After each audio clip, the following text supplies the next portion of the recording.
Welcome to Chinese Novel Audio Wave. Chapter 351 Sun and Moon Netherworld Emperor, Old Monster. End of Summer. Mortal World Peak, Dingtian Peak. Guan was riding with his sleeves rolled up in the courtyard, and an Xin, wearing a mask, was cultivating beside him. A gentle breeze blew by, creating a picturesque scene. An Xin suddenly opened her eyes and curiously asked, "Master, what cultivation levels have my fellow disciples attained now?" Guan casually replied, "Your senior brother has reached the 5th floor of the Mystic Heart Realm, and your junior brother is at the 1st level of the Unification Realm." "That high?" An Xin couldn't help but widen her eyes. "Look at Dingtian Peak, do their cultivation levels seem high here?" Guan's words rendered an Xin silent. An Xin cautiously asked, "Master, do you really think I can become an immortal?" Her current actual cultivation level was only at the 8th floor of the core formation realm, far behind Anhao and Yangjian.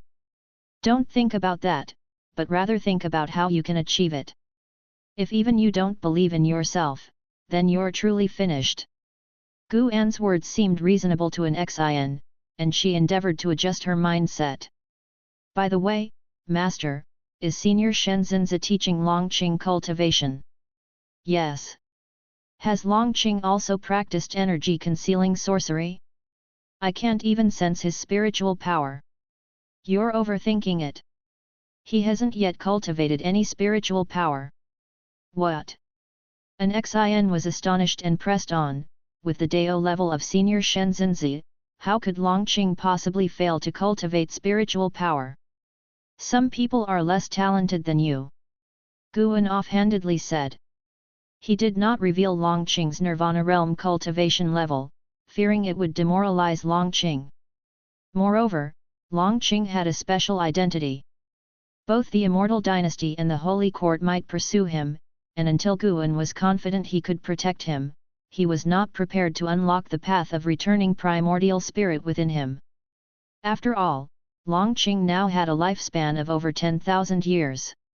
It was good to let the young lad first cultivate his Daoist heart, to avoid treading the same path as Longqing's ancestral great-ancestor Longzhan. An Xin fell silent, suddenly feeling sorry for Longqing. Given that lad's character, once he realized his limited talent, he would definitely be deeply affected. Guan didn't say more and concentrated on practicing his calligraphy. An Xin watched him, wanting to speak but hesitating. On reflection, since the master had already shown great kindness in sheltering Longqing, how could she demand that the master change his fate? Moreover, the master surely had his plans. Realizing this, an Xin composed herself and continued cultivating. 6 years later. The weather was clear, with white clouds adorning the blue sky, each assuming its unique posture. In the mountain woods, 20-year-old Longqing had fully matured, dressed in tight green clothing, squatting in a horse stance, and continuously punching despite being drenched in sweat. His eyes remained determined, exhaling consistently. His skin was flushed red, emitting steam, and his legs were trembling, ready to collapse at any moment. Shenzhenzi stood beside him, holding a copy of Journey to the West, reading it and said, "Persist for another ancient hour to activate the medicinal effects." Longqing gritted his teeth and asked, "Master, my strength has increased quite a bit. How many levels of qi cultivation cultivators can I now defeat?" "You could defeat those at the 3rd level of qi cultivation." "What? Only the 3rd level?" Longqing showed a look of despair, but Shenzhenzi offered no comfort. After mumbling a few words, Longqing revitalized his spirits, his eyes regaining their firmness. Shenzhenzi, glancing out of the corner of his eye at the change in Longqing's demeanor, was privately satisfied. This lad has poor talent, but his temperament is decent. In his view, temperament was even more cultivable than cultivation, so he still held hope for Longqing. He was teaching Longqing on a whim and naturally was not in a hurry. Just then, Shenzhenzi suddenly sensed something and abruptly looked up. Elsewhere. 9-Finger Divine Lord, who was playing chess with Guan, also looked up. Guan looked up, urging, "What are you looking at? Hurry up and make your move." As he spoke, Guan's divine thought also locked onto outer heaven. In the starry sky of outer heaven, a vast space rift appeared out of nowhere, hanging right above the great heavenly spirit land, startling the mysterious beings in the sun into opening their eyes.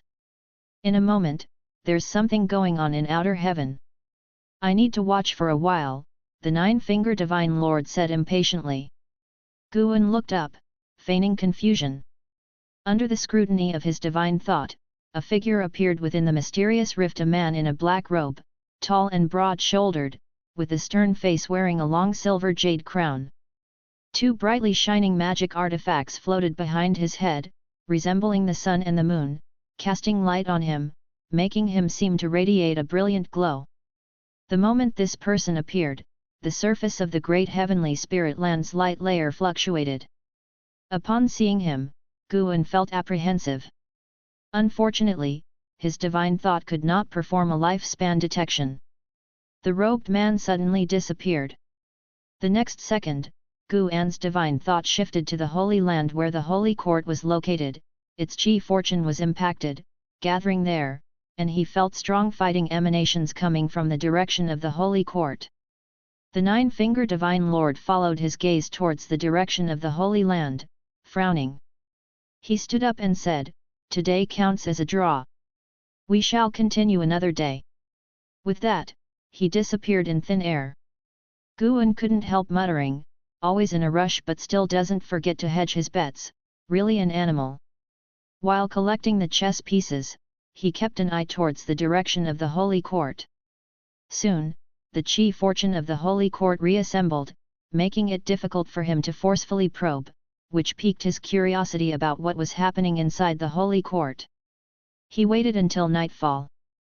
The robed man did not appear, and the holy domain remained unusually calm, but Guan saw many great cultivators heading toward the Holy Court like a shower of arrows. Clearly, something had occurred within the Holy Court.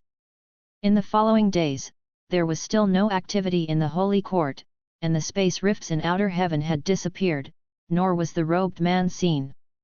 Guan visited Immortal Seeking Island and Mortal World Peak and couldn't gather any intelligence, but the great cultivators at Mortal World Peak also noticed the activities at the Holy Court. Their numerous speculations left Guan feeling they were absurd. Until a month later, Guan, who was alchemizing inside the building, suddenly sensed something and slightly raised his brow. Why has he come here? Guan did not stand up, cautious not to startle the quarry. A person entered the Third Medicine Valley, precisely the robed man who forcefully entered the Holy Court before. His appearance made Guan uneasy regardless of whether he was a friend or foe of the Holy Court. His arrival could potentially attract the Holy Court's attention. Guan did not wish to reveal himself. After carefully sensing, Guan's mood slightly eased. The guy's aura was very weak, suppressed to the core formation realm level, completely different from when he stormed the Holy Court, almost like two different people. After hesitating for a moment, Guan stood up and walked downstairs. As he walked down the stairs, he casually looked out, and when his gaze swept over the robed man, he quickly performed a lifespan detection without lingering. Sun and Moon Netherworld Emperor, Divine Thought True Immortal Realm 8th Floor 158763008/40000000/60000000 Nov. L. B /JNN. Divine Thought True Immortal Realm 8th Floor. Over 15 million years old. A maximum lifespan of 60 million years. Guan was astonished, looking at a true old monster.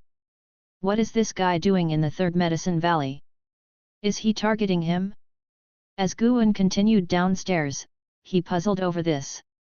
At that moment, Ji Xiao walked out of her room. She did not look towards Guan but towards the approaching Sun and Moon Netherworld Emperor. Chapter 352 Yin Yang Immortal Domain.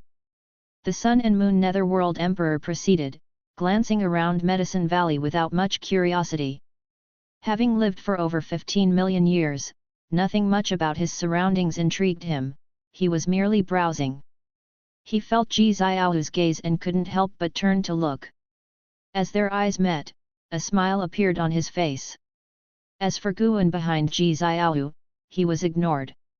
The Sun and Moon Netherworld Emperor quickened his steps and came before Ji Xiaohu, bowing with his fists. "Your Majesty, it has been a long time." "Your Majesty?"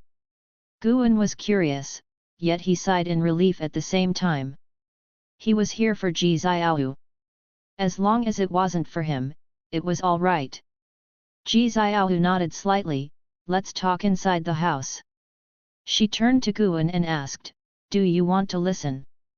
Upon hearing this, Guan hurriedly shook his head and then went downstairs, bowing with his fists when he passed by the Sun and Moon Netherworld Emperor. The Sun and Moon Netherworld Emperor just gave him a brief nod. Ji Xiaohu pouted and then said, "Bring him in too." After speaking, she turned and entered the house. While Guan was walking, the Sun and Moon Netherworld Emperor grabbed his shoulder. "Come in with us," the Emperor said in an undeniable tone. Guan had no choice but to turn around. The two of them entered Ji Xiaohu's house, one after the other. Following them, the Sun and Moon Netherworld Emperor waved his sleeve, casting a mysterious restriction. Guan sat down on a stool to one side. The Sun and Moon Netherworld Emperor sat down at the table and looked towards Ji Xiaohu, smiling. "Your Majesty, have you remembered?" Ji Xiaohu replied, "I have recovered some memories, but not all." "Why have you come to find me ahead of time?" Guan eyed Ji Xiaohu, uncertain how much of her memory was restored and how far she was from her true self. He felt a twinge of melancholy thinking of the little girl who used to cling to him, who aspired to be the lofty Reincarnation Path Emperor. The identity of the Reincarnation Path Emperor involved numerous major destinies. Once she regained her true form, she would certainly not remain in the Third Medicine Valley. The arrival of the Sun and Moon Netherworld Emperor signified that Ji Xiaohu's departure was imminent. Anyone with a little ability wouldn't stay in Medicine Valley. Guan had seen off many people, each time, it was somewhat poignant.n/o/vel/b/jn.c//om. The Sun and Moon Netherworld Emperor glanced at Guan, then responded, "A major change occurred in the yin-yang immortal domain, so I came earlier to find you. I recently retrieved your soul jade from the Holy Court." After saying this, he flipped his right hand, revealing a purple crystal stone glowing with a dim light, floating above his palm. As soon as this purple crystal stone appeared, it burrowed into Ji Xiaohu's forehead, and she closed her eyes. The Sun and Moon Netherworld Emperor looked again at Guan and asked, "Do you know her identity?" Guan feigned hesitation. "I knew her in a former life, heard she was once the Reincarnation Path Emperor in one lifetime, but I'm not clear about what that entails." With so many years lived by the Sun and Moon Netherworld Emperor, Ji Xiaohu's original age must be even greater. Could the Ji family have such a long history? Could it be that the initial Ji Xiaohu didn't belong to the Ji family? Then why was she birthed into the Ji family for 2 consecutive lifetimes? What is hidden within the Ji family that fascinates her so? The status of the Reincarnation Path Emperor is even higher than you think. She has lived for over 20 million years, and the current reincarnation cycle is merely her way of gaining experience, said the Sun and Moon Netherworld Emperor calmly.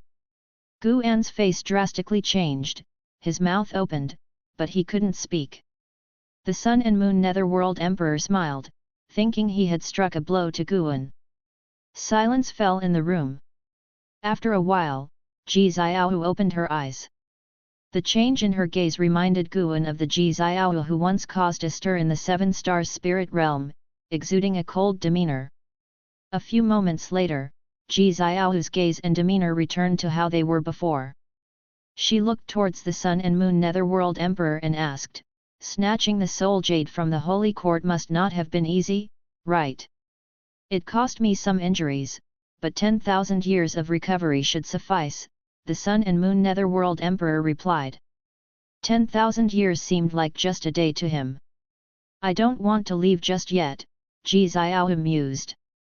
"No worries, no rush, staying a few hundred years is fine. I'll heal my wounds, and those fools in the holy court definitely won't guess that I'm still within the great heavenly spirit land. He sized up Guan's entire karma in a glance, aware of Guan's age, and felt that given Guan's Dao level, he wouldn't live past 1,000 years. Once Guan died, Ji Xiaohu's current cycle of reincarnation should also end, and then he could welcome the real reincarnation path emperor. Guan really wanted to say that they could leave now, but seeing Ji Xiaohu's expression, he held back. All right, I'll go out for a walk, the Sun and Moon Netherworld Emperor said, standing up and walking towards the door. He did not remove the restriction inside the house. He guessed that Ji Xiaohu still had many things to reveal to Guan, things that the immortal path beings in Medicine Valley should not overhear. After the Sun and Moon Netherworld Emperor closed the door, Ji Xiaohu sighed. Guan asked, "Why such tension? Isn't he one of your people?" Those capable of subordinating a divine thought true immortal, the Dao level of the reincarnation path emperor must be incalculable. He respects my past life. I've dreamt of his battles, he is terrifying, maybe even stronger than Sword Venerable Fudao. Ji Xiaohu took a deep breath and answered. Stronger than me? How could that be? I'm a whole minor realm above him, and he can't see through my cultivation level. If I sneak attack, he surely won't be prepared. Such were Guan's thoughts, which, of course, were just thoughts. He had no grievances or quarrels with the Sun and Moon Netherworld Emperor, so naturally, he could not make a move. Where is the Yin-Yang Immortal Domain located? Guan curiously asked. Beyond the outer reaches, there is the Silent Destruction Domain, which surrounds the Great Heavenly Spirit Land, and he always suspected that beyond the Silent Destruction Domain lay more vast worlds. Dark Great Heaven and Earth, Divine Origin Great Heaven and Earth, Primordial Great Heaven and Earth. Now having heard of the Yin-Yang Immortal Domain, Guan grew increasingly curious about the outer reaches. How high is the pinnacle of the immortal path? The Yin-Yang Immortal Domain is very far from here, and one must traverse a region rife with demons. It's extremely dangerous. I've dreamt that it took me many years of battle to arrive here. I have not recalled much about the Yin-Yang Immortal Domain, only that it is very dark, devoid of the Sunday. Ji Xiaohu immersed herself in reminiscences, her tone tinged with subtle melancholy. Unable to help himself, Guan asked, I've always been curious, what exactly is your relationship with the Ji family, and why were you born into it again this lifetime? Ji Xiaohu frowned upon hearing this. Guan waited for her response. After a moment, Ji Xiaohu finally spoke, the Ji family was founded by a sworn son of mine. I only remember that he died for me. On his deathbed, he asked me to look after his children. That happened over 20,000 years ago, and thus the Ji family came to be. Guan suddenly understood and pursued the topic, so, the Ji family shares your surname. Yes, the Ji surname seems quite significant, though I haven't recalled all the details yet, Ji Xiaohu said, looking at Guan, then asked, anything else you'd like to ask? Guan quickly shook his head, no, I have nothing more to ask. Asking too much only leads to more trouble. It's fine, who are we but to each other? Ask away and broaden your horizons. Know that even the high levels of the Supreme Sect don't have access to these things. Ji Xiaohu looked at Guan, her expression a half-mocking smile. Guan always felt she was scheming something. He immediately stood up, bid his farewell, and left. Ji Xiaohu watched Guan's departing back, and only after he had closed the door did the smile on her face fade. She furrowed her brows and sank into deep thought. The addition of the Sun and Moon Netherworld Emperor didn't change the environment of the Third Medicine Valley. Unlike Nine-Finger Divine Lord and Shenzhenzi, he disdained interacting with mortals. Once Guan arranged his residence, he began his reclusion. 10 years blinked by and the Sun and Moon Netherworld Emperor remained within his own room, sparking much speculation among the disciples in the valley. One day, Guan went to visit Xiao Chuan. Just as Xiao Chuan was receiving Guan, an incident occurred in the residence that required his attention, leaving Guan waiting in the courtyard. Name, Guan. Lifespan, 367/638,909,402. Physique, primordial ultimate body. Cultivation level, divine thought true immortal realm 9 layers. Looking at his attribute panel, Guan started calculating how long it would take to reach 1 billion years of lifespan. Currently, his lifespan income per year ranged between 1.5 and 1.8 million years, which was quite considerable. He planned to aim for a comprehensive upgrade after reaching 1 billion years, then break through to the next realm. The next step would be the 9th level cultivation level of the 9th heavens of the immortal path. He wondered how many more years of lifespan would be required to surpass the 9th heavens of the immortal path. Guan poured himself some wine, his thoughts returning to the present. He heard Xiaoquan's descendants arguing. It was about a marriage alliance. The current family head wanted to ally with a certain noble family. The chosen girl was unwilling, and her parents could not bear to force her, but the family head intended to compel her, leading to the quarrel. Guan just listened, without any intention to intervene. After all, what place did he have to interfere in such matters? An hour later, Xiao Chuan finally returned. As he sat down and poured himself some wine, he sighed, "These good-for-nothing things. If the day comes when I'm gone, the family will surely be ruined by them." Guan chuckled, "Children and grandchildren have their own fortunes, don't worry about it. You cannot solve all of life's challenges for them." Xiao Chuan looked at Guan and said, "Brother, you advised me to establish a family and career, yet you haven't done so yourself. Did you foresee this situation and intentionally torment me?" Guan glanced at him and said, "If you find it painful, then just abandon them. The world is vast, if it comes to it, come back to the Third Medicine Valley." Xiao Chuan shook his head with a wry smile, his words were in jest. Although life was full of annoyances, he didn't regret his choices and cherished what he had. The two continued drinking, their conversation shifting to the Supreme Sect. Xiao Chuan had more than a dozen descendants in the Supreme Sect, some of whom had returned to the Xiao Chuan household. They brought back various news about the sect, making Xiao Chuan nostalgic for it. The Supreme Sect was where he had spent most of his life, how could he remain indifferent? As they talked, Xiao Chuan suddenly said, "Brother, could I perhaps choose someone from the Xiao Chuan household to be your disciple in the future?" He had always been hesitant to bother Guan, but Guan kept visiting him, even bonding well with the Xiao Chuan descendants. He thought he was being overly cautious and decided to establish a closer relationship, giving his descendants a source of support. "Of course, but I'll make the choice," Guan said with a smile. He already had a target in mind, after all, he could see Xiaoquan's fate. Chapter 353 Earth-Shattering, Immortal Dynasty Banquet. "Of course you can, who do you want to choose? Do you want to go take a look now?" Xiao Chuan readily agreed, even rising to his feet.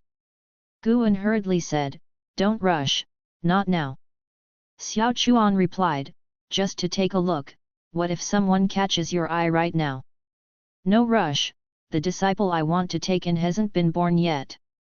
Guan waved his hand, and every time he expounded the Dao to Xiao Chuan, Xiaoquan's fate kept changing, which also caused the fate of the Xiao Chuan residents to change. "I see." Xiao Chuan sat back down, thoughtfully. In recent years, he often entered a mysterious state, and in that state, his cultivation perplexities that he couldn't figure out would be easily resolved, giving him a feeling of enlightenment. Now that he thought about it, could it have something to do with his senior brother? He was so ordinary, his only blessing was his senior brother. If not for his senior brother's primordial reincarnation skill, he might already have been buried in the ground. Guan began to talk about significant events in the immortal cultivation world, quickly drawing Xiaoquan's interest.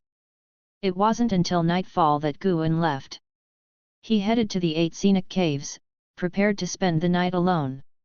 He lay under the green vine tree, his divine thought piercing through the mountains, spying beyond the heavens. Ever since the Sun and Moon Netherworld Emperor had suddenly descended, the Holy Court had dispatched a bunch of great cultivators to patrol the outer realms.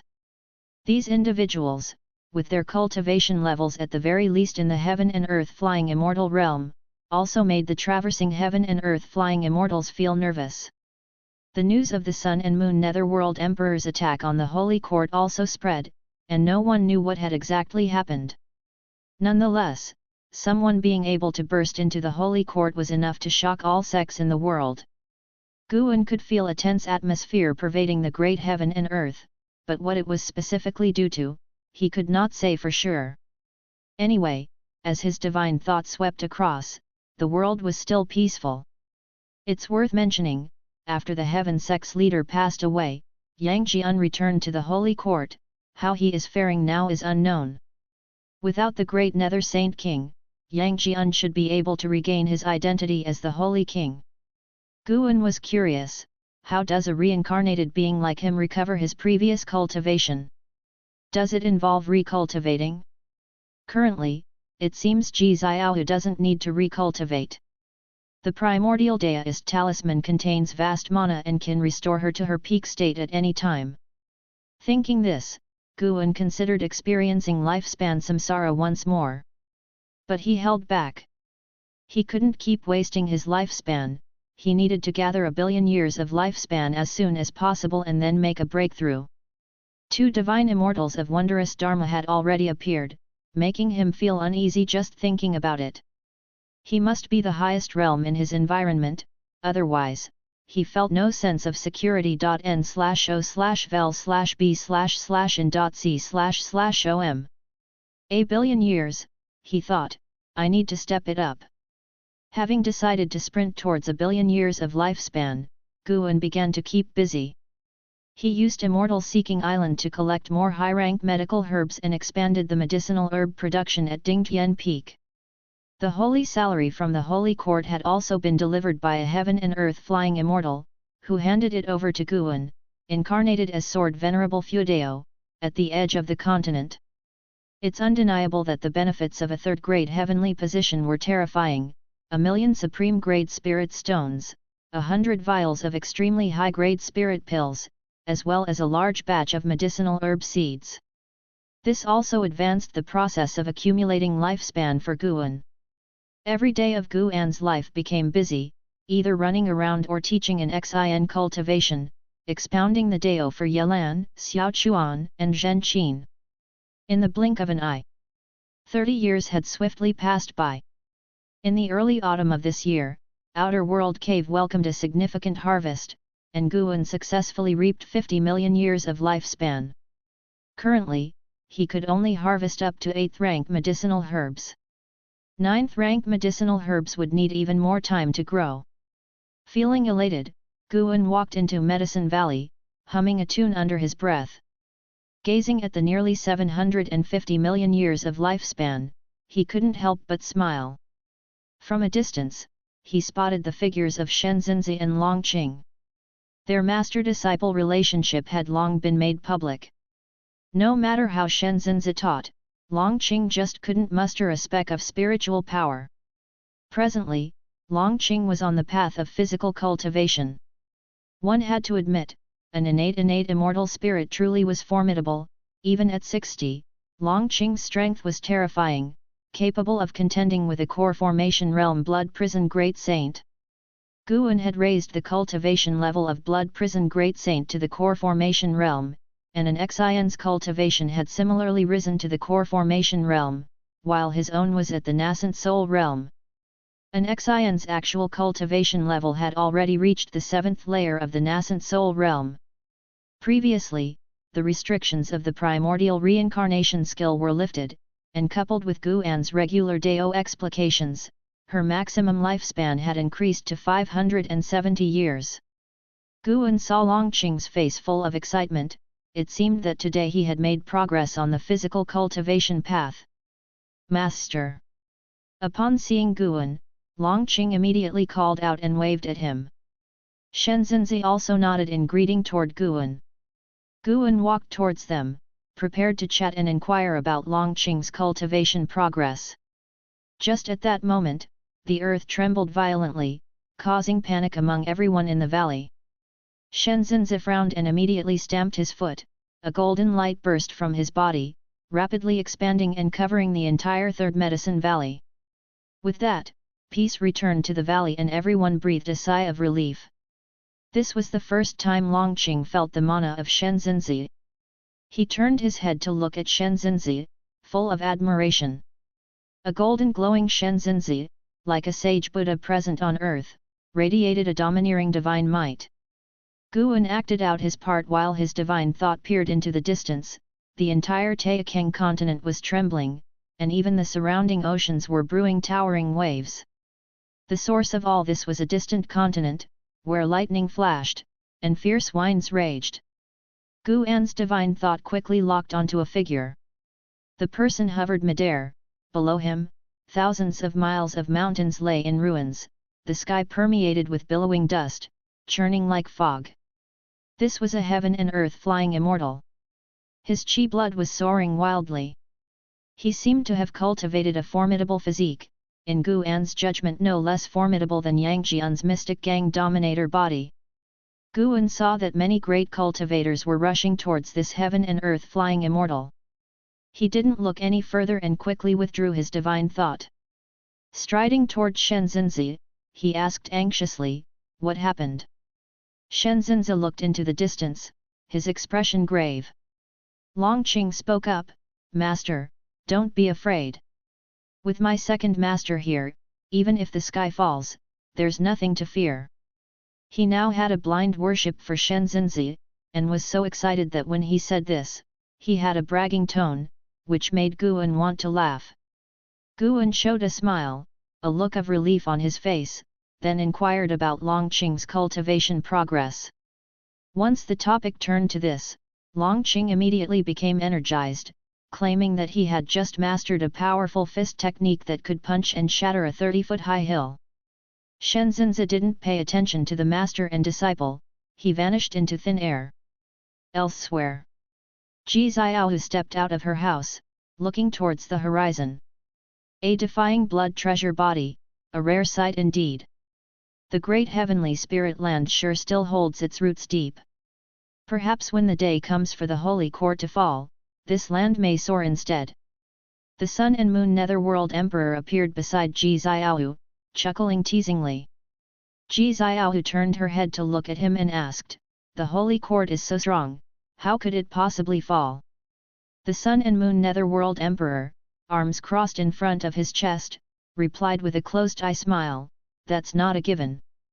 The most powerful forces also have their times of demise. The Holy Court has existed for too long and is approaching its calamity. This is also one of the reasons for Shengdian's reincarnations." Without waiting for a reply, Ji Xiaohu glanced at the distant figure of Guan then asked, "Can you predict when the Holy Court's calamity will come?" "That I cannot do, the secrets of heaven must not be revealed. Though my cultivation is high, I still stand no different than mortal spirits when facing the heavenly Dao," said the Sun and Moon Netherworld Emperor with a shake of his head. "Wait and see, a good show is about to begin soon." As soon as the Sun and Moon Netherworld Emperor finished speaking, he vanished from the spot. Ji Xiaohu's brows furrowed, she did not believe in any good show. The good show the Sun and Moon Netherworld Emperor spoke of was surely some kind of catastrophe, involving the Holy Court, definitely no trivial matter. An ancient hour later, the trembling of the Taixuan continent finally stopped. The shaking had caused many commoners to lose homes and lives, and even the creatures within the forests were affected. All the major sects were sending disciples down the mountain to save the distressed. This had nothing to do with Guan. If an enemy that common beings couldn't withstand attacked the continent, he might still lend a hand, but he wouldn't intervene in disasters akin to natural calamities. Intervening too much would only lead to expectations, and if Guan chose not to intervene in the future, it would be seen as wrongdoing. He couldn't let the common beings believe that he was obligated to protect everything. In the lives of mortals, calamities are unavoidable, and their magnitude varies. By evening, Guan saw the heaven and earth flying immortal do battle with the great cultivators of various sects, even startling the main city of the Broken Sea domain and forcing the carefree primordial immortal to take action. This individual's physique was indeed strong. Even besieged by a group of heaven and earth flying immortals, he held his ground until the divine immortal of wondrous Dharma intervened, at which point he was subdued. Captured by the holy court, his fate was uncertain. Guan didn't pay it much mind. Beings that shook heaven and earth popped up from time to time in this world, it's just that in the past, the Broken Sea domain was too far away to be affected. As years passed by, another 5 years went by. On Mortal World Peak, Dingtian Peak. Within the courtyard, Guan listened to Zhu Xinglan's report while an Xin cultivated at his side.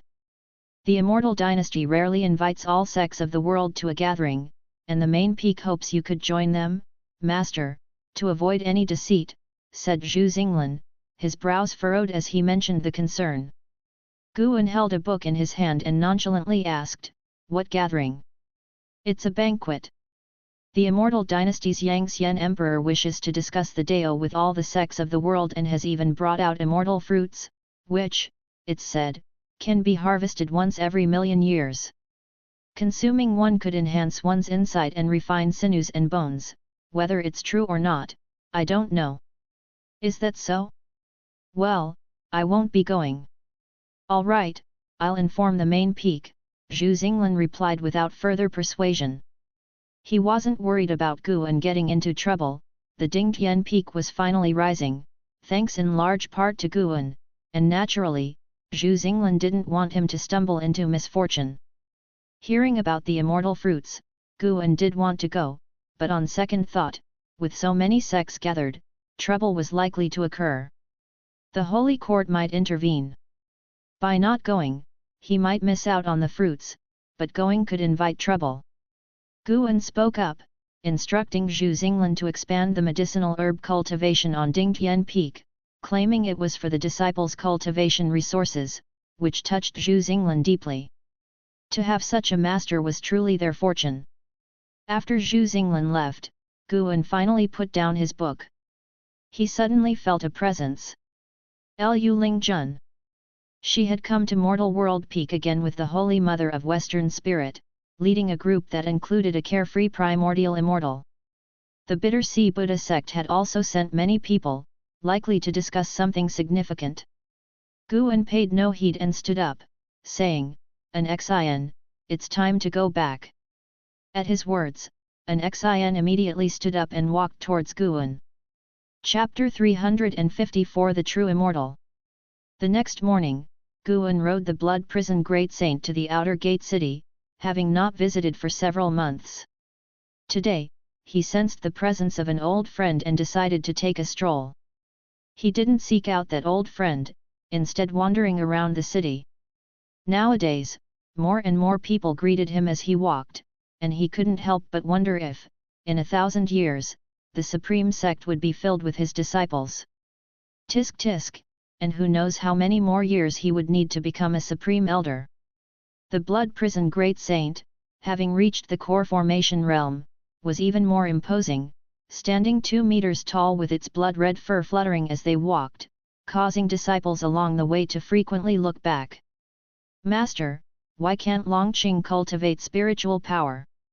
Yet, his chi blood is increasing so quickly," the Blood Prison Great Saint suddenly asked. Guan was not worried about people on the street overhearing, and he casually replied, "Perhaps there's some hidden reason." Upon hearing this, the Blood Prison Great Saint felt more certain of his conjecture and asked cautiously, "Is he the same as me?" Guan answered, and the Blood Prison Great Saint thought to himself that it must be true. No wonder Shenzhenzi couldn't see through it, it was the master's doing all along. But why did the master seal Longqing's powers? This kid is really outrageous, his physique growing rapidly even with his cultivation sealed. Could his talent be even more terrifying than Yang Jian's? The master always finds peerless talents. On second thought, perhaps it's through the master's intervention that these people become peerless talents, like an Xin whose insight and talent grow stronger day by day. N/O/vel/b/jn.c/om. The blood prison great saint reflected silently, marveling at the unfathomable depth of his master's Dao level. After a while, he carried Guan to the heavenly repair platform. The heavenly repair platform was bustling as usual, crowded with people. Guan's eyes landed on someone concealing a 7th layer cultivation level of the carefree immortal realm. It was Zhang Xianwang from the Immortal dynasty. During a previous conference at the heavenly rankings, Zhang Xianwang had represented the Immortal dynasty to win over Sword Venerable Fuedao, meeting Guan then. Zhang Xianwang had also met with the Heaven Sect, and many years had passed, with the Heaven Sect having died. Guan wondered what Zhang Xianwang would think upon hearing this. Guan got off and walked up to the heavenly repair platform. "Hey, kid, long time no see." A figure suddenly bumped into Guan's shoulder. It was Gu Yu. Back in the day, using the names Gu Yu and Gu Zong as father and son, Guan had written his first invigorating novel Supreme Immortal Venerable, making Gu Yu famous across the world. Their friendship was excellent. After Liya and Wu Ju became prodigies, the best relationship Guan had was with Gu Yu and Zhou Lin. Guan rolled his eyes at him and said unenthusiastically, "Didn't we just see each other the year before last?" Gu Yu still looked young. He widened his eyes and exclaimed, "Have we drifted apart? Not seeing each other for 2 years, don't you miss me?" "Definitely not, I'm afraid you'll pester me to write a book again." "Go away, am I that shallow? By the way, have you heard about Liya recently? He inherited the legacy of 3 Pure Ones Mountain, it's unbelievable, they say he is now a great cultivator of Mystic Heart Realm." Gu Yu mentioned Liya, then became extremely emotional. He had become the surprised bystander character in the Supreme Immortal Venerable. That's the difference between reality and fiction. He was the brilliant protagonist in the novel, but in reality, he could only marvel at the achievements of his peers. Guan also felt emotional, admiring and respecting Liya. While they were chatting, Zhang Xianwang suddenly approached. Zhang Xianwang, dressed in a white robe, exuded an aura of immortality, drawing attention even on the heavenly repair platform. "Guan, little brother, long time no see," Zhang Xianwang's voice came first, radiating cheerfulness. Guan turned to look, surprised, and said, "Deist friend Zhang, what brings you here? When did you arrive?" He immediately bypassed Gu Yu and walked quickly toward Zhang Xianwang. Having not seen each other for many years, Zhang Xianwang was very pleased to see Guan. He had been thinking about the little friend with the Dao pattern on his forehead and wondering how he was doing. Gu Yu sized up Zhang Xianwang, sensing that this person's cultivation was definitely not simple. Now at the nascent soul realm himself, his insight was far beyond what it once was. After exchanging a few pleasantries, Guan introduced Gu Yu to Zhang Xianwang, but unfortunately, Zhang Xianwang showed little interest and merely nodded lightly. "Why don't we find a place to talk?" Zhang Xianwang suggested, looking at Guan. After hearing this, Guan could only say goodbye to Gu Yu and then followed Zhang Xianwang away. Gu Yu watched Guan's retreating back and couldn't help muttering, "What kind of physique does this kid have? Or is it special chi fortune? How does he always attract high-level individuals?" Inside the Third Medicine Valley, many great cultivators gathered, some to play chess, others drawn by the Nine-Finger Divine Lord and Shenzhenzi, making the Hall of Elders very curious about Guan. However, with LV Badian's support, no one dared to disturb Guan. After a while, Guan followed Zhang Xianwang to an inn, choosing a window-side seat on the 3rd floor, where they were the only diners at that moment. Zhang Xianwang inquired about how Guan had been these past years, and Guan started recounting his everyday life. Though it was simple, Zhang Xianwang listened intently. He had long told Guan that having Dao patterns, he would certainly be approached by others, but he hadn't expected Guan to still lead such an ordinary life. The mundane things spoken from Guan's mouth somehow became interesting to Zhang Xianwang.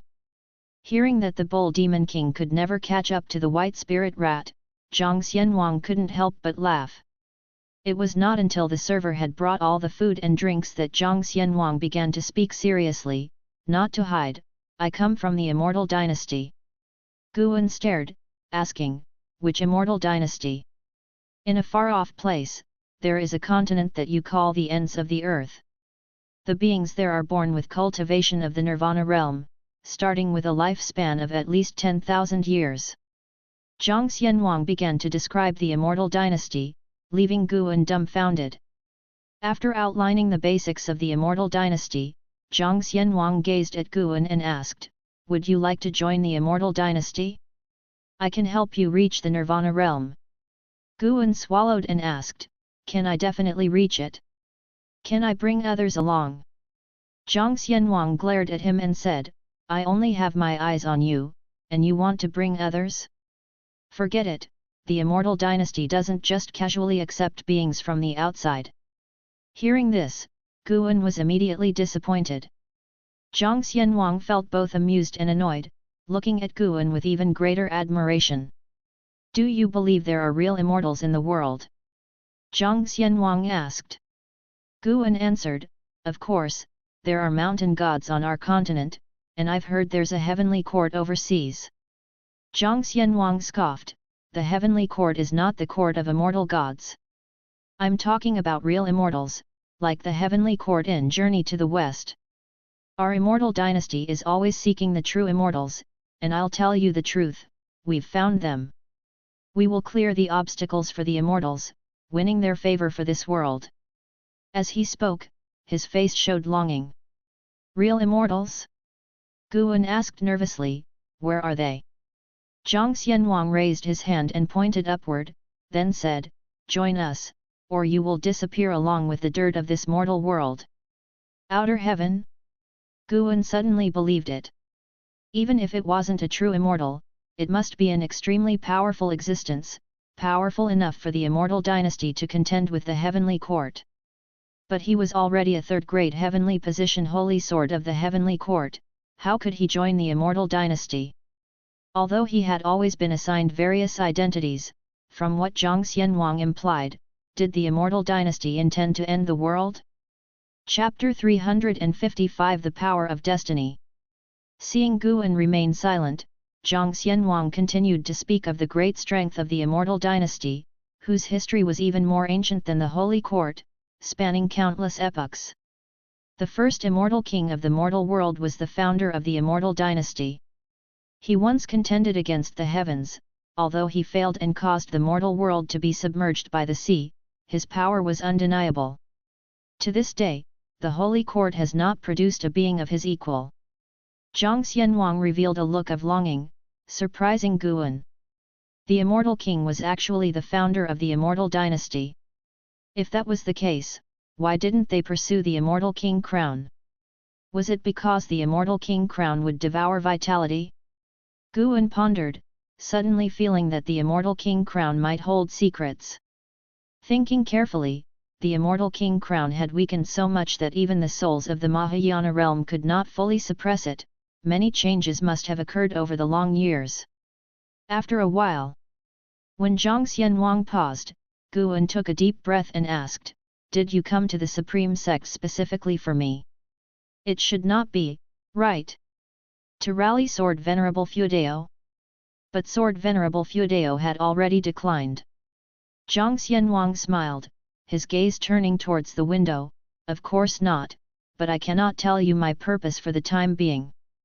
Guan seemed to think of something, his divine thought probing out, quickly covering the broken sea domain.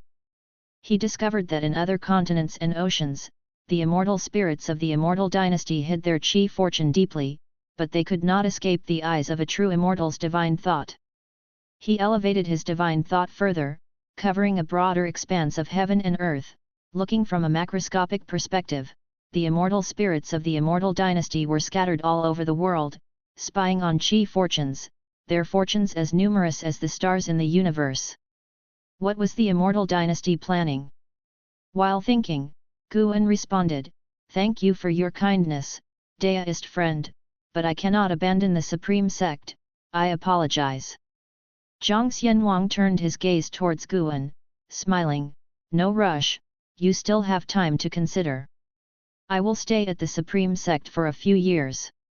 Guan nodded, and then Zhang Xianwang changed the subject, and the two began to drink together. The wind outside the window suddenly became stronger, blowing the grasses on the windowsill. Zhang Xianwang's arrival did not stir up any storm at the Supreme Sect, which remained calm, but, of course, that was only on the surface.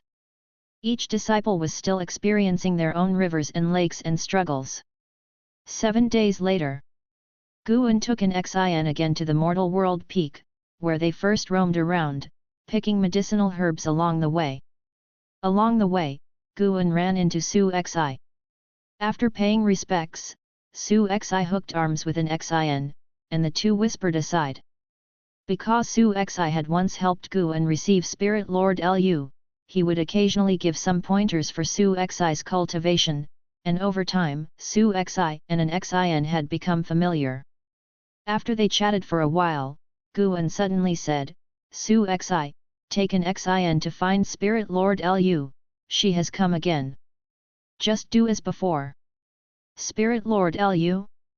An Xin's eyes widened beneath her mask, and right after, she heard Guan's transmitted message, her expression turning odd. She seemed to think of something, her eyes becoming excited. Then, the two women flew towards Debating Peak. Guan roamed alone, wandering aimlessly, occasionally chatting with disciples from Dingtian Peak. He noticed that the Immortal dynasty also had immortal spirits at the Mortal World Peak, hidden in Debating Peak without revealing any trace of the Immortal dynasty's chi fortune, their presence unnoticed by everyone on the Mortal World Peak. Guan did not intend to intervene.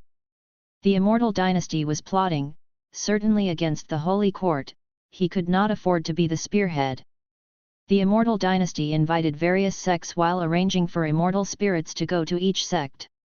What exactly were they calculating? Guan felt that even if the Immortal dynasty wished to destroy the world, it seemed unlikely, in his view, the Immortal dynasty was no match for the Holy Court. Time swiftly passed. In the evening, an Xin returned, and Guan took her back to the Supreme Sect. As the teacher and disciple walked through the forest, an Xin removed her mask, speaking excitedly, Master, I suddenly understand the feeling of hiding one's identity. Senior Lu did not recognize me, even mistaking me for a senior. In the past, she was very respectful towards Spirit Lord Lu, never imagining that one day their positions would be reversed. She suddenly understood why her master hid his cultivation level and looked after acquaintances under a different identity. The feeling was quite wonderful. Master, if Senior Lu knew your true identity, she would definitely regret, after all the years wandering around outside, her distance from you has only increased. At the Third Medicine Valley, she could spar with you. At Mortal World Peak, even her master does not have the qualifications to meet with you. Saying this, an Xin couldn't help but feel moved, filled with gratitude. Seeing Spirit Lord Lu today, she realized once again how lucky she was. Compared to Spirit Lord Lu, she had not sacrificed much, yet she had achieved a status Spirit Lord Lu could not even dream of. Think no more of it, your teacher just wants to cultivate quietly, not getting involved in too many troubles. You too, no matter what achievements you attain, always maintain a humble heart, Guan casually replied. An Xin nodded, I understand, Master. You care so much for Senior Lu, her future achievements will surely be great. I'm just reflecting on how different choices lead to different paths. By the way, Master, is the Bitter Sea Buddha sect powerful? Compared to Mortal World Peak, which is stronger? Those high monks seem very strong, their presence even more formidable than Shenzhen's. I wonder what they are doing at Mortal World Peak. She began to ask endlessly. In reality, she wasn't looking for answers but merely wanted to express her feelings. Guan listened to her speak, not continuing the conversation. He also felt emotional. The emotion was about how different realms perceive different worlds. Spirit Lord Lu was pursuing her path of immortal cultivation, and Xin was carefree under his protection, each living their own life, but how could they know that a catastrophe was about to unfold across the world? If the immortal dynasty and Holy Court went to war, it would surely affect the entire world. In front of these two colossal entities, the lives of beings seemed so fragile.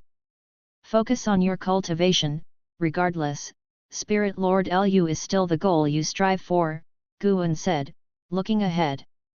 Yes, I will work hard, not to let down the favor you show me now, Master. An Xin stated resolutely, her eyes determined, her heart full of anticipation.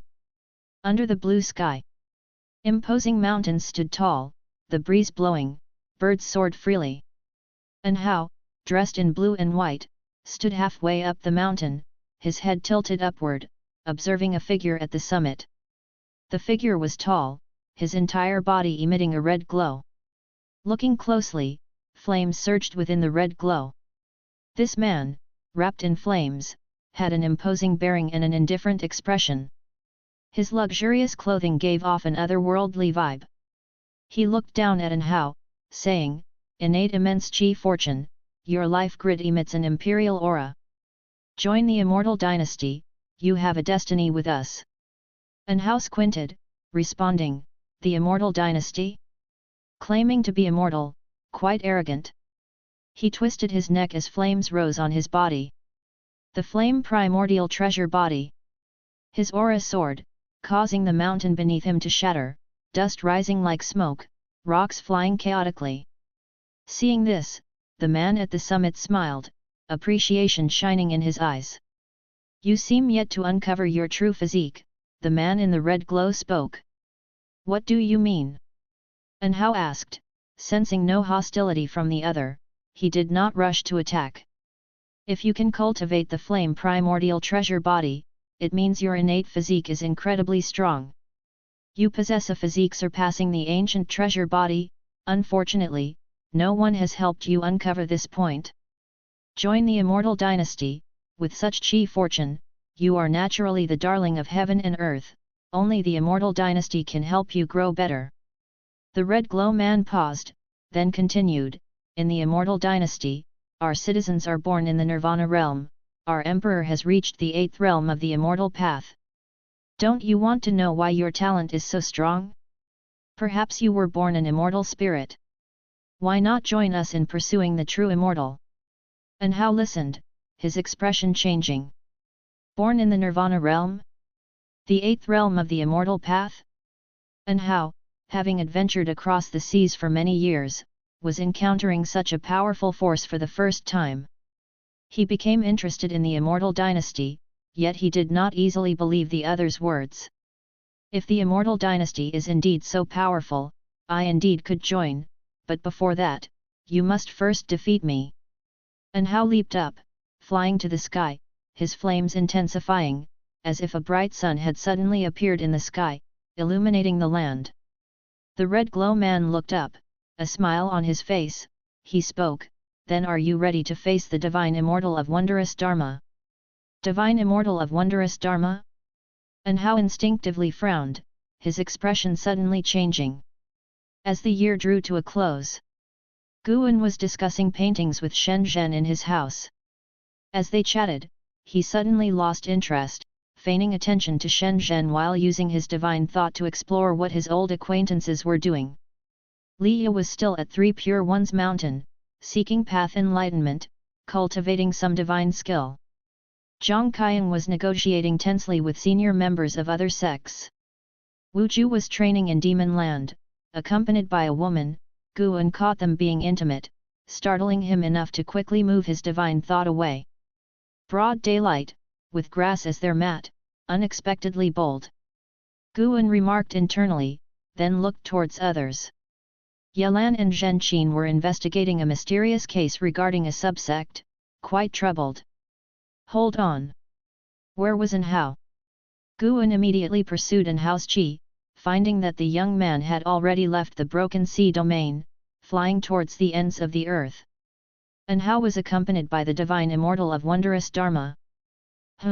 Nov. L. B / JNN. An immortal spirit from the immortal dynasty? Guan eavesdropped on their conversation, soon learning that Anhao intended to join the immortal dynasty. He suddenly felt the power of destiny. Yang Jian went to the holy court, Anhao to the immortal dynasty. The two had previously agreed to spar at the Heavenly List convention. Could it really be that when they meet, it would be on the battlefield? Guan merely contemplated, not stopping Anhao. Though he felt the immortal dynasty had slim chances, since the dynasty had existed for so many years, it certainly had some depth. If Anhao were unwilling, he would have called out for his teacher in his mind. After a while, Guan withdrew his divine thought. Recently, when painting, I thought of a scene I want to capture, yet I fear it might provoke heavenly wrath. Should I paint it? Shen Zhen suddenly asked. Guan shook his head. Don't paint it, just tell me. Shen Zhen inhaled deeply, his voice mysterious. I envisioned a scene with two figures confronting each other. One like the brilliant sun, the other sovereign of all under heaven. They stand above the 9 heavens, blades clashing. Chapter 356 Yuan Su, the immortal ancestor, initiates reincarnation. Hearing Shen Zhen's words, Guanal laughed and asked, what do you think it is? A prophecy. Shen Zhen rolled her eyes at him, saying, it just popped into my mind out of nowhere. That vision was so shocking that I still get goosebumps thinking about it. Whether it's a prophecy or not, I'm not sure. If you think of anything else in the future, keep me updated, Guan continued with a smile. I'm quite curious about what will happen to the two figures you spoke of n/o/vel/b//jn. .c//om. Guan thought of Anhao and Yang Jian. However, their cultivation levels weren't that high yet. To reach full maturity, who knows how many years it would take. Could it be the ruler of the immortal dynasty, Yang Xian Emperor, and Sheng Tian? That's not right either. Where could Shen Zhen's Dao level reach to predict the confrontation of the 8th or 9th heavens of immortal path? Shen Zhen nodded, suddenly getting excited. Guan, do you think I could be the reincarnation of an immortal? I'm so unique. Nowhere in the world is there a second person who can achieve path enlightenment through writing and painting, and I can even foresee visions that seem to hint at the secrets of heaven. The more she spoke, the more excited she became, her eyes shining. By the end, she even stood up, hitting the table with her hand. She looked down at Guan, who was still seated, and asked eagerly, Guan, do you think I can be considered the protagonist in your novel? Guan's face twitched as he asked, are you trying to be awkward? Shen Zhen often heard him use some baffling terms, but now she understood his meaning. Shooting Guan a glare, she sat back down and drifted into wild flights of fancy, a dazed smile on her face. Guan couldn't be bothered to respond again. He picked up his writing brush and started writing. Nowadays, he spent most of his time on medicinal herbs. Having some rare leisure, he was ready to write a book just for fun. Perhaps in the future, he could release the other 3 of the 4 great classics, rewritten as immortal cultivation versions. Zhang Fei's roar at Changban Slope, scaring to death a million heavenly demons. Lu Zishan uprooting the world tree, Wu Song fighting the demon emperor. Lin Dai's tears, a downpour of bitter rain across the heavens. The thought was exhilarating. Guanal laughed, a touch of melancholy inevitably rising in his heart. Where on earth could his previous life be?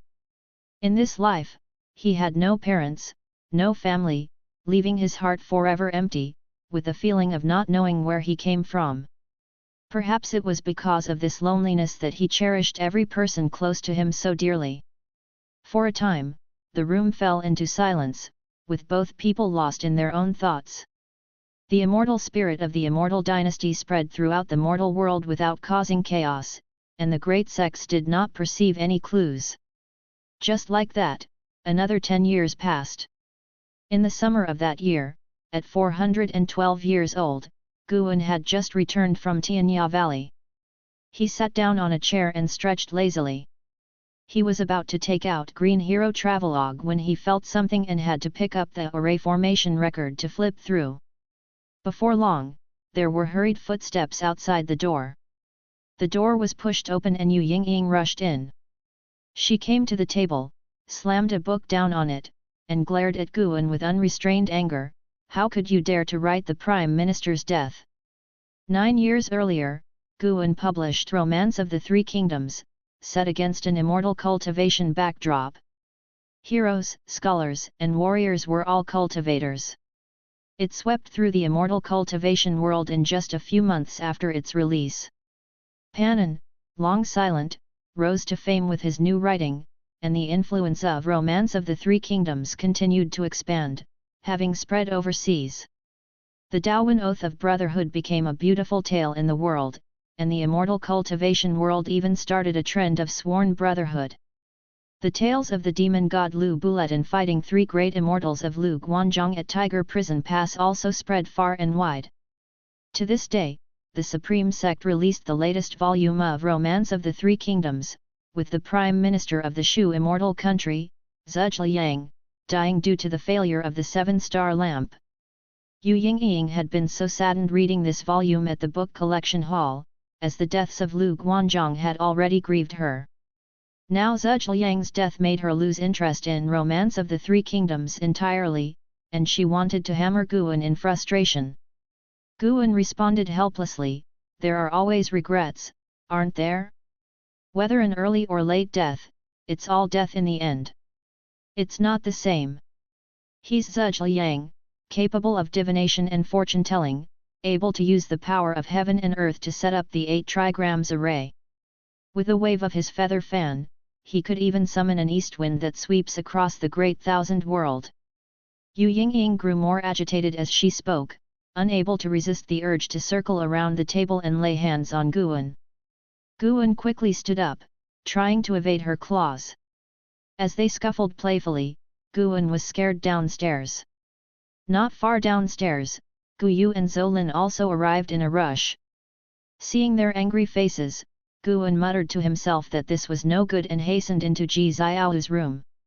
Ji Xiao's reputation as a prodigy had spread, and with the Ji family's support behind her, Yu Yingying, Gu Yu, and Zolin dared not recklessly burst in.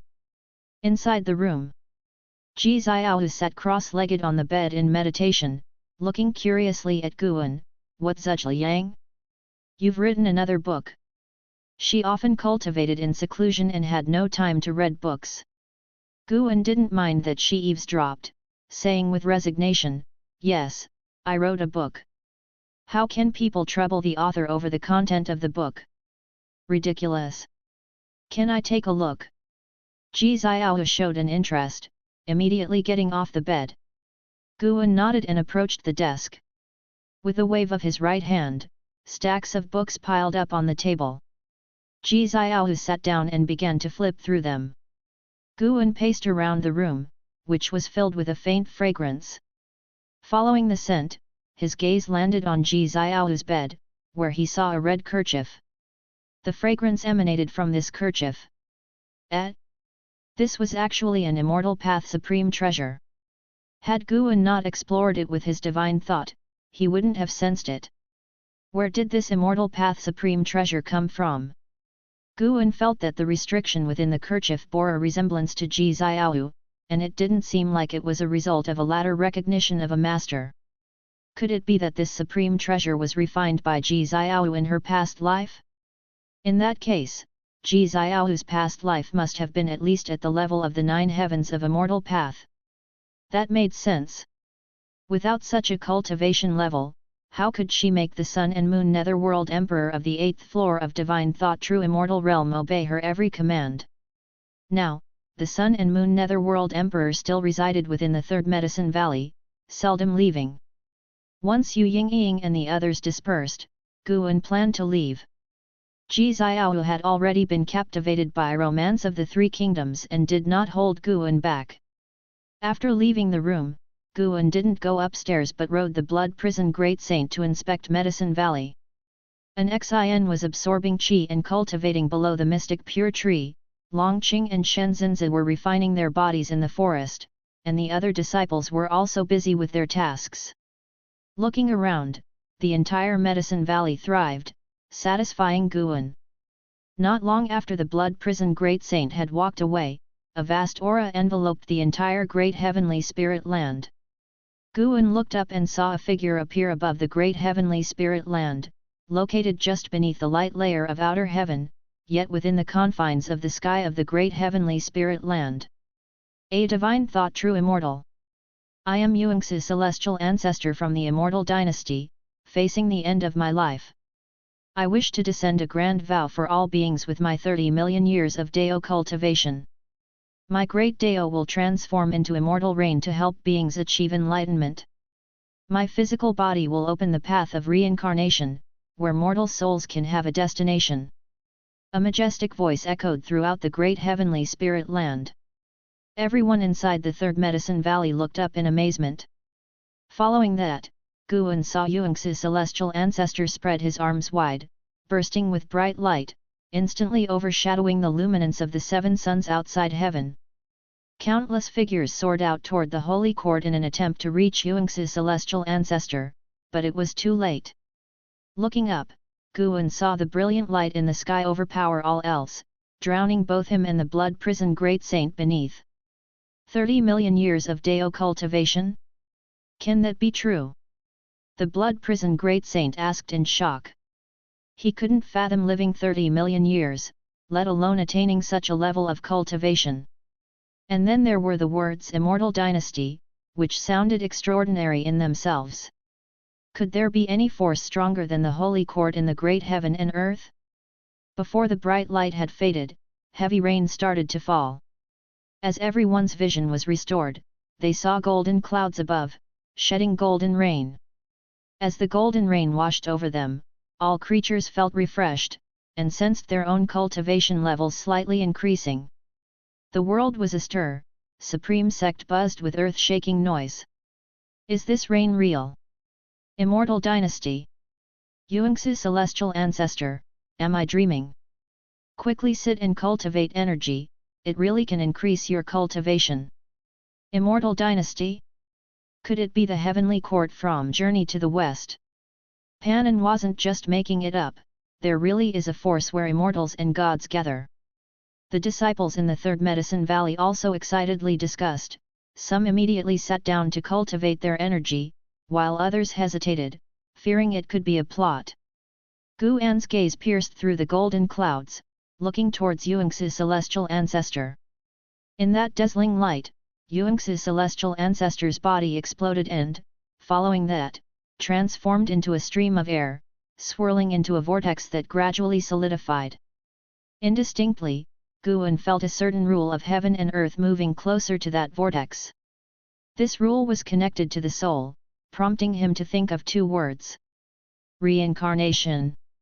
To think there was a divine thought true immortal who would sacrifice himself to open the path of reincarnation. Even in the reincarnation evolution, Guan had not seen such an event. After this event, the name of Immortal Dynasty became renowned throughout the world, informing all beings of their existence, and moreover, ensuring they would remember their favor.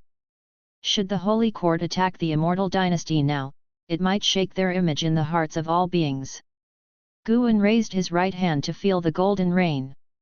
Suddenly, he saw Zhang Xianwang soaring into the sky, flying to the airspace of the Taixuan continent.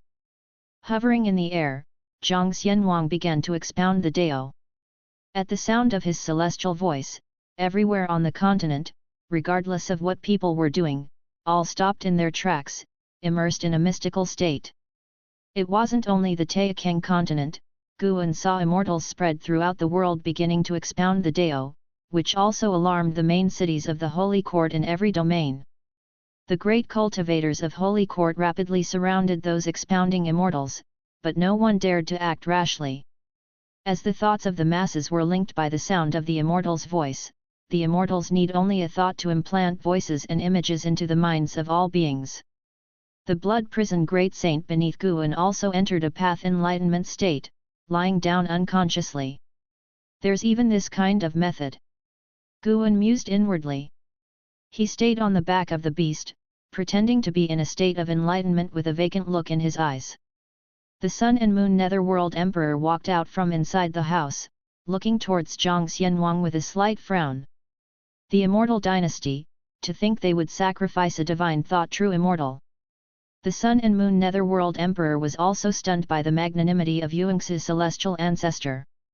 Having lived more than 15 million years himself, he had never seen such an event. Regardless of whatever Yuanxi's celestial ancestor's ulterior motives might be, this act truly benefited the masses. Copious golden rain fell through, penetrating rooftops and mountains. No matter where one was, every being could receive the blessings of the golden rain and hear the expounding voice of the immortals.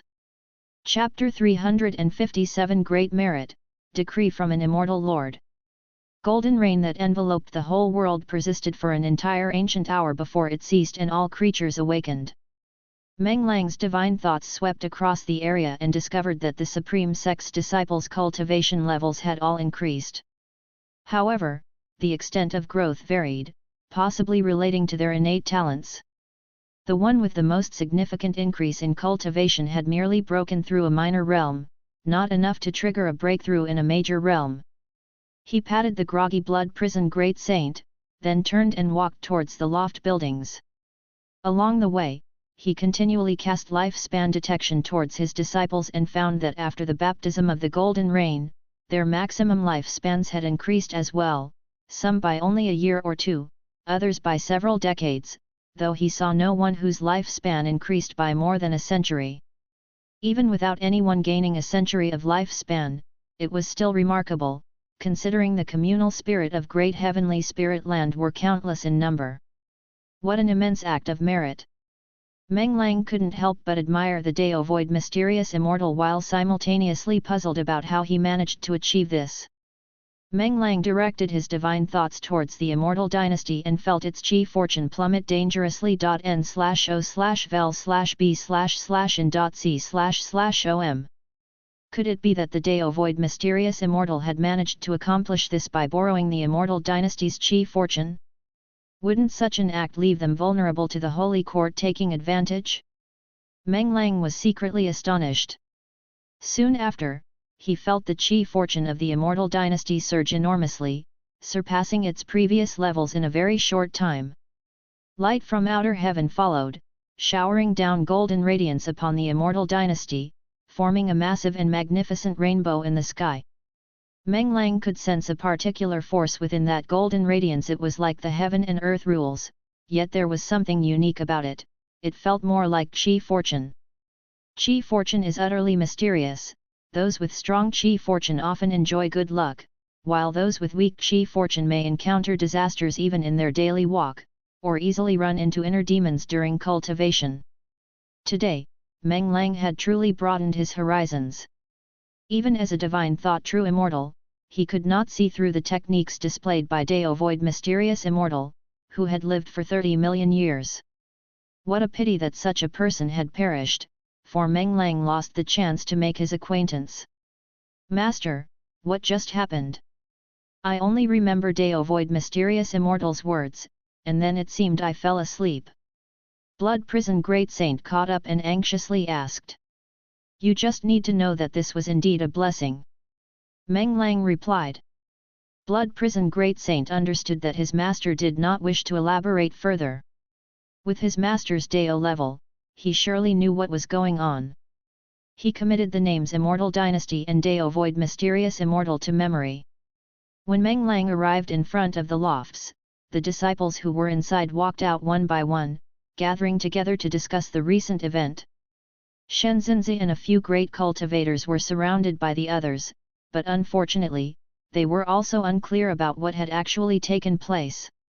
Long Qing was shouting excitedly, causing Meng Lang to shake his head and smile wryly. This indeed was a massive opportunity. The heavenly Dao has noticed it and will surely boost the Immortal Dynasty's chi fortune. When that happens, the immortal spirits of the Immortal Dynasty will find it easier to comprehend the nature of heaven and earth during their cultivation.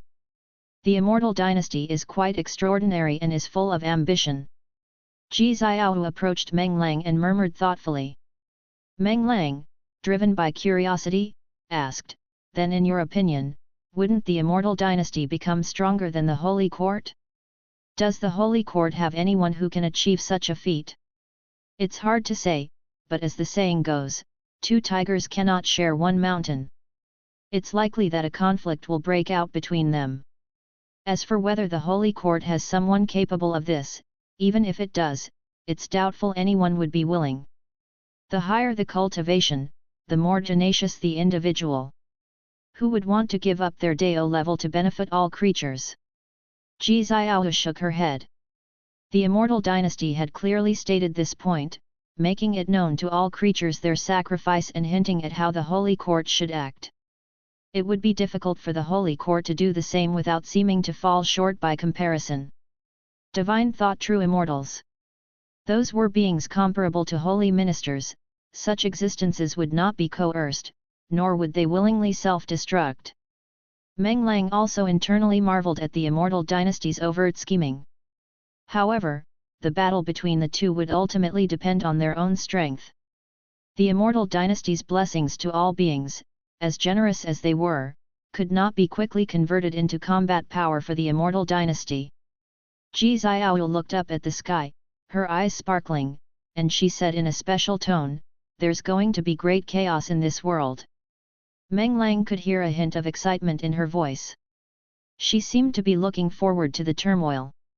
Meng Lang followed her gaze into the sky. Dao Void Mysterious Immortal's physical body had turned into a huge chi-shaped vortex, toward which the lonely spirits and wild ghosts of the world were flying. The Reincarnation Vortex. Many Holy Court cultivators appeared beside the Reincarnation Vortex. They didn't destroy it but simply stood guard around it. Ji Xiao didn't linger long to chat with Meng Lang, quickly returning to her abode. She couldn't wait to cultivate and grow stronger. Meng Lang joined the crowd of disciples, sharing in their awe and discussion. Shenzhenzi left the group and stood alone under a tree, looking up at the sky and calculating with his fingers, his expression complex as he muttered to himself, "The heavens will has become murky, what on earth is going to happen next?" In the days that followed, the discussions around the Immortal Dynasty and Dao Void Mysterious Immortal did not subside. Meng Lang even saw the citizens throughout Taixuan continent starting to build monuments and viewing platforms in honor of Dao Void Mysterious Immortal.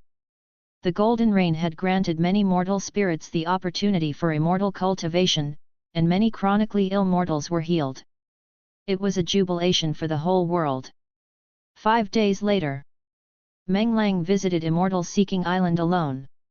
Island Master Sun Hanfan, Hu Xiaojian, and the elders gathered to meet him. More than 20 people were assembled in the hall, eager to recount the blessings from 5 days prior. Meng Lang sat in his chair, watching their excited expressions, and felt even more profoundly the boundless merit of Dao Void Mysterious Immortal. It wasn't just mortal spirits who were grateful to Dao Void Mysterious Immortal, even beings of the immortal path also appreciated him. The creatures didn't care what motives Dao Void Mysterious Immortal had, having received kindness and benefits, they naturally felt thankful. After listening for a while and confirming that nothing had gone amiss on Immortal Seeking Island, Meng Lang was relieved. He briefly spoke a few words and then took Hu Xiaojian and left.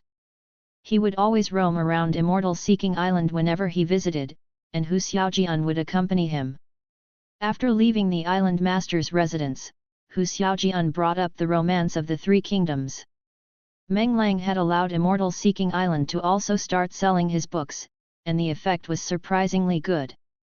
Once released, Romance of the Three Kingdoms was greatly loved by many cultivators.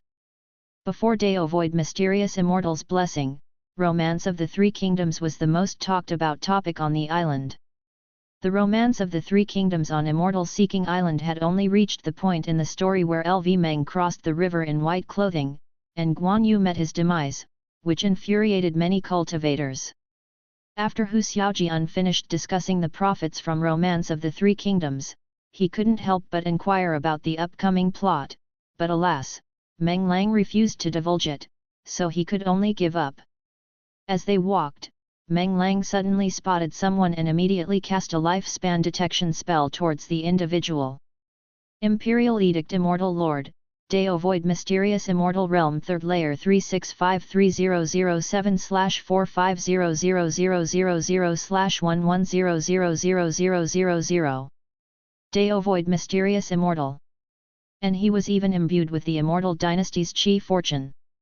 Meng Lang inwardly marveled. It used to be difficult to encounter spirits of the Immortal Dynasty, but now it seemed they could be met everywhere. Deo Void Mysterious Immortals were a rare sight. Meng Lang watched as the figure approached him directly. The Imperial Edict Immortal Lord, clad in a deep purple robe, held one hand behind his waist, his long hair secured beneath a green jade crown, his countenance full of authority, his gaze even more so oppressively piercing. He came to a halt in front of Meng Lang and spoke, "Might you be the Island Master Meng Lang?" Chapter 358 Desperate Straits. "I am the Island Master," Guan asked with a puzzled face, while Hu Xiaojian next to him became anxious.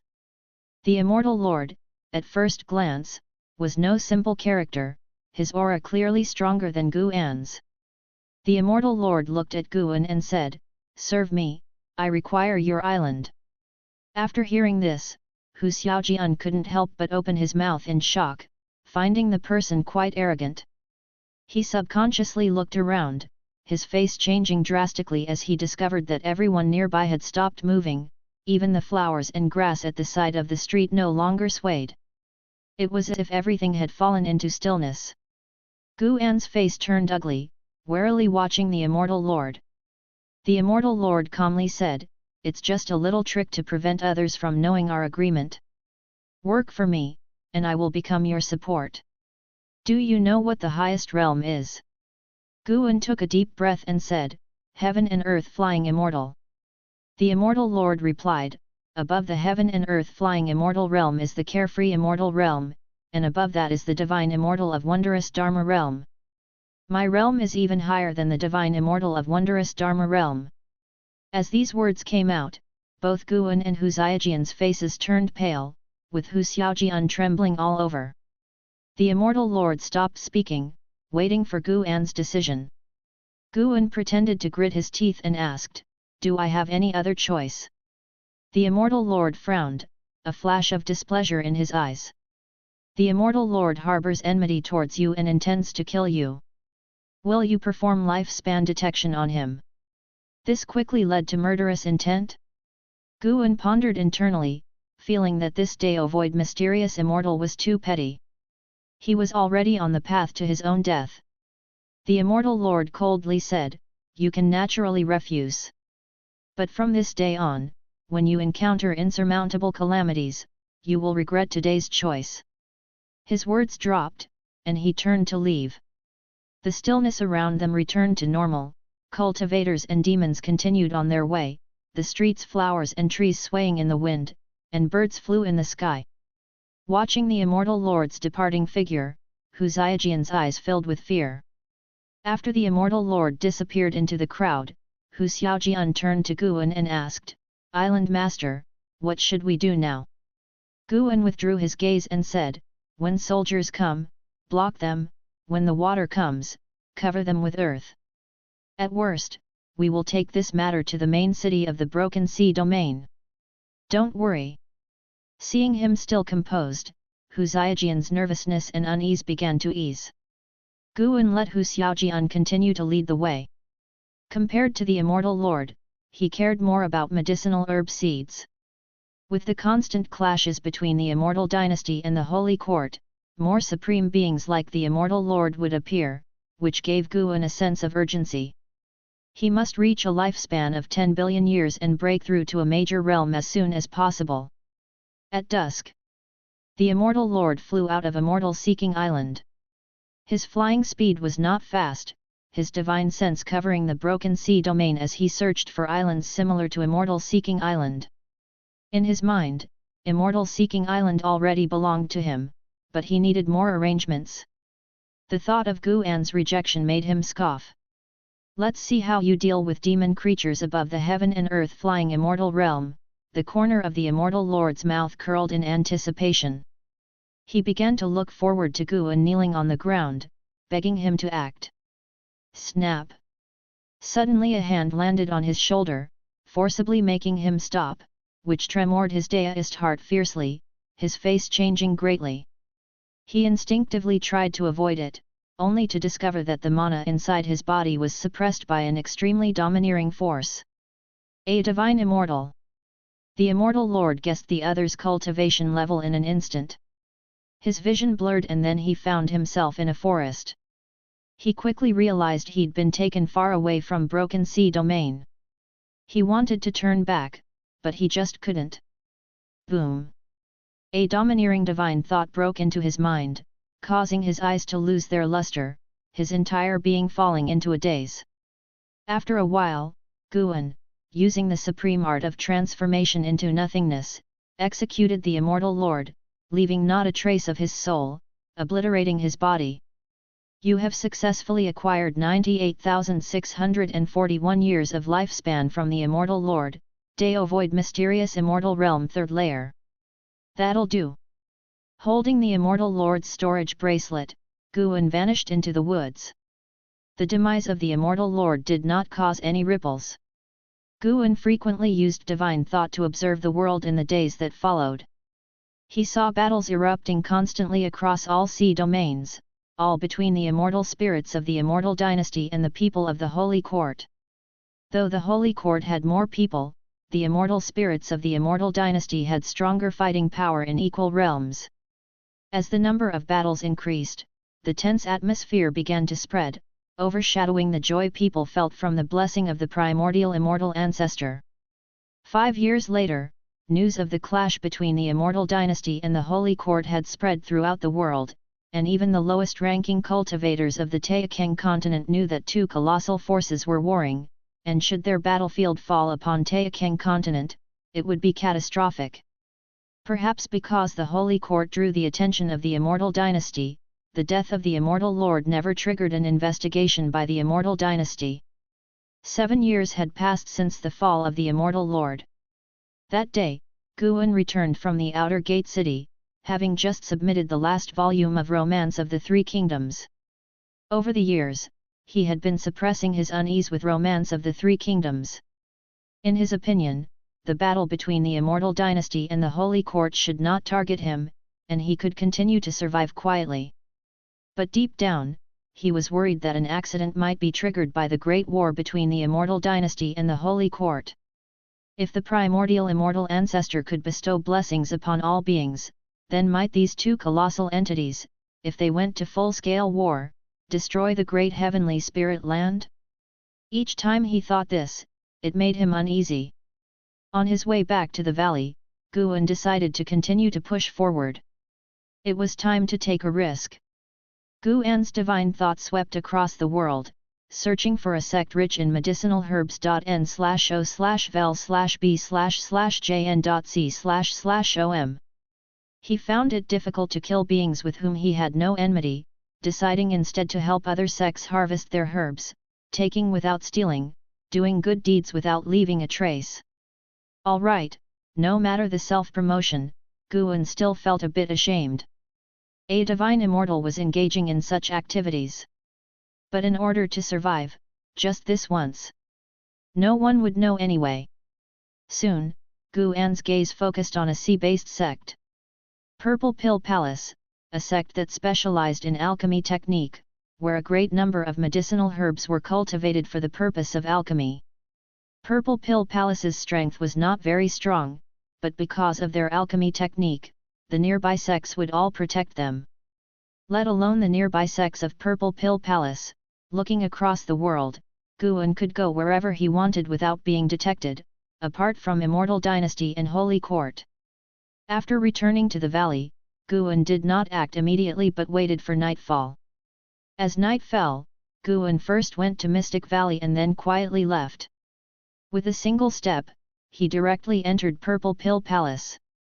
Purple Pill Palace, sitting deep in the ocean, was a sizable continent with many mountain peaks, the tallest of which exceeded 20,000 feet. Under the dark night, there were lights on the peaks of Purple Pill Palace. Guan landed in a forest. His divine thought swept over, and at that moment, at least 400,000 disciples of Purple Pill Palace were engaged in alchemy. He walked towards the nearest medicine garden. At the edge of the medicine garden, in front of a building, an old cultivator sat in front of a pill furnace, his eyes closed, holding a fan and gently waving it, controlling the flames beneath the furnace. Guan walked past him without him noticing Guan's presence. Even if he were to open his eyes, he would not see Guan. This was the skill of the carefree primordial immortal, employed by Guan with the power of a divine immortal. Not even divine immortals could see him unless their cultivation level reached Deo Void Mysterious Immortal. He entered the garden, not picking herbs at random, only harvesting the ones close to maturation. After a while, Guan moved on to the next medicine garden without taking a single herb, simply helping with the harvesting. Purple Pill Palace was vast, and to avoid causing disturbance, Guan moved gently, which slowed down his harvesting speed. He was not in a hurry, taking his time, he would visit each night. 15 days later, Guan had harvested all the mature medicinal herbs within Purple Pill Palace, gaining 150 million years of lifespan. He had harvested so many herbs that Purple Pill Palace eventually noticed something was wrong, falling into panic and even inviting other sects to provide protection. All of this was irrelevant to Guan. He had now set his sights on other sects, this time choosing one far away from Broken Sea Domain. On the first night, after just an ancient hour, someone detected the disturbance. This person quickly alerted the entire sect, causing all the disciples to start patrolling. Guan had to withdraw. In reality, even if discovered, Guan could have forcefully harvested, but he feared making too big a scene. Great powers were capable of divining the past of a sect, and Guan certainly did not want to draw the attention of existences like the Black Profound Emperor or the Annihilation God Emperor. Although the great heavenly spirit land seemed to be dominated by the Holy Court, who could guarantee that there were no entities hiding that were above the 9 heavens of immortal path? It is always better to be cautious. Life is precious, and if faced with an insurmountable foe, no amount of lifespan would matter. That night, among the mountains, there was a large lake with sparkling waves. Closer inspection revealed many spirit flowers floating on its surface. Guan descended from the sky and began harvesting the spirit flowers. He transferred the harvested spirit flowers to the lakeshore.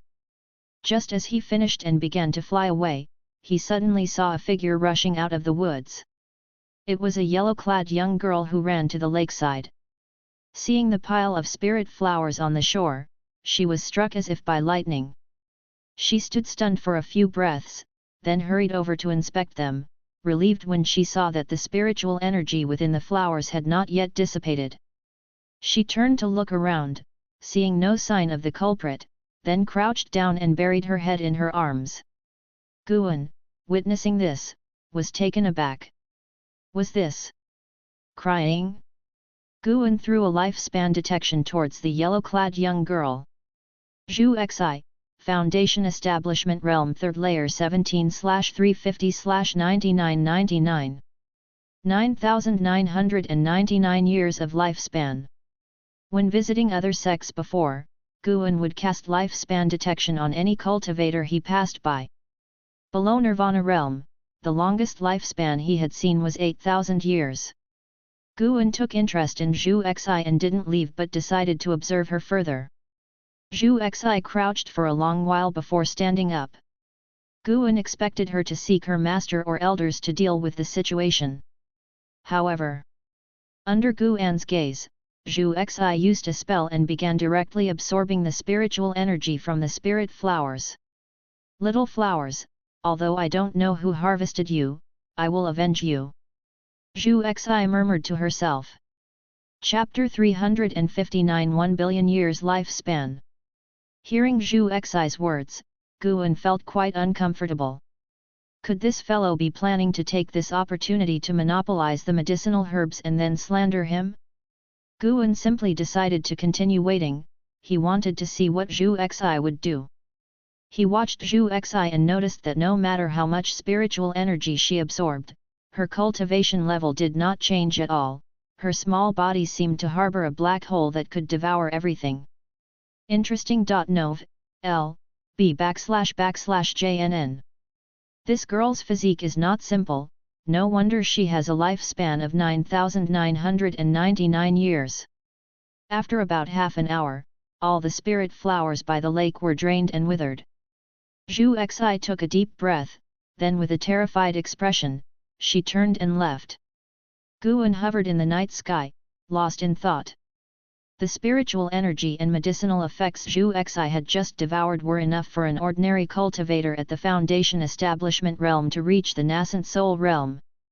Of course, in reality, a cultivator at the Foundation Establishment realm could not have absorbed so much spiritual energy from the spirit flowers at once. Not only had Zhu Xi succeeded, but her cultivation level had not increased at all. What exactly was this physique? Guan began to recall the memories of Long Zhan and Liu Han. They had lived for hundreds of thousands of years, fought countless battles, and perhaps had seen similar physiques. Soon, Guan's brow furrowed. Could it be? An unusual glint flashed in Guan's eyes as he grew more intrigued by Zhu Xi.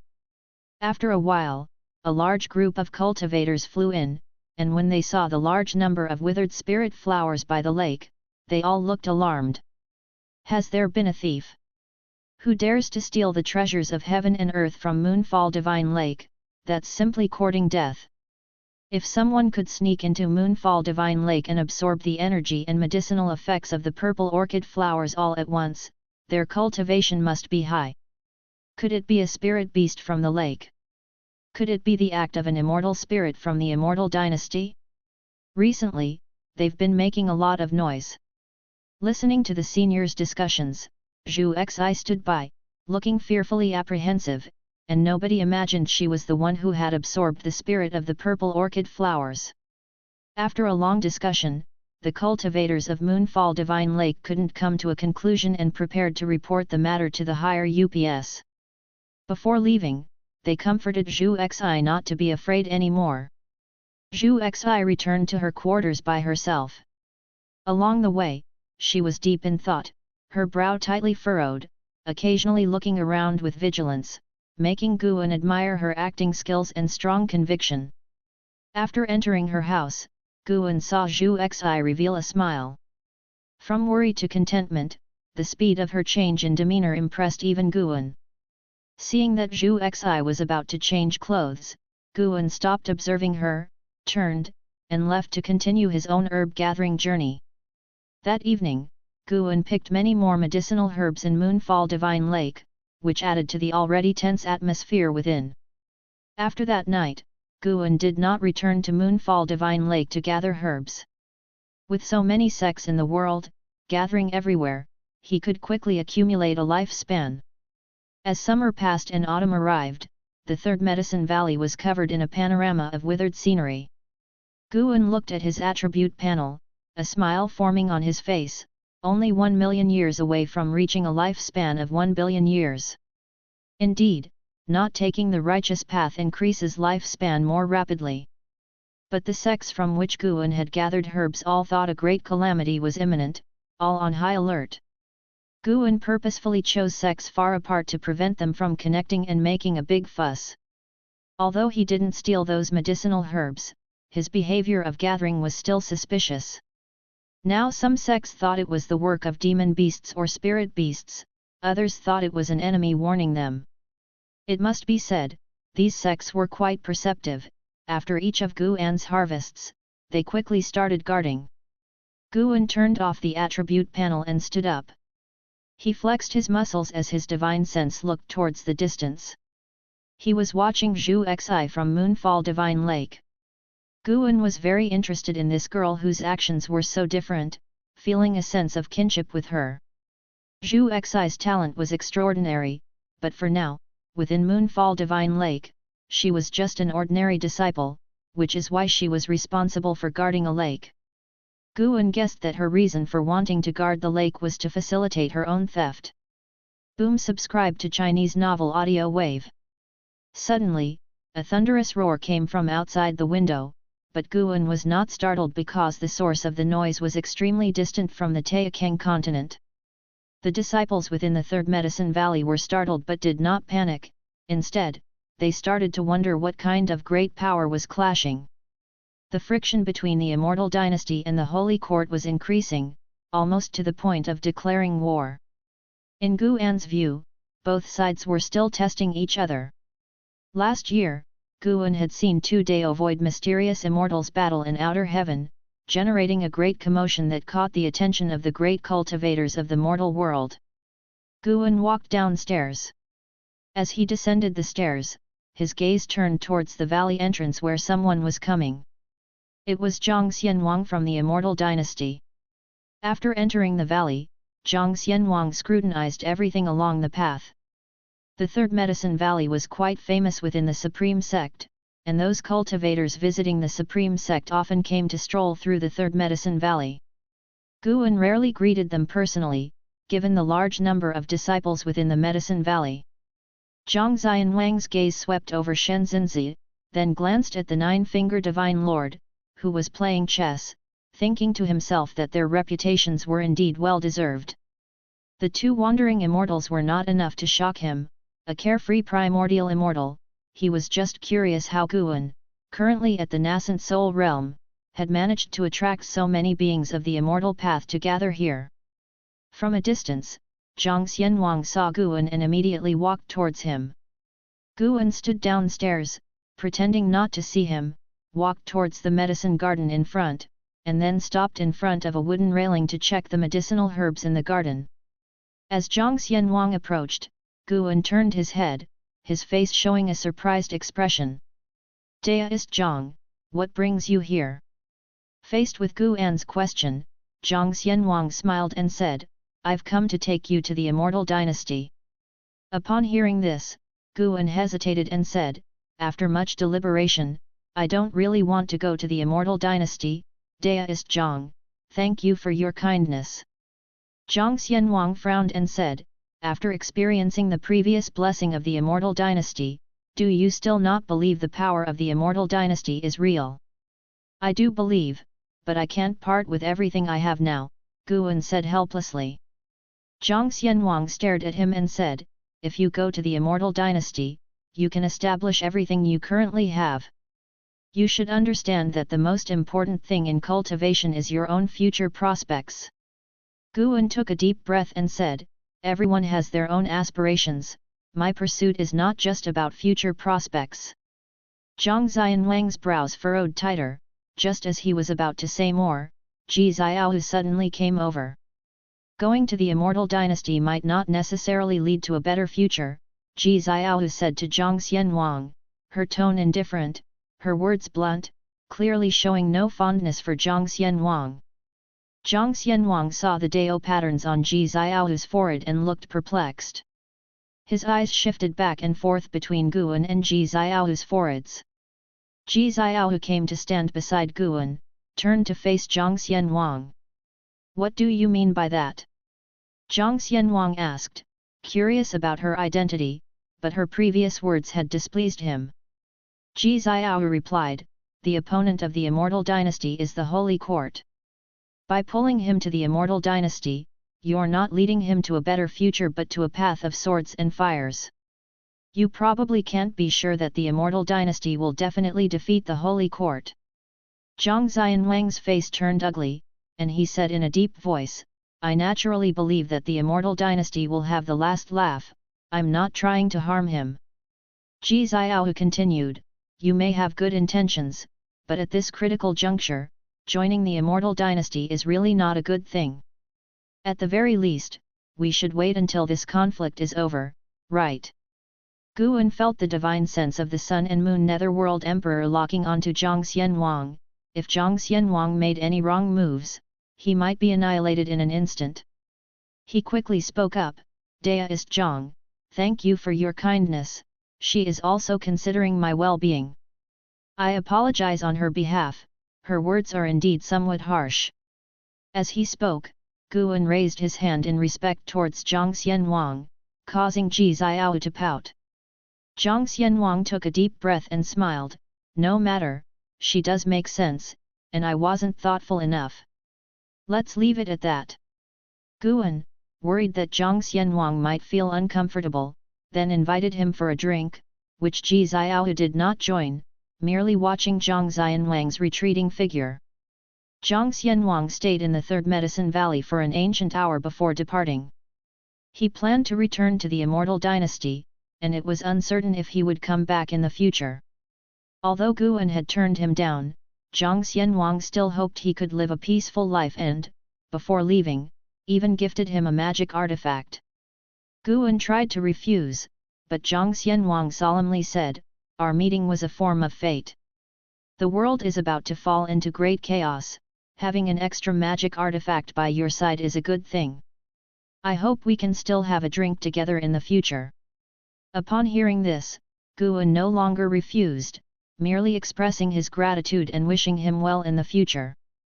After bidding farewell to Zhang Xianwang, Guan went to a hillside at the edge of the Medicine Valley and sat on the grass, beginning to enjoy the sunset. His eyes held the entire world, capturing the myriad states of all beings. Watching those battles, Guan's determination to make a breakthrough only grew stronger. After reaching a lifespan of 1 billion years, he must make a breakthrough immediately. Guan looked up, searching the heavens for an appropriate place to make his breakthrough. Late at night, Guan took action again, this time heading to the Bitter Sea Buddha sect. Despite being located in a barren land, the Bitter Sea Buddha sect cultivated numerous heavenly and earthly treasures, its legacy by no means inferior to that of Purple Pill Palace or Moonfall Divine Lake. The Bitter Sea Buddha sect had several divine immortals of wondrous dharma. Fortunately, there were no devoid mysterious immortals, so no one could detect Guan's movements. It is worth mentioning that Guan saw Liu Lingjun again. Liu Lingjun was meditating quietly under an old tree. Guan went to her medicine garden and helped her gather medicinal herbs without her noticing. Tonight, Guan was going to strive for a lifespan of 1 billion years. The Bitter Sea Buddha sect's mountain peak was vast, with countless medicine gardens on its slopes. Even though he only picked mature medicinal herbs, Guan had only walked 1/3 of the way and had already successfully gathered a lifespan of several 100 million years. Suddenly, he stopped in his tracks because 2 notifications emerged before his eyes. Your lifespan has broken through 1 billion years for the first time, initiating the lifespan simulation function. Lifespan simulation: consume lifespan to conduct simulations. You can simulate everything in reality as well as imagine and create. The lifespan consumed during the simulation will be determined based on the matter being simulated. A smile spread across Guan's face. Finally, a new function had appeared, and now he could conduct his breakthrough with peace of mind. Simulating everything sounded very powerful. Guan immediately had numerous ideas, such as simulating tribulation crossing, combat, and acting. However, whether the simulations would be identical to reality remained to be observed. If they were, that would be quite interesting. Guan continued walking forward. Since he was already here, he would finish gathering before considering those possibilities. Chapter 360 Promoted to Mixed Yuan Refining Virtual Body. Eternal Infinity. In the early morning, Guan stepped out from the loft in Mystic Valley and, after descending the stairs, he joined the disciples in practice drills. Liu Jujia, exceptionally joining the drill this time, chatted with his fellow disciples while they practiced. "Senior brother, when do you think I can unlock the cultivation technique?" Liu Jujia suddenly asked, his tone filled with anticipation.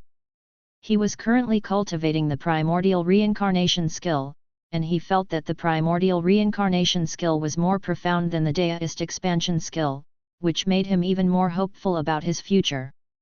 Guan glanced at his lifespan, saying, "Wait a few more decades, don't rush it." Liu Jujia nodded. He trusted Guan completely, especially since Guan was already a nascent soul realm cultivator. In his eyes, although Guan possessed a very mediocre spirit root qualification, the fact that Guan had reached the nascent soul realm by the age of 400 showed that he had extraordinary comprehension. He guessed that behind the primordial reincarnation skill lay unimaginable great karmic connections, and listening to Guan was his only chance for enlightenment in this lifetime. They talked until the practice drills ended, and then Guan left.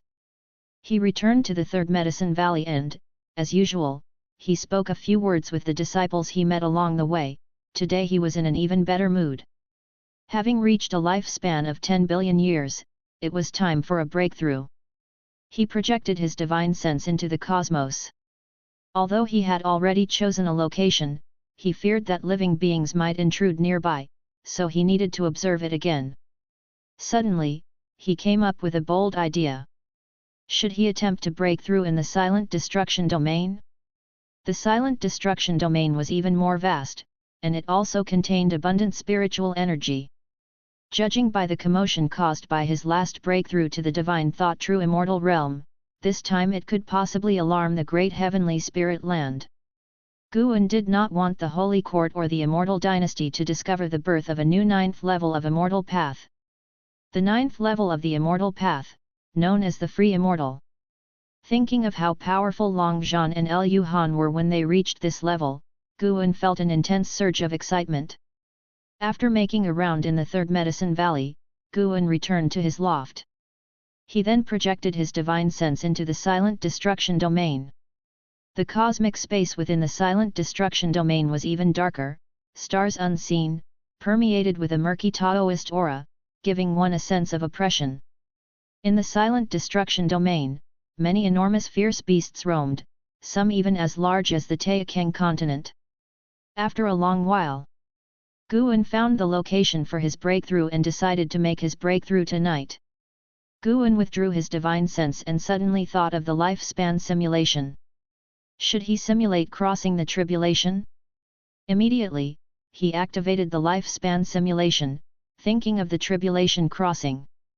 Simulating the evolution of your current realm to cross the tribulation will consume 1 million years of lifespan. Continue. 1 million years? What a scam! How could Guan dare to continue when there was a high probability of failing the tribulation crossing? After all, he could only rely on his physique to survive the simulated tribulation.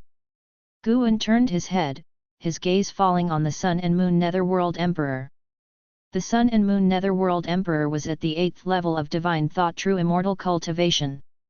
Should he try to battle him to see whose actual combat strength was superior? Guan immediately started simulating the Sun and Moon Netherworld Emperor. Locking onto the Sun and Moon Netherworld Emperor, beginning deduction simulation value. Simulating a battle with the current Tao Sun and Moon Netherworld Emperor will consume 1,000 years of lifespan. Continue. Only 1,000 years? Guan was pleasantly surprised, then instantly realized the trap. If he won, all was well, but if he lost, he would definitely dwell on it, and 10 times that would be 10,000 years of lifespan, a total consumer trap. Oh well, let's try it just once. Guan chose to continue, then closed his eyes, his thoughts entering the simulation space. The environment was still the Supreme Sect, enormously vast. Other than him and the Sun and Moon Netherworld Emperor, no one else was visible. The Sun and Moon Netherworld Emperor rose from behind a distant peak, looking down from high above at the standing area in the Third Medicine Valley. Watching the Sun and Moon Netherworld Emperor, Guan suddenly had a nostalgic feeling of playing one-on-one battle games from a past life, finding it quite amusing. Start the battle. Boom! In an instant, the entire Supreme Sect turned to flying ash. From high above, the vast Taixuan continent also shattered, with nearby oceans stirring up terrifying waves. After the duration of 30 minutes, Guan opened his eyes, his expression peculiar. Why is he so weak? Guan felt helpless. If it wasn't for the fact that he'd spent 1,000 years of lifespan, he could have easily killed the Sun and Moon Netherworld Emperor.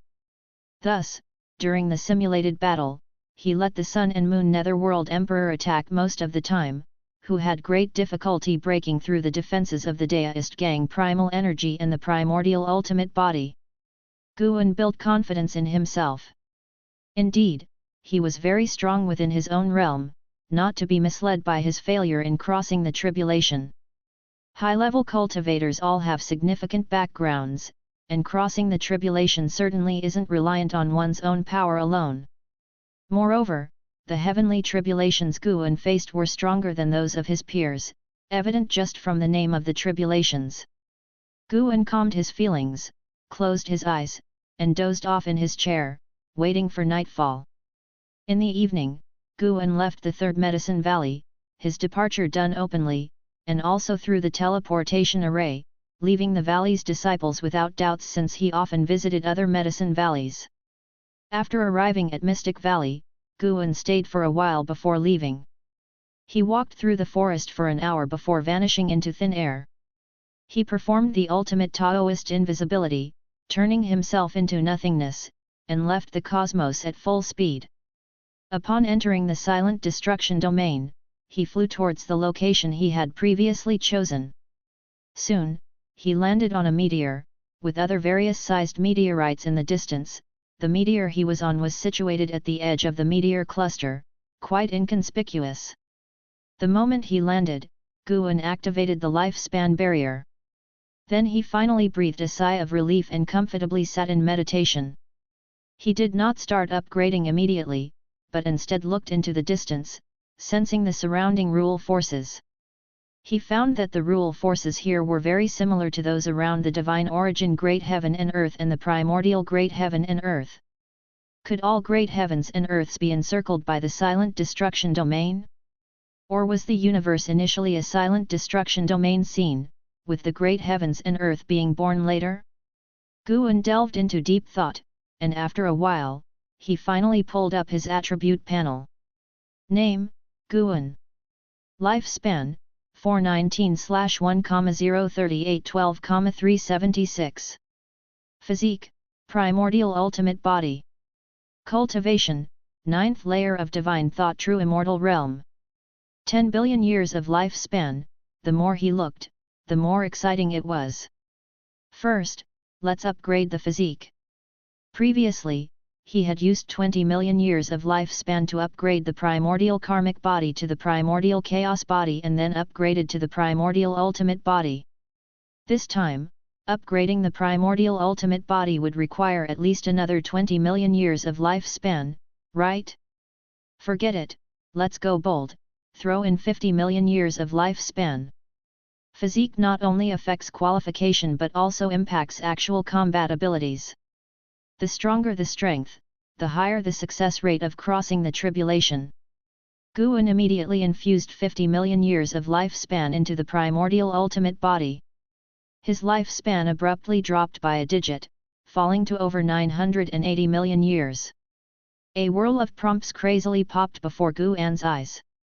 For the first 30 million years, the primordial ultimate body did not undergo transformation but continued to strengthen. Until 35 million years, the primordial ultimate body transformed into the chaos-refined illusory body. Then, the chaos-refined illusory body continued to sense the Tao rules, constantly enhancing its perception power of the Tao rules. Ultimately, the chaos-refined illusory body could not advance further, but Guan was already satisfied. Boom! The surrounding spiritual energy frenziedly surged towards Guan. The spiritual energy within the silent destruction domain was of a higher grade than the nature's spiritual energy, mixed with an essence of Tao rules, and was known as Tao spiritual energy. Absorbing Tao spiritual energy could not only enhance cultivation but also amplify the perception power of Tao. Of course, if the cultivation realm was insufficient, absorbing Tao spiritual energy would only damage the physique and harm the soul. It seemed, thus, that the mysterious light covering the great heavenly spirit land might be a protective measure. Reaching the level of heaven and earth flying immortal would ensure safe absorption of Tao spiritual energy. Guan closed his eyes, fully immersing himself in enlightenment, feeling the creation of the chaos-refined illusory body. After transforming the primordial ultimate body into the chaos-refined illusory body, its great divine power, the ultimate Tao Chaos Pan, although not qualitatively changed, was fully unleashed, reaching a pinnacle state.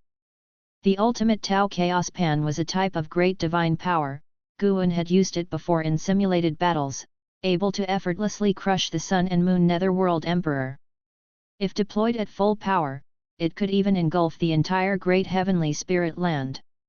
If Guan's cultivation was more robust, he could unleash even more terrifying might. As Tao spiritual energy furiously entered Guan's body, the cosmic space around him stirred up Tao winds, whimsical and wanton, shaking the distant meteor cluster. Just as this commotion started, Guan sensed many powerful divine senses and divine thoughts sweeping over. The weakest was from the realm of divine immortal of wondrous Dharma. Sure enough, the silent destruction domain harbored numerous fearsome beings. As time passed, more and more divine thoughts appeared, signifying that he had alarmed the divine thought true immortals. Fortunately, those beings only used divine thoughts for observation and did not personally patrol. N/O/vel/b//in.c//om. An hour later, Guan successfully cultivated the chaos-refined illusory body.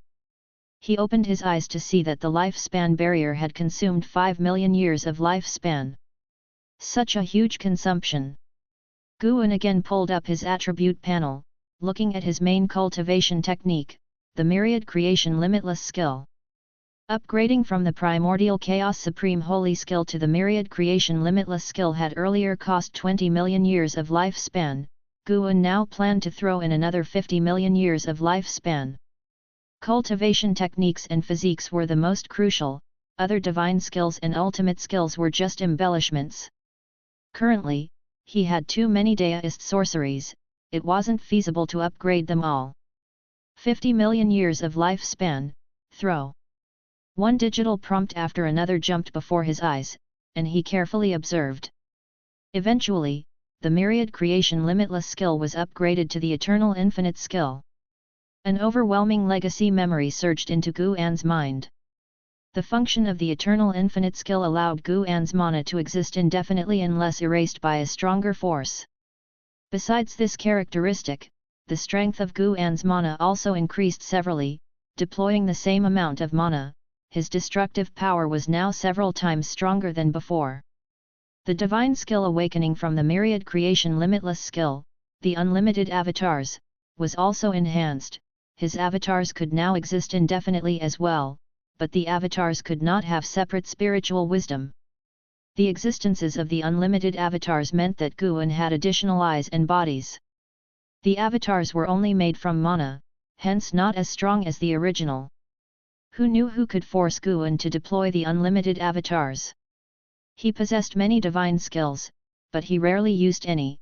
Of course, he hoped not to encounter a situation where he had to use all his skills to survive a crisis. The Tao spiritual energy erupted again, and this time, it finally alarmed a powerful being to appear. Guan lifted his eyes to see a massive figure emerging from the darkness, just an outline, resembling some demon creature. This was also the largest being Guan had ever seen in his life, larger than the great heaven and earth. Merely looking at its form was enough to feel the oppressiveness exuded by the other party. Chapter 361 Breakthrough to the Free Immortal Realm 9 Layers. Guan gazed upon that mysterious and colossal entity, feeling a deep sense of wariness in his heart. He could sense that this being was immensely powerful, far surpassing the Sun and Moon Netherworld Emperor, likely having reached the 9th level of the Immortal Path. Thanks to the protection of the lifespan barrier, the other side did not detect Guan's presence and quickly left the area. The Tao spiritual energy within the universe was in turmoil, expanding its influence increasingly vast.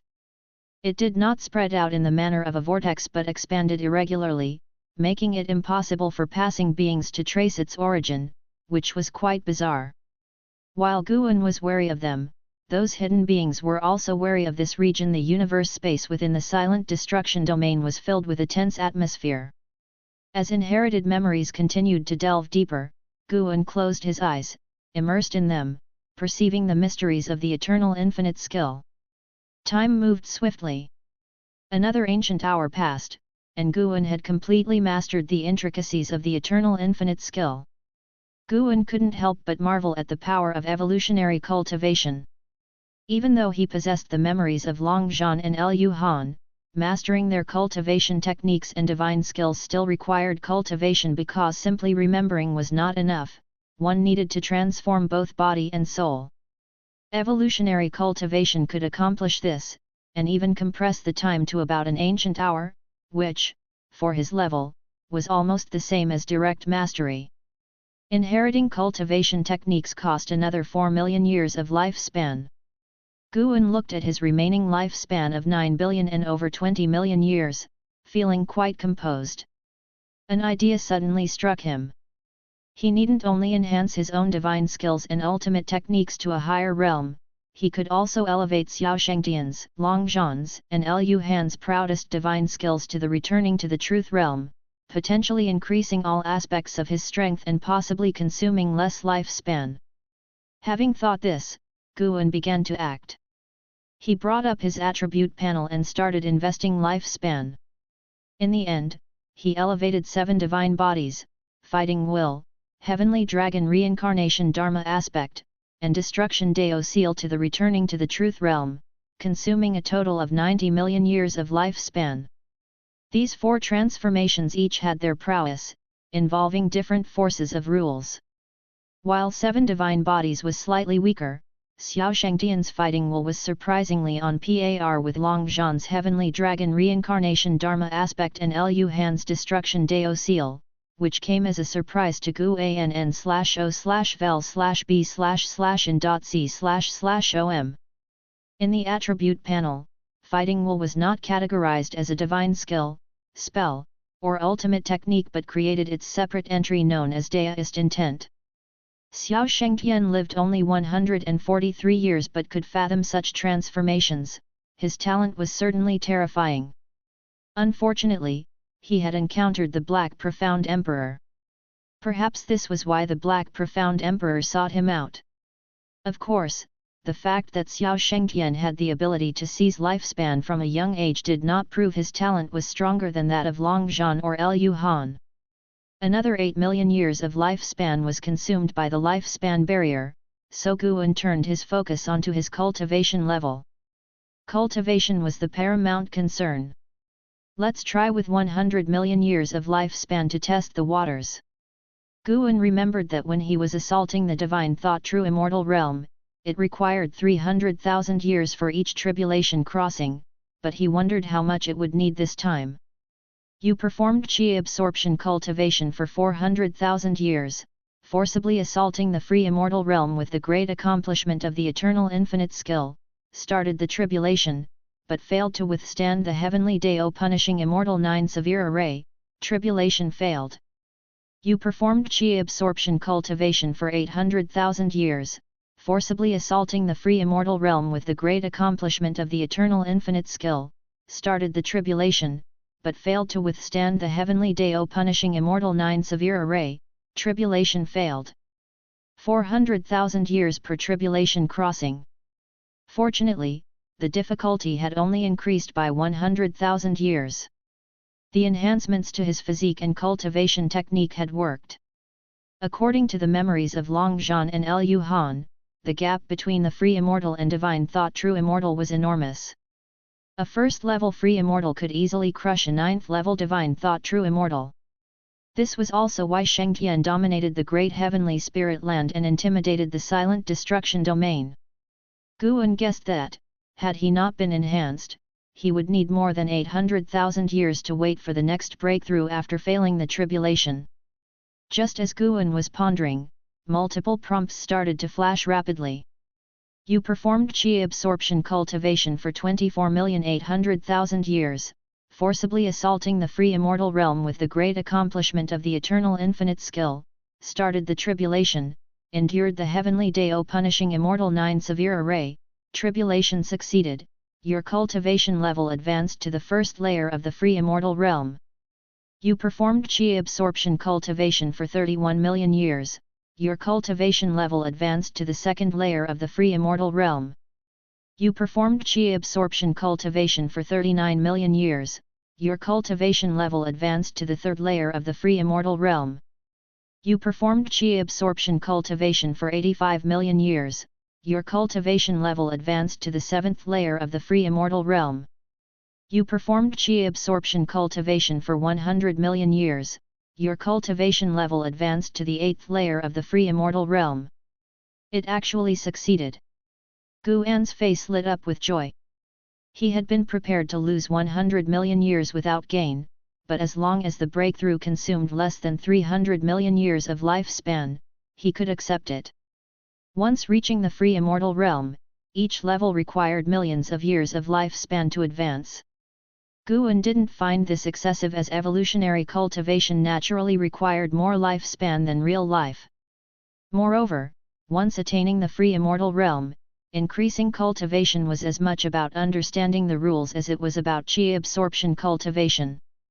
Long Zhan had encountered several free immortals who had struggled to break through for tens of millions of years. Could it be that the previous reincarnation evolution had played a part? Gu An did not dwell on the thought, his mood cheerful as he continued to invest lifespan, spending another 20 million years to elevate his cultivation level to the 9th layer of the free immortal realm. Tao spiritual energy began to surge around him, stirring upheaval throughout the universe once more. This disturbance was far greater than the previous one. In the great heavenly spirit land, within the immortal dynasty, beneath the dazzling starry sky stood a majestic peak with a vast and sprawling square at the summit, dotted with stone pillars emitting golden light. The lord of the immortal dynasty, Yangxian Emperor, was meditating on a white jade dais. He suddenly opened his eyes, looked up, and furrowed his brow. It's a disturbance from the silent destruction domain. Yangxian Emperor murmured to himself, his eyes filled with concern. The immortal dynasty and holy court refrained from waging all-out war partly because the silent destruction domain served as a check, fearing mutual destruction would provide an opportunity for the heavenly demon. The disturbance from the silent destruction domain had already affected the cosmic spiritual energy beyond the outer heaven, and this influence continued to expand, possibly reaching the great heavenly spirit land. Even someone as powerful as Yangxian Emperor could not determine what this signal meant. He recalled a similar disturbance near the silent destruction domain in the universe area beyond the outer heaven years ago, but it was nowhere near the scale of the current disturbance. Could these two incidents be related? He knitted his brow, lost in thought. At the same time, on the other side of the great heavenly spirit land, in the Holy Land where the Holy Court resided, several figures flew out and swiftly reached the outer light layer, looking towards the distance. It's a disturbance from the silent destruction domain. Could someone be breaking through? This disturbance is too exaggerated, isn't it? It's hard to say, it could also be the heavenly demon plotting something. We should still be careful, and not forget the person from beyond the outer heaven who stole treasures from the Holy Court. Could it be related to the immortal dynasty? They could very well be colluding with the heavenly demon. The great cultivators of the Holy Court discussed heatedly, most of them bearing serious expressions, occasionally glancing towards the direction of the immortal dynasty. As time passed, the great sects within the great heavenly spirit land also became aware of the anomaly beyond the outer heaven, and more great cultivators flew out of the great heavenly spirit land, reaching the outer light layer. Boom! Within the lifespan barrier, Gu An's aura rose sharply, his entire body glowing with the brilliance of the eternal infinite skill. He had officially stepped into the free immortal realm, becoming a free immortal. Upon reaching the free immortal realm, the golden core within his body began to transform. When he had reached the carefree immortal realm previously, his golden core could accumulate the force of heaven and earth rules, forming his own path. Divine Immortal of Wondrous Dharma molded the immortal soul of Wondrous Dharma, Deo Void Mysterious Immortal solidified the path within the golden core, and Divine Thought True Immortal allowed his soul to temper out divine thought. The golden core and soul continuously alternated in elevation, achieving a certain balance. This time, it was his golden core's turn. His golden core was transforming into another existence, within which the Deo bloated and annihilated, condensing anew his own path. Gu An knew what his golden core was about to transform into. Tao Seed. Owning the memory of Long Zhan, Guan knew what realm lay beyond the 9 layers of the immortal path. The key to reaching that realm lay in the Tao seed. The Tao seed would condense Tao fruit, and once it bore fruit, one could reach a whole new level. The free immortal realm was the process of nurturing a Tao seed.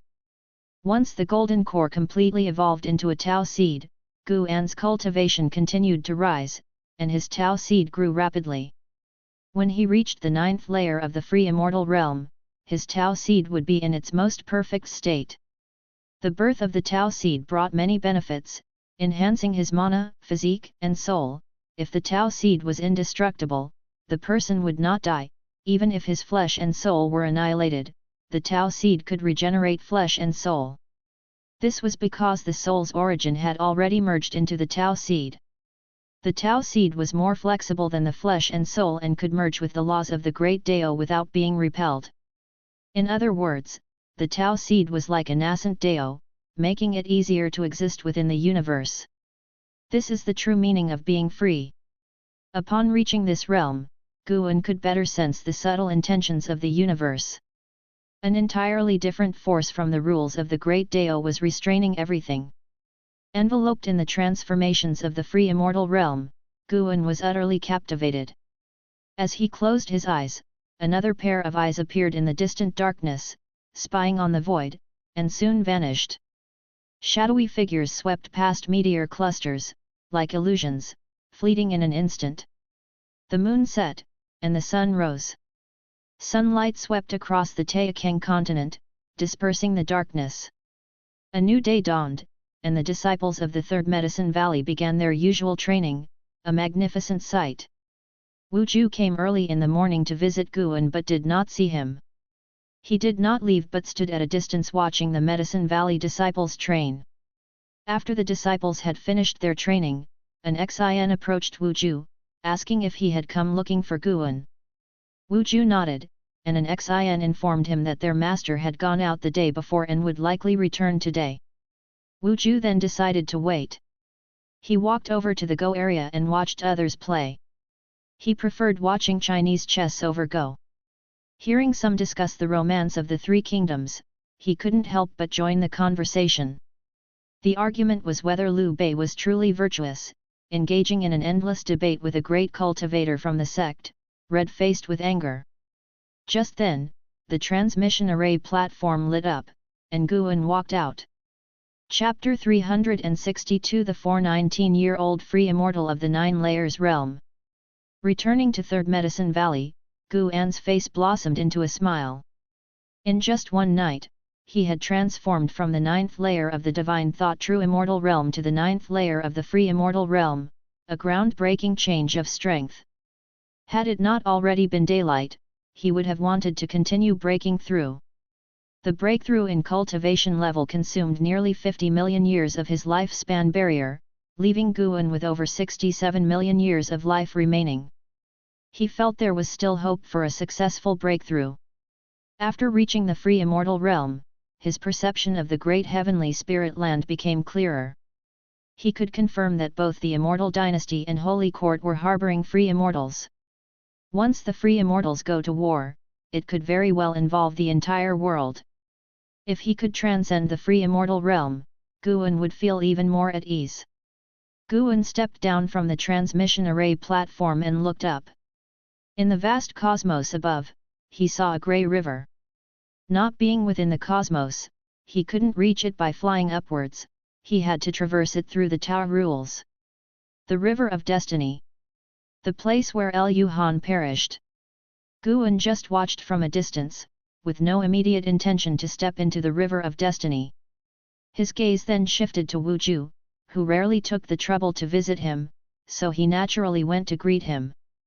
Yu Yingying was holding a rabbit as she saw the figure of Guan. She subconsciously looked over and was taken aback for a moment, rubbing her eyes with one hand. Guan was dressed the same as the day before, with no change in his makeup or hairstyle, yet Yu Yingying felt a significant change in him. This change was indescribable for her. Looking at Guan made her want to approach him, but after a longer gaze, she felt an urge to submit. It was a complex emotion, difficult for her to describe. Not only her, but other disciples also couldn't help but take a second look at Guan after seeing him. Guan arrived behind Wu Ju just in time to hear him listing the benevolent deeds of Liu Bei. Wu Ju seemed to sense something and turned his head. Seeing Guan, the anger on his face instantly vanished. "You're finally back. Come on, let's go have a drink." Wu Ju immediately pulled Guan's arm and walked to the side. Guan naturally wouldn't refuse. He called out for an Xin to prepare wine and dishes. The two settled in Guan's loft, sitting opposite each other. "Guan, I've reached the unification realm," Wu Ju excitedly declared, his face brimming with pride. Guan was amused. "You're in the unification realm? I couldn't even sense it until I approached you from behind." He had suppressed his aura to nascent soul realm levels without completely hiding it. This showed that Wu Ju really got carried away easily. Guan wondered if this would cause him trouble in the future. "Really? That's two." Guan feigned surprise, his eyes widening. Wu Ju became even more smug at his expression, boastfully asking, "A unification realm at 421 years old, do you understand what kind of strength that represents?" Guan opened his mouth, then found himself at a loss for words. He knew very well what strength a unification realm cultivator at 421 years old represented. Isn't it just the unification realm? What he wanted to ask Wu Ju was whether he knew what the ninth layer of the free immortal realm at 419 years old constituted in terms of power. An Xin, who had come upstairs to deliver the wine and dishes, found Wu Ju's statement amusing. "Showing off in front of my master?" She placed the wine and dishes on the table, then left. Wu Ju had been speaking loudly on purpose and wondered why an Xin didn't react.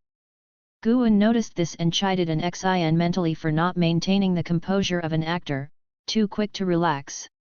"Never thought you'd make it this far, although I've always felt you were extraordinary. It turns out I still underestimated you," Guan said with feeling, immediately drawing Wu Ju's attention back. Wu Ju laughed and said, "If it weren't for your constant encouragement in the past, I couldn't have reached this point today. You too can comprehend the path. It's not impossible for you to reach the unification realm in the future." Guan shook his head, "That's impossible n/o/vel/b/in. .c//om. How could it be? You have to believe in yourself." "Yet, it's because of belief there's no chance." Guan then asked, "You should be able to compare with An Hao and my brother Li now, right?" Upon hearing this, Wu Ju's eyes shone. "I'm not sure, but I've always aimed to match them. Sadly, I don't know how strong they really are.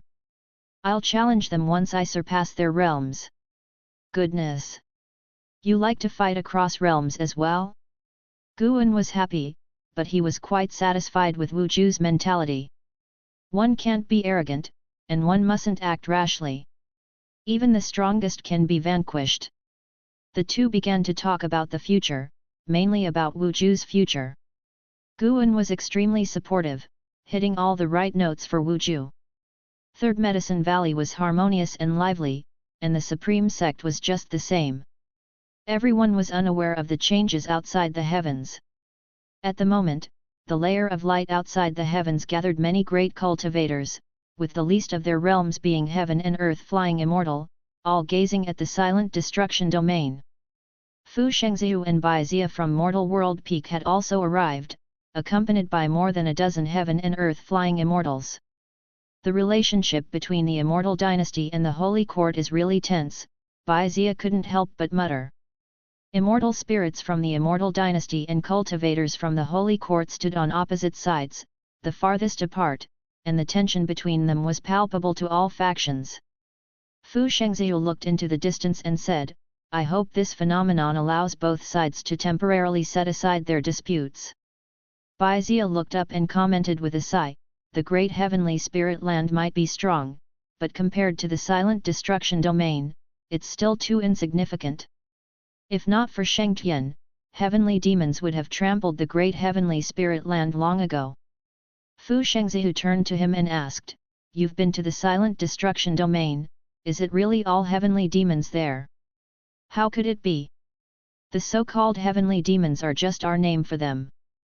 The silent destruction domain does have a race of heavenly demons, but we consider all the beings born there as heavenly demons. The domain is boundless, and I don't know just how vast it is. Perhaps there are other great heavens and earths hidden there. Baizia spoke wistfully, as if recalling something, his eyes growing dim. While the two discussed the silent destruction domain, other factions were doing the same, sharing their experiences within the domain. Meanwhile, Guan, the instigator behind the phenomena, was in the valley enjoying wine and good times with a friend. This continued until late at night when Guan began to act again. The gap between the free immortal realm and higher realms was immense, a significant leap in stages. Fearing that 600 million years of life might not suffice, he wanted to surreptitiously gather 10 billion years worth. Yes, the last time.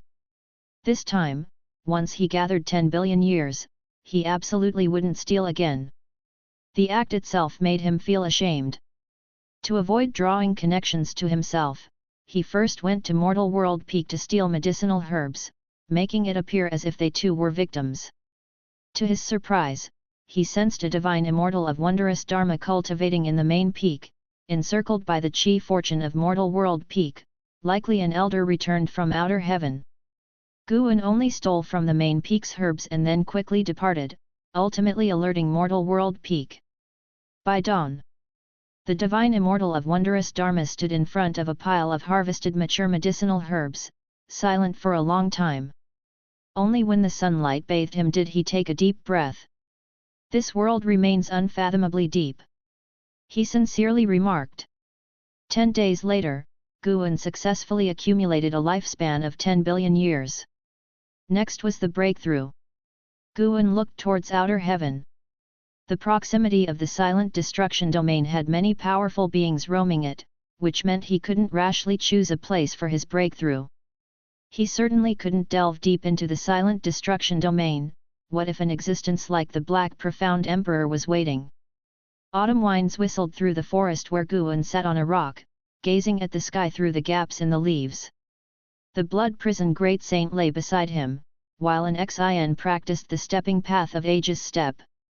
Her movements were smoother than before, each step full of grace, catching even the blood prison great saint's eyes. The blood prison great saint also wanted to learn, but simply watching an Xin couldn't unravel the technique for him. He guessed that to learn such divine skills, personal guidance from the master was necessary. He didn't ask, understanding his current form was unsuited for divine skill cultivation. If he behaved well, he would eventually learn once 1,000 years passed. Guan's eyes turned to the sea. His covert action had still caused disturbances, with the factions from which he had stolen unable to find the true culprit, resorting to seeking help from the Holy Court. The Holy Court gathered the information and dispatched many of its cultivators for investigation. Guan heard some saying the affair might be related to the phenomena outside the heavens, even discussing the heavenly demons' conspiracies. It made him laugh and cry. The initial guesses were accurate, but later they veered off course. Nevertheless, he wasn't worried about being exposed. After all, he would no longer steal after this breakthrough, resuming his usual state to watch the world's changes with a smile. The only downside to a peaceful world is that with stable order, it's hard for those at the bottom to climb, and breaking the rules would easily invite trouble. The resources of the great heavenly spirit land had been divided among various factions. Any land nurturing heaven and earth treasures was always near a sect, with very few ownerless treasures left. Either they were guarded by a sect, or a great demon was watching them. Of course, compared to the turmoil of unrest, Guan preferred peace. Peace may have less opportunity, but it's not as dangerous. If not for the Holy Court establishing order, the Seven Stars spirit realm would have trampled the supreme sect before Guan could rise. It was the world's rules that kept the Seven Stars spirit realm from acting recklessly, their vile acts only able to be performed in the shadows. Guan's divine thought suddenly fell on Zhu Xi of Moonfall Divine Lake. In the vast world, only a handful of people he had physically seen could reach the peak longevity of 9,999 years before the Nirvana realm, and how, the evil emperor, Yang Jian, the blood prison great saint, Ji Xiaohu and Zhu Xi. Among them, the evil emperor, the sect hierarch of the Ephemera sect, was trapped under the immortal king crown and crushed by Guan. There surely were other individuals with the maximum longevity of 9,999 years in this world, they just hadn't appeared before Guan yet. Perception could not be used for lifespan detection. Guan saw Zhu Xi cultivating, her cultivation level the same as the last time he saw her, with no hint of change. What heights will the Taichu swallowing Yuan body reach here? Guan was filled with curiosity. Within the great heavenly spirit land, ancient treasure bodies were rare, above them were Taoist bodies, and higher still were holy bodies. The Taichu swallowing Yuan body was comparable to the primordial karmic body, exceeding even the holy bodies. In terms of physique alone, Zhu Xi was much stronger than Anhao and Yang Jian. Of course, physique was just one aspect of talent. Like Anhao, his intellect was equally remarkable. 9,999 years is the limit of longevity for the human race beneath the Nirvana realm, but it doesn't necessarily mean the limit of their gifts. Chapter 363 Peeking into the Future. Master, I can't train anymore. An Xin approached Guan, speaking feebly. Guan came back to his senses, nodded slightly, then stood up and took an Xin and blood prison great saint away. Master, do you think the immortal dynasty will fight with the holy court? Everyone outside is saying that great changes are coming, an Xin asked curiously as she walked beside Guan. The ancestor of void illusions blessed all beings, causing the status of the immortal dynasty in the hearts of all beings to soar. Now, in the eyes of most beings, the immortal dynasty was even stronger than the holy court. Once the immortal dynasty defeated the holy court, a new era would begin. Perhaps, Guan answered, but it has nothing to do with us. The Taixuan continent can't participate in such a struggle yet. Looking at the lights in outer heaven, Guan suddenly felt that he delayed the conflict between the immortal dynasty and the holy court. Now the entire great heavenly spirit land feared the silent destruction domain and dared not rashly go to war. Guan suddenly felt very great, thinking that his breakthrough could help maintain peace in the world. Perhaps such peace could only last a few decades, 100 or 200 years, but mortal spirits could only live that long. An Xin continued to inquire, she was very curious about who was stronger between the immortal dynasty and the holy court. Guan didn't make a judgment, his answers were equivocal, but this didn't hinder her imagination. Seeing that her master didn't want to speak more, she started chatting with the blood prison great saint. In the following days, Guan's divine thought explored the silent destruction domain daily, looking for the right time to break through. The commotion he had previously caused was too great, making powerful beings linger near the silent destruction domain. Not only was the great heavenly spirit land tense, but the forces within the silent destruction domain were also nervous, thinking that the great heavenly spirit land was going to invade them. As autumn passed and winter came, the year's flying snow arrived on schedule. In the early winter, Guan took an Xin to Mortal World Peak, and an Xin walked to one side to cultivate on her own. It wasn't long before Zhu Xinglan came to visit Guan. Master, there have been thieves on Mortal World Peak lately, Zhu Xinglan said with a solemn expression. Guan raised an eyebrow, asking in surprise, what kind of thieves? Were there any casualties? No, but many garden areas had medicinal herbs harvested, including our Mortal World Peak's medicine garden. Fortunately, only harvesting was done, and there was no damage. Even the Supreme Elder of the main peak couldn't find the real culprit. Also, I heard that there were strange phenomena beyond outer heaven recently. Do you think it could be the work of the heavenly demon? Zhu Xinglan said anxiously. The higher you stand, the more dangers you see. With external threats from the heavenly demons and internal tensions between the immortal dynasty and the holy court at knife point, how could he not think more? Moreover, a heavenly demon was hidden beneath mortal world peak. Guan frowned and pretended to calculate with his fingers. Zhu Xinglan seemed to think of something, adding, moreover, other sects have encountered similar situations to mortal world peak, with medicinal herbs mysteriously harvested without anyone knowing who the perpetrator is. Guan asked, how many times has this happened on mortal world peak? Just once. Then let's wait and see, it might just be a false alarm. Perhaps. Zhu Xinglan felt it made sense and then began to speak about the situation of Dingtian Peak.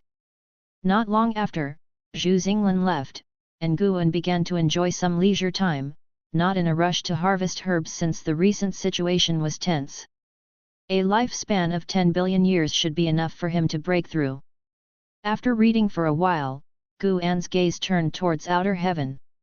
He saw a great battle unfolding within the silent destruction domain. The combatants were divine thought true immortals, and they were not beings from the great heavenly spirit land. Beings born in the silent destruction domain differ distinctly from those of the great heavenly spirit land in terms of aura, so the heavenly demon was easy to identify. Guan watched the battle, curious to see how the divine thought true immortals of the silent destruction domain compared to the Sun and Moon Netherworld Emperor in strength.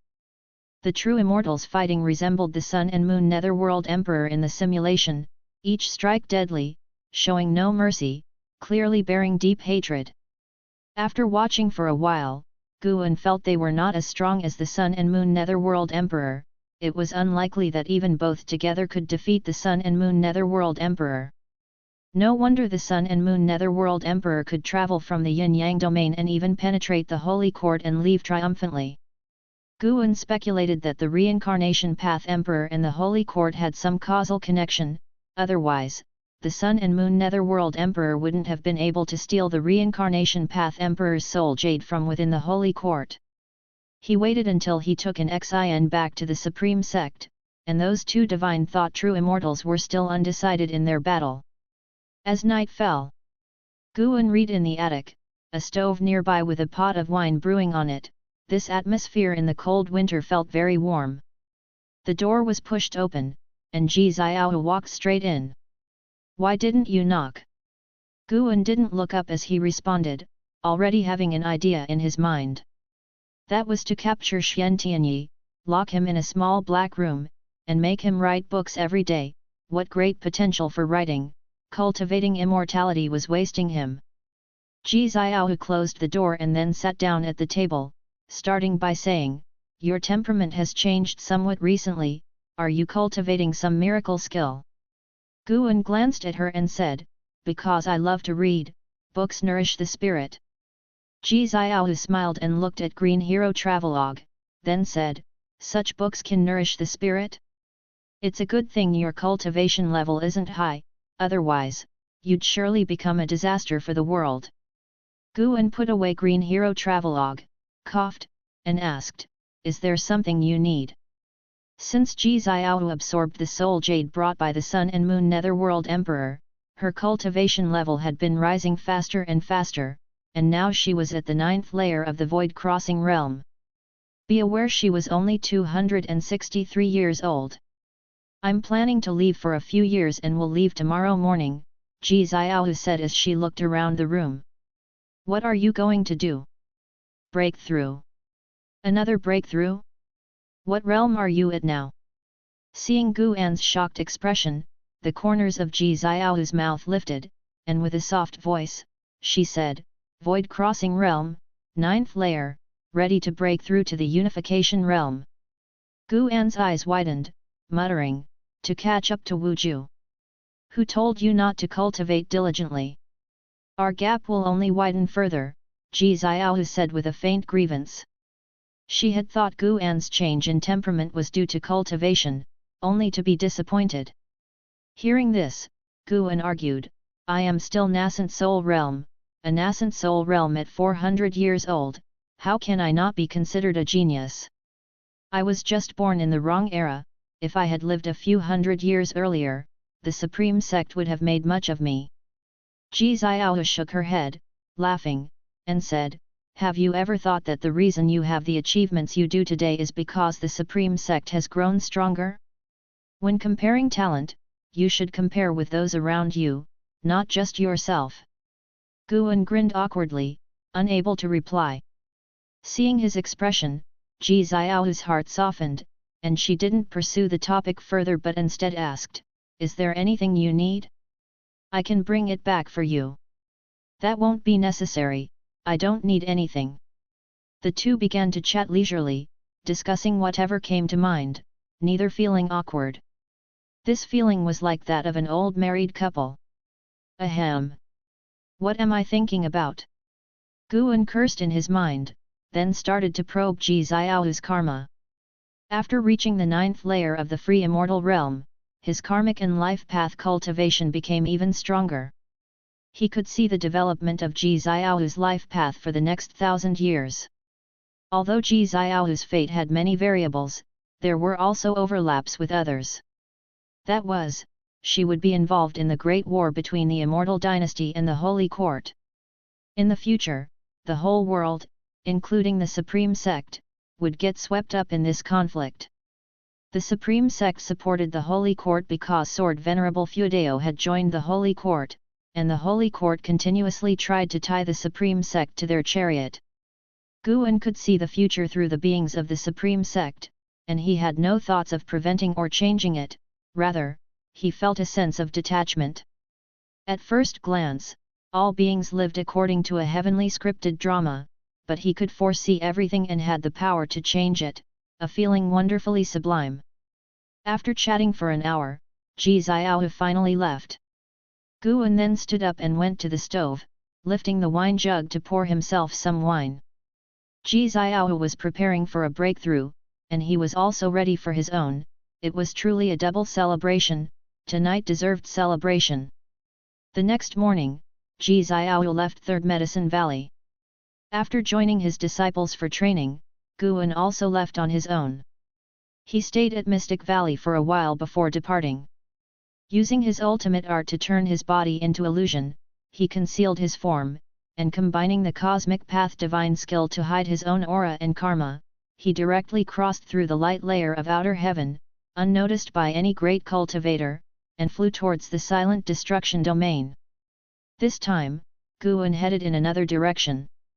Soon, he entered the silent destruction domain and landed in a nebula.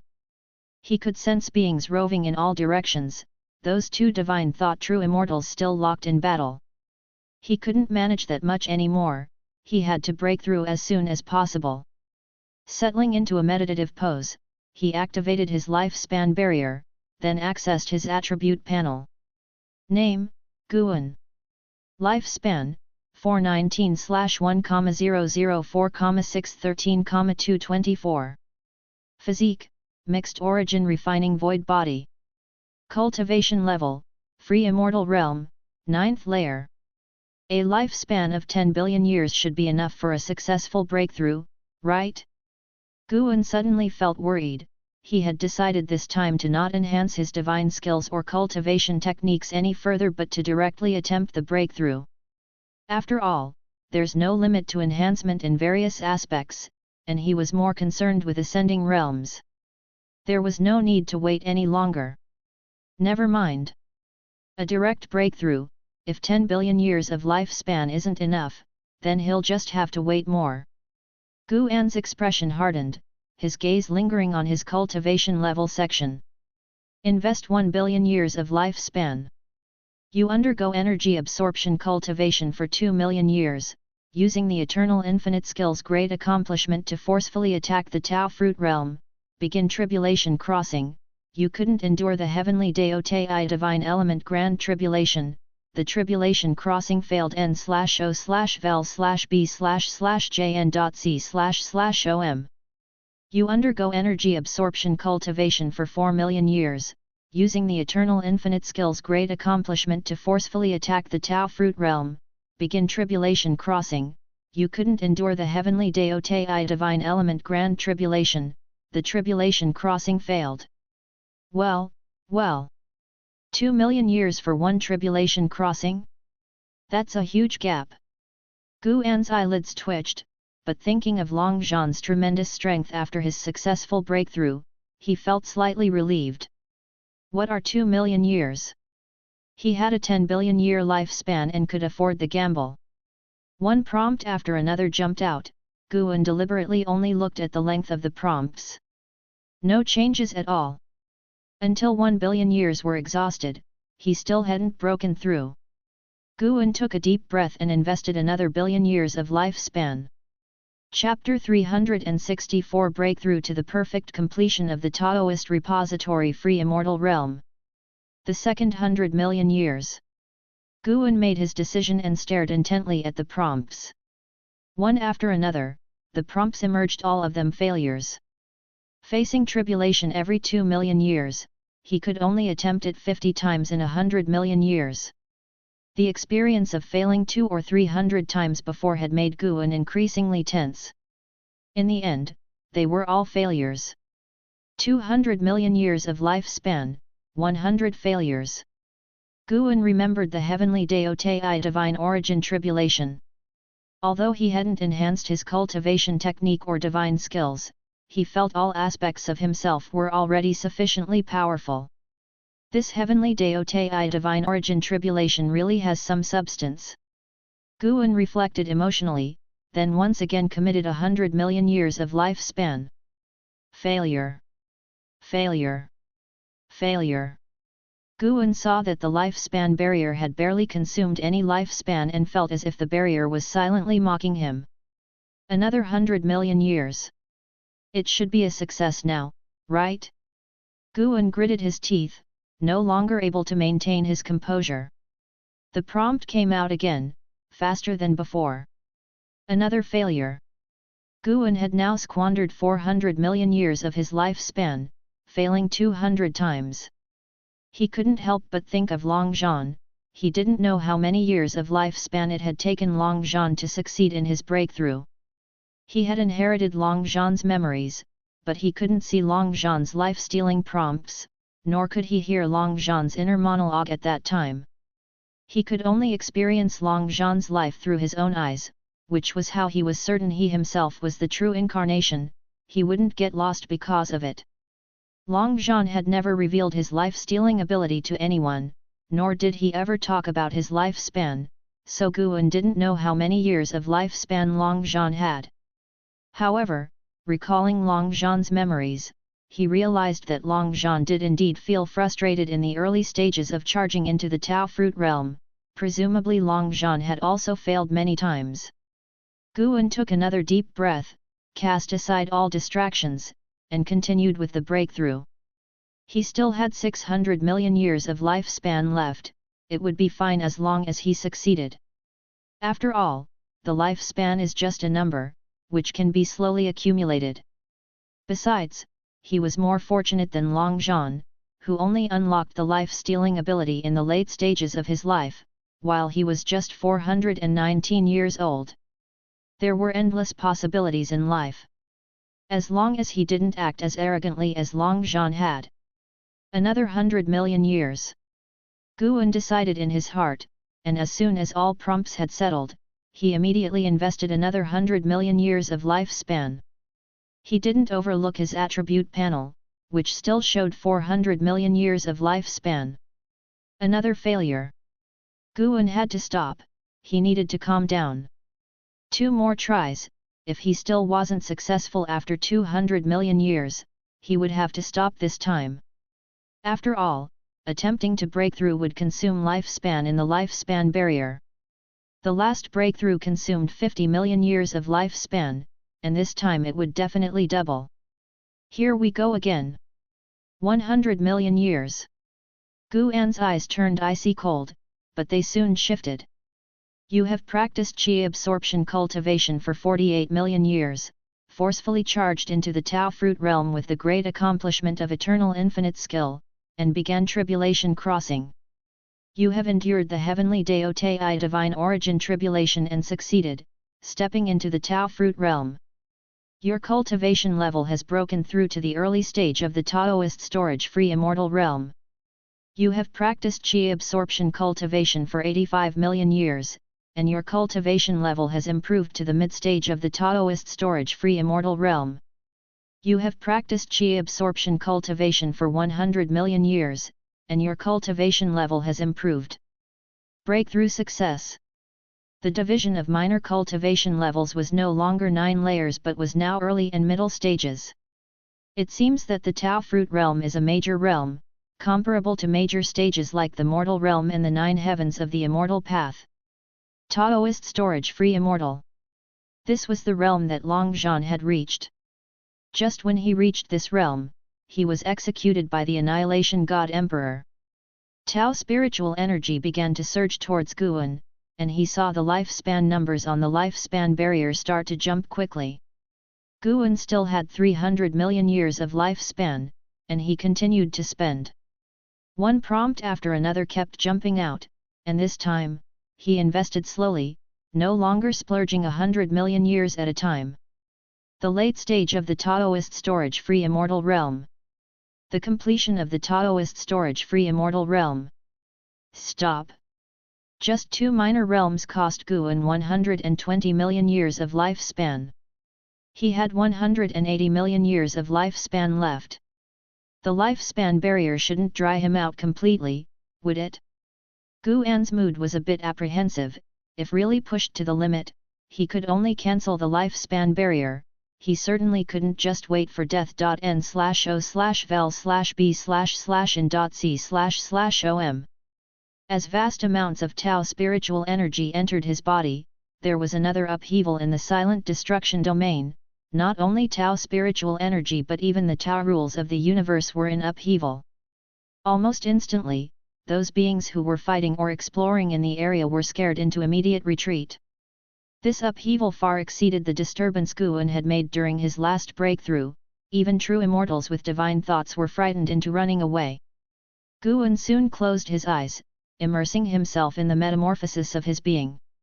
His Tao seed began to absorb Tao spiritual energy.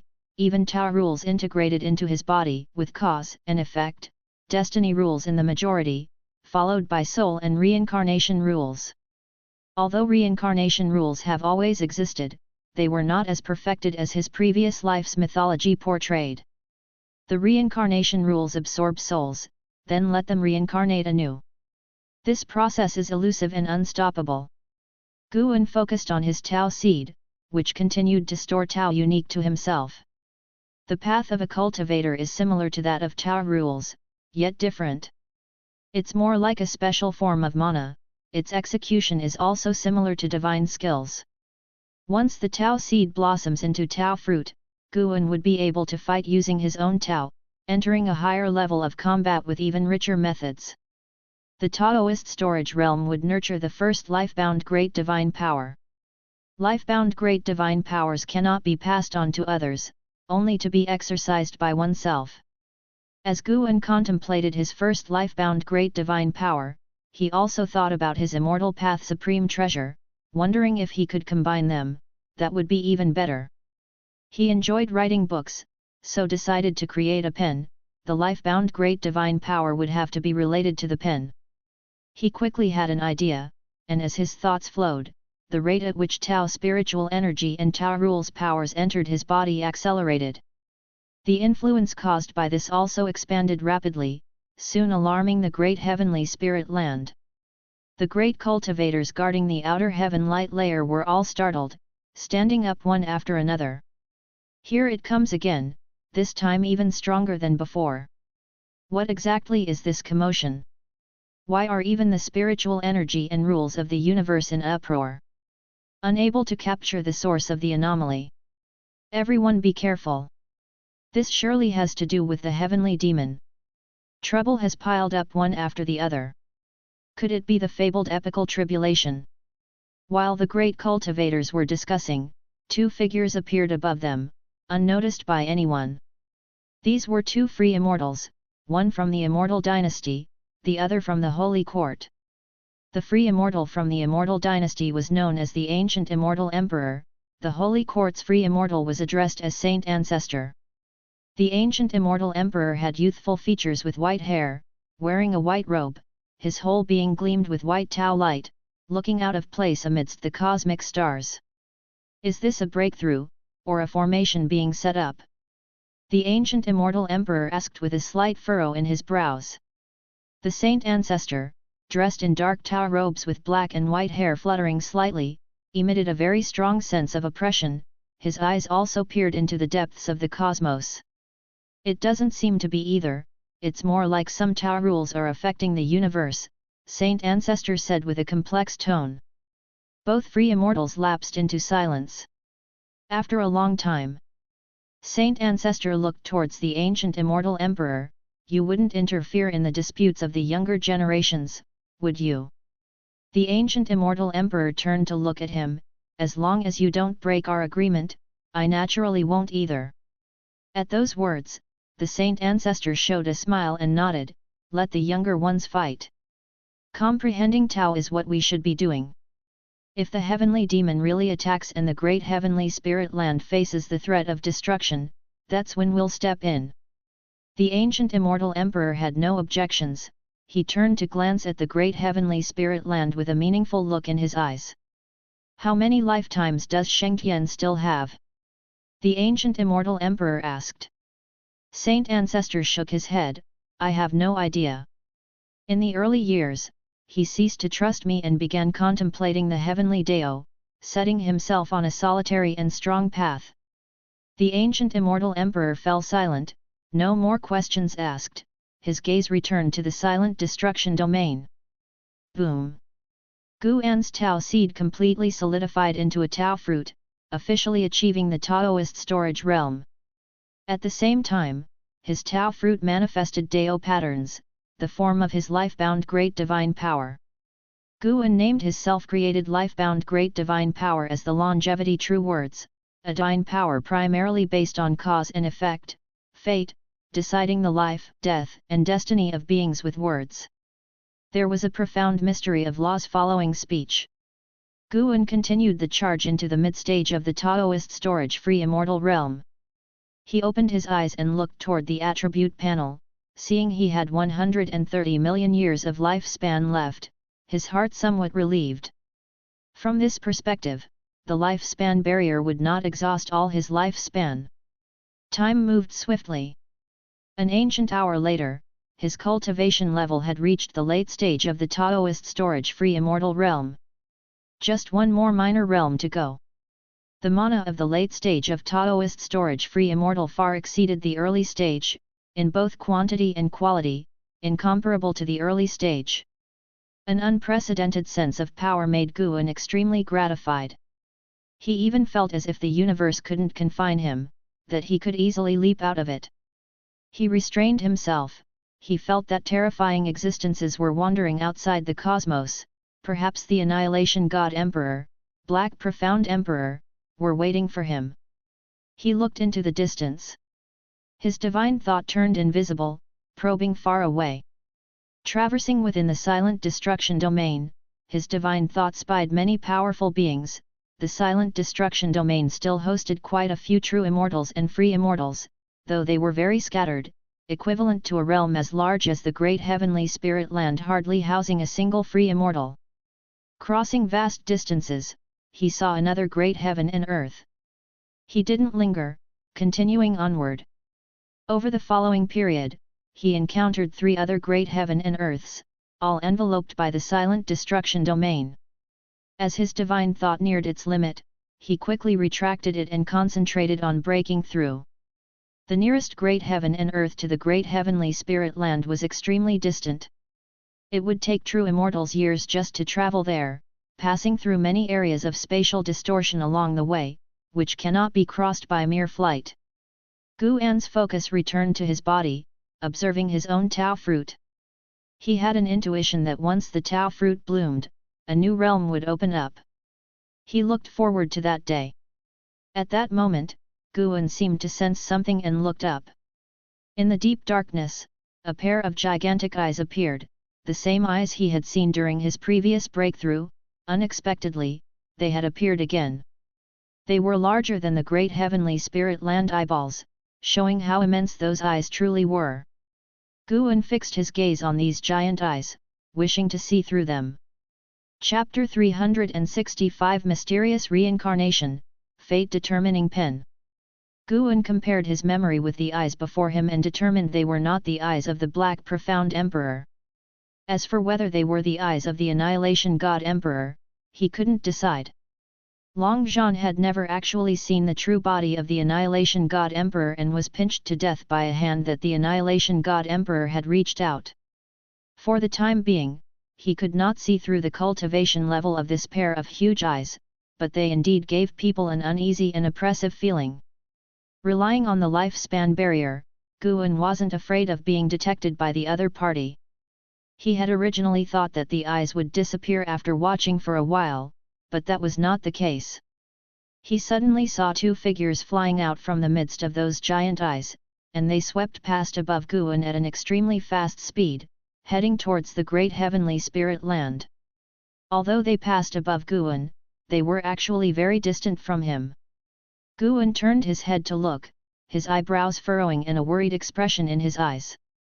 He could sense that these two figures were just from the free immortal realm, but free immortals could easily obliterate the lives in the great heavenly spirit land.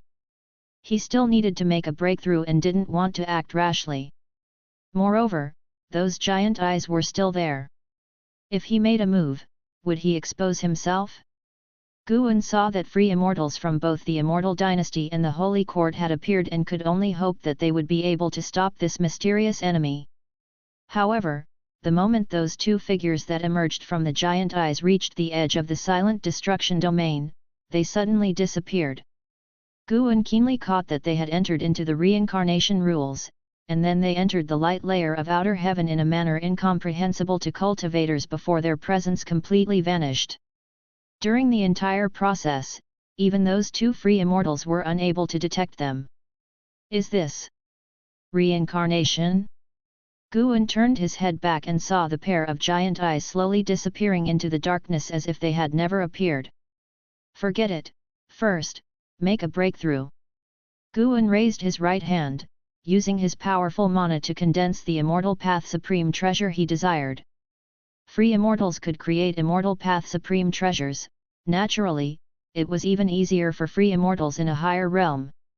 While his cultivation level rose continuously, Guan quickly shaped the form of the Immortal Path Supreme Treasure, then infused his own Tao into it, forming a restriction structure that stabilized the Dharma treasure. Time continued to move on. After a little half an ancient hour had passed, Guan finally reached the perfect realm of the free immortals. At this moment, he felt a great sense of power, as if he could reach to the heavens and pierce through the earth. His right hand was still shaping the Immortal Path Supreme Treasure, divine light shining upon his face, and the golden patterns on his forehead gleamed, making his face appear even more majestic. He seemed to be beholding a piece of heaven and earth, his gaze profound. He glanced at the attribute panel and saw he still had 70 million years of lifespan. He did not rush to lift the lifespan barrier but continued to fashion the Immortal Path Supreme Treasure. With the breakthrough completed, the rate at which the lifespan barrier consumed his lifespan abruptly decreased. The turmoil in the silent destruction domain also began to slow, bringing relief to the creatures hiding all around. It wasn't just the creatures of the great heavenly spirit land who were afraid. The heavenly demons in the silent destruction domain also trembled, as there were tales of calamity everywhere, which is the creatures' worry about the unknown. Faced with unknown dangers, it was easy for them to associate these fears with the heavenly will and calamity. Waiting for the Tao spiritual energy's turbulence to subside and Tao rule's surges to cease, the silent destruction domain sank into deathly silence, extremely oppressive. Another 2 ancient hours passed. The Immortal Path Supreme Treasure in Guan's hand finally took shape, but to become a true Immortal Path Supreme Treasure, one last step was required, to infuse it with his soul's essence. The Immortal Path Supreme Treasure was not just a powerful Dharma treasure but also unique. The reason it could endure eternally was that the essence of the free immortal's power maintained this characteristic. Guan suddenly felt a very special force manifesting in the cosmos, a force similar to that in the layer of light outside of heaven. His Immortal Path Supreme Treasure seemed to want to be recognized by this force, yearning for it to be branded upon itself. Could this be the heavenly Dao rules, n/o/vel/b//in.c//om? Guan was secretly alarmed. The heavenly Dao rules always seemed more threatening to him than the Tao rules, mainly because the heavenly Dao rules were too perfect, almost as if they had a will of their own. No. He couldn't let the Immortal Path Supreme Treasure make contact with the heavenly Dao rules. Guan forcibly suppressed the Immortal Path Supreme Treasure in his hand. After a good while, the Immortal Path Supreme Treasure no longer had the desire to approach the heavenly Dao rules. The divine light dissipated. A white brush with black bristles appeared in his hand, looking quite ordinary. Golden characters gradually emerged on the shaft of the brush. The fate-determining pen. Guan's mouth curved upward, very pleased with himself. He still had over 60 million years of lifespan. This breakthrough had been perilous, but fortunately, he had succeeded. He stood up and disappeared on the spot in an instant. With a single step, he arrived at the edges of Mystic Valley. Following that, he stepped out of the woods into a world where snow fluttered all around. The snow melted rapidly wherever he went. He stopped moving, concealing the aura of his Tao fruit before continuing on his way. Snowflakes fell on him, and his figure gradually was obscured, as if returning to the mundane. 30 minutes later, Guan returned to the Third Medicine Valley. He stepped down from the transmission array platform and then headed towards the chess-playing area. This day, Nine-Finger Divine Lord was once again trouncing the less skilled. His opponent was still Shenzhenzi. Shenzhenzi held the romance of the Three Kingdoms in one hand and a chess piece in the other, his eyebrows tightly furrowed, indecisive about his move. There were more than a dozen people surrounding them, including Medicine Valley disciples and great cultivators from the Supreme Sect, all of whom were discussing in low voices. Guan approached them, playing with the fate-determining pen in his hand. Yu Yingying nudged closer, asking curiously, "Did you just buy that brush?" This brush was larger than ordinary, the size of a flute, which piqued Yu Yingying's curiosity even more. "Yet, bought it this morning, from an old senior." He said. "It's an Immortal Path Supreme Treasure," Guan replied with a smile. Upon hearing this, Yu Yingying rolled her eyes with disbelief, asking, "Since it's an Immortal Path Supreme Treasure, how many spirit stones did it cost you?" 10 top-grade spirit stones, pretty expensive, right? Hat. Yu Yingying's gaze was like one looking at a fool, the scorn clear in her laughter. Guan extended the fate-determining pen towards her, saying, 100 top-grade spirit stones, I'll sell it to you, taking a little loss. Yu Yingying slapped his hand away with a huff, retorting, "I'm not as foolish as you, I won't buy it. But if you gift it to me, I could consider it." Quite the character, wanting something for nothing? Guan rolled his eyes at Yu Yingying, then continued his walk towards Nine-Finger Divine Lord and the others. Yu Yingying followed, eyeing Guan closely. She had sensed changes in Guan's temperament multiple times. She always felt that Guan was hiding a secret. Could this guy really have taken Sword Venerable Fudao as his teacher? Guan made his way through the crowd to stand behind Shenzhenzi, with Yu Yingying following close behind. Nine-Finger Divine Lord, sitting opposite, lifted his gaze towards Guan, also noticing the pen in his hand, and smiled, "That's a decent-looking pen you have there, may I take a look?" Guan twirled the fate-determining pen in his hand and said, 100 top-grade spirit stones, I'll sell it to you. This might actually be an Immortal Path Supreme Treasure. An Immortal Path Supreme Treasure? Nine-Finger Divine Lord found this amusing, having just overheard Guan's conversation with Yu Yingying and initially thought Guan was simply teasing her. He did not expect the kid actually believed it. Pretending to be serious, he looked at the fate-determining pen and said, "Oh? It really seems like it." Guan's expression immediately became awkward. Did he recognize it? No, he would have to pat him on the shoulder tonight and use the great imprisoned soul immortal technique to erase this memory. Chapter 366 Heavenly Demon Turbulence. Nine-Finger Divine Lord wasn't sure what Guan was thinking. Seeing the change in Guan's expression, he feared the young man might actually believe it, so he said, "I was just kidding. With your cultivation level, if it really were an immortal path supreme treasure, you would be reduced to ashes upon contact." Guan, upon hearing this, relaxed inwardly, but his face contorted as if he couldn't bear to accept this fact. He looked down. Shenzhenzi had already fallen into a dead end and was struggling in vain. "Let me do it," Guan patted Shenzhenzi on the shoulder and said. Shenzhenzi took a deep breath and then stood up. Nine-Finger Divine Lord began to pick up pieces. Picking up the black pieces, he stared at Guan with a smile. "My chess skills have improved. You need to be careful this time." Guan sat down, twirling the fate-determining pen in his hand, and said, "In chess, I cannot lose." Yu Yingying, standing by, had a peculiar look on her face. For some reason, she felt Guan's statement was very imposing. The Nine-Finger Divine Lord made the first move, and the chess game began. The spectators were engrossed in watching, and Shenzhenzi also wanted to learn from Guan's moves.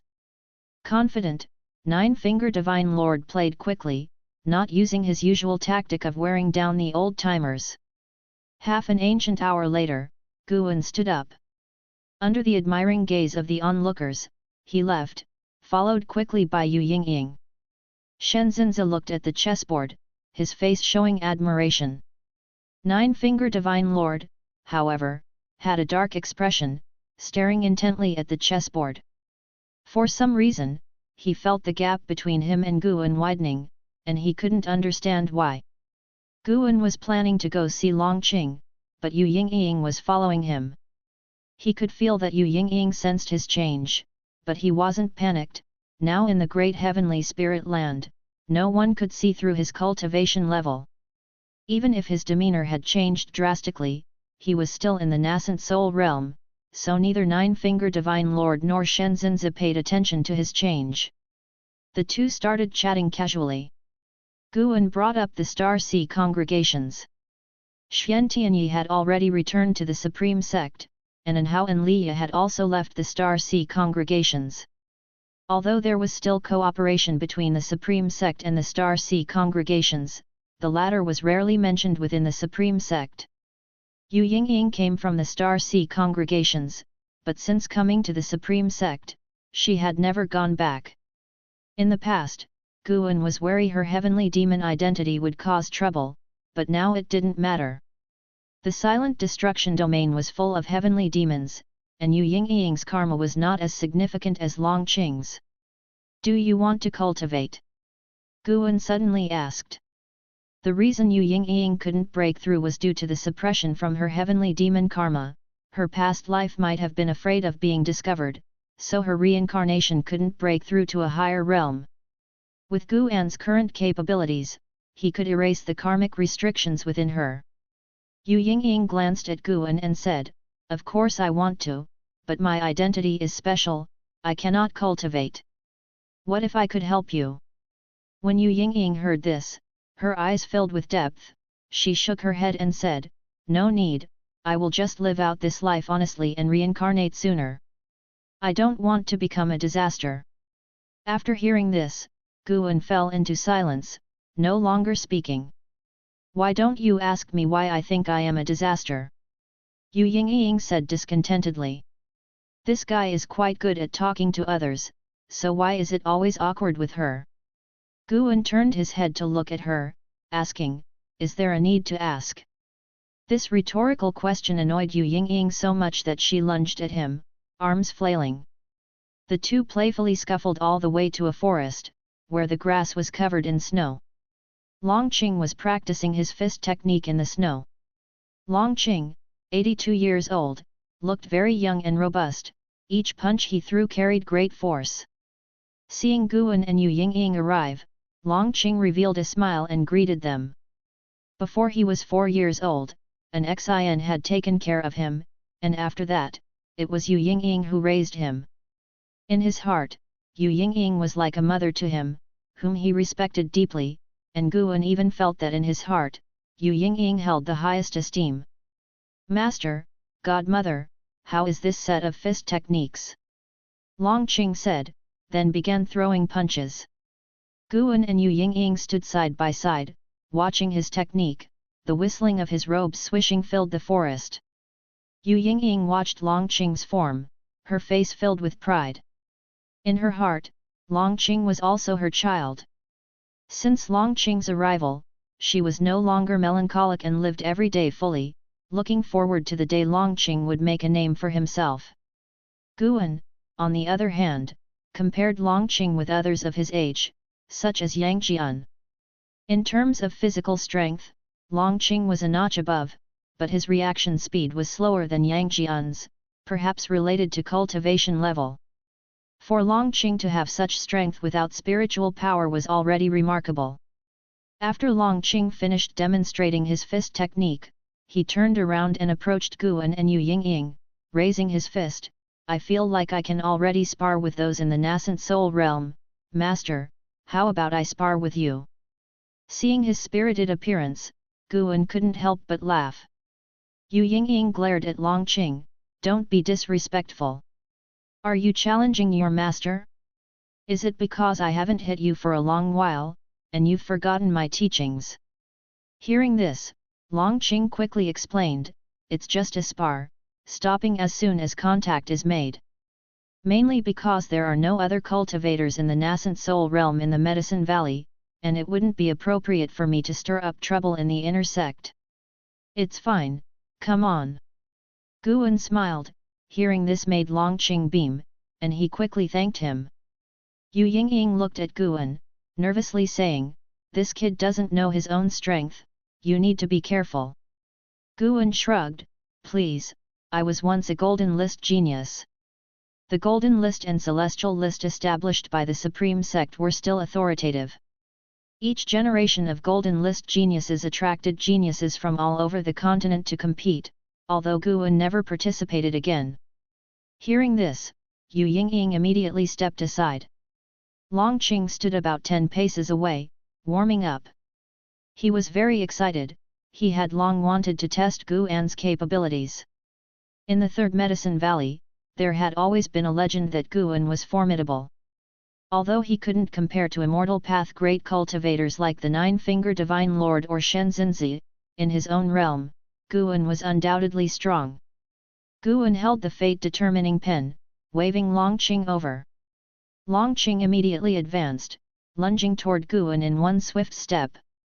So fast! Yu Yingying couldn't keep up with Longqing's speed, and her pupils dilated dramatically. Longqing threw a punch, like a sea dragon emerging from the abyss, with an explosive sonic boom. Guan reached out with his hand, using the fate-determining pen to block Longqing's fist so it couldn't reach his chest. Longqing's face changed dramatically, his right arm couldn't push any further. At that moment, he felt Guan's formidable presence, as unshakable as a mountain. His biggest reliance was his physical strength, and when his strength was far inferior to his opponent's, how could he not panic? Guan's mouth curved into a smile, his right hand holding the fate-determining pen suddenly lifted, lifting Longqing into the mid-air. He then swiftly raised his leg and kicked. Bang!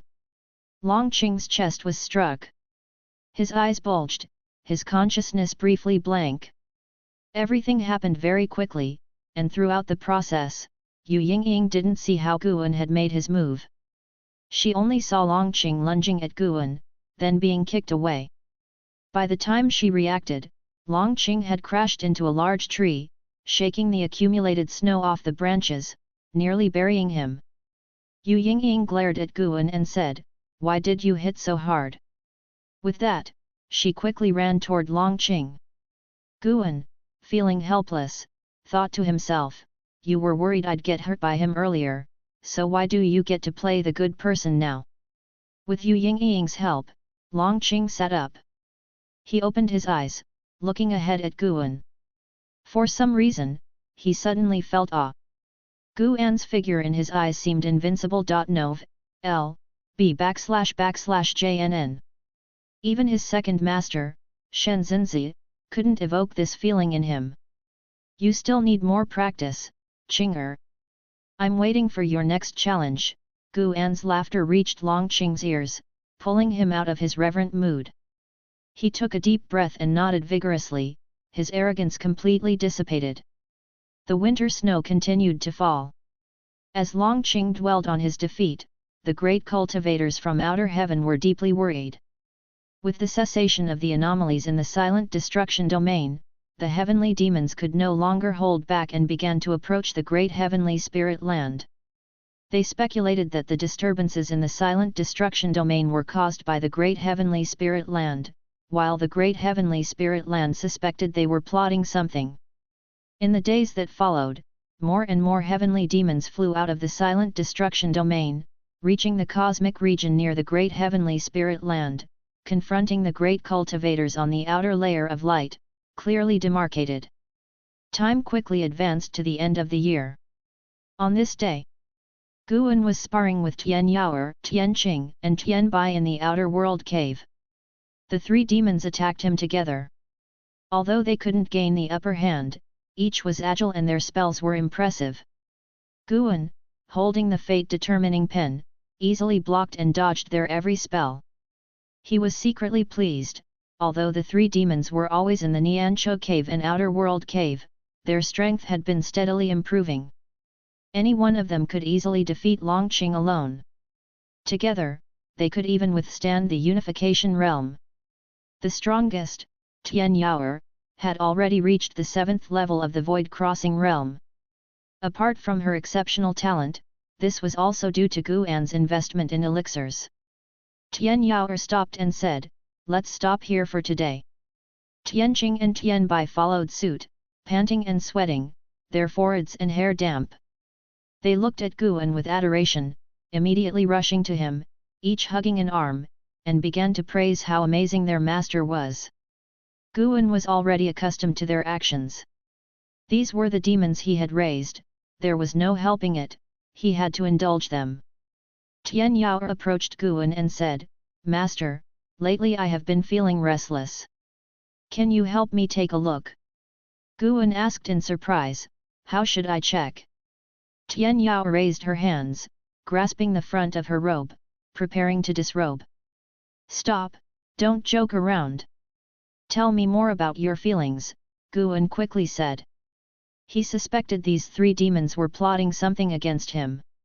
Tian Yaoer pouted, then talked about her recent feelings. During cultivation, her qi blood was easily agitated, making it difficult for her to calm down and cultivate. She even felt something calling her, which made her uneasy. After listening, Guan looked up, his pupils reflecting a sun, within which a phoenix was hidden. As the heavenly demons approached in large numbers, the 7 suns outside were also disturbed, the mysterious creatures within each awakened, watching the heavenly demons, ready for battle.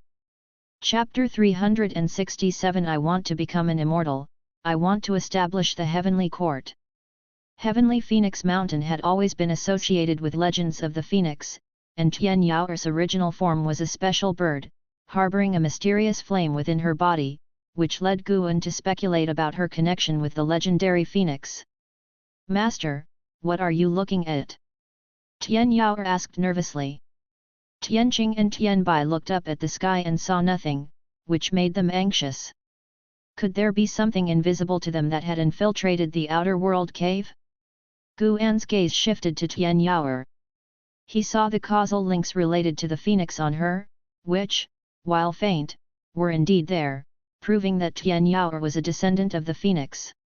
He was not afraid of the phoenix coming after them because the causal connection was too weak. Guan had been unable to detect it even in the divine thought true immortal realm before, indicating that Tian Yaoer was separated from the phoenix by a vast expanse of time. That phoenix was just a carefree primordial immortal in terms of cultivation. Guan spoke, "Do not worry, I was just looking at your ancestor. The reason for your unease is because your ancestor is restless, and it's affecting you through your bloodline." Ancestor? With both her parents deceased, Tian Yaoer had long regarded Guan as her only support. Hearing now of the existence of an ancestor, how could she remain indifferent? She opened her mouth but eventually fell silent. Curious, Tianqing asked, Master, who is her ancestor, and what is their cultivation level? Tianbai also looked at Guan, her large eyes filled with anticipation. Guan counter-asked, do you still remember the legend of Heavenly Phoenix Mountain? At this remark, Tian Yao's expression changed. Anticipation, nervousness, resentment, various emotions flashed through her eyes. For this moment, she seemed unlike her usual naive and romantic self. Could the miss be a descendant of the phoenix? Tianbai gasped, eyes wide. Guan smiled and nodded, saying, however, the bloodline has been diluted over who knows how many generations, and the descendants of that phoenix are beyond count. He wasn't joking.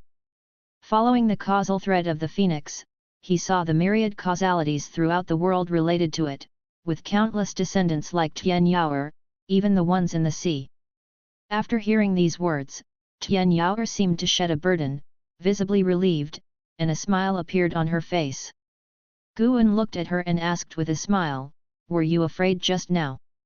Tian Yao nodded, I don't want any ancestor, I just want to be with you, Master. When I was imprisoned by the Heaven Phoenix Demon Mother, when I was hunted, no ancestor showed up. Knowing about the existence of an ancestor, her heart was more filled with worry and fear. She was afraid that Guan might send her to that ancestor. Enjoy exclusive chapters from Empire. Guan moved forward, rubbed her head, and laughed, what are you thinking? How could I possibly abandon you? Even if the phoenix came for you, I wouldn't agree. I've raised you for so many years, how could it be for nothing? Hearing this, Tian Yao's smile brightened. In reality, if she wanted to leave, Guan wouldn't stop her. Now he was powerful enough not to fear exposing the outer world cave. But he feared that saying he was willing to let Tian Yao go would instead make her anxious. Tianqing and Tianbai didn't think too much. They were more curious about how powerful the phoenix was. Don't ask any more. The phoenix is definitely powerful. Be careful, or it might invade your dreams and devour you. Guan hummed, frightening the two, and they dared not ask further questions. It wasn't until noon that Guan left. He went to the North Sea Mountain, where, as the mountain god, he met with Sage Xianmiao. Sage Xianmiao had grown accustomed to a life away from worldly affairs, spending his days tending flowers and herbs, content and at peace, occasionally discussing the paths with passing cultivators, a life he found pleasant enough. When Guan, transformed into a small mountain god figure, approached him, he was no longer as constrained as he had been hundreds of years ago. He stood up and bowed. Guan sat on the eaves and asked, have you encountered any confusion in your recent cultivation? Though the lifespan offerings from the mountain god temple weren't much, Sage Xianmiao's sincerity touched him, so he was willing to give guidance on cultivation. Sage Xianmiao shook his head and smiled, not at the moment. He looked up at the mountain god on the eaves, hesitated for a moment, and asked, in your view, do the Immortal Dynasty and Holy Court qualify as immortals? This question he had long wanted to ask but feared offending. The methods by which the founder of the Immortal Dynasty bestowed blessings on all beings had shocked him, overturning his imagination. In his view, not even a mountain god could achieve that. Now that he heard the Immortal Dynasty and Holy Court were about to go to war, it left him with complex feelings. How could immortals quarrel over power and profit like mortals?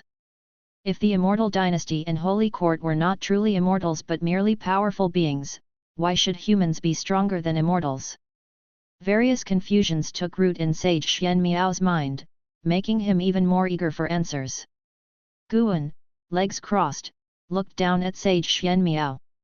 His eyes, hidden beneath the mask, were so profound as he asked, what do you think an immortal should be like? Like you, protecting the common folk without being swayed by worldly interests. If that's the case, why ask a question to which you already know the answer? Sage Xianmiao frowned, unsure how to express himself. Guan asked, do you think they are stronger than me, making you unsure of who the true immortal is. Sage Xian Miao nodded, watching Guan nervously, fearful of offending the mountain god. Have you considered what it means to cultivate with me? If you are so fixated on immortals, why not think about becoming one yourself? Faced with the mountain god's inquiry, Sage Xian Miao's eyes widened, and he asked in astonishment, how could I possibly become an immortal? Your confusion is the confusion of the entire world. What you see might not be correct. The world is waiting for the true immortal to appear. Why couldn't you be that immortal? Guan said meaningfully. In fact, he was bluffing, wanting to keep Sage Xian Miao focused on cultivation. Over the years, whenever someone came by, Sage Xian Miao would zealously preach about the mountain god's power and compassion, leading to more and more people calling mentally for the mountain god's help when in distress. Though Guan paid no attention, those people's hopes formed a source of power similar to Qi fortune, which he called desire power. Perhaps the true path for an immortal required walking the way of desire power, to truly feel the suffering of all beings. However, Guan's pursuit wasn't immortality, he sought longevity. If Sage Xian Miao so desired to be an immortal, Guan wouldn't mind nurturing him to become a true immortal. To become an immortal, the most crucial aspect is the ability to save the common folk. Simply having a good heart isn't enough. After listening to Guan, Sage Xian Miao fell silent, his heartbeat accelerating.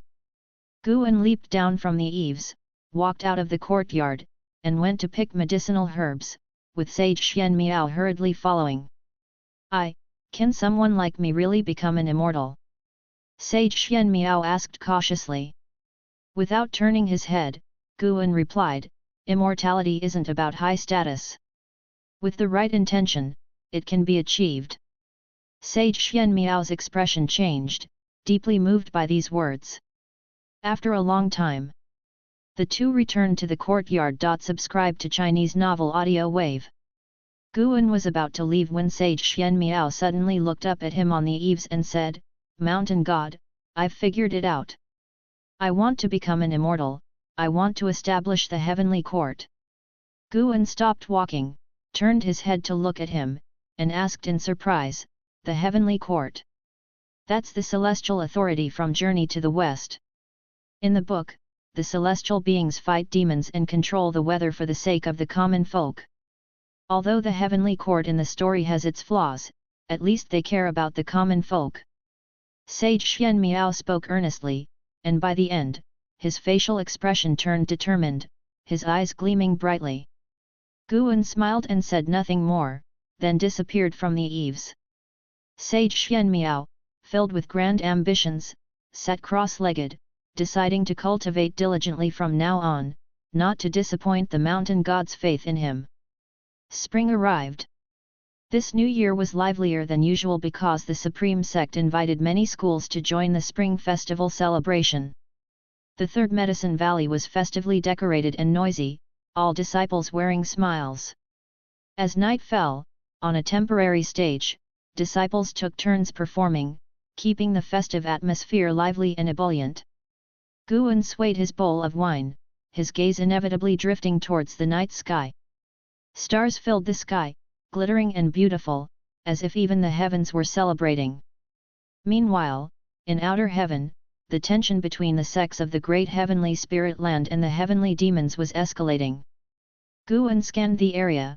There were more than 1 million heavenly demons, the weakest of them in the loose immortal realm, including 2 divine thought true immortals.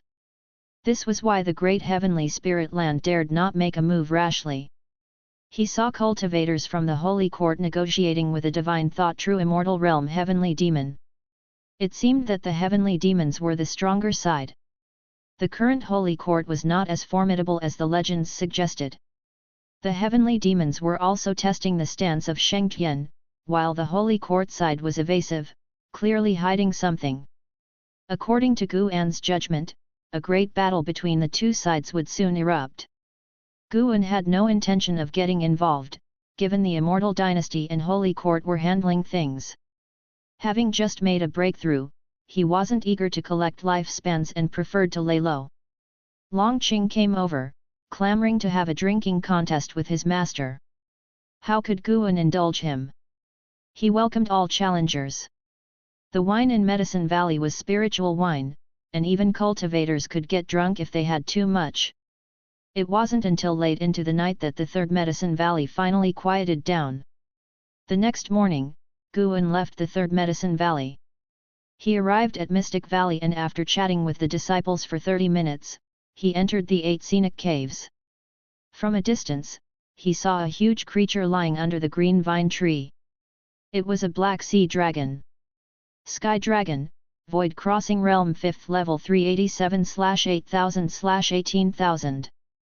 Guan looked at the Sky Dragon's maximum lifespan and felt slightly disappointed. It seemed the Sky Dragon had not encountered much fortune over the years. N/O/vel/b/in.c//om. The sea dragon lying under the tree sensed something, opened its eyes, and upon seeing Guan, rapidly raised its head. Master! The sea dragon cried excitedly and then rushed towards Guan, stirring up a gust of wind that shook the surrounding flora. Its body quickly shrank to only 2 meters in length, trying to jump into Guan's arms, but Guan pressed down its dragon head with the fate-determining pen, keeping it at bay. "Why are you here?" Guan asked. The sea dragon chuckled. "Ancient Sky Sect came to participate in the Supreme Sect's Spring Festival, and I sneaked along, wanting to come see you." Guan, unamused, said, "You are the holy beast of the Ancient Sky Sect. Do you think you could really sneak along without notice?" He had already sensed someone approaching the 8 scenic caves. He wasn't angry, even somewhat excited. Chapter 368 Eliminating the Backer. "I am now at the Void Crossing Realm level, they won't be able to detect me," Sky Dragon said proudly. Despite being over 300 years old, its voice had not lost its youthful tone, sounding like a young boy. Guan did not argue, nor did he mention that someone was sneaking into the 8 scenic caves. He sized up Sky Dragon and said, "Are you accustomed to staying with the Ancient Sky Sect? If you want to come back, I can talk to the Supreme Sect." With the current power of the Supreme Sect, wanting to take the Holy Beast from the Ancient Sky Sect would be no difficult task. Sky Dragon replied, "It's quite good, I won't come back. The Supreme Sect is much stronger than the Ancient Sky Sect, the status I would have upon my return would certainly not compare to my former one." Guan smiled to himself, silently thinking what a foolish dragon it was, and thought to himself, then just stay in the Ancient Sky Sect. He would not go out of his way to reveal his strength to Sky Dragon. This was also his attitude toward his disciples, only those who sincerely and insistently wished to stay by his side would he cultivate seriously. N/O/vel/b/in.c//om. Just at that moment, footsteps were heard from the distant cave entrance, startling both Guan and Sky Dragon as they turned to look. They saw a figure emerge from the cave mouth, a man in black with handsome features, holding a folding fan in his hand and with a palm-sized black spider perched on his shoulder. He looked at Guan and Sky Dragon from afar, a mocking smile on his face, and his gaze then shifted to the green vine tree, his eyes betraying a greedy light. Although Guan could see through his cultivation level, he still could not help but send out a lifespan detection towards him. Demon Chaser, Mystic Heart Realm, 2nd Layer 2107/4600/7500. A 2,000-year-old monster. Guan looked forward to his next move while maintaining a vigilant expression on his face. "Is it you? How did you?" Sky Dragon's eyes widened in astonishment. Guan saw through cause and effect, destiny, and noted the intersection between Sky Dragon and Demon Chaser. Demon Chaser had hidden his identity and joined the Ancient Sky Sect, had visited Sky Dragon, and at that time, Demon Chaser had disguised himself as a nascent soul-level cultivator, treating Sky Dragon with utmost respect. "If it weren't for me, do you think you could have come here?" Demon Chaser sneered disparagingly. He stepped forward, the aura of the Mystic Heart Realm erupting, startling Sky Dragon, who quickly revealed its true form to stand in front of Guan. "You are no match for me, and if we start fighting, this place will be exposed. Demon Chaser said coldly, his gaze fixated on the green vine tree, his eyes becoming brighter and brighter. Who exactly are you? How can you possess such a cultivation level? Sky Dragon asked through gritted teeth. The Void Crossing Realm and the Mystic Heart Realm were separated by the Unification Realm, and facing Demon Chaser, Sky Dragon felt immense pressure. Guan then began to probe Demon Chaser's cause and effect. Demon Chaser's background was rather profound, with the Mahayana Realm Master who was seriously injured, hiding in a cave. His master came from a demon sect at sea, with the highest cultivator within reaching the loose immortal realm, incidentally Demon Chaser's martial master. His loose immortal martial master was a traitor from an ancient family lineage. Although a traitor, his brother was still present, and the two shared a close relationship. Demon Chaser's martial master often sought his brother's help when encountering insurmountable troubles. And the strongest person from this ancient family line reached the heaven and earth flying immortal realm. It's worth mentioning that this family's chi fortune was related to another great heaven and earth that Guan detected during his previous breakthrough. That is to say, the origin of this family line came from another great heaven and earth. Guan was not fearful that great heaven and earth was not substantially stronger than the great heavenly spirit land, moreover, they were far apart. He merely marveled at the complexity of Demon Chaser's cause and effect. Becoming enemies with Demon Chaser could easily entangle one in a series of cause and effect grievances. Defeat the underling, then the superior, and after the superior, the elder. Not long after, Demon Chaser approached Sky Dragon and said, "Kneel down, submit to me, this is your only way to live." His tone was incredibly domineering, brooking no dissent. Guan stepped to the side to let Demon Chaser see him, playing with the fate-determining pen in his right hand, and inquired with an almost smiling tone, "What about me? Do I have a way to live?" Demon Chaser looked at Guan, and Guan's smile annoyed him. He felt provoked. Demon Chaser has developed hostility towards you, seeks to kill you. Do you wish to perform lifespan detection on him? Seeing the prompt before him, Guan couldn't help but shake his head with a chuckle. His movement caused a chill to flash in Demon Chaser's eyes, who then coldly said, You must die, perfect to feed the green vine tree." Guan asked, "How do you know the green vine tree feeds on flesh and blood? What is your relationship with the Thousand Autumn Pavilion?" He knew the truth, of course, but wanted to ask one more question after all. There was no hurry at the moment. Demon Chaser suddenly transformed into a wisp of demonic chi and dissipated, startling Sky Dragon greatly. It looked around instinctively and then saw Demon Chaser appear beside Guan. Demon Chaser's eyes widened in disbelief, his right hand trembling as it was blocked by the fate-determining pen. He was not only unable to harm Guan but also unable to retreat, as an invisible force had rooted him to the spot. How is this possible? Who exactly are you?" Demon Chaser asked, his voice quivering with fear. Guan looked down on him and asked, "Since I can't grant you a way to live, do you have any last words?" The sentence sent shivers down Demon Chaser's spine. "If you dare kill me, my master will not let you go." Demon Chaser gritted his teeth. Guan curiously asked, "Your master is just at the Mahayana realm, and he's gravely wounded too, how can he not let me go?" As soon as he spoke, Demonic Chaser's pupils shook violently, and fear and despair enveloped his heart. He seemed to remember something, hastily saying, "My master comes from an immortal path sect, spare me, and we'll call it quits." Demon Chaser harbors deep-seated hatred toward you. Do you wish to perform lifespan detection on him? The hostility has even increased. Your next read is at Empire. Guan looked at the prompt in front of him, completely unmoved, as he had no intention of sparing Demon Chaser. Now, so be it, more deaths to come. Guan withdrew his arm, a terrifying force pressing Demon Chaser to kneel before him with a thud. Sky Dragon gaped, staring blankly at Guan.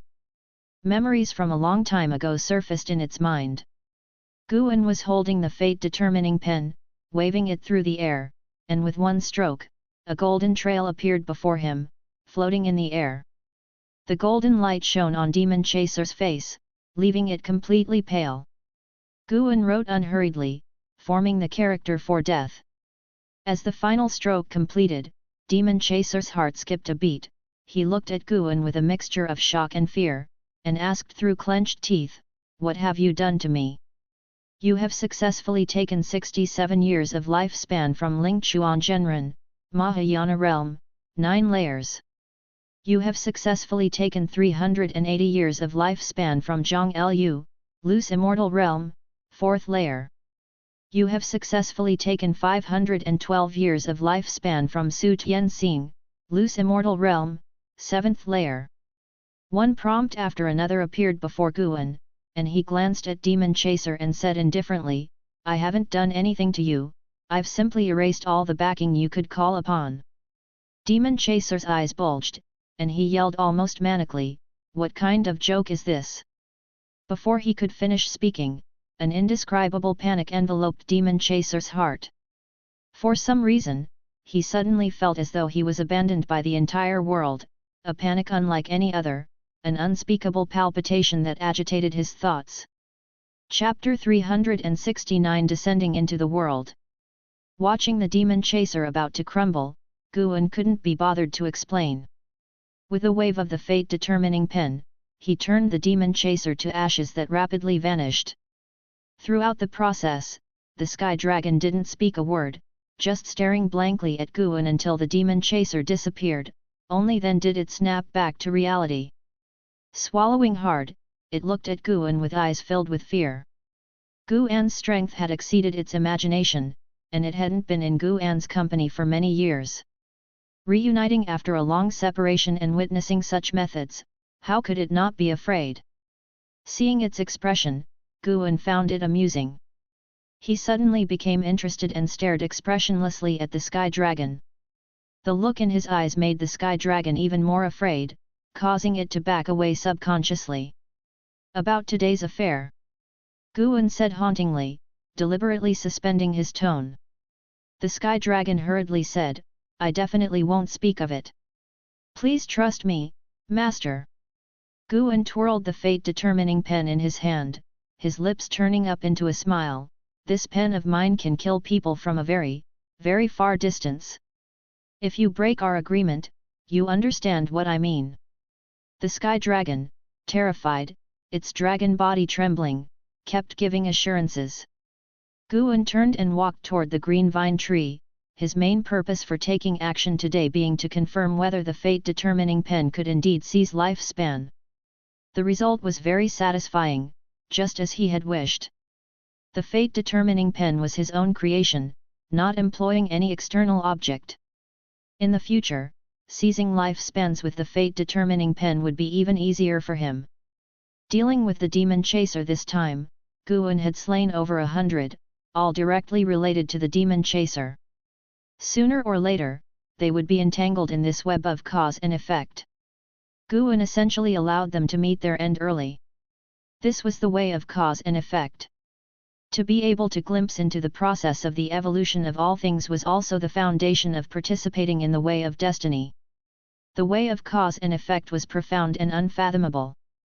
Guan had just begun to delve into it and already possessed the power that not even gods or demons could predict. This action had earned him over 40,000 years of lifespan, which, to him at this moment, wasn't significant. The Sky Dragon shrank in size, cautiously approaching Guan. "Master, you are the sword venerable Feudeo of the Supreme Sect, right?" The Sky Dragon asked cautiously. N/O/vel/b/jn.c//om. Without turning back, Guan said, "The less you know, the safer you'll be, understand? Stay updated via Empire." Startled by these words, the Sky Dragon nodded hastily. Together, the man and the dragon reached the green vine tree. The tree extended 2 vines that began to knead Guan's shoulders, causing the Sky Dragon to stare in bewilderment. 2 ancient hours later, Guan and the Sky Dragon left the 8 scenic caves. Guan headed toward Tianya Valley while the Sky Dragon went to look for the cultivators of the ancient Sky Sect. Within the bustling Supreme Sect, no one knew that a mystic heart realm cultivator had been reduced to dust and smoke. After the spring festival, Guan's life returned to peace. He traveled between various medicine valleys, occasionally bringing an Xin to Mortal World Peak, or visiting Yelan and Zhenqin on his own. The sects that had their medicinal herbs mysteriously harvested gradually returned to calmness. Even the Holy Court, unable to find the cause, had to give up, especially since such incidents hadn't reoccurred lately. Although he had reached the level of a Taoist hidden immortal, Guan never ceased his pursuit of development. He kept expanding the collection of high-rank medicinal herbs inside his outer world cave. Time flew swiftly. In the blink of an eye, 5 years passed. The number of heavenly demons outside had exceeded 5 million. They prowled the universe as if they wanted to tear the great heavenly spirit land to shreds. The Holy Court, Immortal Dynasty, and various other sects were all on high alert, positioned everywhere, not giving the heavenly demons a chance to infiltrate. On a massive meteor, 2 men ensnared in a dark aura stood shoulder to shoulder. They looked very similar, both dressed in black scale armor, though one stood taller. The Holy Court remained silent. It appears our information is true. Could the previous disturbance have been the reincarnation of Saint Heaven? Highly likely. Within the great heavenly spirit land, only Saint Heaven would have such capacity. If that's the case, then this is a rare opportunity. Our goal is that great Emperor, we mustn't forget. The 2 men in black armor spoke in hushed tones, their eyes fixed on the great heavenly spirit land, brimming with hostility. As they were talking, they suddenly noticed something and turned their heads in unison to see a thick fog rolling in from the depths of darkness. The complexions of the men in black armor changed slightly, and they vanished from their spot. It was the season when spring turned to summer. Guan sat under a tree, sharing drinks with Xian Tianyi, exchanging insights on writing. Xian Tianyi was very fond of the romance of the 3 kingdoms, believing it was not inferior to the journey to the west. Once I thought investiture of the gods was the pinnacle, but then you wrote Journey to the West and Romance of the 3 Kingdoms. You truly are amazing. Why can't I write books like these? Xian Tianyi looked at Guan and exclaimed. Shaking his head, Guan said, your Green Hero Travelogue isn't bad either. Don't write anything else in the future. Just focus on Green Hero Travelogue. If this book grows longer, it will certainly become a classic.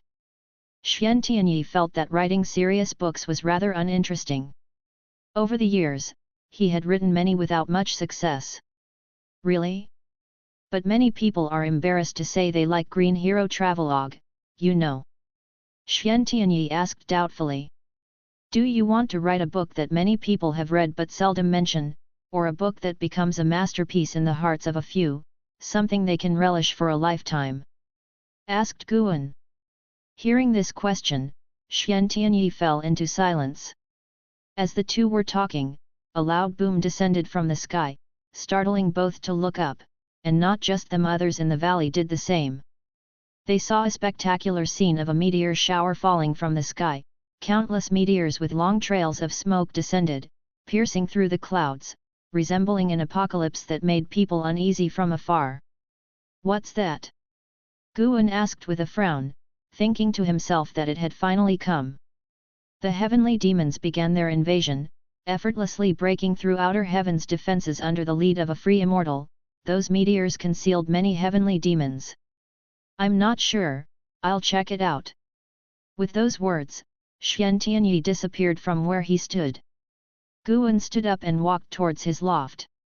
An Xin ran all the way to him, anxiously asking, Master, what exactly is that? I'm not sure either, but we're safe inside the Supreme Sect, Guan reassured her. Relieved by his words, an Xin could hear the unspoken message from her master. Those mysterious beings from outer heaven couldn't threaten him. As Guan moved forward, he glanced up and saw that one meteor was heading straight for the Taixuan continent. Shenzhenzi had already gone to meet it, preparing to protect the Taixuan continent. Guan did not intend to take action. After his breakthrough, with the invasion of the heavenly demons, perhaps there was some scheme behind it. As long as the continent could withstand this disaster, there was no need for him to intervene. It would be a good opportunity for others to get some practice. In fact, Sword Venerable Feudeo had not acted for a long time and there were daily conflicts of varying sizes within the Supreme Sect, which Guan did not meddle in. This also let the people of the world understand the stance of Sword Venerable Feudeo. As long as the core foundation of the Supreme Sect and the safety of the continent were not threatened, Sword Venerable Feudeo would not act. After Guan entered his room upstairs, Shenzhenzi had already shattered the meteor, from which a horde of heavenly demons surged out, the strongest reaching the wandering immortal realm. They besieged Shenzhenzi, plunging him into a hard battle. Nine-Finger Divine Lord quickly went to provide support, and cultivators from all over the continent also rushed to the scene. The Taixuan continent was just a microcosm, a grand defensive battle had begun in every part of the world. The great battle outside was even more imposing. Ancient Immortal Emperor of the Immortal Dynasty and the Saint Ancestor of the Holy Court joined forces against the free immortal heavenly demons, deadlocked in combat. Divine Thought True Immortals showcased their divine skills, and even the 7 beings hidden inside the sun came out to join the battle. Phoenix, True Dragon, Kylan, White Tiger, Xian Turtle, Green Bird, Kun. Their opponents were also colossal creatures, fierce beasts from the silent destruction domain. The scope of the battle quickly expanded, with the great heavenly spirit land at the center, fighting figures filled every direction. The Sun and Moon Netherworld Emperor stepped out from his house, his gaze calm as he looked up at the sky. At that moment, Long Qing passed right by him, his eyes fixated on the distance, brows tightly furrowed. The Sun and Moon Netherworld Emperor's gaze fell upon him and he suddenly furrowed his brow. After the descent of the heavenly demons, Long Qing was overcome with uncontrollable irritation, which was why he kept moving around, trying to dispel the emotions in his heart. Why is the cause and effect on his body changing? Wondered the Sun and Moon Netherworld Emperor with surprise. And at this time of all times, this child must definitely be related to the heavenly demons. The Sun and Moon Netherworld Emperor developed an even greater interest in Long Qing, feeling previously that Long Qing had an unusual physique. Before long, a fierce wind blew from afar, a tempest stirred up by the great battle. Guan sat at his desk, holding the green hero travelogue while using his divine thought to observe the entire world. The foundation of the great heavenly spirit land was truly strong. In such a short time, many divine thought true immortals, Deo void mysterious immortals, and divine immortals of wondrous dharma had emerged. From the current perspective, the heavenly demons couldn't shake the great heavenly spirit land. The battle would end following the outcome of the fierce conflict of the free immortals in outer heaven. However, Guan noticed many heavenly demons that descended chose not to fight but to sneak into the mortal world. Some seized living beings, some disintegrated, merging into the reincarnation rules, and were then sucked into the reincarnation vortex above. Guan suddenly felt that this batch of heavenly demons was not a united front. Those who had not fought were entangled in a multitude of cause and effect with Long Qing, and were very likely here to find him. His divine thought then landed on the Moonfall Divine Lake. Moonfall Divine Lake was also experiencing an attack by the heavenly demons, their situation even more dire because a divine immortal of wondrous Dharma realm level heavenly demon was lurking around. The reason Guan was paying attention to the Moonfall Divine Lake was mainly because of Zhu Xi with the Tai Chu swallowing Yuan body. Under his gaze, Zhu Xi escaped alone from the Moonfall Divine Lake. She stepped on a flying sword, holding a lantern that made her invisible. Only when the crisis on the Taixuan continent was resolved by evening did Zhu Xi seek refuge on an island, where she hid in the forest, the lantern still burning. Unbeknownst to her, a heavenly demon was hidden on this very island. Although its cultivation was only at the loose immortal realm, it was far more than she could contend with. Her lantern could not escape the eyes of the heavenly demon. The heavenly demon was closing in on her. Zhu Xi, who was seated in meditation, frowned. Opening her eyes, she looked around, feeling panic. She had a foreboding sense of impending doom and trusted her instincts. That's why she felt so frantic, realizing she was surrounded by danger with no chance to escape. Chapter 370 The Great Emperor of Calamity, Taixuan World. Nightfall descended, and the woods fell into complete silence, devoid of any insect's song. Zhu Xi stood up, holding a lantern in her left hand and clenching a sword in her right, her gaze nervously sweeping the surroundings. Suddenly, she heard the sound of the wind and instinctively turned her head to look, then sounds of the wind came from another direction before she could turn again, and soon wind noises erupted from all directions. A gust carrying leaves assaulted her face, causing her eyes to widen in alarm. Far in the Third Medicine Valley, Guan watched this scene unfold without intervening. Zhu Xi was no match for the loose immortal realm, losing consciousness immediately upon the other's attack. The attacker was a female heavenly demon seeking to possess her body, but just as its soul began to infiltrate, the demon sensed a terrifying devouring force. The heavenly demon instinctively tried to escape, but only part of its soul body flew out, the lower half was sucked in, unable to withdraw. Guan raised an eyebrow as he observed, how much spiritual energy had Zhu Xi consumed. At 23, even with copious quantities of spiritual energy consumed, she shouldn't be able to shake a loose immortal. Could it be she harbored an even greater secret? No matter how the female heavenly demon struggled, she could not break free from the devouring force inside Zhu Xi, and soon, she was devoured. Zhu Xi then collapsed to the ground, and the woods returned to tranquility. It wasn't until an ancient hour later that Zhu Xi opened her eyes with a confused gaze. Upon regaining her consciousness, she swiftly scrambled to her feet and warily surveyed her surroundings. Seeing this, Guan withdrew his divine thought. This woman was no simple character, she might become a renowned figure in the future. Guan had no intention of inviting or accepting her as a disciple, mere curiosity prevailed. In the future, it would be worthwhile to observe Zhu Xi's life trajectory, reminiscent of binge-watching a drama in his previous life. Guan smiled and then turned his attention to reading the Green Hero Travelogue seriously. The moon set and the sun rose. A new day arrived, and the Taixuan continent resumed its regular serenity. As the disciples gathered for morning exercises, they all discussed the distant battle of the previous day, curious about what had happened. When Guan was practicing, he used his divine thought to survey the world. Many regions were still heavily afflicted by heavenly demons, but fortunately, the Holy Court and the Immortal dynasty were quicker to act, constantly exorcising demons and providing rescue. In this calamity afflicting all beings, the Immortal dynasty showed formidable prowess, quickly catching up to the Holy Court. As they saved more and more lives, Guan distinctly felt the chi fortune of the Immortal dynasty growing. This catastrophe actually presented an opportunity for the Immortal dynasty. Guan spotted an house figure, he was observing the battle, for the weakest of the heavenly demons also had immortal path cultivation, far beyond his current capability. While observing the world, Shenzhenzi returned. Many disciples looked towards him, feeling that he must know what happened the previous day. Not until the morning exercises concluded did Longqing eagerly rush to Shenzhenzi, asking why he had left. Yesterday, heavenly demons descended.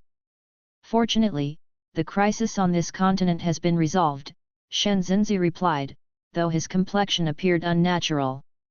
The battle from the day before triggered some foreign memories, leading him to suspect they were from his past life. He had long been aware of his identity as a reincarnated heavenly demon, but through the years, he had resolved to embrace this fact. He believed that with a determined will, he would not become a demon. He even entertained the delusion of using his identity to convert heavenly demons. Heavenly demon! Longqing's eyes widened. Shenzhenzi began to describe the terror of the heavenly demons, leaving Longqing trembling with fear. From afar, Guan watched the scene with amusement, two reincarnated heavenly demons discussing the threats of their kin, neither aware of the other's true identity. He gestured to the blood prison great saint and then walked towards the outer gate city. Although the battle in outer heaven hadn't ended, he had lost interest in it for the time being, as it seemed inevitable that the heavenly demons would be repelled. He decided to visit the outer gate city for a change of scenery. Elsewhere. 3 Pure Ones Mountain. Liya sat meditating at the edge of a cliff, gazing up at the sky, seemingly lost in thought. A soul approached, the ancestor of Li family who had once been hidden within Liya's body. "What are you thinking about?" the ancestor of Li family asked as he came beside Liya. "Ancestor, what is like beyond the heavens? And how many levels are there in the immortal path?" Liya asked softly. The ancestor of Li family replied, somewhat annoyed, "How would I know? You have already surpassed me in your lifetime. I am waiting for you to show me a broader world." Upon hearing this, Liya cracked a smile and then stood up, stretching languidly. "Well, get ready, as I will soon leave the mountain to seek fortune.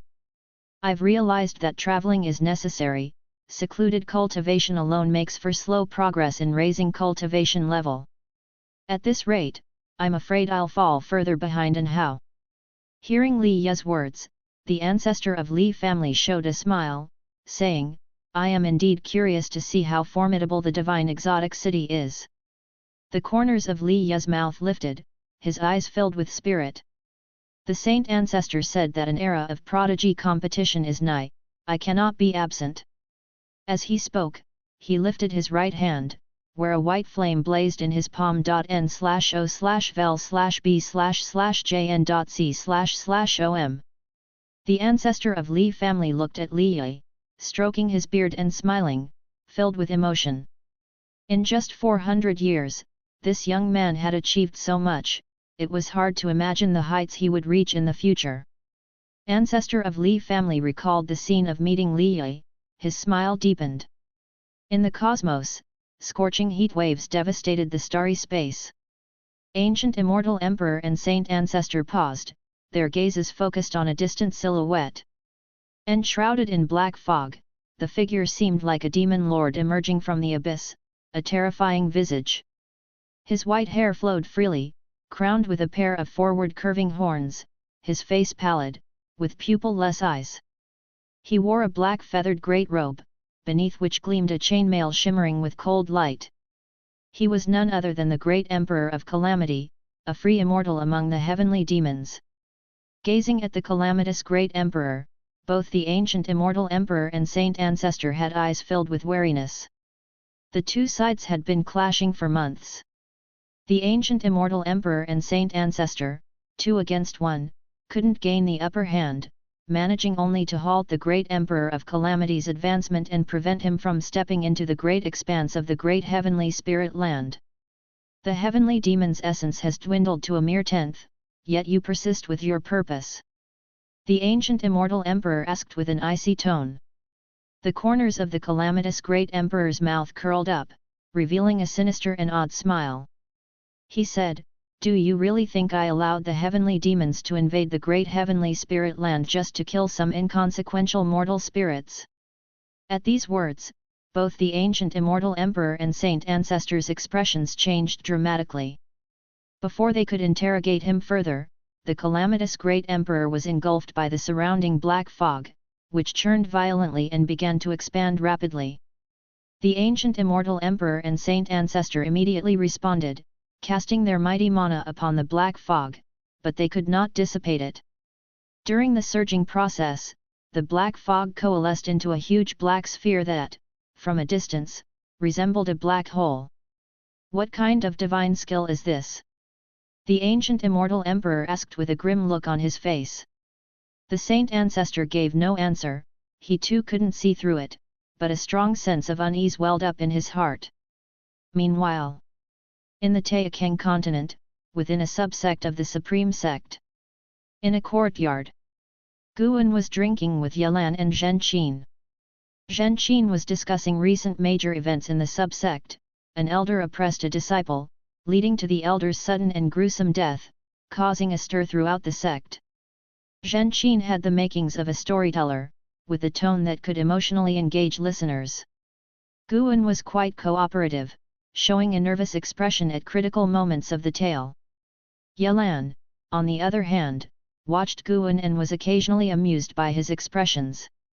Suddenly, Zhen Qin stood up, drew her sword, and pointed it to one side, her eyes wide as she said, "That's exactly what I did," holding my sword to that man's neck, questioning him why he would harm his own master. Despite the evidence in front of him, he was still defiant, refusing to admit anything. Guan was about to speak when he suddenly sensed something, his eyes subtly shifting. Zhen Qin was about to continue her story when her expression changed abruptly. Not only her, but Yelan's expression also changed dramatically. "What's going on? Why do I feel like something is grabbing me?" exclaimed Zhen Qin in horror, instinctively looking at Yelan. Yelan's body trembled as she spoke through gritted teeth, "Me too, I can't break free." In Guan's eyes, a mysterious causality force intertwined around Yelan and Zhen Qin. It wasn't just the two of them, within the subsect, many others were entangled by this force of causality. He looked up to see the sky, which appeared a magnificent blue, but through his eyes, there appeared an intricate black net across the sky, beyond the reach of mortal beings. This black net seemed to connect with countless souls in the world. Guan's divine thought followed the black net and saw the enormous black sphere in the universe. In that instant, he understood the calamitous great emperor's divine skill.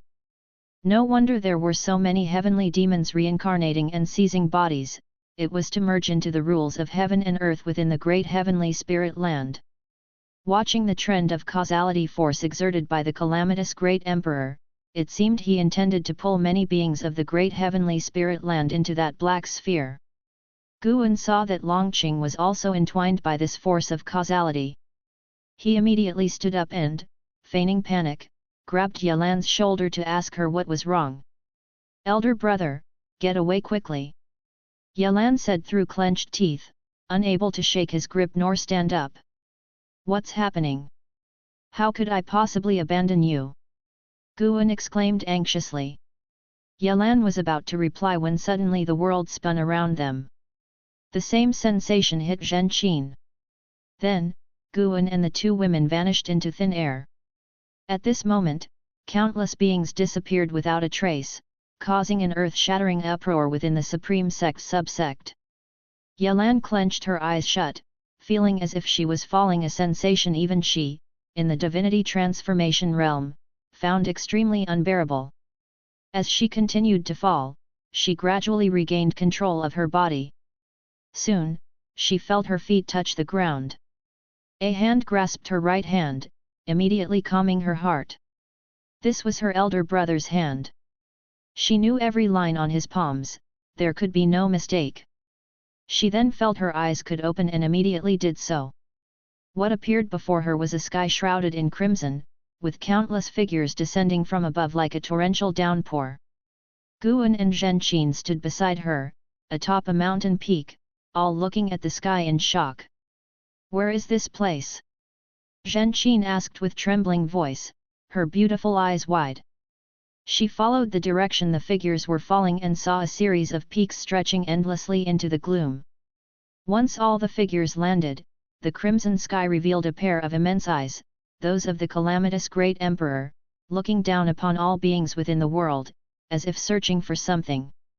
"Mortal spirits of great heavenly spirit land, this realm created by this emperor is Taixuan world. No one can save you here. However, this emperor is merciful and will offer you a sliver of hope." The voice of the calamitous great emperor resonated, like a dull thunder, echoing through the heavens and earth. Chapter 371 Heavenly Dao and Heavenly Demon. Longqing stood on the hillside, gazing up at the huge eye in the sky, his face full of fear. Other people were also on the hillside, all of them were disciples of the Supreme Sect, and an Xin was among them. Every person listening to the words of the great demon emperor felt a chill down their spine, their hearts filled with fear. They had never heard of the Taixuan world, and it was even the first time they had heard the name of the great heavenly spirit land. Within the great heavenly spirit land, there are many heavenly demons reincarnated. They may be your kin or your dear friends. If you want to survive, then kill all the reincarnated heavenly demons.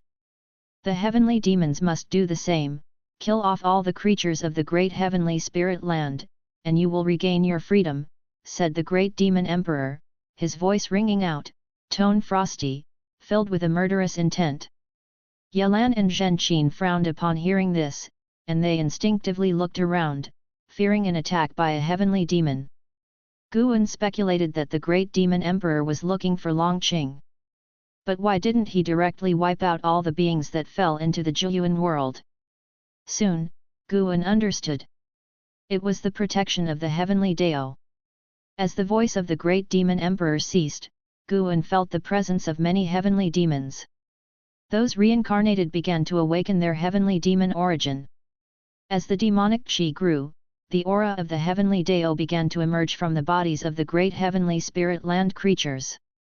This so-called heavenly Dao aura was the same as the aura of the layer of light outside the great heavenly spirit land, which prevented beings below heaven and earth flying immortal from flying to outer heaven. In fact, everything in the great heavenly spirit land was infused with heavenly Dao aura, including the other great heaven and earth realms that Guan glimpsed during his breakthrough. The heavenly Dao is omnipresent.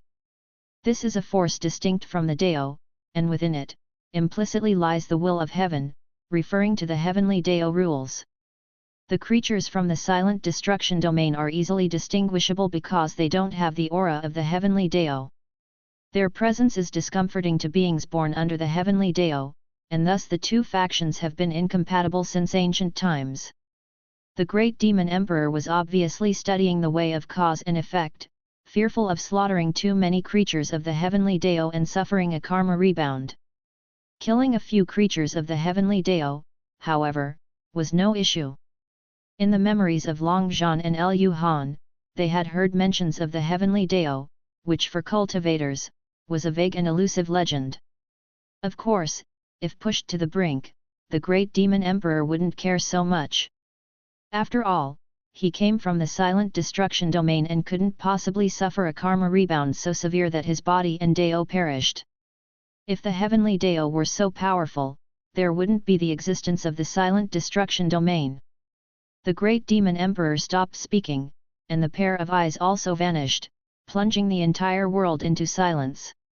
Guan noticed that Ji Xiaoyu and Hao, Liye, Wuzhu, Xian Tianyi, Zhang Qiang, Longqing, and Xian and other people had also been pulled into the Jiyuan world.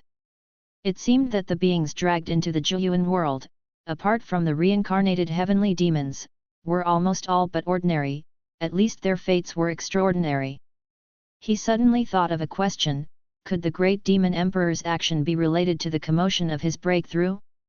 Very likely. On reflection, if it were not for him, Longqing would not have been born early. According to the man in black on Qingtian Peak, Longqing needed to be nurtured for at least a few thousand years. Guan's actions advanced many things by thousands of years. What should we do? Zhenqin looked at Yelan and asked, accustomed to Yelan taking the lead. Yelan took a deep breath and said, "We'll have to play it by ear." According to his words, we can unite with many people.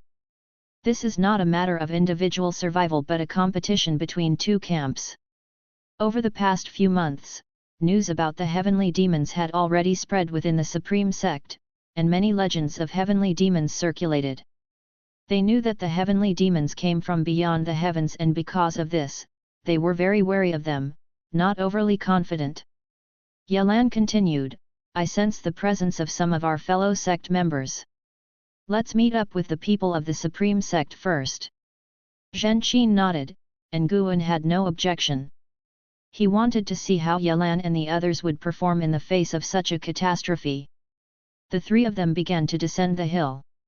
Guan's divine thought swept the area. There were quite a few heavenly demons, numbering over 1,000,000. Although they were not as numerous as the creatures of the great heavenly spirit land, the heavenly demons' cultivation levels were higher.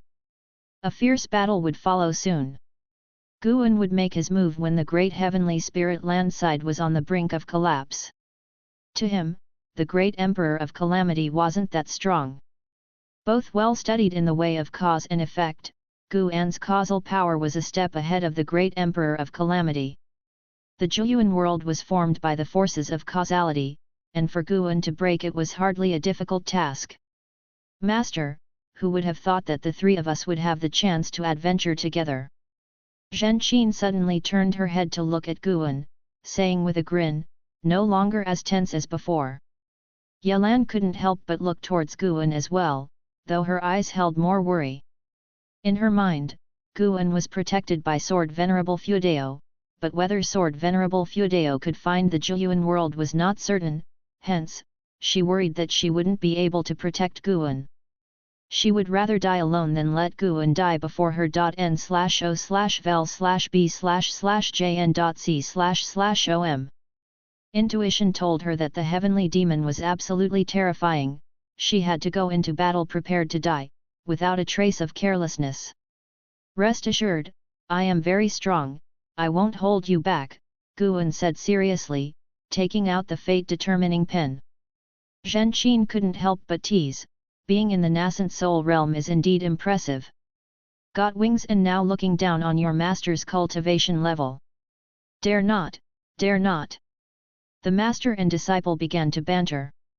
Guan's divine thought had already spread out, watching over Ji Xiaohu and Hao and others, to prevent them from encountering an unbeatable foe. 30 minutes later, Guan and the others from the Supreme Sect gathered, deciding to look for disciples from their own sect. The Jueyuan world was large, but not as incomparably vast as the great heavenly spirit land, so an Xin and the others were not far from them. The disciples of the Supreme Sect pulled into the Jueyuan world numbered only a few dozen, either with extraordinary fates or geniuses. Longqing's body contained the path of returning primordial spirit strengthened by Guan, and thus he did not awaken to become a heavenly demon. Facing the imminent battle with the heavenly demon, Longqing was excited. He had long wanted to take on the world, but his master had not allowed it. During flight, a thunderous roar came from afar, startling the disciples of the Supreme Sect into immediately accelerating away from the battle. Guan stood behind Yelan, sharing a sword with her, when he spotted a familiar face engaged in the distant battle. Li. The kid was directly using the power of divine exotic city to suppress the heavenly demon, drawing in more of them for a siege. Guan began to watch the battle, wanting to see how much Li had improved. Time rushed by quickly. An hour later, the Supreme Sect's side finally met up. The forces of causality hadn't scattered their position. Master! An Xin, seeing Guan, immediately showed a joyously surprised expression. She swiftly flew by Guan's side, her anxious look swept away, replaced with excitement. Longqing too flew over, chattering non-stop in excitement. He couldn't wait to fight the heavenly demon. Yelan started negotiating with other disciples of the Supreme Sect. Zhen Qin looked at an Xin and Longqing, her expression odd. Why weren't these two scared at all? It was one thing for Longqing to be fearless, the young and rash type, but why was an Xin, that girl, getting all excited too? Chapter 372 Who are you, exactly? Supreme Sect disciples discussed for quite some time and ultimately decided to join the battle. In their view, hiding and waiting for others to fight, hoping for a slim chance of survival, was very foolish. Guan much appreciated the courage and insight of the Supreme Sect disciples. In such a situation, choosing to lay low could indeed result in a complete loss. Unity was surely the best approach. Dozens of people banded together and flew towards the nearest battlefield. Li had already finished his battle. Relying on the powerful force of divine exotic city, his victory came easily. He didn't even have to lift a finger, it was entirely the divine exotic immortal spirit fighting on his behalf. 30 minutes later, Guan and the others joined the encirclement against the heavenly demon. Under Yelan's arrangement, Guan was positioned on the outermost layer, responsible for casting long-range spells. With the fate-determining pen in hand, Guan pretended to exert himself earnestly. His divine thought also looked towards the distance, enveloping the entire Jueyuan world, spying on the battlefield from a macro perspective. More and more beings began to engage in battle with the heavenly demon, all becoming embroiled in fierce combat. Guan started to snatch kills. When the heavenly demon was on the verge of death, his divine thought would strike at the heavenly demon. A series of prompts popped up before his eyes, bringing him increasing pleasure. Suddenly, he captured a whiff of the presence of a free immortal. The other party was well hidden but could not escape his divine thought. It must be the creator of the Taixuan world. This person was masquerading as part of the great heavenly spirit land's side and was still opposing the heavenly demon. What did this mean? Guan couldn't figure it out, so he couldn't be bothered to think about it. He continued to balance the battlefield. If the heavenly demons had an overwhelming advantage over the beings, he would help suppress them, giving those of the great heavenly spirit land a chance to train. The beings who were drawn into the Taixuan world were not mediocre. One day, they would become the backbone of the great heavenly spirit land. What Guan needed to do was ensure not too many talents from the great heavenly spirit land perished while allowing this experience to provide them with opportunities for transformation. In the cosmos, more and more cultivators flew to the vicinity of the Black Sphere, looking nervously at the Black Sphere created by the demon Great Emperor. Damn it, are we just going to watch this happen? My sect has hundreds of disciples caught up in this, they are all the future of my sect. Isn't our sect the same? What exactly is this method? Move aside, I refuse to believe it. Is the Holy Court truly helpless? Great cultivators of various factions discussed among themselves. Some even attacked the giant Black Sphere, trying to shatter it, but no spells or divine skills that struck the Black Sphere could move it. The ancient immortal emperor and saint ancestor stood on high ground, frowning at this scene. N/O/vel/b//in.c//om. A figure appeared behind them, a middle-aged man dressed in golden garments, holding a jade ruler, with a dignified face. Holy Minister, is there truly no way to resolve this? The man in golden garments asked. He was indeed the Holy Minister of the Holy Court. At this moment, his brow was furrowed, and his eyes were full of worry. The saint ancestor, with his back to him, answered, I can sense that the chi fortune of the Holy Court has not weakened, which means that those juniors involved have not suffered significant casualties. Let's seal off this space first. The Holy Minister hesitated for a moment, then turned to give the order. The ancient immortal emperor took a deep breath and said, I feel that his purpose is not the slaughter of the young generation of the great heavenly spirit land. It seems he is searching for something. The saint ancestor replied, I think so as well, but throughout history, there have been too many beings from outer heaven that have infiltrated the great heavenly spirit land. It is temporarily impossible for me to deduce what the demon Great Emperor is searching for. The two free immortals fell into confusion, their gaze never leaving the Black Sphere. Time moved quickly. Half a day after entering the Taixuan world, all the beings within began to fight, with the sounds of battle everywhere. With Guan's hidden help, the morale of those from the great heavenly spirit land continued to rise. The more the heavenly demons perished, the greater the advantage for the great heavenly spirit land side. In just half a day, Guan had already reaped more than 30 million years of lifespan, successfully surpassing 100 million in total. Not a single Supreme Sect disciple had died, everyone's confidence was growing, and even Yelan no longer constrained Guan as before, also looking for opportunities for Guan to gain experience. The Taixuan world seemed to have no day or night, the blood-colored sky only showed shifting clouds. Guan, holding the fate-determining pen and standing on the heavenly resident's sword, followed the steps of the main force. An Xin was beside him, discussing the previous battle with Long Qing. Guan's eyes looked towards the front lines at Wuzhu. As the mainstay of the Supreme Sect disciples, Wuzhu was capable of standing on his own. Seeing his independence, Guan couldn't help but think of his own timid demeanor in the past, filled with emotion. If possible, Guan would rather the ordeal last a few more days, but the heavenly demon free immortal was becoming harder to restrain. It had only been half a day, and a third of the heavenly demons had died. Tens of thousands of miles away, on a mountain cliff stood a man in black, furrowing his brow. He was the incarnation of the demon Great Emperor. What's going on? The beings of the great heavenly spirit land can't possibly be this formidable. The demon Great Emperor was filled with confusion. In his view, although the great heavenly spirit land's side had a numerical advantage, it should not be showing its current strength since the heavenly demon side was clearly stronger. The more the demon Great Emperor thought about it, the more panicked he became. He felt that an unknown entity might have infiltrated the Taixuan world. Even he, a free immortal, couldn't see through it. The first he thought of was Shengtian of the Holy Court. He had previously obtained the Saint Heaven reincarnation. Perhaps Shengtian had also been pulled in and was secretly making a move? The more he thought about it, the more plausible it seemed.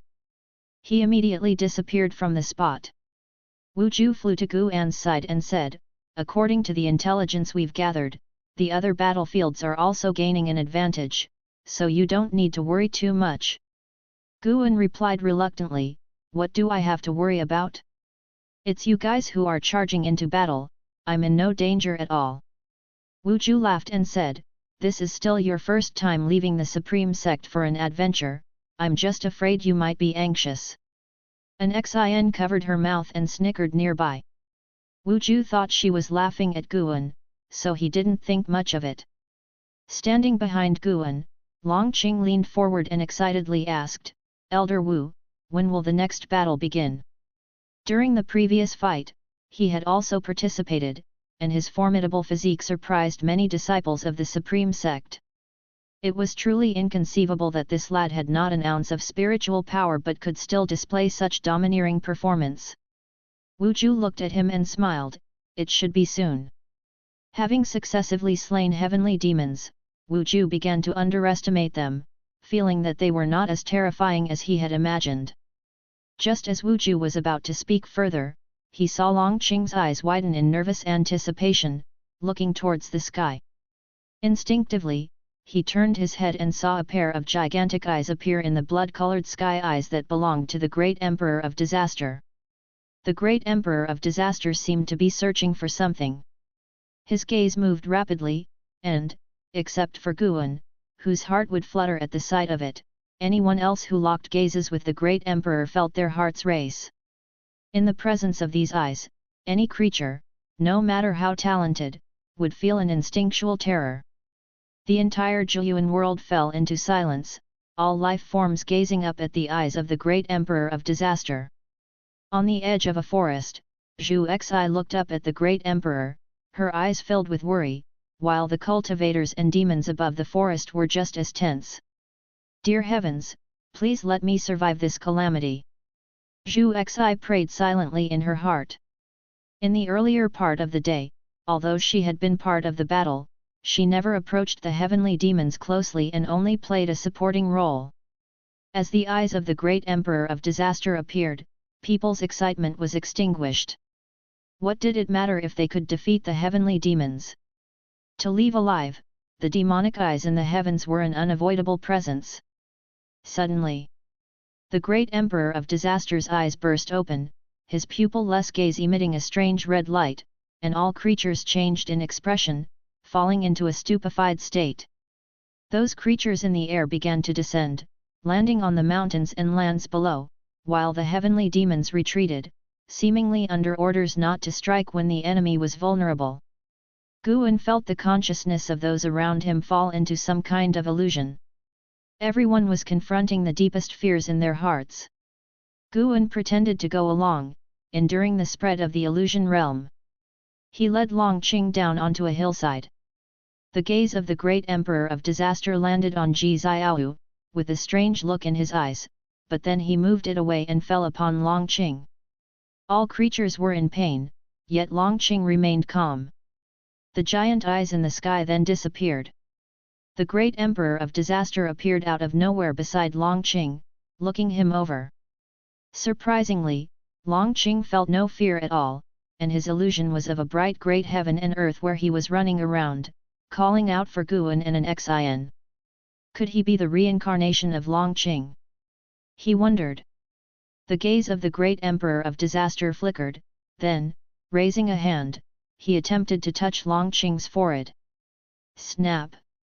Suddenly, a hand grabbed the wrist of the great Emperor's right hand, causing an unexpected change of expression on his face as he looked in astonishment at Guan standing beside Longqing. Saint Heaven! The great Emperor of Disaster frowned and said, "You should be able to tell that I don't intend to exterminate everyone. I'm just looking for Longqing. Don't you bear a grudge against the Long family of the battle court." It turns out that what the great Emperor of Disaster feared was not just the heavenly Deo Destiny but Saint Heaven as well. The great Emperor of Disaster, Level 5 Free Immortal Realm 37,902,765/100 million. What a long lifespan! It would be a pity not to slay. Guan asked, "How can you be sure that I am Saint Heaven?" As soon as these words came out, the complexion of the great Emperor of Disaster changed drastically, and he instinctively tried to teleport away, only to discover to his horror that he could not move at all. How is this possible? The great Emperor of Disaster tried to use the power of cause and effect, but he couldn't shake Guan, which terrified him even more. "Who are you really?" The great Emperor of Disaster stared at Guan, asking with a trembling voice that could not hide his fear. Guan asked, "Why are you looking for Longqing?" Upon hearing this, the face of the great Emperor of Disaster filled with a look of despair as he murmured to himself, "The Long family still has a great power hidden away." Seeing that he was unwilling to answer, Guan lost his patience and directly assailed the soul of the great Emperor of Disaster with divine thought. Great Imprisoned Soul Immortal Technique. Search Memories. After a dozen or so breaths, Guan withdrew his divine thought, and with a squeeze of his right hand, the great Emperor of Disaster instantly disintegrated into ash. A blood-red Tao seed hovered in front of him. Guan's gaze sharpened as the terrifying force of causality immediately ground the Tao seed into dust, vanishing in a flash. You have successfully seized 6,230,567 years of lifespan from the great Emperor of Disaster, Level 5 Free Immortal Realm. Over 620,000 years of lifespan. A look of pleasure crossed Guan's face. Truly worthy of a free immortal. Chapter 373 Reincarnation Tribulation. After slaying the evil emperor, the Taixuan world did not dissipate and maintained its heaven and earth form. The beings trapped in the illusion realm awakened one after another. Yelan, upon waking, instinctively turned around, and when she saw Guan was unharmed, she immediately sighed in relief. An Xin opened her eyes, spotted Guan's figure, and drew closer to him, while patting her chest with a frightened expression on her face. When all the disciples of the Supreme Sect had woken up, everyone gathered to discuss the recent events, all with tensed minds, guarding against the evil emperor striking again. Little did they know, the master of the Taixuan world had already turned to ashes and smoke. Guan, having searched through the evil emperor's soul, had a subtle look in his eyes as he glanced at Longqing and heaved a slight sigh in his heart. Longqing turned out to be the sole survivor of the dragon lineage, and the evil emperor had been sent to eradicate the dragon family bloodline completely. The man in black at Qingtian Peak was Longqing's subordinate. Longqing's reincarnation was to avoid the pursuit of the forces behind the evil emperor. Battle Court. The battle court of today was no longer a force led by descendants of the dragon family. It was exactly for this reason that the master of the battle court had wanted to eradicate Longqing, fearing that a powerful member of the dragon family could be resurrected through their bloodline. Years ago, the reincarnated Longqing hid very well. To avoid the pursuit of the battle court, Longqing's subordinates sneaked into Qingtian Peak, unnoticed by gods or ghosts, and came to the great heavenly spirit land. But the turmoil in the silent destruction domain years ago had caught the attention of the evil emperor. The Dark War Emperor was sent by the evil emperor. To be precise, the Dark War Emperor was cultivated by the evil emperor, and the inheritance of the Dark War Emperor's battle court originated from the evil emperor. It was through the Dark War Emperor's reckless actions that the evil emperor speculated that Shengqian had reincarnated. To ascend beyond the 9-layered realm of the free immortal, one must undergo reincarnation tribulations. Only after 100 lifetimes is there a chance to strike at the Tao fruit realm. This is the reincarnation tribulation. In the memory of the evil emperor, he had been defeated by Shengqian and nearly perished. This was also why the evil emperor had previously dared not personally come to the great heavenly spirit land. The Dark War Emperor was merely one of his pawns, and not even the Holy Court's holy ministers knew there was someone behind the Dark War Emperor. Just the thought that Long Zhan's descendants were reduced only to Longqing made Guan feel a tinge of melancholy. Guan, however, was not afraid of an attack from the battle court, for from the evil emperor's memories, it was clear that stronger existences from the battle court could not reach this universe, and only the free immortal could. Therefore, the battle court had dispatched the evil emperor, but the specific reasons for that were unclear even to the evil emperor himself. The evil emperor had been in this universe for countless years. At that time, Longqing's parents were still alive, and they had perished at his hands. After countless years, the bloodline of the dragon family in various universes had been exterminated, leaving only Longqing. While the disciples were discussing the schemes of the evil emperor, Guan was silent. With the thought, the blood-red sky began to collapse silently. N/O/vel/b//in.c//om. Look at the sky quickly! Someone exclaimed, causing others to look up. Seeing the sky twist, everyone panicked, not having time to think further, as the dizziness they felt before entering the Zhiyuan world re-emerged, causing them to promptly close their eyes. Unable to move or peek at their surroundings, this feeling made everyone's heart race. Only Guan kept his eyes open.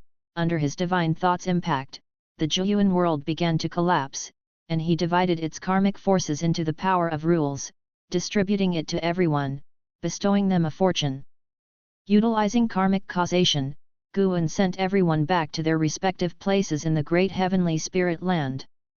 Meanwhile, the great cultivators in the universe saw a giant black orb begin to tremble and dissolve into black mist, making them even more nervous, fearing that something might have happened to their juniors inside. As the black mist dispersed, they sensed something and turned their heads, their faces revealing joy. They felt the presence of their juniors. No matter what the evil emperor had planned, at least their juniors were alive. The ancient immortal emperor and the saint ancestors furrowed their brows, exchanging glances, both seeing confusion in each other's eyes. What's happening? On the other side. Taixuan continent, Supreme Sect's subsect. Yelan abruptly opened her eyes, saw Guan sitting across from her with eyes still firmly closed, breathed a sigh of relief, then looked around with a look of surprise on her face. Zhenqin then awoke, followed by Guan. Are we back? Could it be that all the heavenly demons have been wiped out?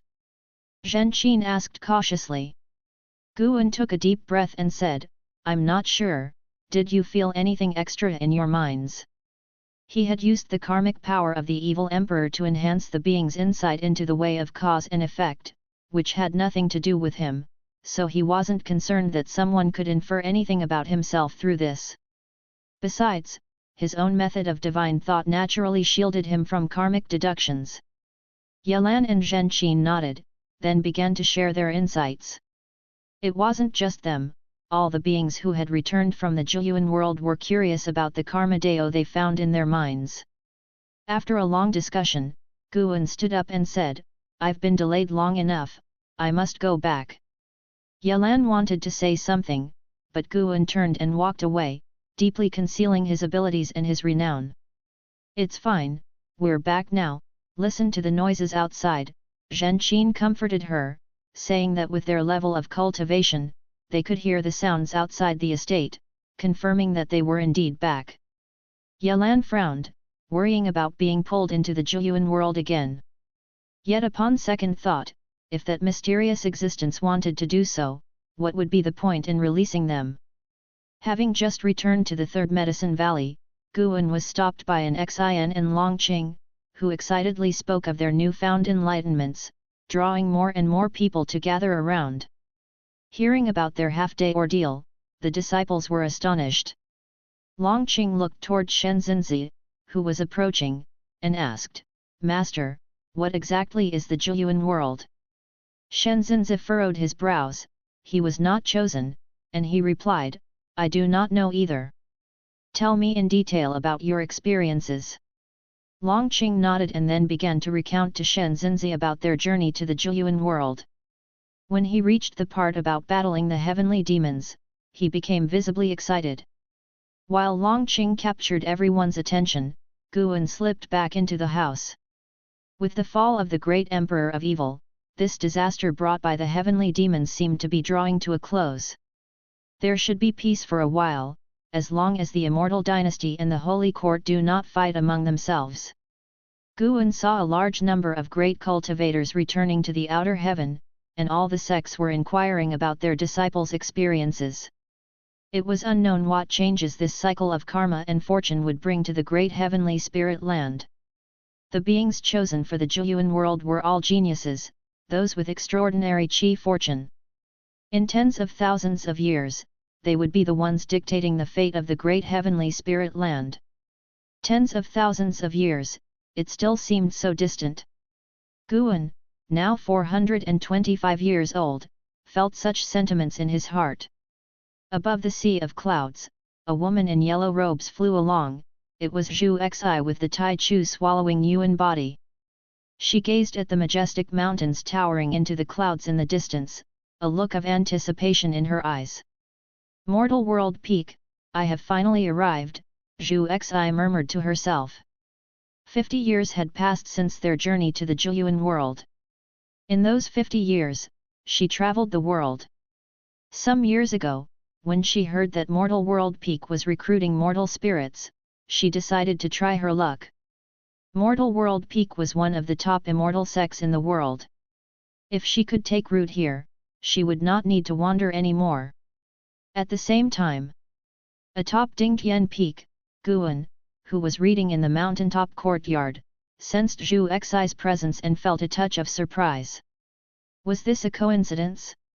He had no intention of looking after Zhu Xi, he wanted to see how she would fare after joining Mortal World Peak. Beside him, an Xian, who was practicing Daoist Gang primal energy, turned her head to Guan and said, "Master, the Gang Qi inside my body is going haywire, I can't control it." Her tone was anxious, clearly in panic. Guan, lying in his chair, did not get up but just lifted his left hand and flicked his index finger towards her. A jet of strength energy shot out, entered an Xian's body, and instantly calmed the rampaging Gang Qi, restoring its normal flow. An Xian breathed a sigh of relief. Looking at Guan with admiration, she asked, "Master, how are you so powerful? When will I be able to cultivate to your level?" "Cultivate for 100 million years, Guan replied offhandedly, flipping the page with his left hand. 100 million years? How long is that? Who can live that long? An Xian complained, feeling like her master was teasing her. Guan ignored her and continued reading. This book was not the Green Hero Travelogue, but a rare book he found at Mortal World Peak, which recounted an extraordinary tale from Mortal World Peak, a story of a disciple who fell in love with a female demon. This book was a banned one, quite hard to come by. Based on Guan's experience, the writing in this book was not as delicate as that by Xian Tianyi, but it had its charms in the bizarre. The demoness reincarnated several times to find the protagonist, which was quite touching. As dusk approached, Guan finally got up, stretched, and then left with an Xian. After returning to the Supreme Sect, the pair landed in a grove and made their way toward Mystic Valley. An Xian was talking animatedly about her cultivation progress for the day, very lively. Guan was not bothered by her enthusiasm and listened attentively, offering occasional guidance. Arriving at Mystic Valley, Guan spotted a familiar face. Zhang Qiang. Zhang Qiang was standing in front of a garden railing, admiring the flowers in full bloom. Guan asked an Xian to head back to the Third Medicine Valley on her own, and he approached Zhang Qiang. Looking at Zhang Qiang's back skeptically, an Xin didn't stop but headed towards the transmission array platform. How long have you been here? Gu An's voice reached Zhang Qiang's ears. Without turning around, she focused on a flower and responded, about 2 ancient hours, I'd say. Only when Guan came to her side did she turn to face him and size him up. So many years have passed, how come you are still at the nascent soul realm? When I was in the Zhiyuan world, I felt your presence. You must have gained some opportunities, Zhang Qiang asked with a frown. Guan raised an eyebrow, what realm are you in that you look down on the nascent soul realm? Zhang Qiang huffed, I am preparing to challenge the unification realm, I came to see you before attempting tribulation crossing. Unification realm. Guan's eyes widened, showing a look of surprise. Zhang Qiang's lips curved up in a smile, unification realm, that's all. I actually find it rather slow. In today's world, what is the unification realm even worth? Guan fell silent. Thinking she had demoralized him, Zhang Qiang changed the subject, you should talk some sense into your disciple. That girl Zhen Qin wants to take revenge on the ghost mother of ephemera. If I hadn't intervened, she would have already died at the hands of the ghost mother. Chapter 374 The Book of the Reincarnation Path Emperor. Upon hearing Zhang Qiang's words, Guan frowned and then sighed, how can I persuade you? It's true that Su Han was indeed forced to death by the ghost mother of ephemera. That year, when Su Han was pursued and had no choice but to follow the ghost mother of ephemera, she taught him the defying fate divine skill. Before his death, he transferred his cultivation level to Zhen Qin, helping Zhen Qin to be reborn. After so many years, Zhen Qin always remembered the hatred in her heart. Guan had long severed the master-disciple relationship with Su Han and had even saved him, owing Su Han nothing, so he did not plan to take revenge for Su Han. Moreover, the ghost mother of ephemera had already pledged allegiance to him. If not for his arrangement, how could the ghost mother of ephemera have helped Zhang Qiang establish the Taixuan Sect? Guan would not help Zhen Qin kill the ghost mother of ephemera but would ensure her survival. Perhaps it was unfair to the ghost mother of ephemera, but there was no helping it. In Guan's heart, Zhen Qin was definitely more important than the ghost mother of ephemera. Out of his first batch of Medicine Valley disciples, only Zhen Qin was still alive, and since she was very filial to him, how could he not favor her? Zhang Qiang frowned and said, the ghost mother of ephemera is now the deputy sect master of the Taixuan Sect, it's impossible for me to confront her. There's no need. Everyone has their own grudges. Your protection of Zhen Qin's life is enough, thank you. Guan spoke earnestly and then raised his hand to salute Zhang Qiang. Zhang Qiang snorted and said, what thanks? Your business is my business. I quite like that girl Zhen Qin too.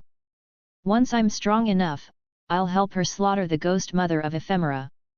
Guan was taken aback and asked, do you have a grudge against her? No grudge, but if I had to choose between you and her, I would definitely choose you.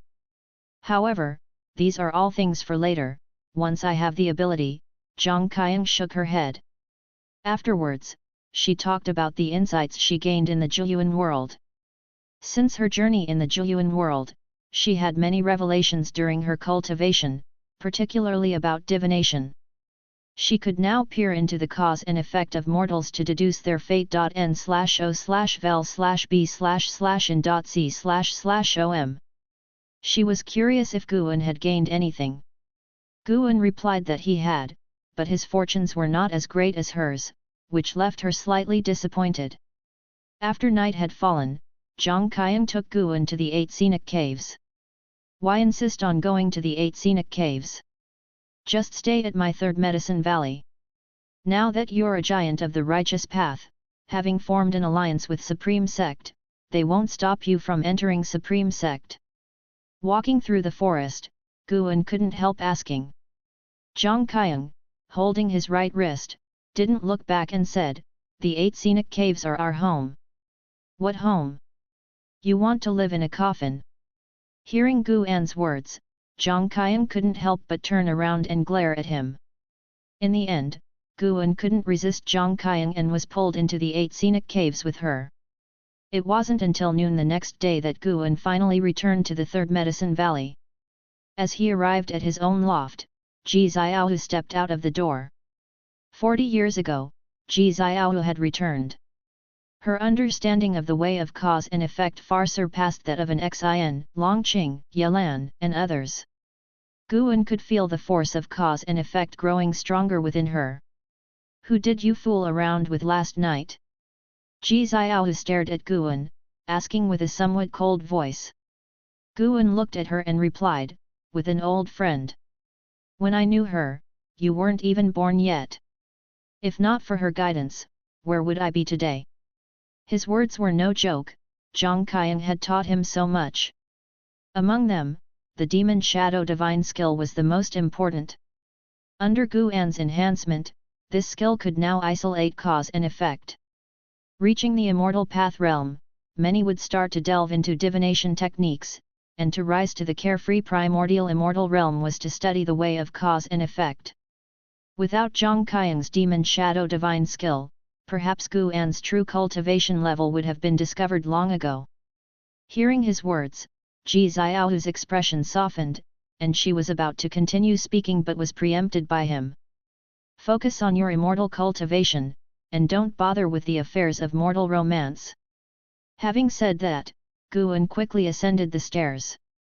Ji Xiaohu watched him go up, her eyebrows tightly furrowed. As Guan entered the room, ready to close the door, Ji Xiaohu appeared out of nowhere, pressing her hand against the door. "What are you doing?" Guan frowned at Ji Xiaohu, a look of fear on his face. Ji Xiaohu stepped forward expressionlessly, startling him into stepping back. Bang! After Ji Xiaohu entered the room, the door closed heavily behind her. Guan kept retreating until he reached the table, looking at Ji Xiaohu's expressionless face with trepidation. What did this woman want to do? Was she going to hit him or was she trying to learn from Zhang Qian? Just thinking about last night's chaos gave Guan a headache. Sigh. Why were so many women interested in him? Even if he refused, it wouldn't work. Ji Xiaohu walked up to him and said, "Over these years, I've been delving into the way of cause and effect and have discovered that your disciple Longqing has extraordinary karma. Where exactly did you find him? Do you know his true identity?" Hearing this, Guan asked in astonishment, "Extraordinary karma? What do you mean? What's wrong with him? Could he be the reincarnation of a heavenly demon?" Ji Xiaohu scrutinized Guan's expression, feeling that he did not seem to be lying.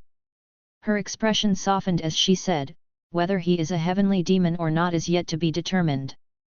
You keeping him by your side is sure to bring you disaster. Otherwise, hand him over to me, or let Shenzhenzi take him to the Bitter Sea Buddha sect." "That doesn't seem right. He's grown up in the Third Medicine Valley since he was a child. How could I possibly drive him away?" Guan frowned. Ji Xiaohu took a deep breath and said, "His lineage is not simple. I can feel that my primordial deist talisman is very wary of his karma and unwilling to intervene. I'm not joking. Don't you want to live in peace forever?" Guan thought to himself, "Of course his lineage isn't simple, he's my descendant from a past life." Guan asked, "Does that elder also know about this?" He was referring to the Sun and Moon Netherworld Emperor. That rascal was still inside the house recuperating and did not eavesdrop on their conversation. "Perhaps," Ji Xiaohu replied, her face showing some impatience, unsure if it was because of Longqing or Zhang Qian. Guan clenched the fate-determining pen in his hand and, after hesitating for a moment, said, "No, I can't abandon him. He sees me as a father, how could I banish him? So what if there's a great karma? Maybe by the day I die, he will not have faced his karmic retribution yet." Looking at Guan's determined face, Ji Xiaohu felt frustrated. Why was this man so stubborn? What if he brings catastrophe to the entire Medicine Valley, or even to the Supreme Sect? Ji Xiaohu asked with suppressed anger. Guan said sternly, your karma is not simple, either. If you encountered trouble, would I have to avoid you to prevent misunderstandings? Impossible. I can't do it. I, Guan, am not that kind of person. His words rang with conviction, causing Ji Xiaohu's expression to soften. Indeed, women will be women, always finding an excuse to get going. Guan was sure that Ji Xiaohu was simply jealous of Zhang Qiang. Ji Xiaohu huffed, you always say nice things. If that day really comes, I bet you'll run faster than anyone. Guan clutched his chest, feigning heartache, and said, you actually think that of me? Ji Xiaohu couldn't help but smother a laugh, giving him a look. She walked beside Guan, a book appearing in her hand, which she placed on the table. Guan fixed his eyes on it. It only had one character. Dragon. Ji Xiaohu explained, this is a book I dreamed of in my past life. The Reincarnation Path Emperor was even holding it. It records the evolution of a family clan. You like this kind of book, don't you? Take a look, but do not spread it around. Guan couldn't help asking, dragon? It wouldn't be related to Longqing, would it? Ji Xiaohu did not elaborate and turned to leave. When she closed the door this time, she wasn't as forceful, gently shutting it. Chapter 375 Reincarnation, The Mysterious Senior Brother. Ji Xiaohu left, and Guan sat down, picked up the book she had left behind, and began to read. Soon he became immersed in it. N/O/vel/b/in.c//om. This book mainly recorded the legend of Long Xian, the old ancestor of the dragon family, who was known as the Dragon Emperor, the strongest in the universe. He established the battle court, swept through great heaven and earth, and traversed reincarnation. There was no mention of Long Zhan in the book, as if Long Xian was the primordial ancestor of the dragon family. Starting from Long Xian, generation by generation, the dragon family produced many glorious individuals. One of the masters of the reincarnation path emperor was from the dragon family, which was also the origin of Ji family's heavenly dragon demon suppressing form. In the end, during its prime, the dragon family encountered oppression from a mysterious existence. The book speculated it might be a curse, or maybe a punishment from heavenly Dao because the dragon family acted recklessly and arrogantly. In their strength they had merits, but also sins. The dragon family declined rapidly, the clan dissolved, and the descendants fled to different universes. From the establishment of the dragon family, to their prosperity, and then to their downfall, the story was poignant and stirring, leaving an endless aftertaste. The author did not comment on the dragon family, but continued to narrate the rise and fall of the dragon family from an objective perspective. After finishing the book, Guan also felt quite emotional. Before Long Xian, the dragon family had also experienced such cycles of reincarnation under the leadership of Long Zhan. From the content of the book, Long Xian re-established the dragon family and rebuilt the battle court after Long Zhan's death, for Long Xian was very strong from the beginning. Guan thought of the last meeting between Long Zhan and Long Xian, where the father and son parted ways. Long Xian did not understand Long Zhan's actions, but in the end, Long Xian chose to inherit Long Zhan's legacy and re-establish the dragon family in the battle court, which made him feel the longing Long Xian had for Long Zhan. Eons passed, and whether it was Long Xian or the dragon family, all had become a thing of the past and were being erased. On the path of immortal cultivation, how high must one reach to truly achieve immortality, to exist eternally? Guan turned his head to look out the window at the sky, his thoughts drifting. It wasn't until the evening that he put the book away and then got up to go downstairs. Just as he went downstairs, he heard Longqing shouting at a distance that kid was over 100 years old, yet still acted like a child. Guan smiled and then approached the blood prison great saint, letting him carry him to patrol the Third Medicine Valley. Master, that kid Longqing is becoming more and more presumptuous. Can you raise my cultivation level? Otherwise, I'll be bullied to death by him. And what about the white spirit rat? That fat rat is getting faster and faster, but its cultivation level hasn't improved much, and it can't even speak human words. Blood Prison Great Saint spoke with a tone of grievance. He was of the Mahayana realm, how could he be bullied by Longqing? Guan wanted to say that it was normal for you to not win against Longqing, who was born in the Nirvana realm. Do not compare yourself with others, everyone has their own path. You should look to the future, Guan said earnestly. Blood Prison Great Saint's eyes lit up, and he was immediately invigorated. Did his master's words mean he would be a focus of cultivation in the future? The more he thought about it, the more excited he became. He stopped thinking about being bullied by Longqing and the white spirit rat and started to fantasize about dominating the world. He wanted to become the strongest great saint under the heavens, sweeping across the land. If outsiders from outer heaven attacked and he was not an opponent, then the master would take action, shocking all beings. Just thinking about it was thrilling. On the surface, he would be the strongest, and enemies would conspire against him. Who would have thought that there would be an even more terrifying existence behind him? On a resplendent golden palace, the holy minister was sitting on a chair, with steps behind him leading up to an empty throne. A row of figures stood in the hall, among them was the Candle World Saint King, who had once been responsible for negotiating with the Dark Battle Emperor.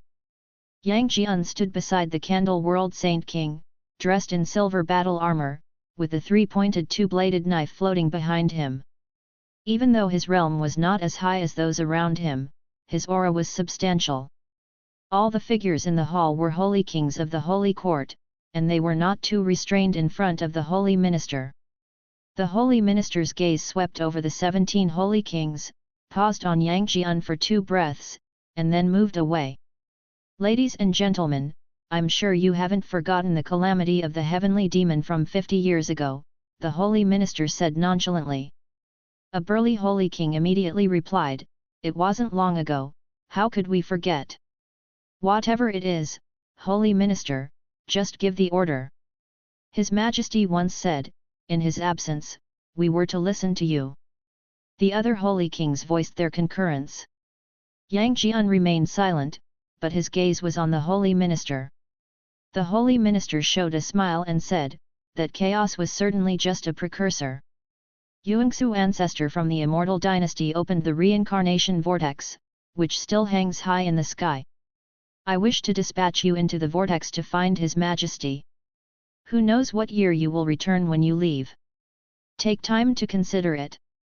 Upon hearing these words, the holy king's expressions shifted slightly. That reincarnation vortex was not under the control of the holy court, and no one knew what lay within. The hall fell silent, with no one immediately agreeing. The holy minister was not in a hurry, patiently waiting. He raised his right hand, and a golden light orb condensed in his palm. He stared at the golden orb, as if peeking into something. I will go. A voice rang out, not loud but firm in tone, causing the holy kings to turn their heads to look. The speaker was Yang Jian. A holy king taunted, that makes sense, the Candle World Saint King just went through reincarnation. Who could be more suitable? The Candle World Saint King glanced at Yang Jian, deep in thought. The holy minister, still staring at the golden light orb in his hand, asked indifferently, anyone else? I will go, the Candle World Saint King said. These holy kings were astonished, having not expected him to agree it wasn't his usual style of conduct. Yang Jian also glanced at the Candle World Saint King. The holy minister nodded and continued waiting. Realizing the holy minister was still waiting, the holy kings sensed something and their faces turned unsightly. One of the holy kings asked, Holy minister, must we agree? It's entirely voluntary. The words of the holy minister allowed the holy kings to breathe a sigh of relief, but then the holy minister's voice rose again, I assume you are all voluntarily going? I haven't misjudged you, have I? The holy kings were shocked and looked at the holy minister in disbelief. As for Yang Jian, his expression remained calm, as if he had already foreseen this turn of events. The holy minister raised his right hand, and the golden orb in his hand burst into a dazzling light, making his expression seem even colder. You must go to reincarnation. For you, it is an opportunity, your chance to strike at higher realms. Of course, the premise is that you survive. In reincarnation, there are countless great powers experiencing reincarnation tribulations. Act with extra caution and do not disturb those unrelated to the holy court. The holy ministers in different tones set this matter in stone, leaving the holy king's faces extremely unsightly. In the depths of autumn, inside the mansion courtyard, Guan was drinking wine, while Xiao Chuan swept the grounds nearby. With so many servants in the house, and you being able to cast spells, why bother to sweep the grounds yourself?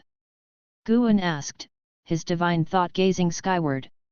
He saw 17 figures from the holy court flying toward the reincarnation vortex, among them Yang Jian. These people threw themselves into the reincarnation vortex without hesitation, and immediately after, their presences completely vanished, which piqued Guan's interest in the reincarnation vortex. What exactly is reincarnation like inside there? As Xiao Chuan swept, he laughed and said, "Isn't this just a habit I've picked up? It's what you taught me, brother." Guan turned to Xiao Chuan and asked, "Have you not cultivated these years?" Xiaoquan's cultivation level had stagnated for decades, and his lifespan had shown no sign of increasing. Old age makes it hard to persist. Besides, my children and grandchildren often bring me troublesome matters, Xiao Chuan said with a shake of his head and a wry smile. He added, "I'm 472 years old this year. I'm content, I never imagined I would live for so many years." He began to recount tales from his childhood. Each time Guan visited, Xiao Chuan would reminisce about the past. On this occasion, however, Guan wasn't listening attentively, his thoughts were wandering. Seeing Yang Jian and the others enter reincarnation, a bold idea suddenly came to him.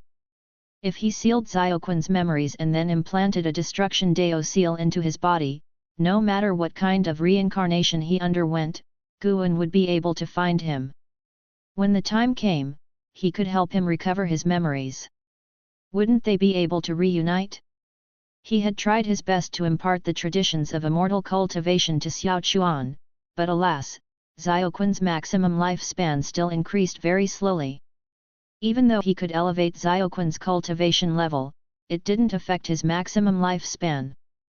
The higher he reached in realm, the more acutely Guan felt the terrifying decree of the ineffable destiny. "Xiao Chuan, if there is an afterlife, would you still want me to find you?" Guan suddenly asked.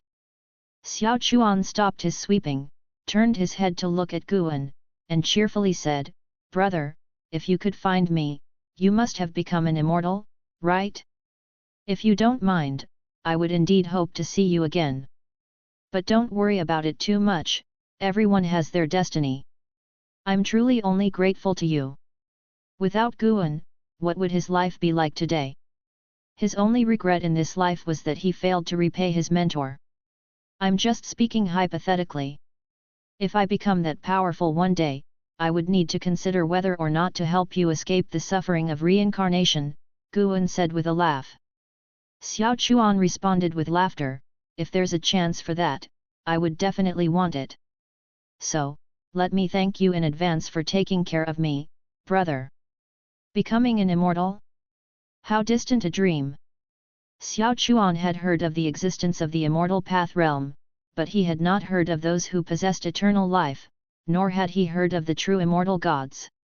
Those who were comparable to immortals were nothing more than powerful cultivators.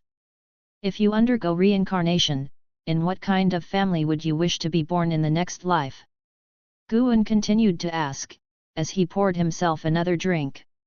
Xiao Chuan took interest, set aside the broom, walked over, and sat down, starting to ponder as he sank into reverie. His requirements were not high-born to parents that could accompany him, and hopefully with better aptitude for cultivation. Sunset gave way to moonrise. The two talked into the night, and at Xiaoquan's invitation, Guan stayed at the estate. He left at dawn. Xiao Chuan, assisted by a young girl, watched Guan depart. The girl, filled with curiosity, watched Guan's retreating figure. She turned her head to Xiao Chuan and asked, "Great-grandfather, who exactly is he? Is he really your mentor? He looks so young." Xiao Chuan stroked his beard and laughed, "Yes, he's my mentor. But as to who he really is, I'm not sure myself. My mentor is very mysterious, maybe." The girl pressed, "Maybe what?" Xiao Chuan shook his head and walked away. As Guan disappeared at the end of the street, the girl hurriedly followed her great-grandfather, pressing him with questions. Chapter 376, Chapter 376, The Smallness of Heaven and Earth. Noon. Tianya Valley. Guan rode upon the blood prison Great Saint toward the mouth of the valley, with an Xin following close by. This was not the first time Guan had brought an Xin to Tianya Valley, but every time she came, she was very happy, primarily because the three monkey demons of Tianya Valley had a good relationship with her, and she had specially brought along many pastries. From a distance, Luo Hun caught sight of Guan and a smile spread across his face as he went to greet him. "Guan, His Majesty brought someone back with him, someone who came especially to find you. Guess who it is?" Luo Hun arrived beside the blood prison Great Saint and asked with a smile. Guan already knew of the person's arrival, but since the other party practiced a certain energy-concealing sorcery, he did not want to point it out directly, so he asked with a puzzled look, "Who? Am I familiar with them?" Luo Hun smiled mysteriously and said, "Since you can't guess, let's go have a look." Guan nodded. With Luo Hun leading the way, they made their way to a courtyard. Before even entering the courtyard, Guan heard the laughter of Li Suandao. As soon as the blood prison Great Saint stepped into the courtyard, Guan's gaze fell on the person beside Li Suandao. Wuxin, Void Crossing Realm, 3rd Layer 469/1800/4200. After many years apart, Wuxin had reached the Void Crossing Realm. Such progress at his age could indeed be considered incredibly swift. The current Wuxin still looked like a monk, but he was not wearing a kazaya. Instead, he donned a brocaded robe that restrained his body, and there was a certain commanding presence about him that the young monk of the past didn't possess. Upon seeing Guan, Wuxin's face showed excitement. He stood up, somewhat at a loss for what to do. Guan dismounted and approached the table to salute Li Suandao, followed by an Xin, whose eyes were filled with curiosity. "Senior brother, I..." Wuxin looked at Guan, suddenly at a loss for words. Guan looked at him, eyes widening in astonishment as he asked, "You're Wuxin?" Wuxin hurriedly nodded. Just as he was about to say something, Li Suandao interrupted with a smile, "Let's sit down and talk." He motioned to an Xin with his hand, indicating for her to sit down as well. Luo Hun didn't stay in the courtyard, leading the blood prison Great Saint away to not disturb the four of them. "I really didn't recognize you just now, you've changed so much. How have these years treated you? I heard before that you've achieved miracle after miracle under His Majesty's command." Guan asked warmly, easing Wuxin's awkwardness as the master and disciple caught up with each other. Wuxin was originally a spy planted by the Thousand Autumn Pavilion inside the Supreme Sect, the deist expansion skill, the precursor to the primordial reincarnation skill, was transmitted to Guan by him. Centuries had gone by, and with the power of the deist expansion skill, Wuxin's maximum lifespan had reached 4,200 years. It seemed that Wuxin's own talent was not lacking, but it was only because he practiced the deist expansion skill that it had not been revealed. In the past, the Taixuan continent was so backward that even the mystic heart realm was rarely seen. The fact that Wuxin encountered an immortal seeking Taoist of the Nirvana realm at a young age proved his exceptional chi fortune. An Xin sat obediently to the side, listening attentively to her master and grandmaster catching up, curious about Wuxin. Li Suandao did not interrupt, listening to their conversation with a smile. Guan silently reflected on Li Xuandao's talent. Li Xuandao now had reached the 5th layer of the mystic heart realm, surpassing LV Badian, yet his public cultivation level, like Guan's, only appeared as that of the nascent soul realm. After a while, Wuxin turned to look at Li Xuandao, who spoke with a smile. I'm planning to send him to an immortal mansion for cultivation. Guan, would you like to go? Guan shook his head. I'd rather not, thank you for the gracious offer, uncle. That so-called immortal mansion was, after all, similar to the factions like the Star Sea congregations. He was not interested in it. Li Xuandao was not surprised. Over the years, he had offered many opportunities to Guan, all of which were rejected. He understood that this young man had no desire to seek immortality. Senior brother, let's go together, it's a rare opportunity. Now that I've achieved the cultivation level of the void crossing realm, I can surely protect you, Wuxin urged. An Xin wanted to laugh upon hearing this. Was the void crossing realm really that strong? She did not show it on her face, as Guan had reminded her many times to control her facial expressions. Guan laughed, I really don't want to go, I'm quite comfortable now. Going to the immortal mansion would surely be stressful, and it's not certain that I would undergo a transformation. You go ahead, I'll be here waiting for you to tell me about your experiences in the immortal mansion when you return. Despite Wuxin's continued persuasion, it was to no avail. No matter how much he insisted, Guan remained unmoved. If you don't want to go, then don't. It's fine, staying in the Supreme Sect also offers plenty of opportunities, Li Xuandao said, putting an end to Wuxin's urging. Li Xuandao then looked at Guan and asked, Guan, what do you think the Taixuan dynasty should do next for its development? Guan asked in surprise, isn't everything fine now? Why do you ask? Li Xuandao shook his head, it only seems fine on the surface. The internal class structure is solidifying. Life may be better than before, but the opportunities for commoners to knock on the doors of the immortal sects have not increased. Guan fell silent. Each year, the number of cultivators in the immortal cultivation world grows, but the vast majority are from families of cultivators. It's highly likely that a farmer's offspring will remain a farmer. Subscribe to Chinese Novel Audio Wave. Wuxin also fell into deep thought. As he served Li Xuandao, he saw even more issues. The current families were able to establish contacts overseas, and through various means such as intermarriage, sworn brotherhood, and exchange of interests, they were quickly growing stronger with unfathomable depths, making it difficult for Li Xuandao to suppress them. Who knows how powerful the entities backing those families could be? I do admire the immortal dynasty. If only all of the Taixuan dynasty's citizens could become immortals, that would be wonderful. I wonder if I'll live to see that day, Li Xuandao said cheerfully. He was just being precautious. For now, his imperial power was quite stable. Guan continued the conversation, if that day really comes, who knows how long it will take. His tone was filled with emotion. He began to talk with Li Xuandao about the future visions, while Wuxin occasionally interjected, and an Xin listened throughout. Gradually, the topic shifted to Li Yi. After discussing Li Yi for a while, Li Xuandao asked, what about Yang Jian? It's been a while since we've seen him. Ling Tian often talks to me about him. I'm not sure where he's gone, but with his talent, he probably won't encounter any trouble, Guan said, shaking his head.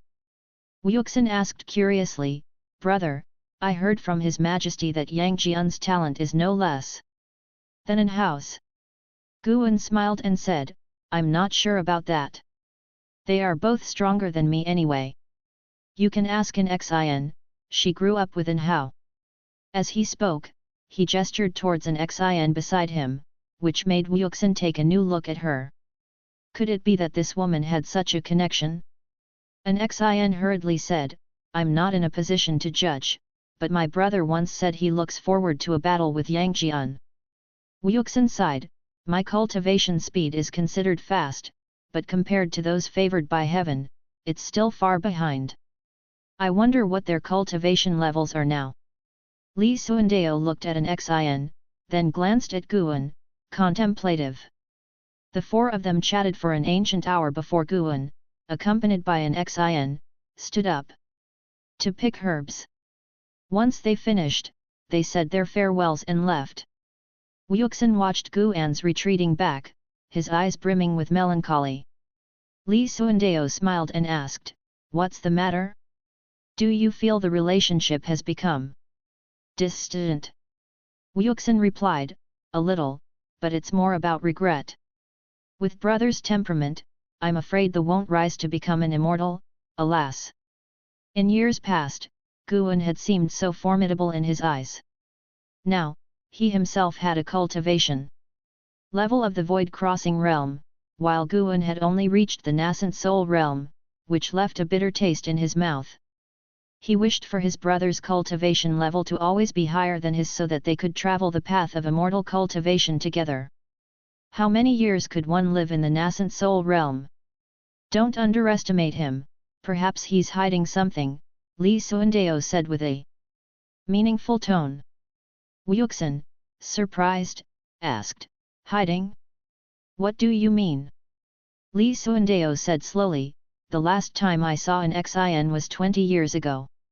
In these 20 years, her cultivation has increased very slowly, but my intuition tells me that her progress has been significant. Perhaps they are also practicing your deist expansion skill.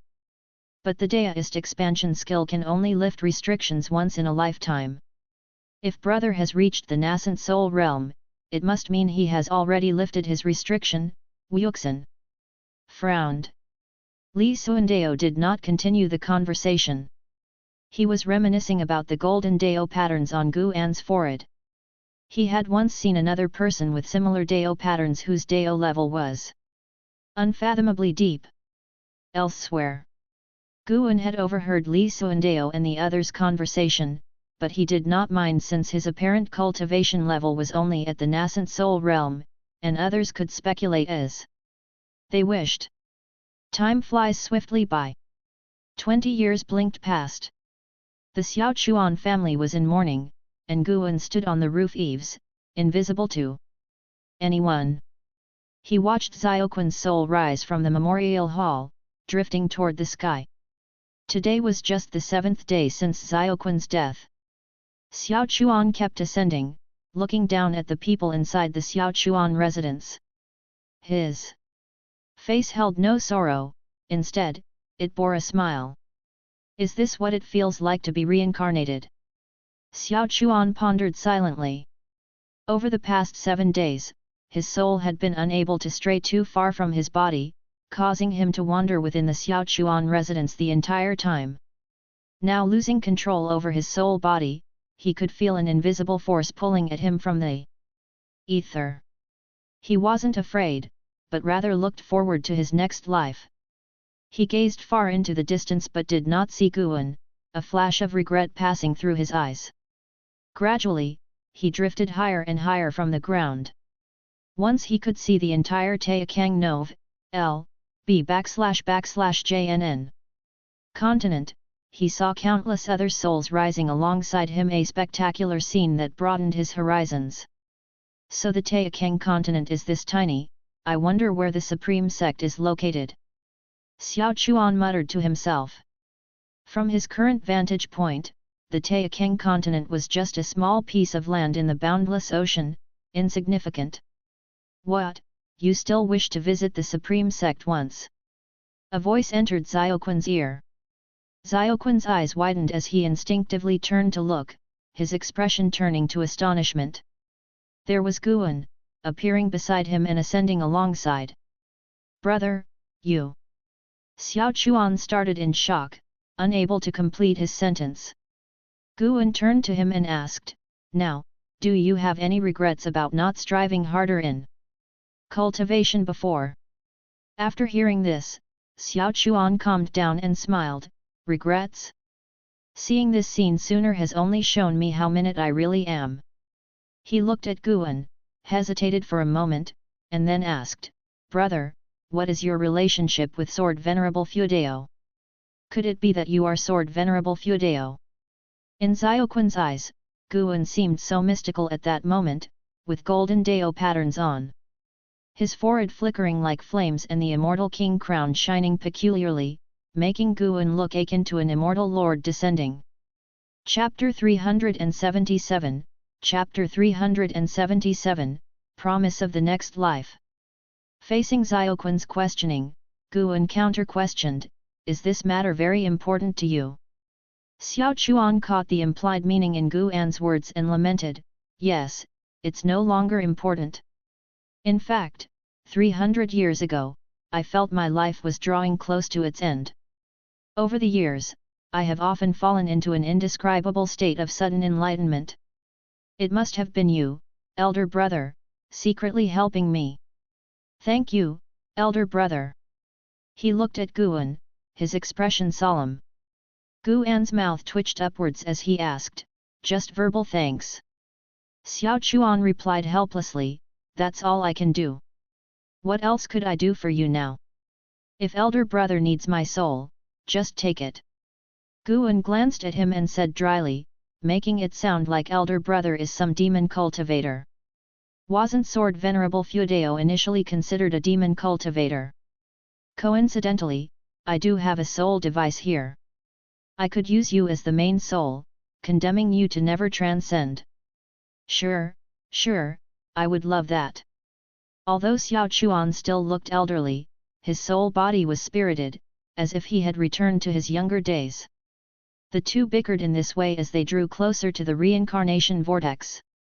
The reason Xiao Chuan could see Guan was because Guan had utilized the power of cause and effect. Even a free immortal could not see Guan if they were here. After a long time, Xiao Chuan looked up at the imposing reincarnation vortex and curiously asked, "Does entering there mean I will be reincarnated?" "Yes, that's correct. I can only escort you here," Guan replied softly, also looking up. Xiao Chuan turned to Guan and said, "Elder brother, go back now. I'm already satisfied that you could escort me here." Guan gazed at him and with a smile said, "We'll meet in the next life." The next life? Xiao Chuan blinked his eyes. He didn't question Guan's words but internally marveled, how profound must Sword Venerable Fudeo's Dao be to see through reincarnation. After pondering for a moment, he said, "If I remain mediocre in my next life, elder brother, don't find me. Let me lead an ordinary life. However, if one day I possess exceptional cultivation talents, then come find me and I'll still manage Medicine Valley for you." Guan smiled and nodded, then raised his right hand and pointed two fingers towards Xiao Chuan. Xiao Chuan was instantly immobilized, his eyes losing their sparkle. Guan used his own power of cause and effect to seal Xiaoquan's memories, to prevent them from being erased by reincarnation, then left a destruction Dao seal within his soul body. The destruction Dao seal would leave an eternal mark, making it easier for Guan to find Xiaoquan's reincarnated body later. Having done all this, Guan paused and watched as Xiao Chuan headed towards the reincarnation vortex. He also had a basic understanding of the reincarnation rules. Long Zhan's heavenly dragon reincarnation dharma touched upon these rules, but it mainly relied on establishing connections through cause and effect with past lives. He still couldn't fathom the essence of reincarnation. In the divine origin Great Heaven and Earth, there also wasn't a complete order of reincarnation. After death, a soul would ascend and fly to outer heaven, being devoured by reincarnation rules at a certain height, disappearing without a trace. How one naturally reincarnated was unknown to anyone and was difficult to trace. However, great beings of fortune would cause unusual phenomena in heaven and earth when reincarnated. After Xiao Chuan had disappeared into the reincarnation vortex, Guan finally returned to the Third Medicine Valley. Several days later, near midday, as Guan was reading a book inside his house, an Xin came to find him. "Master, Uncle Xiao Chuan has passed away. He didn't want to trouble you, so he had his descendants deliver this letter later," an Xin handed over a letter to Guan while carefully observing his expression. In front of an Xin, Guan did not need to pretend. He took the letter directly and opened it to read n/o/vel/b/in.c//om. The content of the letter wasn't much different from what Taixuan had said before he entered reincarnation, but after reading it, Guan still felt somewhat melancholic. He had tried his best to help Taixuan, but unfortunately, Taixuan did not possess the fighting spirit like Yelan, Zhenqin, or an Xin. To put it accurately, Xiaoquan's talents were inferior and no different from most ordinary people, which was why it was hard for him to maintain his drive. Guan, however, wasn't too saddened. After learning about the existence of reincarnation tribulation, his aversion to reincarnation wasn't as strong. When cultivators reached the free immortal realm, they ultimately had to face reincarnation. Not everyone could break through by evolving their lifespan like Guan, and he couldn't use his lifespan to help others skip their reincarnation tribulation. He was curious about reincarnation tribulation, wondering if it only counted after reaching the free immortal realm or if previous reincarnations counted as well. It was said that reincarnation tribulation had no pattern. Reincarnation might not necessarily occur in the current era or world, which was why it was hard to trace Shengtian's whereabouts. Guan put the letter down and looked at an Xin, asking, "Is there anything else?" An Xin inquired, "Master, are you doing all right?" Guan smiled and said, "What, do I really need to drown my sorrows in alcohol? Hurry back to your cultivation, I don't want to receive your last letter." Hearing this, an Xin stuck out her tongue and immediately bowed to take her leave. Guan thought for a moment, stood up, and walked over to a bookshelf to take down a brocade box, placing Xiaoquan's last letter inside it. Xiaoquan's death hadn't affected Guan's life, even though his descendants were still in the Third Medicine Valley. His descendants weren't too saddened, after all, there was a vast generational gap. As autumn gave way to winter, the temperature between heaven and earth began to drop. On this day, Guan had finished picking the most recently matured medicinal herbs in the Third Medicine Valley. He was in good spirits. Nowadays, his average annual lifespan income exceeded 3,500,000 years. He wasn't in a hurry to unlock the feature associated with a 10 billion year lifespan. He wouldn't wait anymore if his lifespan was sufficient for a breakthrough later. After all, the figure of 10 billion was really massive. He surely couldn't start stealing medicinal herbs again, could he? Returning under the attic, Guan gave a few instructions to his disciple before heading towards the chess area. More and more people were taking up chess, and as the birthplace of chess and Go, the Third Medicine Valley naturally attracted many enthusiasts. Playing chess in the Third Medicine Valley always felt special for cultivators. At this moment, Nine-Finger Divine Lord was demolishing opponents left and right. Guan approached from the back of the crowd and watched from a distance. His attention was drawn to a man nearby. The man, who had only reached the nascent soul realm, wore a blue deist robe and was not particularly handsome. Jiangxi, nascent soul realm level 3681/1100/1800. His maximum lifespan wasn't high, yet for some reason, Guan was inexplicably drawn to him. From the first glance, Jiangxi felt Guan's gaze and turned his head, nodding slightly. Guan approached and asked with a smile, "Deist friend, you seem unfamiliar, is this your first time here?" Jiangxi answered, "I just arrived at Supreme Sect a few days ago. I came specifically for Go. This trip was worthwhile, the level of skill here is very high." While speaking, he turned his head to look forward fervently and said, "I estimate I only have a 30% chance of winning against this senior." His gaze was fixed on Nine-Finger Divine Lord, and his words irritated Nine-Finger Divine Lord. Nine-Finger Divine Lord turned back to look at Jiangxi and said, 30%? You cheeky boy, so arrogant. Take the next game, I'll make sure you don't leave a single piece on the board. Faced with the challenge from Nine-Finger Divine Lord, Jiangshi was not intimidated but instead showed an eager expression. Guan watched Jiangshi fervently, seemingly deep in thought, his eyes revealing a hint of fascination. Chapter 378, Chapter 378, The Talent of a Heavenly Pride. Guan sensed an extraordinary reincarnation aura emanating from Jiangshi. He speculated that Jiangshi had reincarnated and wasn't just any ordinary reincarnation but bore some similarity to Ji Xiaoyu. Could it be that Jiangshi was a great power currently undergoing a reincarnation tribulation? Guan pondered this in his mind but did not continuously stare at Jiangshi. After a while, the Nine-Finger Divine Lord successfully defeated his opponent and immediately waved to Jiangshi. This fellow actually claimed to have a 30% chance of winning against him. To him, this was an outright provocation. A nascent soul realm cultivator daring to fantasize about winning against him? Did he think he was Guan? Under the encouragement of a group of cultivators, Jiangshi walked to the chess table, sat down, and started to play chess with the Nine-Finger Divine Lord, who allowed him the first move. A fierce battle thus began. Guan watched for a while before moving to the side to find others to play chess with. Whether Jiangshi could win against the Nine-Finger Divine Lord or not, Guan didn't care, they just wanted to relax for a while. Half an hour later, Guan had won 2 consecutive games of chess and stood up to leave.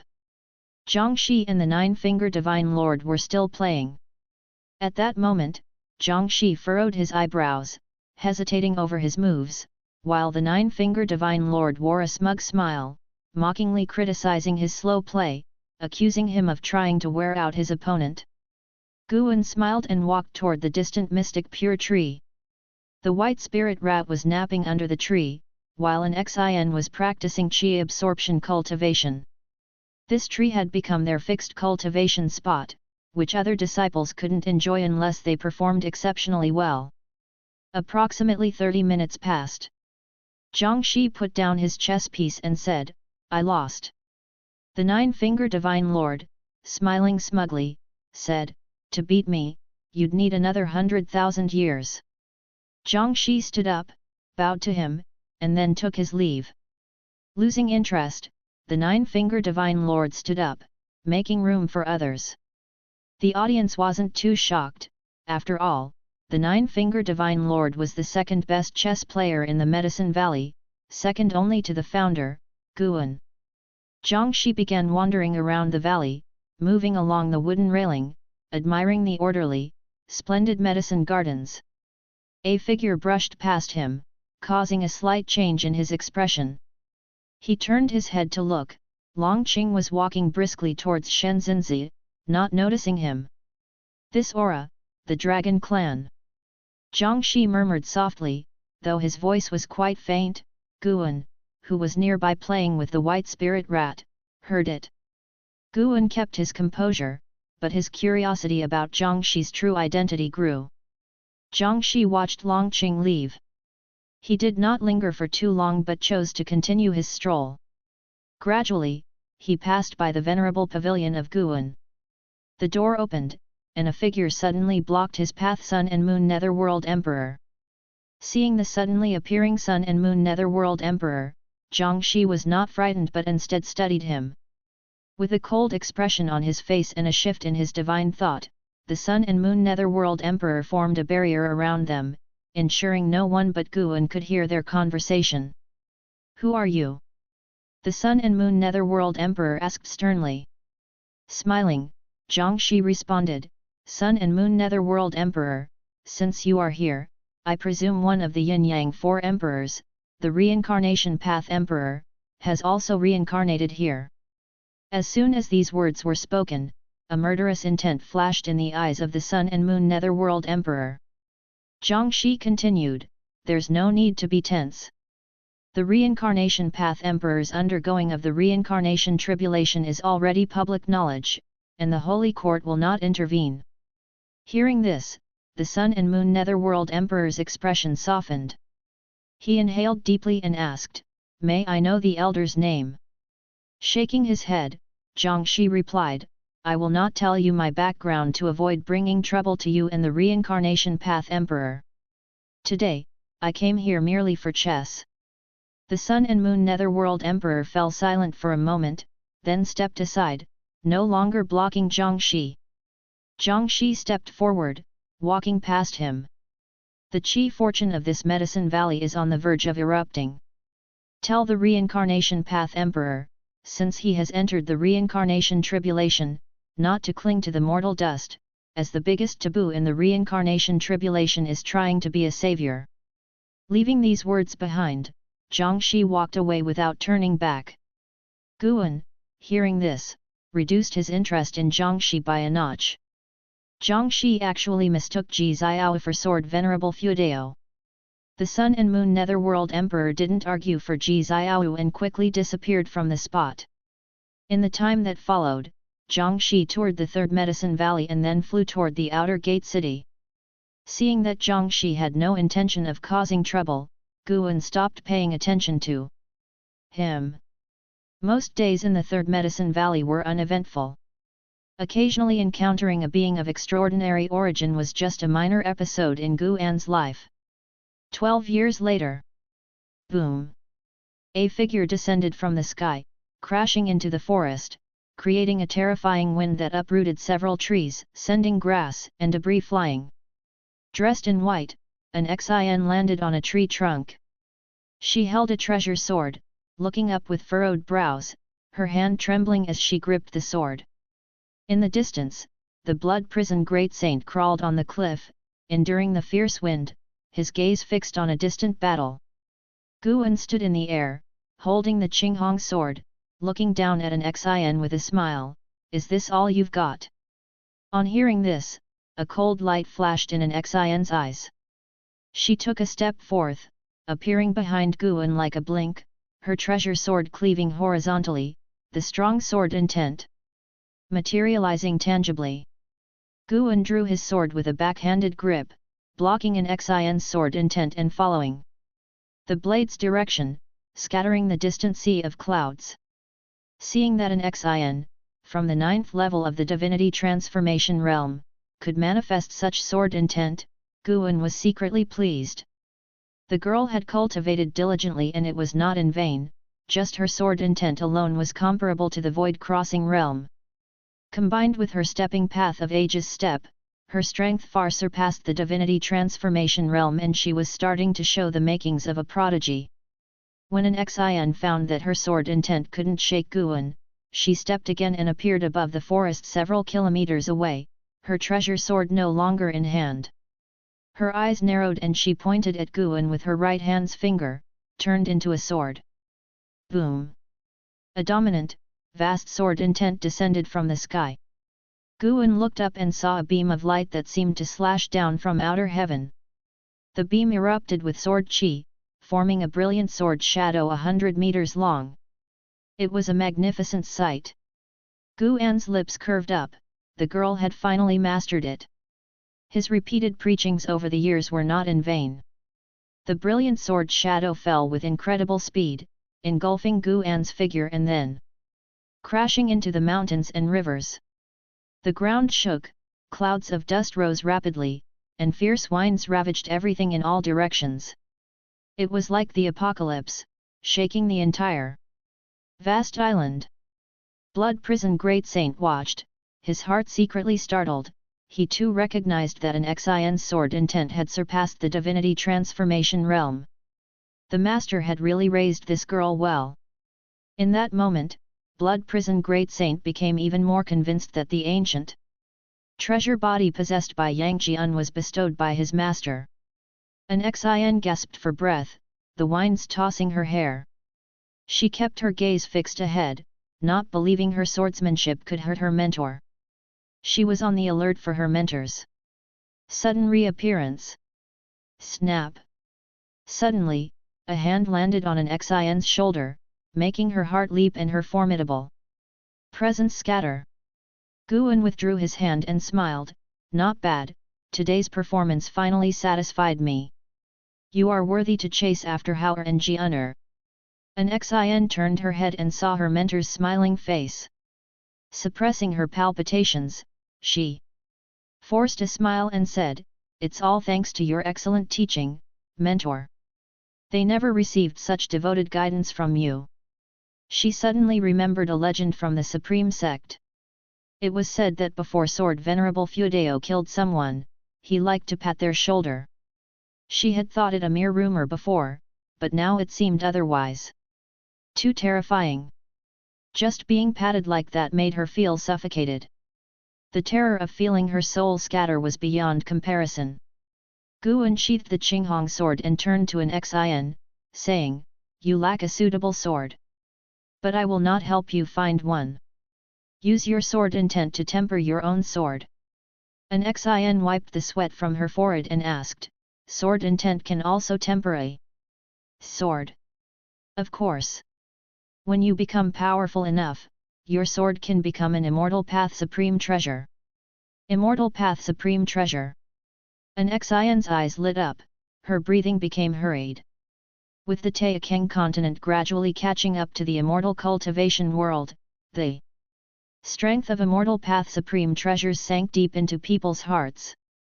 Such treasures were considered church treasures even overseas, and Li Yu's divine exotic city possessed only a pseudo-immortal path supreme treasure.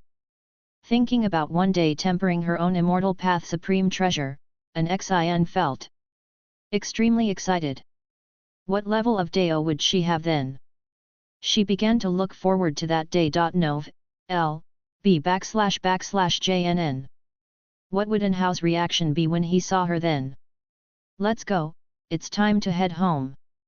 Guan flew toward Blood Prison Great Saint, and an Xin hurriedly followed.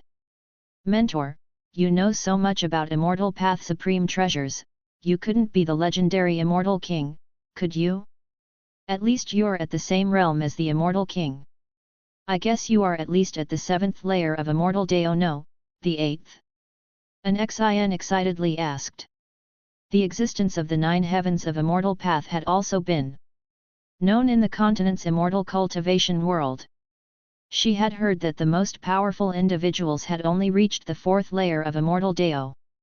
She estimated her mentor's cultivation level as 7th layer, which was already a high estimate. Guan laughed, "Not that impressive, I am just a loose immortal." "I understand, a loose immortal without a fixed power, right?" An Xin giggled. The Holy Court had named Sword Venerable Fuedeo as the Holy Sword, Mortal. World Peak named the mentor as Peak Master, the Supreme Sect even reserved a position in the Venerable Pavilion for the mentor, and there was also Immortal Seeking Island overseas. She guessed her mentor had even more backgrounds that hadn't been revealed. Guan smiled and remained silent, not bothering to explain. In an Xin's eyes, 9 heavens of Immortal Path was the limit of Immortal Path. How could he, someone who had surpassed the 9 heavens of Immortal Path, explain that to her? Summer insects cannot speak of ice. 30 minutes later, Guan rode on Blood Prison Great Saint and returned to 3rd Medicine Valley, with an Xin following close behind. Just arrived, Guan sensed a familiar presence. It had been a long time since he had seen this person. Zhou Tongzhu. Guan had once written him into Supreme Immortal Venerable as the second protagonist.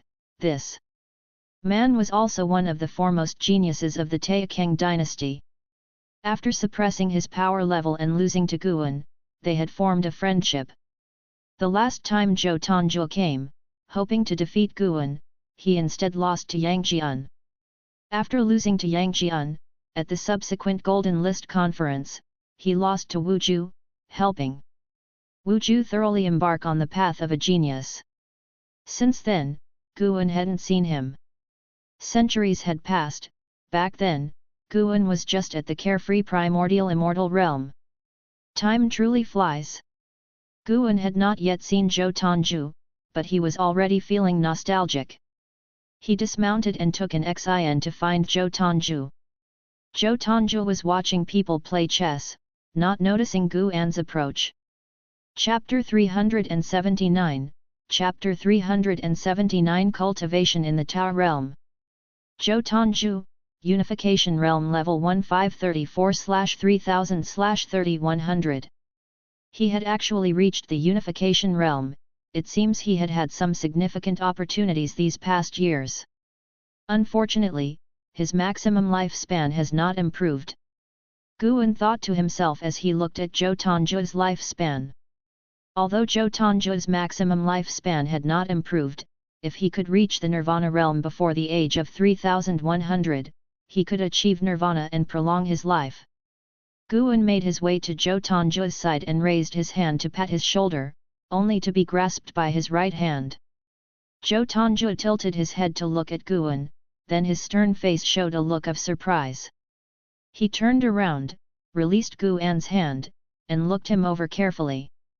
Guan thought to himself that allowing Zhou Tongju to catch his hand was to compensate for his regret, knowing that there were few who could interrupt Sword Venerable Fudeo's shoulder-patting motion.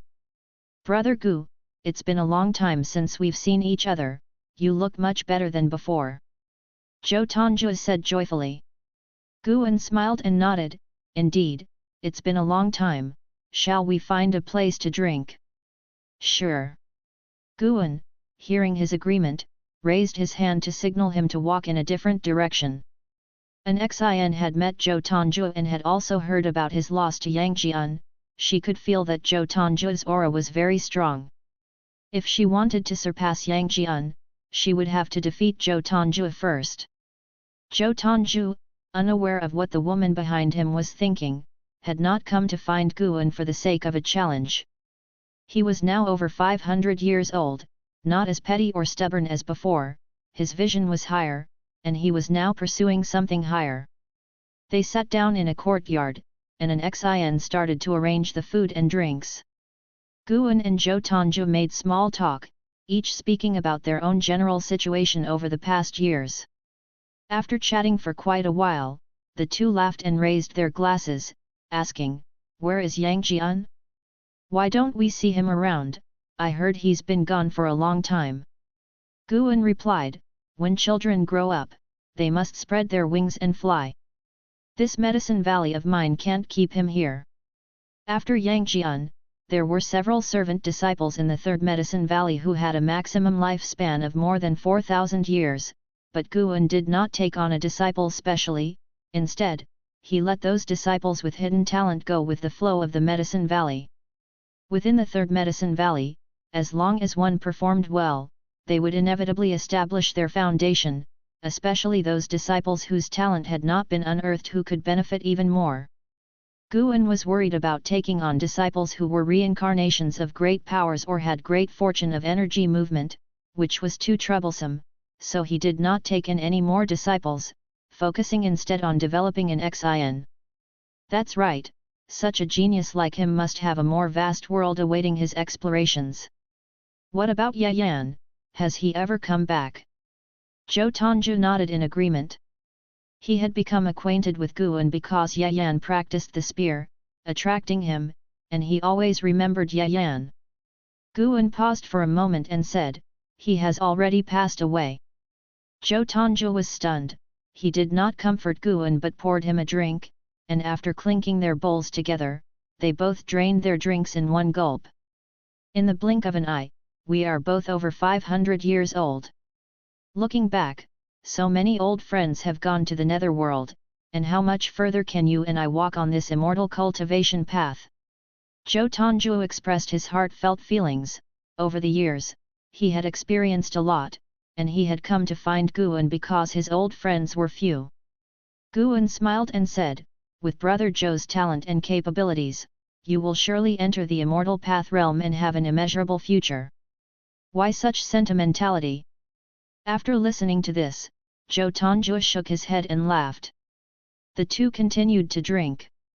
An Xin, seeing that there was nothing concerning her, sensibly left. It was not until the evening that Zhou Tongju finally bid farewell and left. Guan watched his receding figure, feeling a slight regret in his heart. Why not have a contest?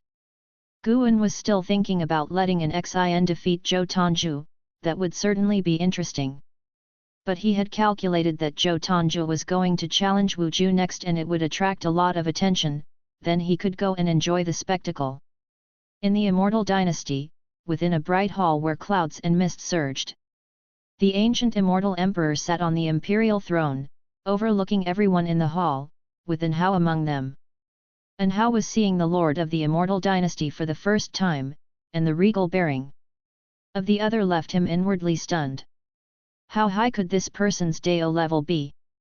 An Hao felt invincible just by glancing at him. Without exaggeration, this person definitely had the strongest aura he had ever seen, even better than his masters. He was truly the top of the great heavenly spirit land. The other people in the hall looked at the ancient immortal emperor with fervent expressions, as if they could not wait to kneel and worship. The ancient immortal emperor slowly spoke, "I have summoned you today, and you should understand why. Due to the chaos of the heavenly demons, the Immortal dynasty has discussed with the Holy Court. No matter how we fight, we must not waste the overall power of the great heavenly spirit land, so we have organized this conference, allowing cultivators of both sides in each realm to have combat, and your victories or losses are related to the future development of the Immortal dynasty." Everyone's breathing hastened. They had known about this matter before coming. This conference was not only about the prosperity of the Immortal dynasty but also a great opportunity for themselves. An Hao's eyes sparkled, and his fists tightened. Confident in a contest of the same realm, he was determined not to lose. The ancient immortal emperor was very pleased with the expressions of everyone in the hall. He saw their confidence. The top 3 in each realm can enter the Holy Court's Tao realm for cultivation, and the first place will even obtain an immortal path supreme treasure that is unaffected by qi. Fortune. The ancient immortal emperor began to talk about the rewards for the conference, exciting everyone present.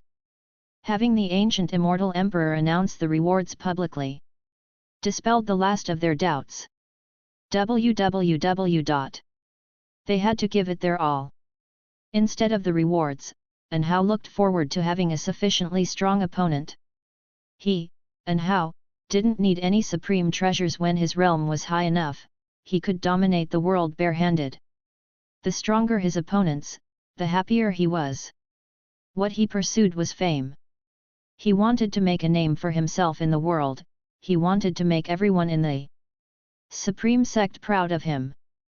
Having reached this point, he felt that he was already capable of representing the Supreme Sect, even the entire Taixuan continent.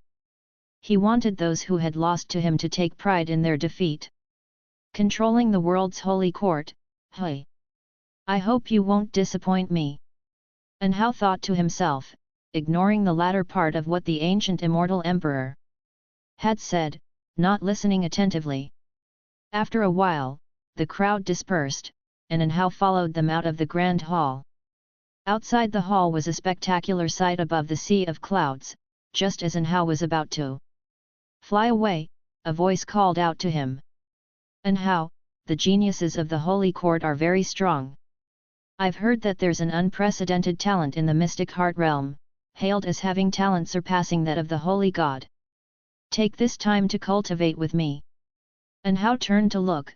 The speaker was a white-dressed woman as beautiful as a fairy, with a dignified posture, and her eyes looking towards him were like autumn waters, bright and moving.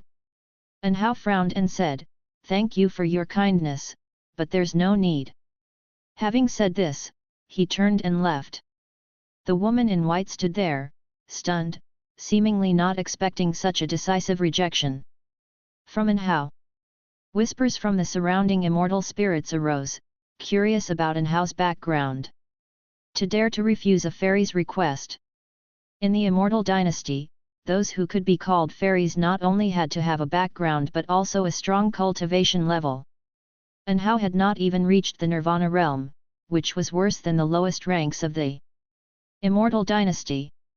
Some attitude, move forward 200 years and with such cultivation level, he wouldn't even qualify to step into the Immortal dynasty, someone muttered, earning the agreement of those around.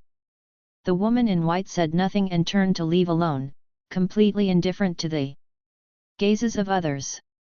On his way to the Third Medicine Valley, Guan rode the blood prison great saint, with an Xin following on the right, excitedly recounting the recent battle between Zhou Tongzhu and Wu Zhu. That Zhou Tongzhu is incredible, his evil-suppressing golden body could actually withstand Wu Zhu's fist technique. I thought he had no chance against Wu Zhu.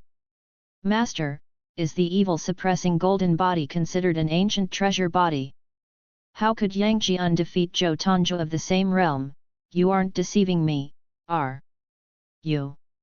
Listening to an Xin's words, Guan also had many feelings. Zhou Tongzhu had won, and he won very dominantly, avenging the shame of his defeat to Wu Zhu many years ago. Now it was Wu Zhu's turn to taste the fall from the peak of the clouds.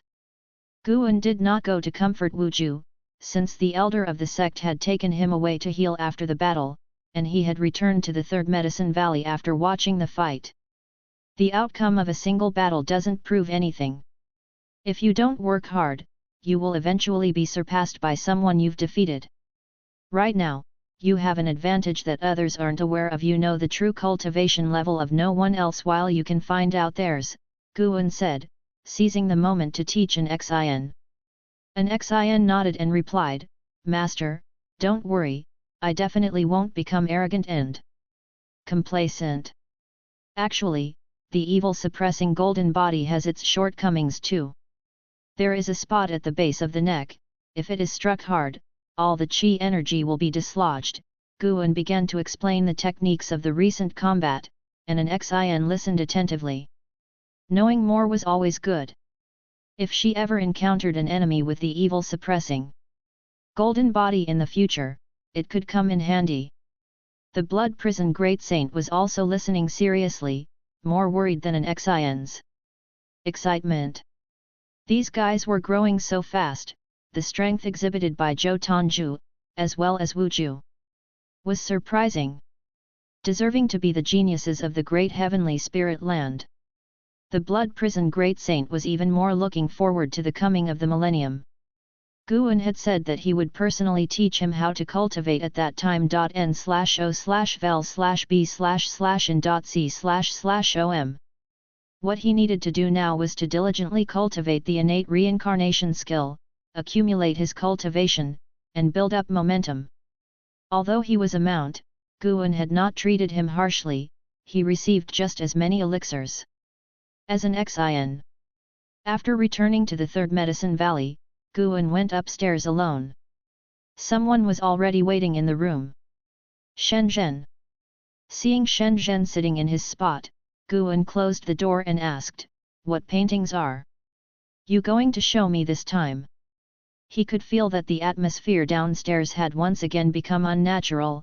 Although the change was very subtle, it did not escape his senses. Shen Zhen put down the supreme secret records in her hand and said, "I have comprehended a secret technique that can help improve one's talent. Would you like to learn it?" Guan walked over to the table, took back his own copy of the supreme secret records, and then asked, "What secret technique? Is it that powerful?" Shen Zhen spoke mysteriously, "It's really powerful. I've already practiced it, and it truly works. After training with this secret technique, I'm finding that practicing other skills yields twice the result with half the effort." Guan couldn't help but cast a lifespan detection on her. Shen Zhen, Void Crossing Realm Level 1543/2200/7200. Good lord, her maximum lifespan had increased to 7,200 years. Guan was surprised. This girl really could gain enlightenment from music, chess, calligraphy, and painting. And her cultivation level was also growing fast. Chapter 380, Chapter 380 Disaster. Judging by Shen Zhen's limit lifespan increase, it couldn't be aimed at 9,999 years, could it? As a veteran actor, Guan's face also involuntarily revealed a strange expression at this moment. He lectured Yelan, Zhenqin, and an Xin, putting in much effort, yet it paled in comparison to Shen Zhen's limit lifespan increase. It didn't make sense. Could there really be existences favored by the heavenly Dao in this world? Wu Ju was one, and so was Shen Zhen. Both didn't need the help of others, and their limit lifespans increased repeatedly on their own. Wait a minute. Guan suddenly realized something and spoke, is that so? Then relay it to me. Shen Zhen promptly narrated the secret technique she comprehended, and Guan listened attentively. After a period equivalent to 30 minutes, Shen Zhen finished her narration and then looked at Guan with pride, awaiting his astonishment. Guan frowned and said, I don't understand, it feels profound. Is it qi cultivation first, or cultivating acupoints? Though he said this, in fact, he had already seen through this secret technique. This secret technique bore some resemblance to the primordial reincarnation skill. Both touched upon the reincarnation technique. However, for lower realm beings, the reincarnation technique was extremely complex and hard to comprehend. With Guan's perspective, even letting top-tier geniuses cultivate this technique, it would be difficult for them to succeed in a short amount of time. He inferred that Shen Zhen first practiced this secret technique 7 years ago. Mastered it in just 7 years? Something was off unless she already knew it from before. Guan combined this with the changes in Shen Zhen's aura, and his speculation grew ever firmer. Previously such beings were utterly inconspicuous, and now how could multiple appear?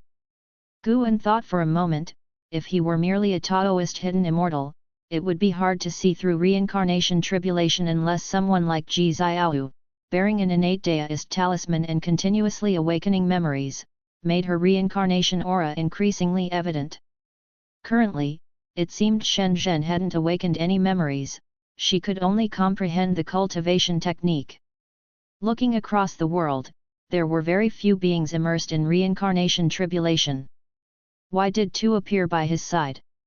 Excluding Yang Jian as his cultivation level wasn't sufficient, and adding the previously passing Zhang Shi, Guan always felt there was an unseen mighty hand scheming against him.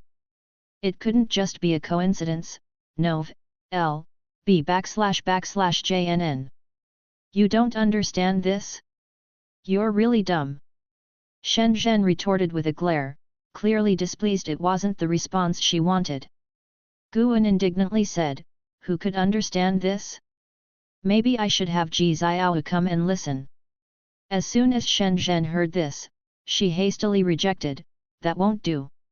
I am only imparting this secret technique to you, you must not teach it to anyone else. Why? There's no why. I'm teaching you because we have a good relationship. I don't care for anyone else. Did you hear me? If you spread it around, I will definitely trouble you. Shen Zhen raised her fist, threatening him. Guan could only agree, then with a sigh said, if this secret technique is true, then you are indeed amazing, always enlightening the path. Could you be an immortal reincarnated? He deliberately pointed this out, wanting to see Ji Xiaoyu's reaction downstairs. Shen Zhen bragged with a smile, I've said before that I am definitely the protagonist. The possibility that I am an immortal reincarnated cannot be ruled out. If you want to become immortal in the future, you'll need to cling to my coattails. Guan raised an eyebrow and asked, really let me cling? No sooner had he asked the question than he regretted it, as the aura from down below underwent a more pronounced change. Shen Zhen lifted her right leg, placed it on the table, and slid her hand along it, from the back of her foot to her thigh. Though clothed in long pants, the action was suggestive enough, and she even provocatively looked at Guan. For the first time, Guan noticed Shen Zhen's legs were really long. No wonder the women in the Supreme Secret Records were all long-legged beauties. Come on, it's not like you haven't clung before. Shen Zhen spoke coyly. Guan's fur bristled upon hearing this, and he quickly retorted, nonsense, when have I ever clung to your thighs? You deny it? Be bold enough to own up to your actions. It should have been about 400 years ago when you visited my cave and clung to me with all that mushy talk. Thinking about it now, it's downright embarrassing. Shen Zhen said with feigned annoyance, causing Guan to feel the urge to hit someone. 400 years ago, as if calculating Ji Xiaohu's age. He could be sure that Shen Zhen had said this for the benefit of Ji Xiaohu downstairs, as the event she mentioned had never occurred. Oh really? Then how about we do it again now? Guan retorted with a humph. He stood up and walked towards Shen Zhen. Shen Zhen looked at him provocatively, and just as he really reached out to touch her leg, she quickly drew back her leg and said, "Forget it, let's talk about serious matters." "No, you've uttered the words, you must follow through." Seeing that Guan was indeed about to pounce, Shen Zhen quickly said, all right, I was only joking." "You're so serious, can't take a tease. Afraid that someone downstairs will hear?" "Wait a minute, are you worried about the person below?" "I almost forgot, I was talking nonsense. Our past interactions were nothing but pure." Listening to her insinuating remarks, Guan was about to pat her on the shoulder. Shen Zhen continued, "Really, I apologize, I was just joking earlier. Don't be mad at me. I was just testing to see if the person below would eavesdrop. I won't make such jokes in the future."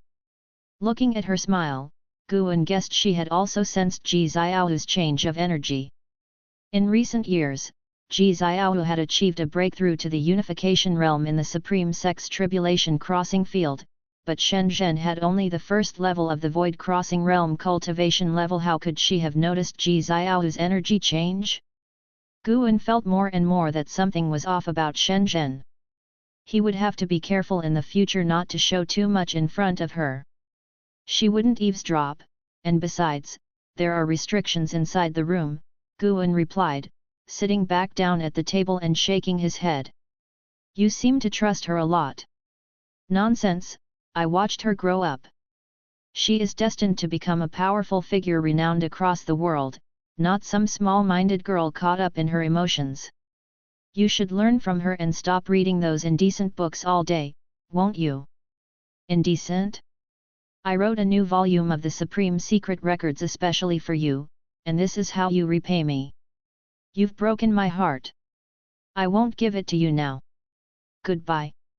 Shen Zhen stood up, flicked her sleeve, and walked away. Guan stood up to stop her and asked, "For real?" Shen Zhen turned away, pretending to be angry. "All right, I was just joking with you." "I apologize," Guan sighed. "This woman really had her ways, had me apologizing, and then turns it right back around." Guan could deduce that her new book was just made up, but he would have preferred to see the original.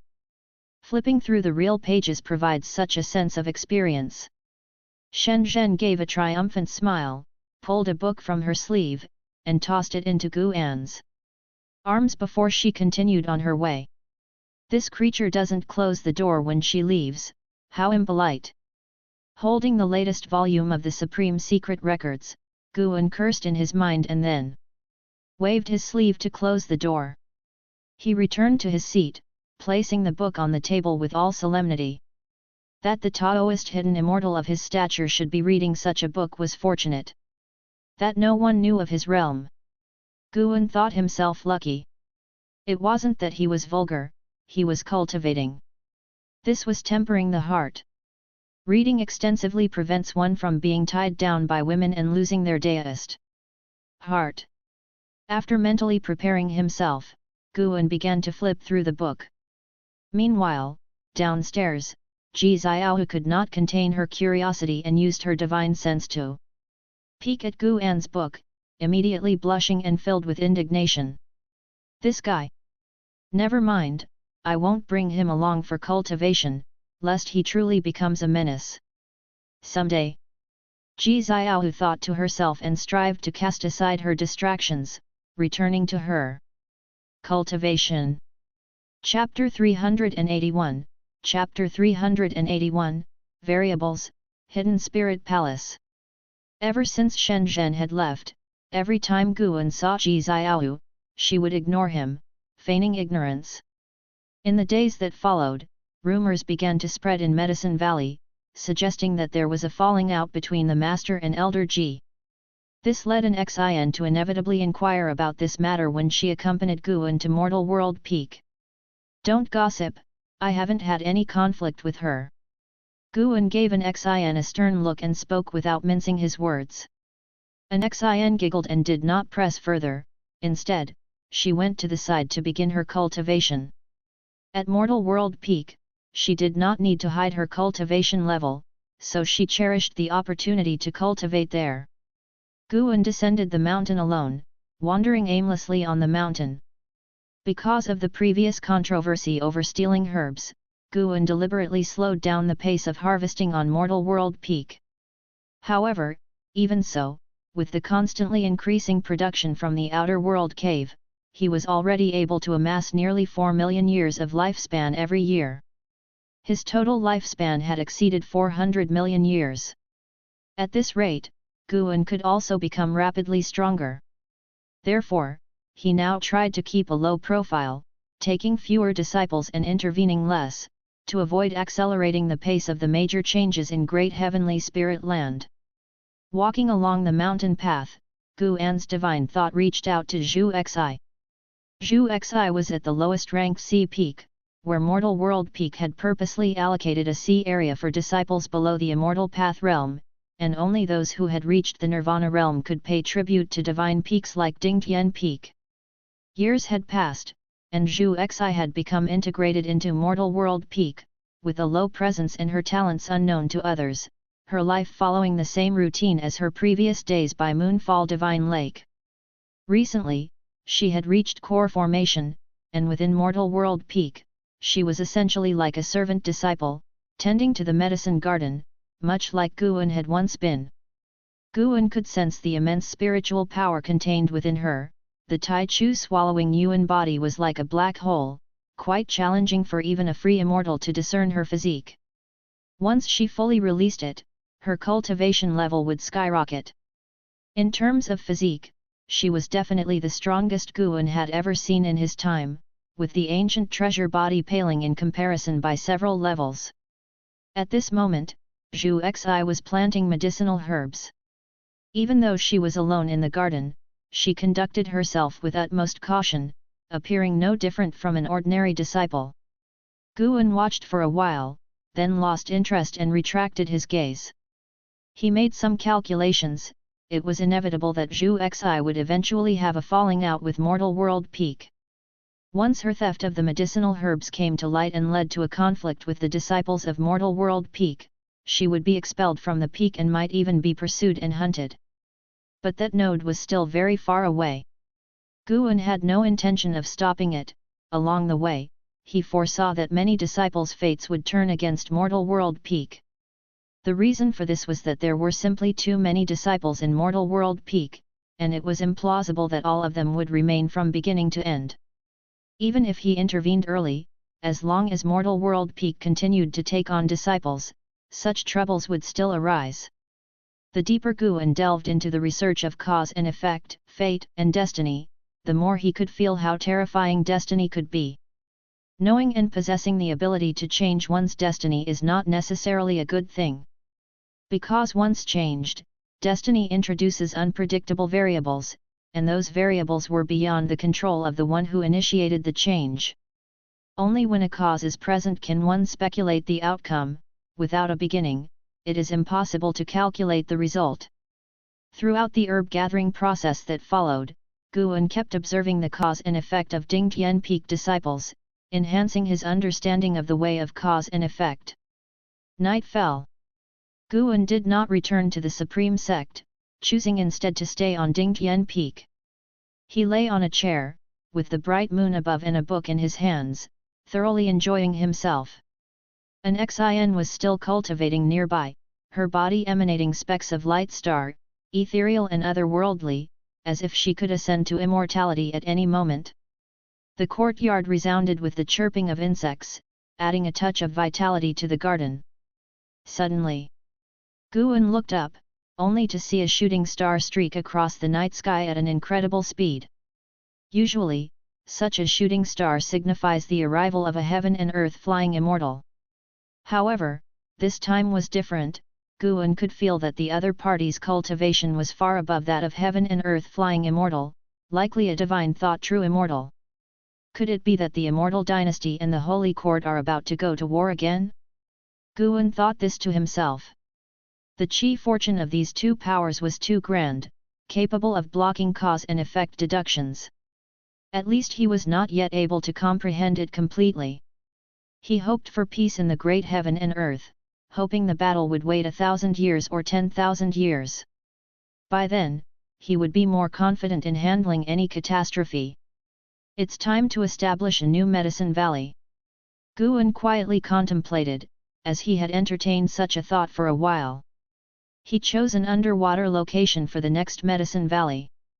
Eggs must not all be put in one basket. As the moon set and the sun rose, the next morning Guan sent an xin back, then went alone to Immortal seeking island to exchange his own share of the island master's profits for a large quantity of medicinal herb seeds. He left this task to island master Sun Hanfan. Sun Hanfan did not question why Guan needed so many medicinal herbs. In the immortal cultivation world, the demand for medicinal herbs was no less than that for spirit stones. No one would complain about having too few herbs.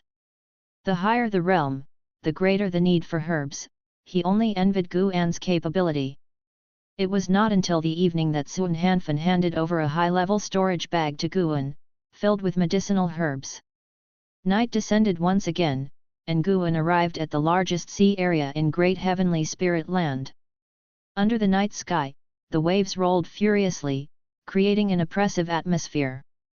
The demon energy here was extremely dense, with only rare traces of the breath of cultivators of the human race. Guan flew into the sea, which was extremely deep. The deepest point lay more than 100,000 miles from the surface, and it concealed numerous demon creatures as terrifying as heaven and earth flying immortals, and there were even traces of the aura of the carefree primordial immortal. Since the great heavenly spirit land was controlled by the human race, the powerful demon creatures had no choice but to band together. They formed their own world within this sea, isolated from the rest of the world. As Guan descended some distance, the surroundings became pitch black and oppressive. Upon reaching 10,000 miles beneath the surface, a green light appeared below, resembling a boundless green ocean. He saw numerous tiny sea creatures that, although not yet possessing spiritual wisdom, were incredibly fast, comparable to cultivators in the core formation realm. After passing through this green sea, darkness returned. Continuing downward, from time to time he saw various lights, all emitted by demon creatures. Guan even saw several cave abodes situated on the mountainous bodies of the ocean. Further down, he even saw a demon city, radiating dazzling light, with countless demon creatures coming and going. In this way, Guan arrived at the depths of the sea floor without any demons noticing. He found a region with no demon activity and used his mana to demarcate 100-mile radius on the sandy bottom. Then he created a clone. With the clone's great mana, he formed a barrier so that beings outside could not see inside it. His original self then began casting spells to create an environment suitable for the growth of medicinal herbs. The spiritual energy at the bottom of the sea was immense, enough for the herbs to thrive. After altering the environment, he began to construct an array. An ancient hour later, this undersea medicine valley had been sown with medicinal herb seeds. He didn't intend to keep demon creatures to guard this medicine valley. His clone would suffice in the future. Nov. L. B //JNN. Although the clone did not have independent thought, if there were any movement, it could still alert Guan in a timely manner. When the time came, Guan would project his consciousness onto the clone, which could use the clone's power to resolve any trouble. Even a free immortal would be no match for his clone. After making all preparations, Guan went to the edge of the medicine valley, took out a steel, and planted it in the sand. Then, using the fate-determining pen, he wrote on the steel, "Hidden Spirit Palace." He called it a palace because he planned to build one there later, which could even serve as a dojo. Guan admired his own handwriting, it was truly becoming more elegant. He then vanished from the spot, returning to the Supreme Sect. The sea floor was silent, outside the hidden spirit palace was darkness, like an abyss. Occasionally, enormous figures like mountain ranges swam above the hidden spirit palace, while Guan's clone meditated without opening its eyes. 15 years later. In early summer, Guan sat in the pavilion of Mystic Valley, admiring his attribute panel. He was very close to his 500 million year lifespan mark. The high-rank medical herbs of Outer World Cave would bring him a substantial increase in lifespan in the coming years, delighting his mood. Life was monotonous, but Guan did not find it dull. Watching his lifespan grow, he felt like he was leveling up in a game, a very fulfilling feeling. A knock came at the door, and Guan said casually, "Come in." At his words, the door opened and Lu Jijia entered. At 518, Lu Jijia appeared to be just over 40, with a long beard that added to his imposing presence. He approached and gave a formal bow to Guan, saying, "Brother Gu, the Chen family's Medicine Valley has refused my terms. They continue to encroach on Mystic Valley's territory. What should be done?" Years had passed, and as the Supreme Sect grew stronger and remained uninvaded, more and more Medicine Valleys appeared outside the outer sect. Some were Medicine Valleys managed by the Supreme Sect, while others were cultivated by families to accumulate resources for their descendants. A Medicine Valley had sprung up around Mystic Valley, even larger in territory than Mystic Valley itself. The Chen family, a family that had risen to prominence in the last millennium, had elders in the Supreme Sect's inner sect city who held high status and great power. Having heard this, Guan responded, "No worries, I'll have an Xi and go there tomorrow. In no more than 3 days, their Medicine Valley will vanish." Upon hearing this, Lu Jijia's face broke into a smile. He had no doubts about his brother's words. Brother Gu's influence was not small, after all, and the Chen family was merely testing his bottom line, otherwise, they would have already tried to seize Mystic Valley. Guan looked up at Lu Jijia and asked, "How goes your cultivation lately?" Decades ago, Lu Jijia had broken the cultivation level restrictions of the innate reincarnation skill.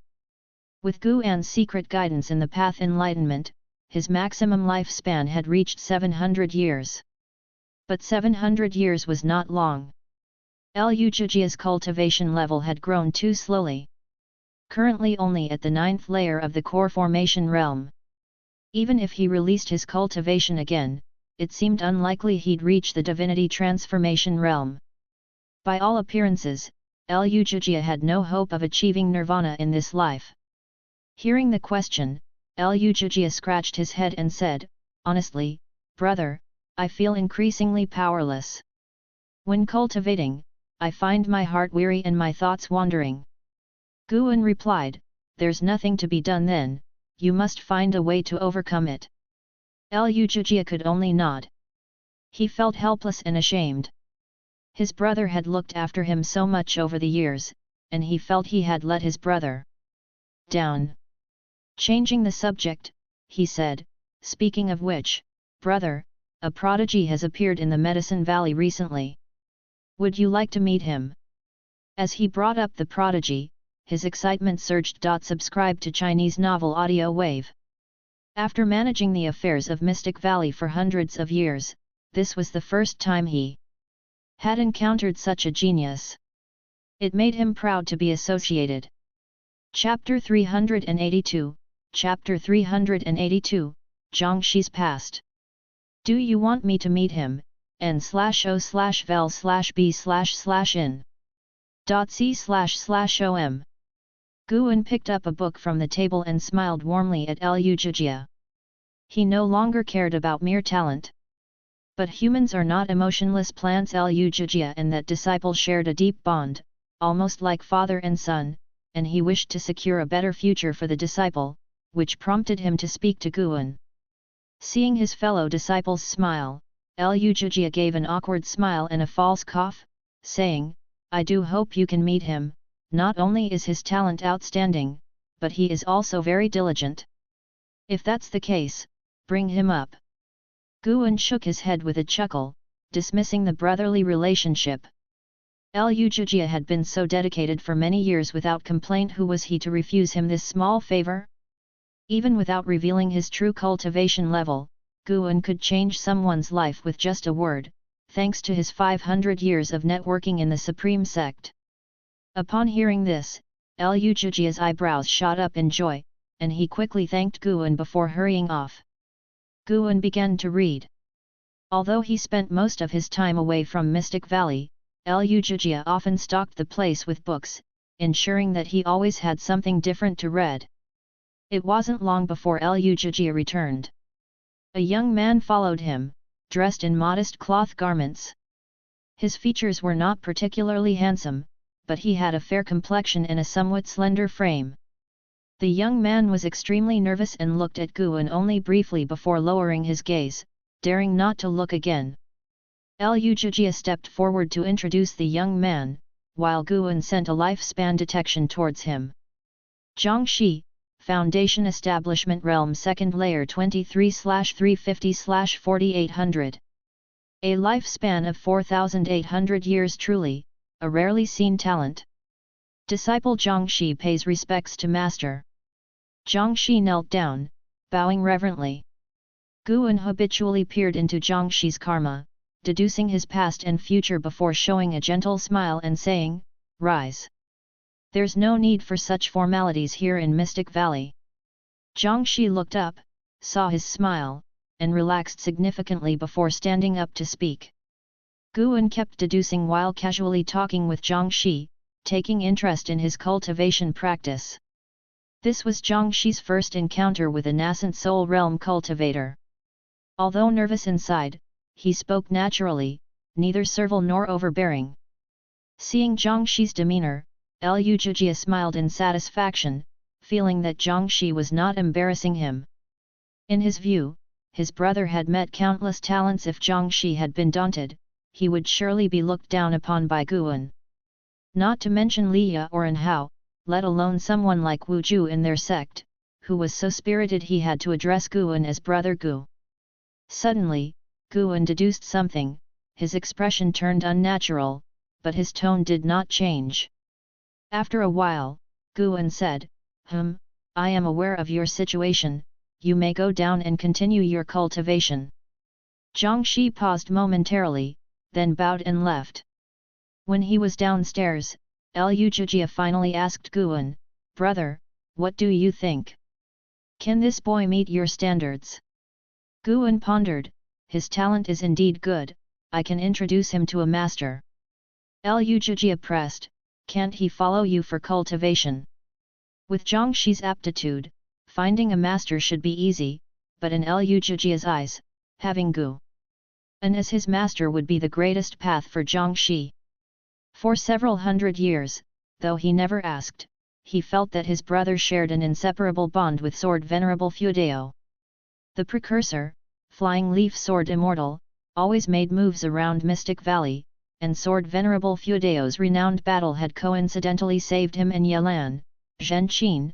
A multitude of factors were too coincidental to ignore. And the innate reincarnation skill, such a miraculous skill, is unmatched in the Supreme Sect. He was wise enough not to question Guan, nor dare to discuss this matter with anyone else. If Jiangxi could follow Guan for cultivation, he might later gain the favor of Sword Venerable Feudeo. "Zhijia, you like him that much?" Guan stared at Liu Zhijia and asked. Liu Zhijia replied, "When he was 7, I brought him to Mystic Valley and watched him grow up, just like a son to me." Guan sighed, "If I personally take him in, he would be bound to Mystic Valley, and you might die because of him, and he will also cause great trouble." According to his calculations, Jiangxi appeared to have a good character but was unscrupulous in his pursuit of immortal cultivation. After hundreds of years, gaining a position even as a servant disciple in Mystic Valley was challenging. The Chores Hall would select suitable disciples for Mystic Valley for profit, leading to current disciples being either rich or noble. At the age of 7, in order to enter Mystic Valley, he had found out in advance the list arranged by Chores Hall for Mystic Valley and drugged those he viewed as threats to miss their chance. No one suspected a 7-year-old child, so he succeeded. After entering Mystic Valley, even if some doubted him, no one dared to trouble him. After that, Jiangshi behaved very cautiously, concealing his true nature well. Guan predicted that in the future, he would steal the ultimate skill from the Supreme Sect, causing their cultivators to hunt him down, and Liu Jijia, in an attempt to protect him, would mistakenly be killed by a cultivator from the Supreme Sect. Even though this was a future without Guan's intervention, it at least showed that Jiangshi was not simple. As long as he maintained his current relationship with Liu Jijia, trouble would inevitably come. Guan had calculated thousands of possible deaths for Liu Jijia, most of them related to Jiangshi. Hearing Guan's words, Liu Jijia's expression changed drastically. He didn't reflexively rebut, but carefully reminisced. Had it been someone else who said this, he would certainly have been annoyed, but coming from his senior brother, he couldn't help but seriously ponder. Although he valued Jiangshi, how could Jiangshi compare to his senior brother in his heart? Even as he held Jiangshi in high esteem, he did not take it upon himself to teach the innate reincarnation skill to Jiangshi. I understand. Liu Jijia took a deep breath, dropped these words, raised his hand in salute, and turned to leave. Guan didn't say more and continued reading. Jiangshi still didn't pose a threat to him. By evening, Guan left Mystic Valley and reached the Third Medicine Valley. He first found an Xin, revealed everything about the Chen family, and arranged for an Xin to visit the Inner Sect city tomorrow. The great elder of the Inner Sect city was from the LV family, and, which the relationship between Guan and LV Batian, the LV family would definitely take action. Summer passed and autumn arrived, and in the blink of an eye, half a year had passed. That night, Liu Jijia was cultivating in his house when he heard a knock on the door and, without opening his eyes, said, "Come in." The door was pushed open, and Jiangshi walked in, approaching Liu Jijia to salute. "What is it?" Liu Jijia asked, his tone indifferent. Jiangshi could sense the distance in his tone. "Eldest senior brother, I was wrong." Jiangshi suddenly knelt down, his tone somber. In Mystic Valley, there was only one master, which was Guan. Even though they were like father and son, Jiangshi could only call Liu Jijia eldest senior brother. Liu Jijia opened his eyes and furrowed his brows. Jiangshi pressed his forehead to the ground and, gritting his teeth, said, "Although I'm not clear what exactly Master told you that day, I can feel your attitude. I admit that as a child, I did wrong, but I had no choice. Before my family was annihilated by the Emperor, they secretly sent me to Supreme Sect, and I had to find a way to preserve my life. At the age of 7, Mystic Valley was the most formidable place I had heard of, so He confessed all his childhood actions. Liu Jijia was quite shocked after hearing this. He hadn't expected him to have done such things, no wonder senior brother had an issue with him. But as he listened, Liu Jijia's feelings became complex. He saw his own reflection in Jiangshi, he too had made mistakes, and if not for his senior brother's care, he would have died long ago. Although Jiangshi's mistakes weren't as severe as his, he couldn't let Jiangshi cling to his senior brother. After Jiangshi finished speaking, Liu Jijia sighed. Jiangshi looked at Liu Jijia, his eyes red, and did not stand up for a long time. Liu Jijia, with a complex expression, said, "Don't blame your master. It's me not wanting you to cause trouble in Mystic Valley." Jiangshi hurriedly replied, "How could I possibly blame him? Over the years, I've received so many elixirs in Mystic Valley. Without Master's protection, how could I possibly have reached Foundation establishment so quickly? It was my fault after all. If I were Master, I would have expelled a disciple like me from Medicine Valley long ago." Thinking of Guan, Zhang Shi truly had no complaints, only more awe. He had thought that no one knew of his childhood actions, but it turned out his master knew. Knowing this, yet still not abandoning him, how could he repay kindness with resentment? In previous years, he had also seen his master. Each time, his master would nod at him with a smile. Before, he merely thought his master was kind and didn't remember him, but now, knowing that his master had long understood his past, he felt his master was truly magnanimous, with the bearing of a sage. In fact, he was disgusted with his own past actions, but he had been driven to a dead end. At that time, his family was about to be executed, and he heard that the Valley Master of Mystic Valley had a very good relationship with the great cultivator, Li, who was also the most favored son of the current emperor, so Mystic Valley became his only path to life. Liu Zhijia looked at him with many things he wanted to say, but when the words came to his lips, he couldn't utter them. There are two paths for you, either go to a subsect, where Master will arrange a way out for you, and he will certainly not mistreat you, or stay in Mystic Valley and cultivate earnestly and temper your nature, Liu Zhijia said softly. Zhang Shi quickly said, I choose to stay in Mystic Valley. I definitely won't let you and Master down. Do you want to hear my story? Liu Zhijia stared at Zhang Shi, his expression turning somber. Zhang Shi naturally wanted to listen, so Liu Zhijia began to recount his own past, starting from when he joined Supreme Sect. Meanwhile, Guan was in the hidden spirit palace at the bottom of the sea. He looked at the palace he had crafted, very satisfied. In the dim seabed, hidden spirit palace glowed a ghostly blue, its walls reflecting the wave light, with two phoenix-shaped statues standing at the main gate. He was about to walk toward hidden spirit palace when he suddenly sensed something and turned his head. In the eastern direction, a massive creature was approaching a giant fish with a large head and small body, stretching 1,000 feet long, resembling a mountain range. It was chasing a small fish, like Mount Tai chasing a pebble. The small fish was extremely fast, darting like lightning. No matter how the giant fish chased, it just couldn't catch up. Guan's eyes narrowed, the surrounding seawater churned, luring the little fish to change direction and escape towards the hidden spirit palace. Chapter 383, Chapter 383, Liya struck. After spending half the night in the hidden spirit palace, deep into the night, Guan returned to Mystic Valley. Most of the buildings in the valley had turned off their lights, and the disciples were practicing in the darkness. Guan turned his head towards the forests at the edge of Mystic Valley. He saw a figure practicing swordsmanship. Zhang Shi. For some reason, Guan suddenly felt a sense of déjà vu. He seemed to see a figure from hundreds of years ago. Back then, he had a disciple who also loved to practice swordsmanship in the forest, similarly burdened by a vendetta.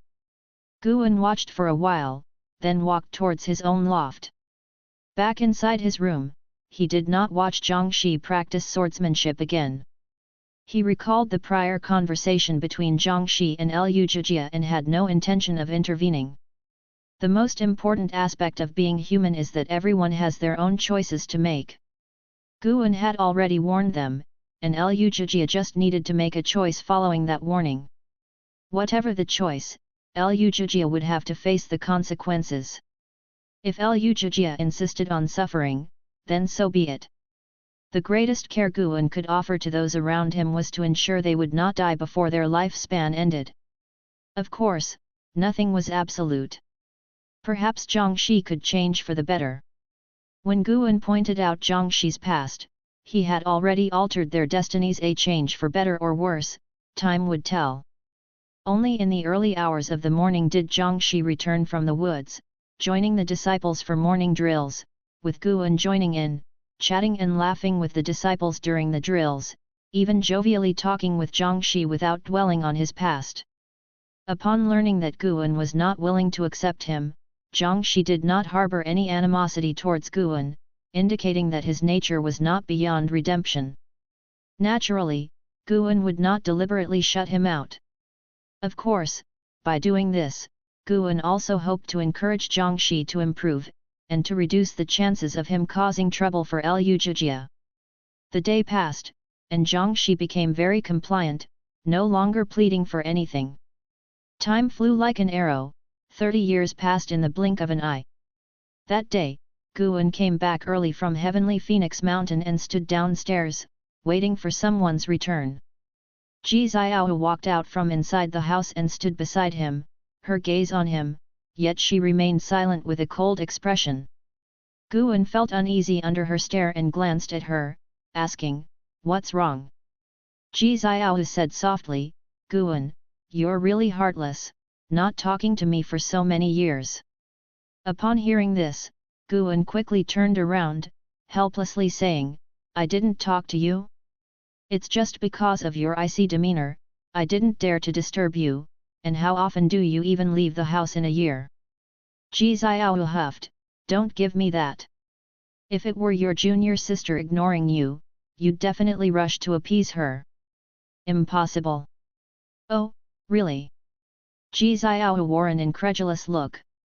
Guan earnestly said, "My junior sister couldn't possibly ignore me." Ji Xiao's pupils dilated slightly, and she was tempted to leave but restrained herself. Guan asked, "How has your cultivation been these years?" "I've already reached the 6th floor of the nascent soul realm." "Impressive, right?" Ji Xiao, initially annoyed, couldn't help but chuckle upon hearing this. "Indeed impressive, almost catching up to me," Ji Xiao said crisply as she contained her smile and responded coldly. Guan followed up, "What realm are you at now?" "8th floor of the unification realm." "What?" Guan widened his eyes in astonishment and asked, "How could you advance so quickly? Is cultivating to the unification realm that easy?" Ji Xiao glanced at him and said, "You think it's quick because you don't take cultivation seriously. Regardless of the era, my cultivation speed is never considered top tier." "That's true." "I mean, in my eyes, you've always had an elite talent." Guan declared seriously, inwardly thinking women are really hard to please, praise you and you mock me, don't praise you and you get upset. The two continued to chat, with Ji Xiao intentionally easing their tense relationship, and Guan naturally went along with it. Before long, a figure flew in from the horizon. It was the person Guan was waiting for. The person flew swiftly and landed behind Guan, extending a hand towards him. Ji Xiao quickly pulled Guan towards herself, causing the hand to miss. Guan took hold of Ji Xiao's hand and turned to look. "Senior brother Li!" Guan exclaimed excitedly. Li Ya's hand hovered in the air as he looked confusedly towards Ji Xiao, not expecting her to react so quickly. Ji Xiao felt Guan squeezing her wrist but did not pull her hand away, and she calmly looked at Li Ya. Guan let go, stepping forward to enthusiastically greet Li Ya. The two exchanged pleasantries for a while, with Li Ya guiding Guan towards his loft, and Ji Xiao followed closely. As they ascended the stairs, Ji Xiao was still behind them, which made Li Ya puzzled as he looked at Ji Xiao.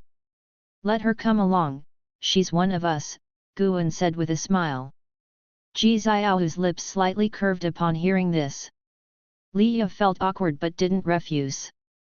After the three entered the house, Guan began making tea for Li Ya and inquired about his experiences over the years. Ji Xiao sat on Guan's chair, and Li Ya didn't sit down immediately, narrating his experiences while scanning the furnishings in the room. Years had passed, yet there was little change in junior brother Gu's residence, evoking a rush of emotions in him. After Guan poured him a good tea, he brought over a chair and sat beside Ji Xiao, listening to him recount his experiences. Hearing that he had entered the holy court, Guan couldn't help but exclaim, giving him ample face. Li Ya then spoke of the magic battle conference between the holy court and the immortal dynasty, piquing Ji Xiao's interest. Guess who I saw in the camp of the Immortal Dynasty? And how? Surprising, isn't it? He actually joined the Immortal Dynasty. Li Yi remarked with emotion. Guan thought to himself that he was well aware, and he also knew that Li Yi had been defeated by him again. Li Yi, through fortuitous opportunities, had reached the Mystic Heart Realm, and encountered An Hao in the Magic Battle Conference. An Hao, stubborn as always, refused to use the power of Divine Exotic City and, unsurprisingly, was thoroughly defeated. It must be said that Li Yi was both fortunate and tragic. He could always keep up with An Hao's pace, but he just couldn't defeat him. Time and again, he was utterly crushed. Despite being in the same realm, he was no match for An Hao. Compared to Yang Jian, Li Yi seemed more like An Hao's destined rival. Did you two face off? Asked Guan. Li Yi shook his head and said, sadly, no. Almost out of luck, I wanted to test his sharpness. Puff. A laugh echoed in his heart, the laugh of the divine exotic immortal spirit. He pretended not to hear it, continuing with his lamentations, unaware that Guan could hear the inner voice of divine exotic immortal spirit, who was debunking his boast to Guan. How intriguing! Li Yi began talking about the exceptional talents from both factions, and Guan would exclaim from time to time, keeping the atmosphere lively. Ji Xiao didn't utter a word, listening quietly all the while. You might not believe this, but the Immortal Dynasty actually won the magic battle conference. They won one more match than expected. Who knows what changes this will bring about now? If the Holy Court can't suppress the Immortal Dynasty, war might be inevitable. Li Yi sighed. He even doubted if he had chosen the wrong path. Why doesn't Hao always have such smooth sailing? Ji Xiao spoke up, the talents of the Immortal Dynasty are naturally superior to ordinary people. Such competitions are advantageous for the Immortal Dynasty. The Holy Court probably let them win deliberately, aiming for a peaceful situation. If it came to a direct war, the Holy Court would win, but it would be a Pyrrhic victory, severely damaging the Holy Court. n/o/vel/b/jn. .c//om. Li Yi looked at Ji Xiao with surprise, not expecting her to make such an astute judgment. He knew Ji Xiao's identity, and had initially thought Guan kept her nearby to remember the third young miss of the Ji family. Now, it seemed, this Ji Xiao was not so simple. Sensing Li Yi's amazement, Guan introduced her. This lady is no ordinary person, not yet 400 years old. She has already attained the 8th floor of the Unification Realm, possessing a talent not inferior to An Hao. More than being not inferior, Ji Xiao's true self was a free immortal. It would take An Hao and Li Yi at least 1,000,000 years, maybe even longer, to cultivate to a free immortal. That impressive? Li Yi's expression changed, he was genuinely shocked. Despite being a cultivator of the Mystic Heart Realm, only he knew the sacrifices he'd made. His rapid increase in cultivation level wasn't due to innate talent. How has the Supreme Sect produced another remarkable genius? Li Yi resignedly said, indeed on par with An Hao. An Hao had just achieved the Mahayana realm a few years ago, reaching it at the age of 500. It's monstrous. Miss Ji might be able to achieve Mahayana realm at the same age. He felt incredibly bitter inside. He could accept An Hao's achievements since An Hao, like him, had traveled far and faced life-threatening dangers. What about Ji Xiao? Staying by Guan's side and she could cultivate so quickly? Li Yi could hardly stay any longer. He took out 2 brocade boxes from his storage ring, saying, these are gifts I've prepared for you. Luckily, I brought an extra one, as a gift for meeting your younger sister. I have matters to discuss with the Supreme Sect, and I'll come back another time for a drink. With that, he stood up and walked towards the window. Suddenly remembering Ji Xiao was still there, he turned and headed for the door. That much in a hurry? Almost forgot something important. It's urgent. All right then. Guan escorted Leah to the door and watched him fly away. He felt regretful. How had he managed to drive Leah away? Leah was actually his first true friend in this lifetime, and he quite missed him. If Leah didn't seek him out, he would have to go find Leah. Perhaps it was the presence of a lady that made it awkward between brothers. Guan closed the door, returned to the table, and saw Ji Xiaohu already opening the brocade boxes. There were 2 jade pendants inside. "I want this one," Ji Xiaohu said undebatably, her cheerfulness undisguised. Without waiting for Guan's response, she began casting spells on the 2 jade pendants. Guan sat down on the chair Leah had just vacated, feeling a bit helpless. Leah really was speaking recklessly. He, Guan, was meant to be an ascetic cultivator who walked unscathed through a myriad of flowers. How could he possibly tie the knot with a lady? Thinking of Anhao, Guan immediately extended his divine thought towards him. Anhao was still inside the holy court, in a mysterious secret realm. With Guan's current Dao level, no formation or restriction within the holy court could obstruct him. He could even stealthily probe inside without a sound. Soon, he located Anhao. What's going on? Guan was surprised. What great opportunity had Anhao encountered inside the holy court? Chapter 384, Chapter 384, Great Fortune of Energy Movement, Deep Sea Dragon Carp. Guan saw Anhao receiving guidance from a free immortal, who was none other than the saint ancestor of the holy court. He explored Anhao's karma and understood the interactions between the two. To Guan's amazement, the saint ancestor wished to groom Anhao into the next Shengtian. Anhao had refused, but the saint ancestor insisted on imparting his teachings, even if Anhao would not become the Shengtian. Guan couldn't help but marvel at Anhao's unparalleled chi fortune. The first time he met Anhao, he couldn't resist lending a hand, and for some inexplicable reason, he took a liking to the young man.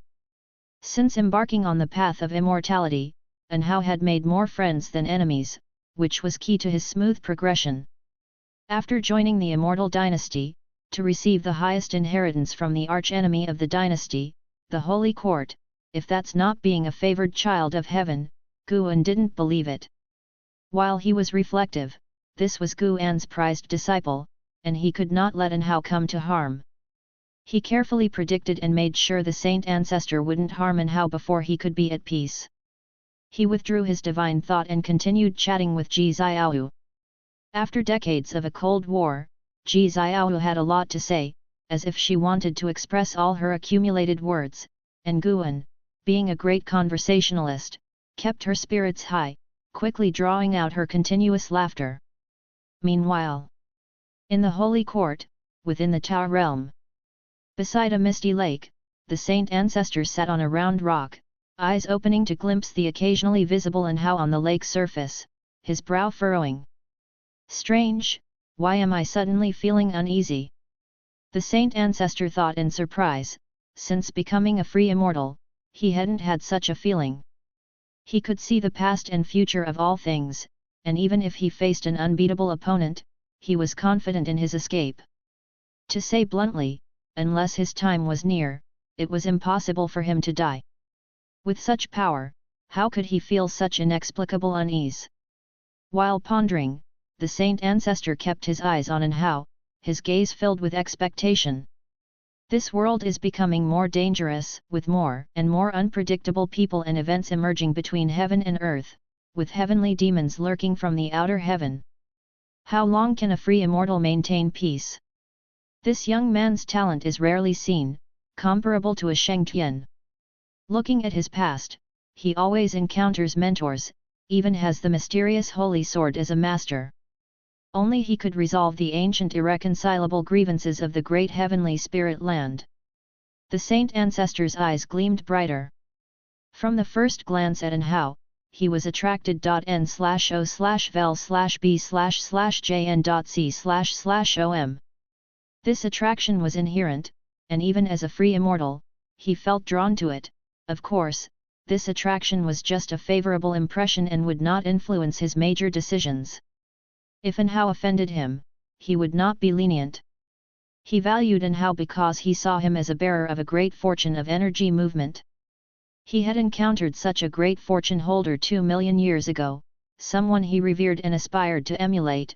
Sadly, he didn't know whether they were dead or alive now. The saint ancestor's thoughts gradually drifted to the distant past, and a blurry figure appeared in his eyes. Days later, Guan went to the main city of the sect to find Li Yi, and the two drank heartily for a day and a night. Indeed, with Ji Xiao around, Li Yi found it hard to speak his mind. Only when he was alone with Guan could he let his guard down and talk about the hardships of these years. Something recently troubled him. It was his relationship with Li Suandao. From childhood, he felt that his father, the emperor, did not like him, with this feeling intensifying after his mother's death. Now over 500 years old, he suddenly discovered Li Suandao actually loved him deeply, even sending someone to invite him back to the imperial city. How could his feelings not be complex? Now that he knows I'm successful, he wants to win me over, not a chance. He has a genius child, let that genius inherit his throne. What's he want with me? Li Yi spoke dejectedly. Guan didn't know what comfort to offer. In fact, Li Suandao's cultivation level was stronger than Li Yi's, and Li Suandao had no intention of passing the throne to his descendants. He wanted to remain emperor forever. For this reason, Guan thought that Li Suandao's invitation for Li Yi to return might be genuine. However, he couldn't intervene in other people's father-son relationships. Lv Badian's relationship with his son, Lv Xian, was even worse. Over the years, Lv Badian would often tell Guan about his helplessness and regret when dealing with Lv Xian. Looking at Li Yi, Guan thought he definitely should not have children, it would be too troublesome. Just thinking about the break between Long Zhan and Long Xin in the lifespan samsara gave him a headache. Even with a high cultivation level, one couldn't please everyone, especially when conflicts arose among close relatives. It only added to the emotional burden. At least Guan felt his current life was quite good, treating his disciple like a child. If the disciple courted death, he would help if possible, and if not, then so be it, with no pressure and at most heartache. Senior brother, do you know how Xiao Chuan spent his last 100 years? Guan suddenly asked. Li Yi was startled, naturally remembering Xiao Chuan. He frowned and asked, Xiao Chuan died? Guan nodded and said, yes, it happened many years ago. In his final years, he was entangled by his descendants' troubles, affecting his cultivation, but he had no regrets, even enjoying it. Li Yi frowned. Guan reflected, blood is thicker than water, it's not just a saying. Think about it, did your father ever mistreat you? Suppressed you? At most, he was just not that caring. It's not so atrociously evil requiring a severance of father-son relations, right? You're a well-known cultivator, and each time you leave, many years pass before you return. Sometimes, I'm not even sure when will be the last time I see you. Maybe your father thinks similarly, fearing to leave regrets. Listening to Guan's words, Li Yi opened his mouth but finally just sighed. He knew Li Suandao had limited talent, now only at the nascent soul realm, and Guan's words made sense. When I leave next time, I might not return for hundreds of years. At that moment, Li Yi felt loneliness as well as fear. He feared that many years later, he would be left alone in the world, without family or friends. Li Yi looked at Guan and asked, Junior brother Gu, how about you come with me to the holy court to cultivate? I'll find a way for you to stay there.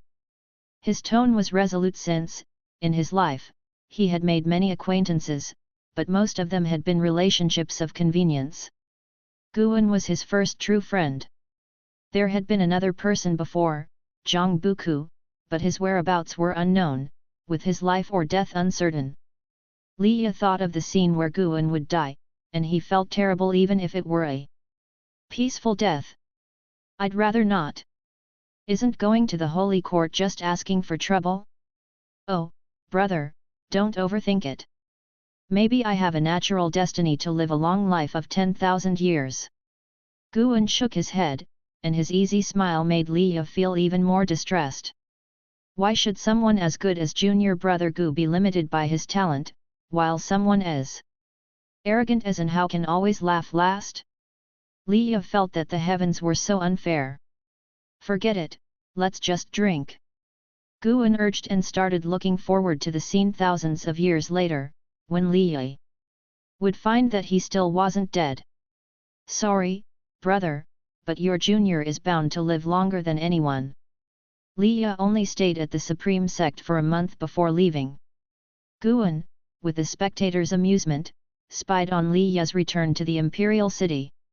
As he expected, the meeting between Liya and Li Suandeo was extremely awkward. Even though Li Suandeo tried hard to force a smile, he couldn't dissolve the awkwardness between father and son. However, the fact that the two could sit down and talk was a good start. It's worth mentioning that Li Ya's first encounter with his younger brother Li Lingtian was unpleasant. The brothers fought, and henceforth, Li Lingtian had one more opponent he wanted to defeat. Royal family affairs are really complicated. Guan felt this way at the moment. Until the end of the year, Guan saw another family matter. The Ji family came to find Ji Xiaoyu, wanting her to return to the family, but she refused, causing a stiff conflict. Unlike in her previous life, Ji Xiaoyu had grown up this time and had become even tougher, beyond the control of the Ji family. Li Ya's and Ji Xiaoyu's situations further solidified Guan's resolve not to start a family. At least not for now. Guan hadn't yet achieved longevity and had many enemies to surpass. How could he be hindered by familial ties? If he already had family, he would naturally take great care of them, but since he didn't, there was no need to deliberately create familial bonds to satisfy emotional needs. Another new year arrived, bidding farewell to the old and welcoming the new. After several days of festivity, Guan visited the hidden spirit palace alone. Over the years, this place continuously produced low-rank medical herbs, allowing Guan to harvest them each time he visited. He had just started collecting when he furrowed his brows. Why has it come again? He talked to himself. Only he and his clone were in the dojo of the hidden spirit palace, and his clone couldn't communicate with him. He was referring to a very fast little fish that approached the dojo every now and then. Even though his clone cast spells to drive it away, it never gave up. It seemed that the more he drove it away, the more it was attracted to this place. Guan decided to teach the little fish a lesson. He stood up and walked to an open area nearby. With a thought, a 1-meter-long fish appeared in front of him, and he stepped on it to pin it down. It was a goldfish resembling a carp, with scales brighter than gold and quite handsome. Its eyes were like gems. The goldfish widened its eyes, looking completely bewildered. Deep Sea Dragon Carp, Unification Realm, Second Layer 8504/12,000/15,000. To have lived 8,500 years and still be so small. Guan found it curious, as most demons grew larger as their cultivation level increased. Heavenly demons like Tian Yaoer, Tian Qing, and Tian Bai had very large true forms. The deep sea dragon carp started to struggle violently, but no matter how it thrashed, it couldn't free itself from Guan's foot. Under Guan's suppression, it seemed to have no cultivation, making little noise and not posing any threat to nearby medicinal herbs. Guan took out the Qinghong sword, looking like he was about to kill it. The deep-sea dragon carp shut its eyes in terror and trembled incessantly. To Guan's amusement, he saw tears streaming from its eyes, resembling pearls as they squeezed out. Scared now? Will you dare to swim here again? Guan asked. The deep-sea dragon carp opened its eyes and hurriedly shook its head. Guan suddenly frowned, hesitating, but you've already discovered my dojo. Letting you escape might bring me trouble later. Never mind, I'd better eat you. Should I steam you, or should I grill you? The deep-sea dragon carp's eyes widened in extreme fear, and its tears streamed down. Chapter 385, Chapter 385, Fated Destiny. The deep-sea dragon carp did not understand what steaming meant, nor did it grasp the concept of char grilling, but its cultivation level was not low, and it could sense the hostility in Guan's voice, which filled it with extreme panic. Guan watched it cry incessantly, and he felt amused. Such a coward, and yet it deliberately sought out danger. How peculiar. Wait a minute. Could this fellow be like Zhu Xi, who also loved to act? Guan decided to teach it a harsh lesson, so he cast an illusion on it.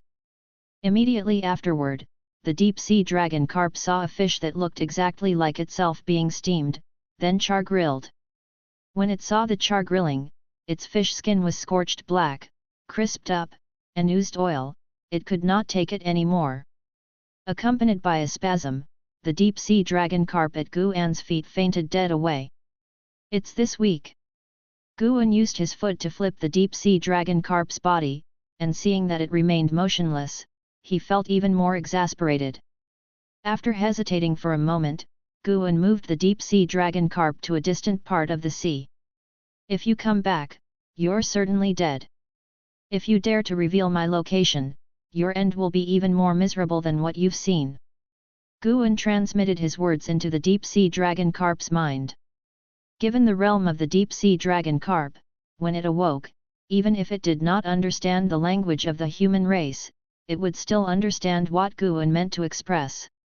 As the clouds dispersed, beside the great lake, Anhao stood with his back to the saint ancestor, gazing up at the sky. The saint ancestor looked at Anhao with increasing satisfaction in his eyes, as if viewing a rare treasure. I never thought you could master the heavenly Dao divine record so quickly. Given time, there will be no one in this world who can rival you, the saint ancestor praised. Anhao turned his head and glanced at the saint ancestor from the corner of his eye, asking, has Shengtian managed to master this skill? The saint ancestor replied, of course, but you will surpass him sooner or later. Upon hearing this, Anhao fell into contemplation. Having mastered the heavenly Dao divine record, he deeply understood the strength of this skill, which gave him a greater appreciation for Shengtian's might. Even in the Immortal dynasty, all immortals deemed the holy court's Shengtian the strongest in the world. How powerful must one be to win the respect even from rival forces regarding one's strength? I must leave now.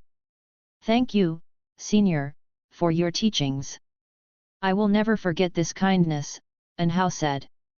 He turned around and bowed to the saint ancestor. The saint ancestor asked, will you make an enemy of the holy court in the future? Anhao looked at him and answered, I am not sure, no one can predict the future. However, I can assure you, I will not make enemies with the holy court on behalf of the Immortal dynasty. My joining was solely for the pursuit of greater strength. The saint ancestor nodded, smiling, and said, Junior, may you attain nirvana early. Once you do, you will awaken your true power and feel the force of the heavenly Dao, the supreme way in this world. Anhao acknowledged, then turned and leaped, transforming into a white light that sped away, disappearing into the distant clouds in the blink of an eye. The saint ancestor watched his departure with a sense of wonder, musing, I thought this was a declining epoch, but now it seems to be the sign of a prosperous era. Who knows, looking back in 1,000,000 years, what myths will have emerged? While the saint ancestor was ruminating, Guan was also reflecting. Inside the hidden spirit palace. Standing on the path between the medicine gardens, Guan looked into the distance, murmuring, this guy really is persistent. He was referring to the deep-sea dragon carp. Since their last encounter, 60 years had passed. After several days of silence, the deep-sea dragon carp began its search for the hidden spirit palace, a quest that lasted for 60 years. Over those 60 years, most of the disciples from the Third Medicine Valley and Mystic Valley had changed, and in the mundane world, several generations had passed on.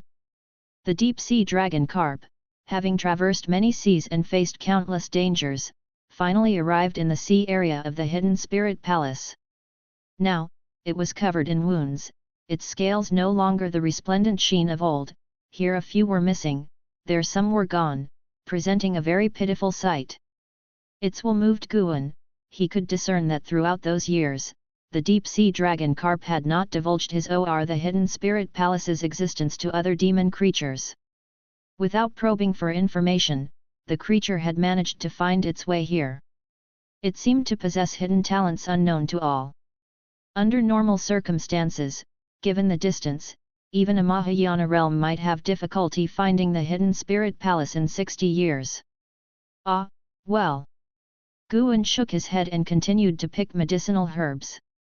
He opened his attribute panel while gathering the herbs. Name, Guan. Lifespan, 612/958,702,371. Physique, mixed Yuan refined void body. Cultivation level, Taoist hidden immortal realm perfect. Almost 10 billion years of lifespan. Awesome! Guan was in high spirits. This was lifespan he had earned through hard work, not through theft or slaughter, and he felt a great sense of accomplishment. The world was stirring with excitement.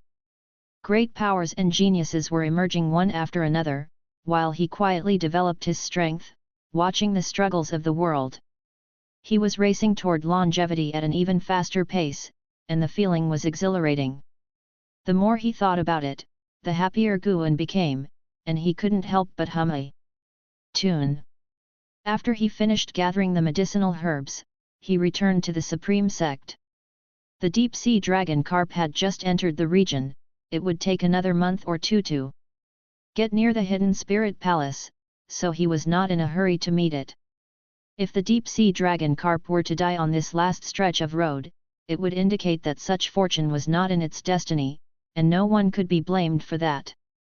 Returning to the Third Medicine Valley just after midday, the hot summer breeze blew into the valley, and sunlight shone on the 7 stars mirror in Guan's hand, refracting a dazzling light. Guan used the 7 stars mirror as a fan, leisurely strolling forward while waving it to cool down. An Xin suddenly ran over, stopping in front of him, and said, "Master, Wu Ju is in trouble." Guan asked, "What happened?" "Today I went to the inner sect city and heard that he has been thrown into the dungeon of the Supreme Sect, apparently for harming a fellow sect member," an Xin replied quickly. Upon hearing this, Guan furrowed his brow and said, "I'll go to the inner sect." After speaking, he turned and left. An Xin breathed a sigh of relief. Telling his master about the situation was enough, with his master's capabilities, resolving it wouldn't be difficult. Less than half an hour later, Guan, following the guidance of a dungeon disciple, reached the 7th floor underground. Having been with the Supreme Sect for 600 years, this was his first visit to this place. As the Supreme Sect grew stronger, the restrictions of the dungeon steadily increased. It was said that the 18th underground floor imprisoned an immortal.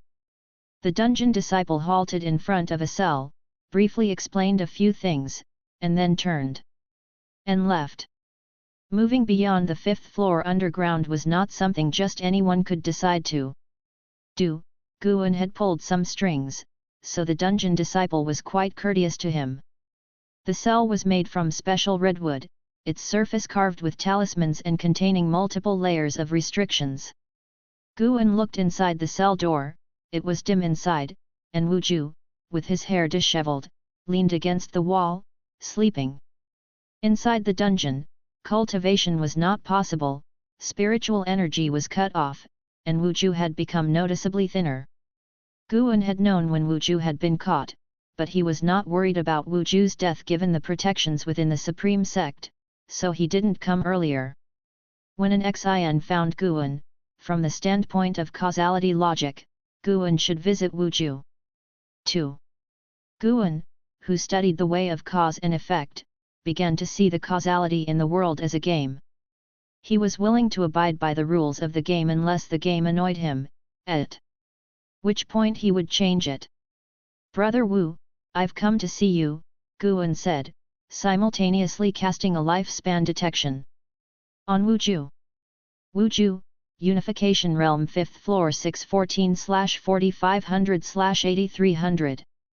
At n/o/vel/b/jn.c//om. His maximum lifespan finally increased. This kid really needed to experience hardship to reach path enlightenment. Everything coming too easily was not good. The Wuju in the dark slowly opened his eyes. His vision was blurred, only able to make out a silhouette outside the cell door. After Guan called out to him again, Wuju's vision suddenly became clear. Brother Gu. Wuju looked at Guan, his face full of shame, not knowing what to say. He was still very touched. The crime he had committed was serious, and the Fang family had formidable influence, leading the Supreme Sect to abandon him. Those friends of his had been avoiding him like the plague. Having been imprisoned for so long, Guan was the first to visit him. How could he not be moved? Why aren't you speaking? Do you not recognize me? Guan feigned seriousness as he asked. He had already deduced the incident regarding Wuju killing a fellow member. The incident couldn't be entirely blamed on Wuju. The fellow member was also a genius of the Supreme Sect, who had borne a grudge against Wuju for a previous defeat and disliked him. After Wuju was defeated by Zhou Tongju, he went out to gain experience and encountered the genius. Taking advantage of his numbers, he mocked Wuju as inferior to Zhou Tongju, wasting the sect's investment. Wuju was not one to be bullied easily. An argument broke out between them, which escalated into a fight. The other party bore the intent to kill, leading Wuju to retaliate with full force, and eventually, a tragedy occurred. Since there were other sect members present, Wuju chose to return to the sect and report the incident, but those sect members turned against him, claiming Wuju struck first. And so, Wuju was thrown into the dungeon, tarnishing his reputation. Regardless, Wuju indeed had killed a fellow sect member, and as a righteous path sect, such a crime was truly unforgivable in the eyes of the Supreme Sect. Wuju felt he had made a mistake and was too ashamed to face Guan. I don't disown you, it's just that I'm too ashamed to face you, said Wuju, taking a deep breath and attempting to stay calm. Ever since he became known as a genius, too many people flocked around him, all of whom were nice to him. Along with being at different stages, Wuju met with Guan less and less. Sometimes, he would even forget Guan was his most important brother. Now that he had fallen, all those close friends refused to see him, yet it was Guan who came. In that moment, Wuju was filled with self-mockery. What exactly happened? Guan asked, pulling Wuju out from his dejection. Wuju calmed himself and began to recount the events and the reasons behind them. After a while, when Wuju finished speaking, Guan stayed silent for a moment, then said, "It cannot all be blamed on you. Didn't anyone upstairs believe you?" Wuju replied helplessly, "How could they believe it?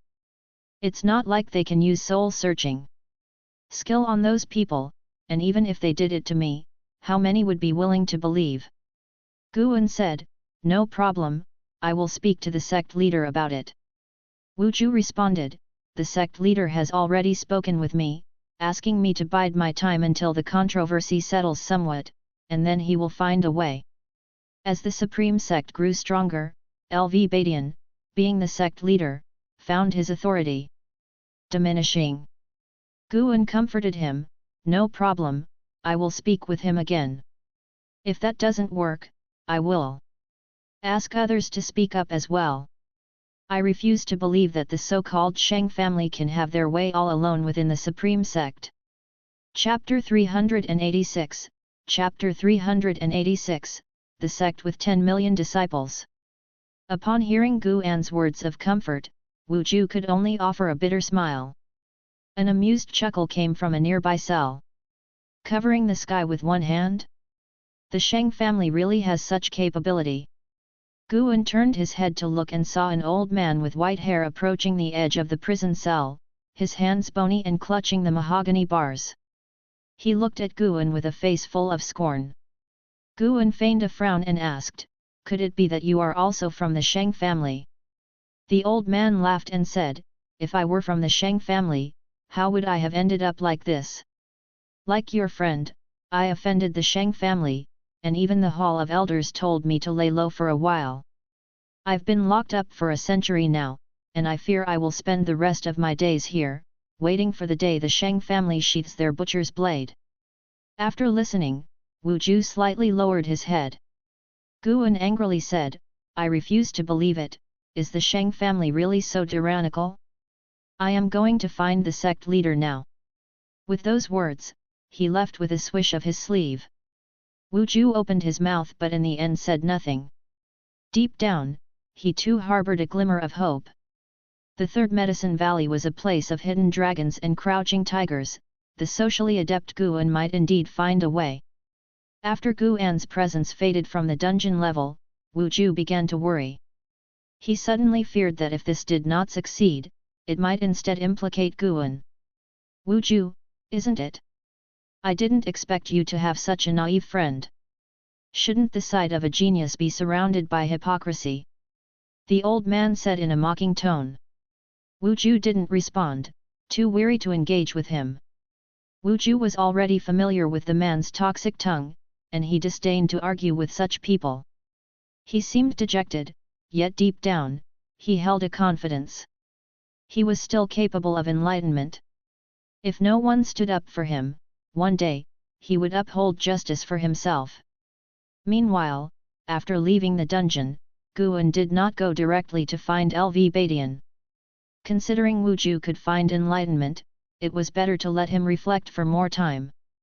Gu An wandered around the inner sect city, meeting disciples who had graduated 200 years ago and probing information about the Sheng family. He could divine outcomes, but he preferred to immerse himself in this grudge and investigate in an ordinary capacity. If that failed, then he could only win by virtue.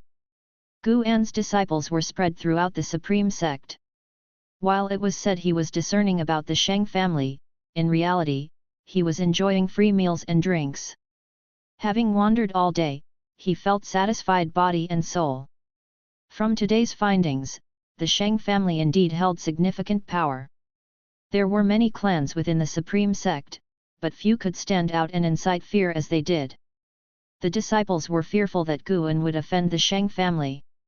Upon understanding why he was investigating the Sheng family, they all advised him to stay out of it. When Gu An returned to the Third Medicine Valley, it was already night. Lights shone brightly in the valley, and from a distance, Gu An could hear the laughter and cheer of the disciples. Gu An felt relieved. Thankfully, the powerful clans within the Supreme Sect had not jeopardized his Medicine Valley. If they had, blood would have flown like rivers. Gu An stopped at the base of his own building but didn't go up immediately. Instead, he knocked on Ji Xiaohu's door. "Come in." Ji Xiaohu's pleasant voice echoed from inside, and Gu An pushed the door open, then closed it behind him. As he approached Ji Xiaohu, she curiously asked, "It's rare for you to seek me out proactively, is something the matter?" "What kind of question is that? Can't I visit you without a reason? Weren't you the one who blamed me for not taking the initiative to see you for decades?" Gu An said dissatisfiedly, about to turn around and leave. Sitting on the bed, Ji Xiaohu quickly grabbed his wrist. "Of course you can visit. Come, sit down," Ji Xiaohu said gently with a smile, pulling Gu An to sit next to her. Gu An grunted, "I saw your place was bright and lively, and something just drove me to come have a chat with you, but your first words angered me quite a bit." "Oh my, can't I admit my mistake?" Ji Xiaohu replied helplessly. How could he suddenly become so childish? But it was quite amusing.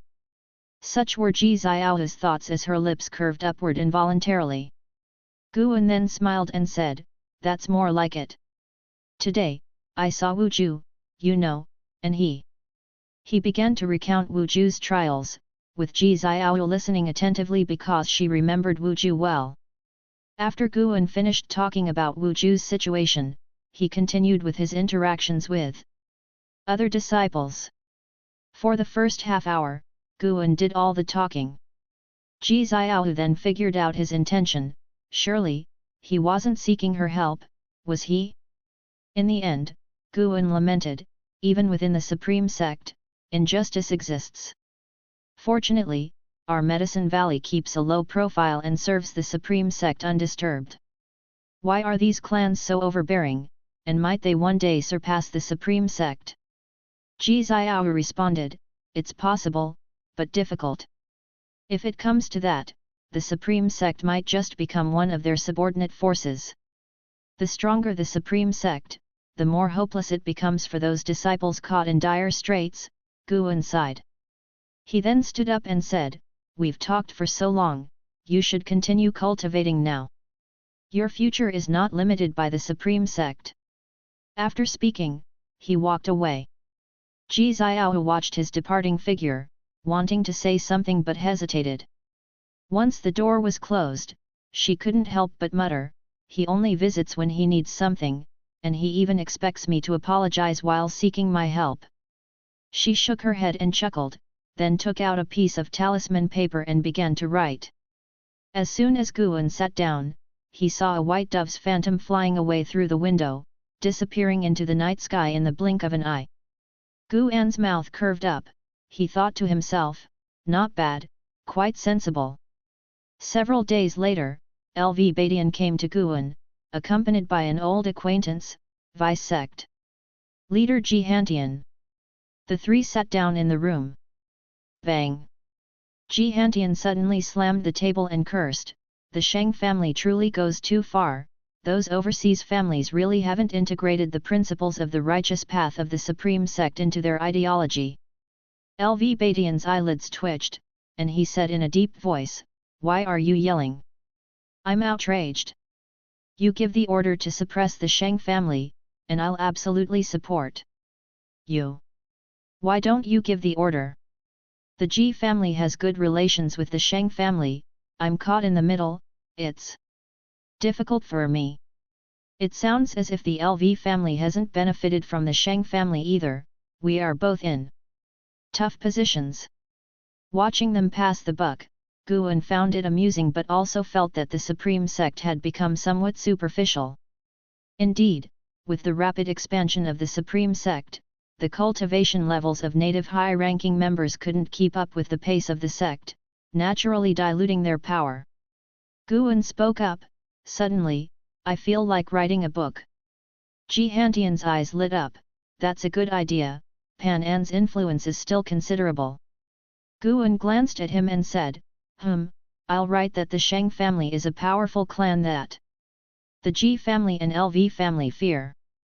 Ji Hantian glared and said, "Guan, don't joke around." Guan asked, "I understand why the sect leader is here, but Elder Ji, why have you come?" Ji Hantian huffed, "It's all because of you. That girl Ji Xiaohu is actually helping you, so I had no choice but to come myself." Guan immediately felt somewhat annoyed. When the third miss was forced to go to the 7 stars spirit realm, you couldn't stop it. Now Ji Xiaohu asks you for help, and you face difficulties again. The Ji family is strong, but it feels like it's all about making compromises. At this remark, Ji Hantian's expression instantly darkened. Guan then opened a drawer, took out the fate-determining pen, and from a stack of papers beside him, he pulled out a sheet of white paper. Seeing the two argue, LV Badian intervened, "I also trust in Wu Ju, but the Sheng family lost a disciple, one considered among the top 3 talents of this generation. We must provide an explanation to the Sheng family, and I assure you I won't let anything happen to Wu Ju." Regardless of his relationship with Guan, in the years where Guan had strategized, he truly felt that the strength of the Supreme Sect today could not be separated from Guan's contributions. Guan remained silent, writing down names on the paper, all individuals related to the Wu Ju incident, including those from the Sheng family and others. They knew the truth but were pushing Wu Ju towards an abyss. If they were compelled, that would be one thing, but the conflict began with them following the Sheng family genius in insulting Wu Ju and even attacking him. Their lies were to protect themselves. Choosing to be lapdogs and bullying others, they should prepare for the backlash. What are you doing? LV Badian frowned and asked.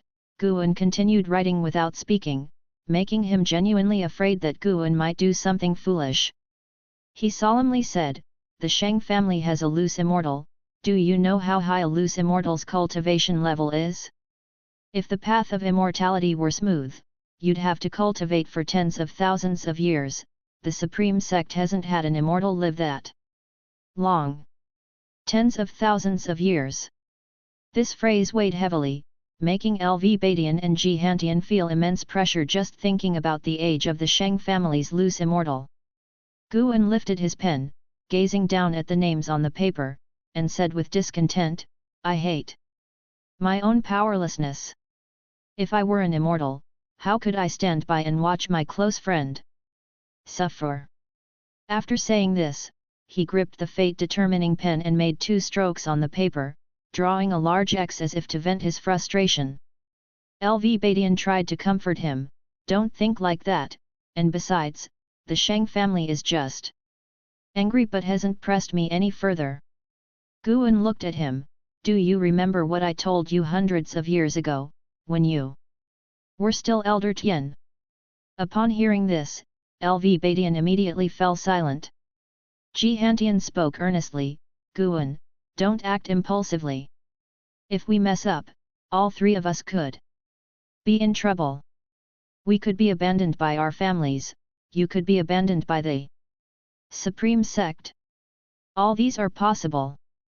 Guan said, fine, I understand, I'll pretend I don't know about this matter.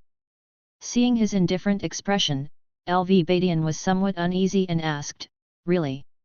I am but a nascent soul realm cultivator, I can't break into dungeons or step through the Sheng family's gate. What can I do? Guan replied. LV Badian, after hearing this, could only sigh. I won't see you out, but I'll remember what you've said.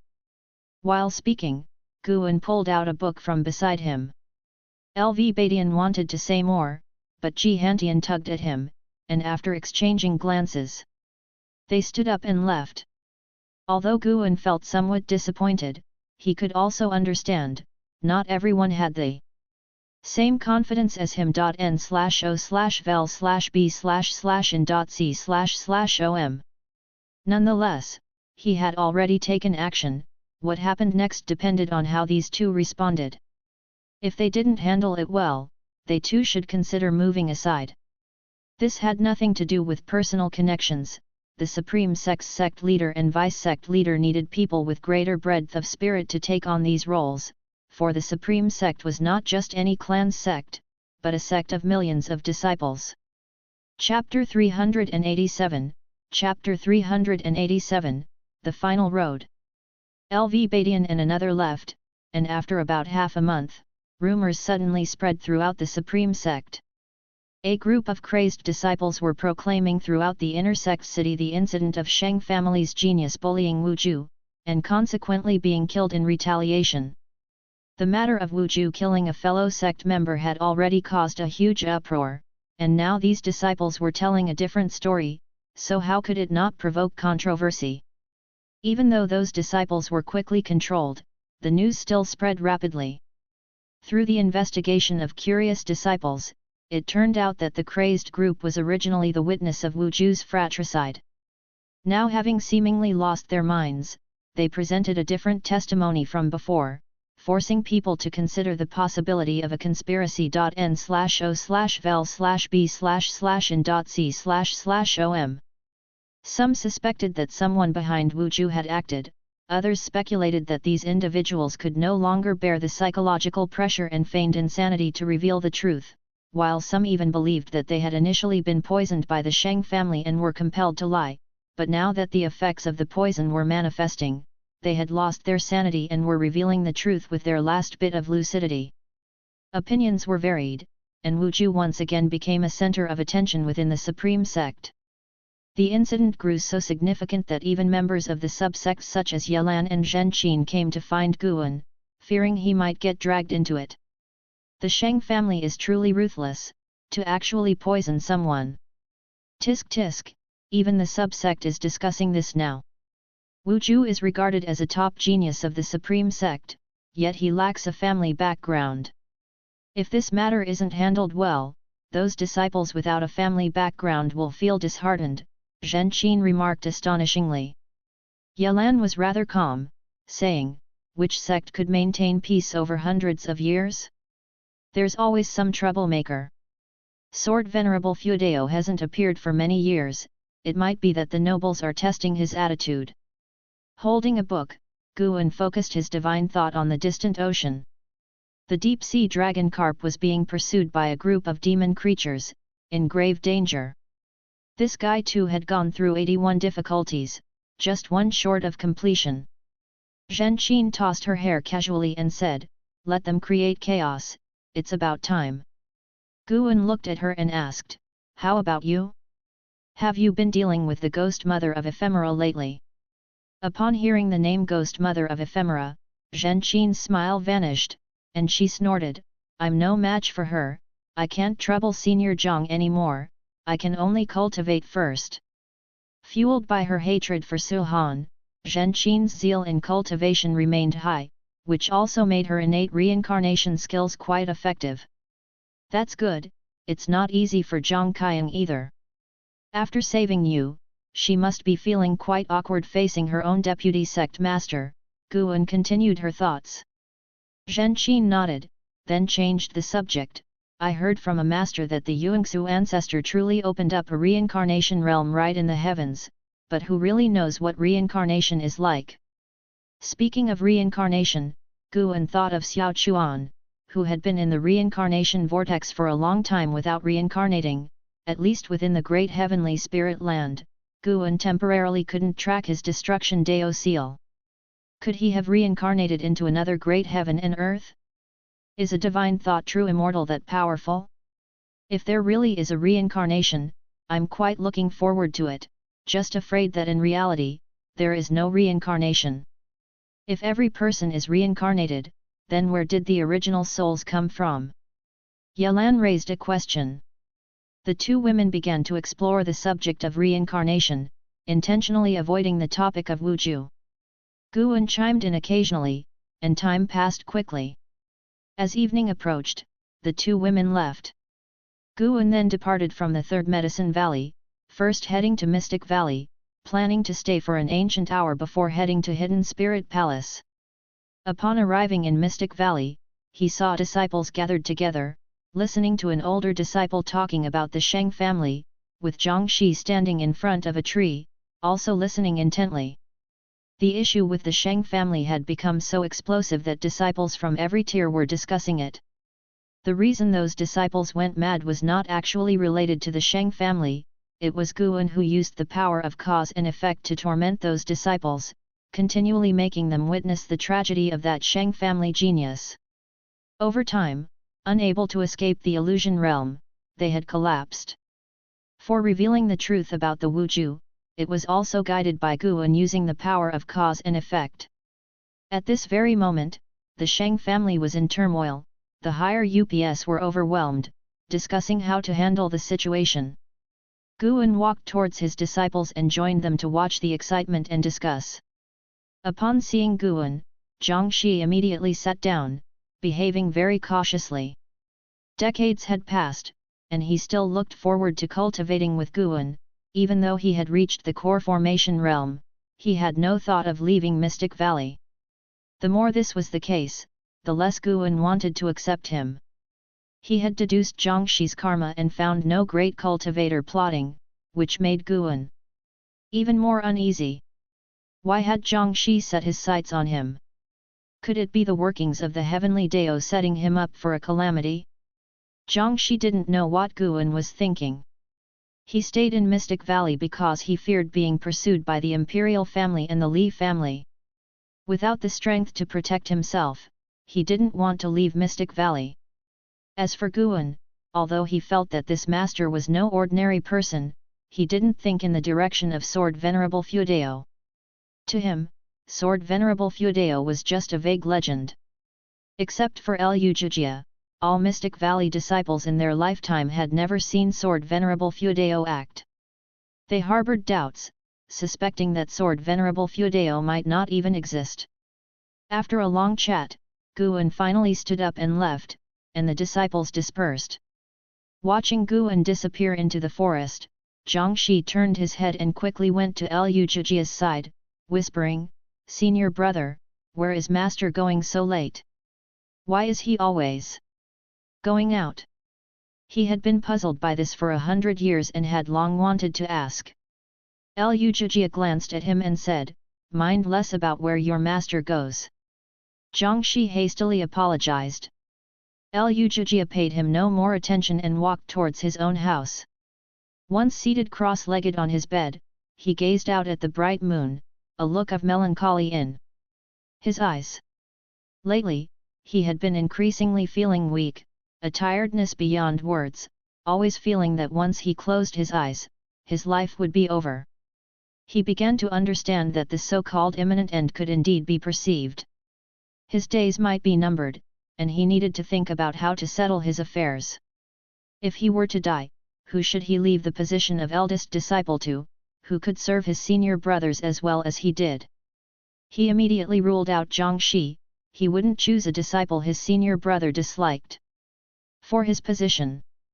On the other hand, Guan arrived at the Hidden Spirit Palace and saw that the deep-sea dragon carp had finally escaped danger, hiding in a cave under the sea. After confirming it was safe, it fainted. "You escaped a calamity, let your final journey be easy." Guan murmured to himself, then flicked his hand, sending a spell through the sea in a way incomprehensible to mortal spirits, entering the body of the deep-sea dragon carp to help it recover from its injuries and regain its demonic power. Afterward, he began picking medicinal herbs. After picking the medicinal herbs, he didn't leave. Instead, he stayed in the Hidden Spirit Palace and read. The Hidden Spirit Palace housed a great collection of books, all of which were his prized possessions. When he wanted to be alone, he would come here. Chapter 388, Chapter 388, The Strongest Immortal Dynasty.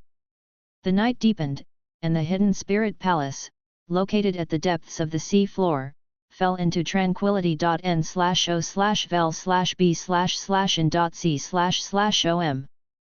Guan lay on a chair, holding a book in one hand, while occasionally the sound of the ocean's tides and the cries of mysterious demon beasts echoed in his ears, like a symphony that brought peace to his mind. Time rapidly slipped away in such an atmosphere. Guan set his book aside, stood up, stretched lazily, and looked outside the Hidden Spirit Palace, where he saw the deep-sea dragon carp again embarking on the journey to find the Hidden Spirit Palace. There should be no problem with the journey ahead, as there were no formidable demon creatures blocking the path. Guan watched for a while, then left the Hidden Spirit Palace and returned to the Supreme Sect. The case of Wuju was still the most prominent concern within the Supreme Sect, with many righteous hearts demanding that the sect thoroughly investigate the reasons behind the madness of those disciples, and if their claims were true, Wuju must be granted justice. How could other disciples not panic when even a talent like Wuju could be slandered, suppressed, or even potentially killed? This was happening right beside them. There were even disciples who publicly called out in the inner sect city, seeking to rally the sense of justice in other disciples, holding the Righteousness and Demons written by Pannon, a book that documented the Sword Venerable Fudao's efforts to quell internal strife within the Supreme Sect. With this book in hand, even the disciples from the law enforcement hall dared not apprehend him. While Guan used his divine thought to observe the disciples' public address, he walked into the Third Medicine Valley. Some disciples had already introduced the issue to the Medicine Valley, prompting other disciples to join in discussions. The storm was growing bigger. This pleased Guan. Perhaps the higher UPS were worried that this matter would bring unrest to the Supreme Sect, but Guan was not afraid. He had feelings for the Supreme Sect and did not wish to see it become the sect of a single family, especially since this family was a newcomer from overseas. Wasn't this like a dove taking over a magpie's nest? Now it remained to be seen how the Supreme Sect would confront the pressure from the disciples. Guan did not join in the discussions of the disciples and returned to his attic alone. On the other side, within a dimly lit hall, LV Badian, Ji Hantian, and 3 great cultivators sat around a long table, looking very grim. These 3 great cultivators were from the venerable pavilion of the Supreme Sect, which towered above the Hall of Elders.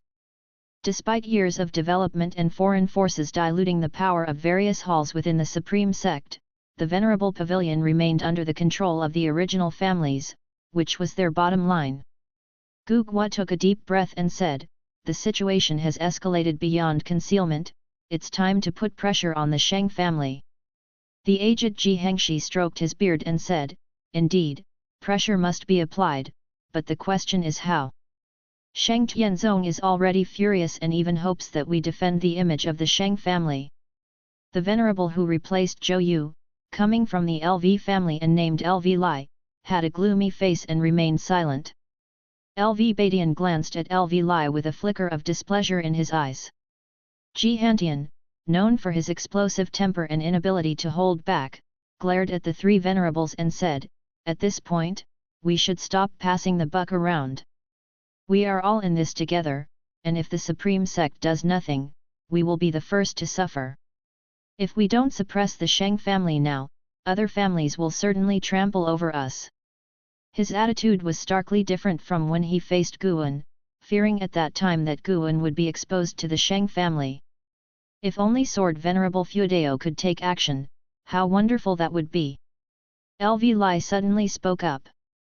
LV Badian glared at him and said, "What, should we disturb him over such a trivial matter?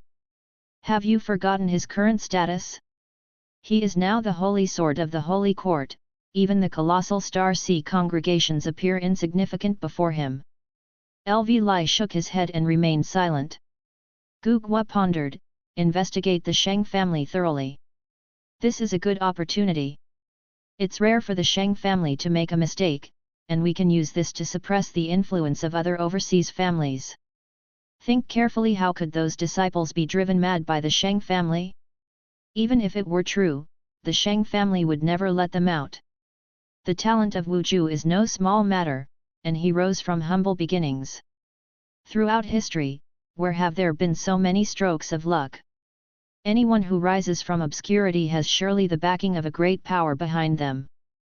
Ji Hantian looked at Gu Gua with brightened eyes and asked, "Do you mean that Wu Ju has the support of Sword Venerable Feudao behind him?" Gu Gua replied, "It's not impossible. Think about it, the Supreme Sect is not some geomantic treasure land. Who among the past geniuses wasn't related to him? He wouldn't care about the small affairs of the Supreme Sect, but he would definitely step in if it involved the overall spirit of the sect. This group of disciples who inexplicably went mad is the best proof." Upon hearing this, everyone fell silent. The shadows on their faces gradually dispersed. If they had the support of Sword Venerable Feudao, what was there to fear? Perhaps he is also watching our actions. If we... Gu Gua continued, leaving his sentence unfinished, but everyone understood his implication. Following his train of thought, the others were shocked and felt a chill run down their spines. Ji Hantian slammed the table and said, "Then what are we waiting for? Let's do it now. I'll take the lead." With that, he disappeared from the room in an instant. The rest looked at each other, and Ji Hengshi gave a wry smile. Will his temperament ever change? Change? Maybe in the next lifetime. I'm off as well. LV Badian laughed and stood up to leave, vanishing as well. The 3 venerable pavilion members did not linger long, vanishing from their seats simultaneously. An hour later, a piece of news shook the Supreme Sect. The Venerable Pavilion ordered a thorough investigation of the Sheng family and deployed a large number of disciples to surround the Sheng family's residence. As soon as this news came out, cheers erupted in the cities of the Supreme Sect. The truth had yet to be verified, but the Sheng family's reputation had already soured. This was because other disciples who had been oppressed by the Sheng family were also exerting their influence, spreading word of their high-handed behavior. In the evening, Guan sensed the breath of battle emanating from the main city of Sect, but it quickly faded. The one who had made a move was the Nine-Finger Divine Lord. LV Badian personally went to invite the Nine-Finger Divine Lord, who himself held the position of an elder and thus was not afraid of the Sheng family. The Nine-Finger Divine Lord had intervened, moved by what LV Badian had said, for LV Badian hinted that Sword Venerable Feudeo was secretly observing this farce. Guan did not mind the Venerable Pavilion using his influence as leverage, after all, it was the truth. Moreover, without giving them some confidence to forcefully confront the Sheng family, it would have been difficult. What Guan wanted was their stance. That night was destined to be restless. When the sunlight of the following day streaked across the entire Supreme Sect, many legends had already spread among the populace. 2 days later, the Supreme Sect posted a declaration, revealing the cause and consequences of Wuju's case, clearing his name. It also informed the disciples that the Sheng family too was unaware of the truth, deeming it all a misunderstanding. Although many disciples were dissatisfied, wanting to directly topple the Sheng family, the Supreme Sect would not abandon a noble family over this affair, especially since the deceased was a genius of the Sheng family. Wuju came to find Guan as soon as he was released, expressing his gratitude. Me? I had nothing to do with it. I spoke up for you and ended up getting lectured by the sect leader and the vice-sect leader, said Guan, shaking his head while he poured Wuju some tea. Wuju showed a smile and said, "They're only scolding you because they're worried you might get into trouble. They're probably just trying to stabilize you first while they prepare the evidence." He felt that the frenzy among the disciples was stirred up by the likes of LV Badian and others, who dared not openly claim it was the intention of Sword Venerable Feudeo. Faced with numerous speculations, they neither denied nor acknowledged. Guan huffed, "Who knows what they're thinking? But as long as you're cleared of the charges, I'm happy. We must drink joyously all day and night today, you can't run away." Wuju laughed, "With your cultivation level and mine, you think you can outdrink me?" After this ordeal, he had gained clarity about many people and events. He did not harbor resentment but swore to become stronger and to repay Guan. A noble family, hey? If that was the case, then I too must become a noble family. Holding his bowl of wine, Wuju thought to himself as he looked at Guan's smiling face. He also wanted to become Guan's support, as a way to repay him. Guan didn't know what he was thinking, but regardless, it didn't matter to him. The issue with the Sheng family was, in his eyes, no issue at all. Helping Wuju had many methods, choosing this way simply added a bit of fun and anticipation to life. Guan turned his gaze towards the window. A gale had begun to blow outside, as if the world was on the brink of great upheaval. Compared to the grand trend of the world, the Supreme Sect's minor incidents were insignificant. The Immortal dynasty was poised to make new moves. Lately, Guan had sensed the return of many existences above the Immortal Dao fifth layer heaven to the great heavenly spirit land, all of them spirits from the Immortal dynasty. Although the Holy Court had not welcomed a large influx of powerful individuals, they were clearly strengthening their positions in every domain. It seemed that the Magic Battle Conference had not brought long-term peace but had given the Immortal dynasty greater hope. Beneath a night sky sprinkled with dazzling stars, atop a colossal palace with no ceiling, the Yangxian Emperor was meditating below a golden light sphere, eyes closed, hands continually casting spells. A figure appeared above the grand hall, the ancient immortal emperor. The ancient immortal emperor, frowning slightly, asked, "Do you truly intend to break through by force? With your talent, you would surely surpass me. Why can't you be a bit more patient?" Without opening his eyes, the Yangxian emperor replied, "It's not that this emperor lacks patience, but Shengtian isn't giving this emperor a chance.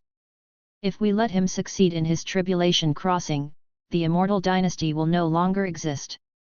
His talent, as you know, is clear. The realm you could not traverse, he will surely reach, it's just a matter of when." The ancient immortal emperor said, "The reincarnation tribulation is not that simple. Do you want to gamble the fate of the immortal dynasty on his failure?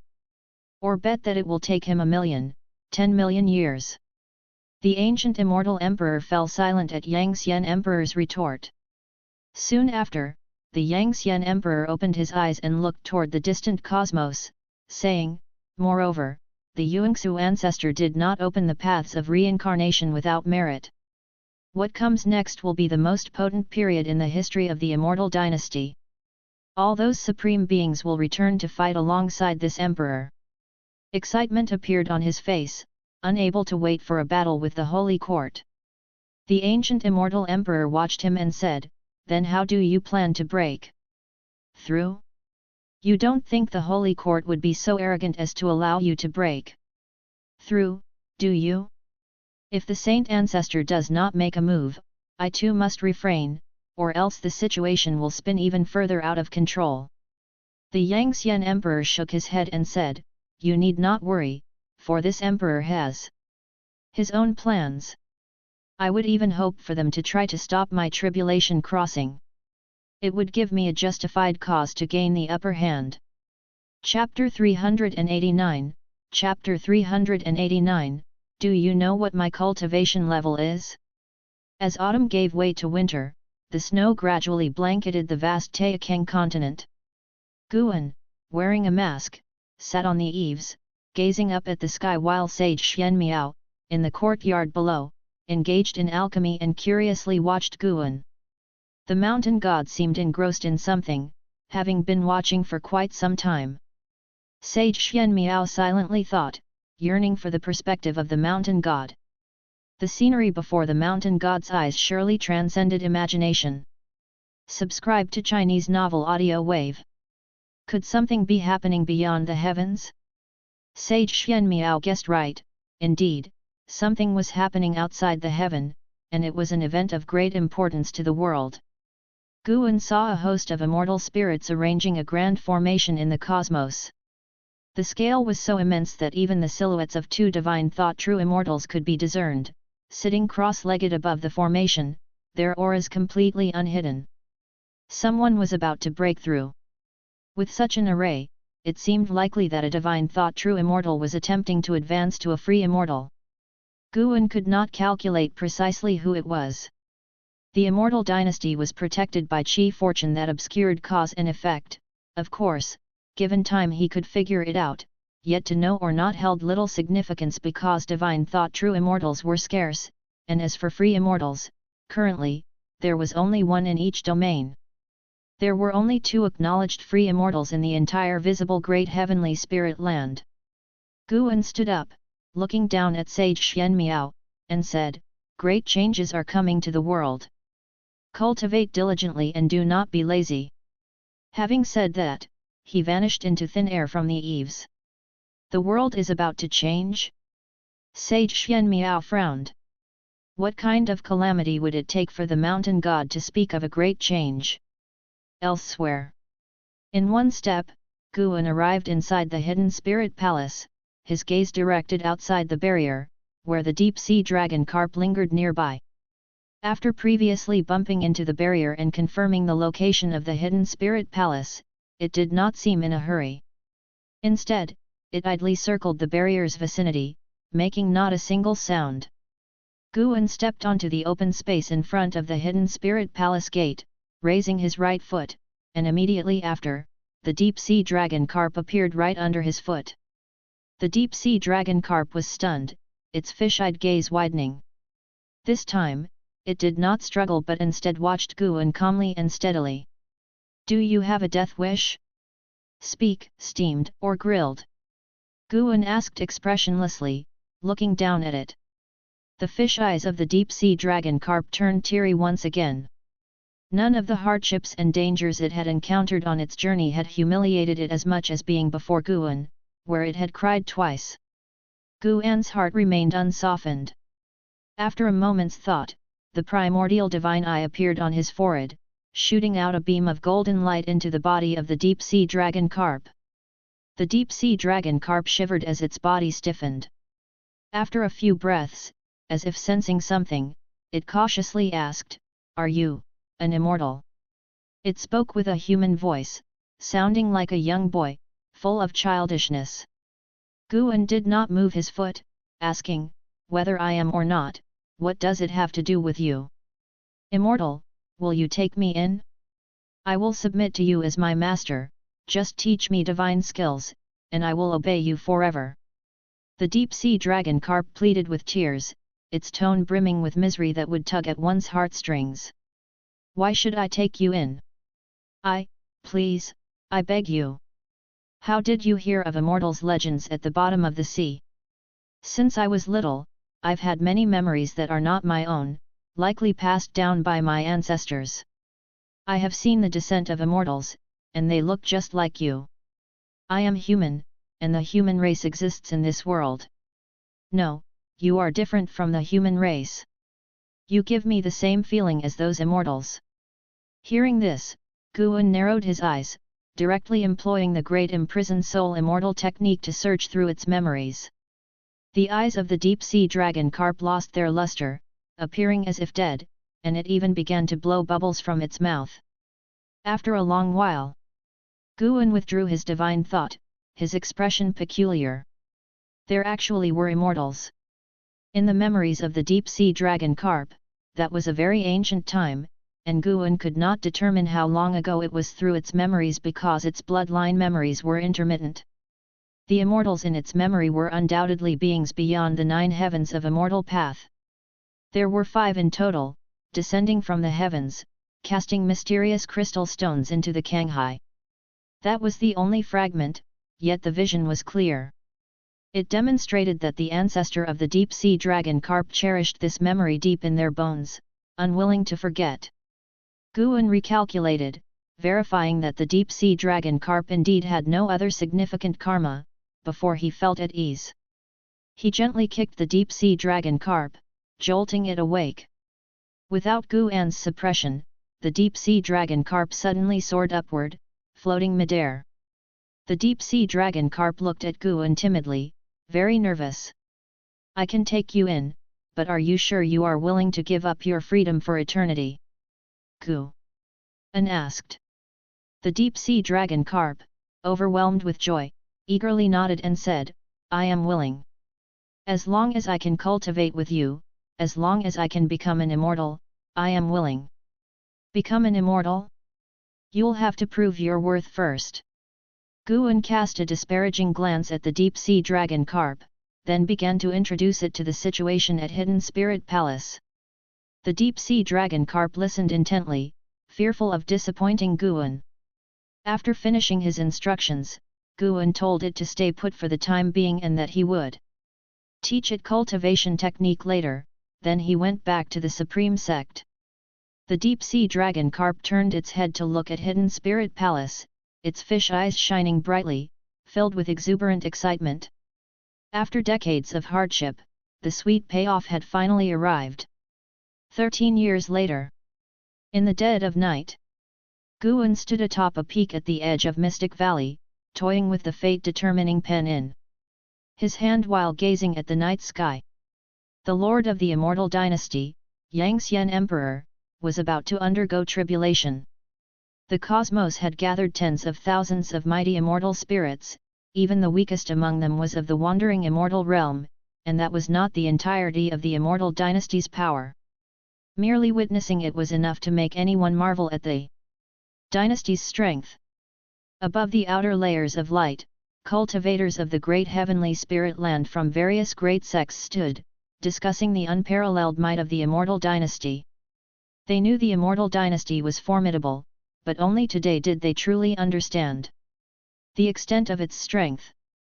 Most pivotal was that the Holy Court showed no reaction, as if indifferent to the tribulation of the Immortal dynasty lord. What kind of terrifying heavenly tribulation is this? Such a dreadful aura, the number of heaven and earth flying immortals of the Immortal dynasty seems to surpass the combined forces here.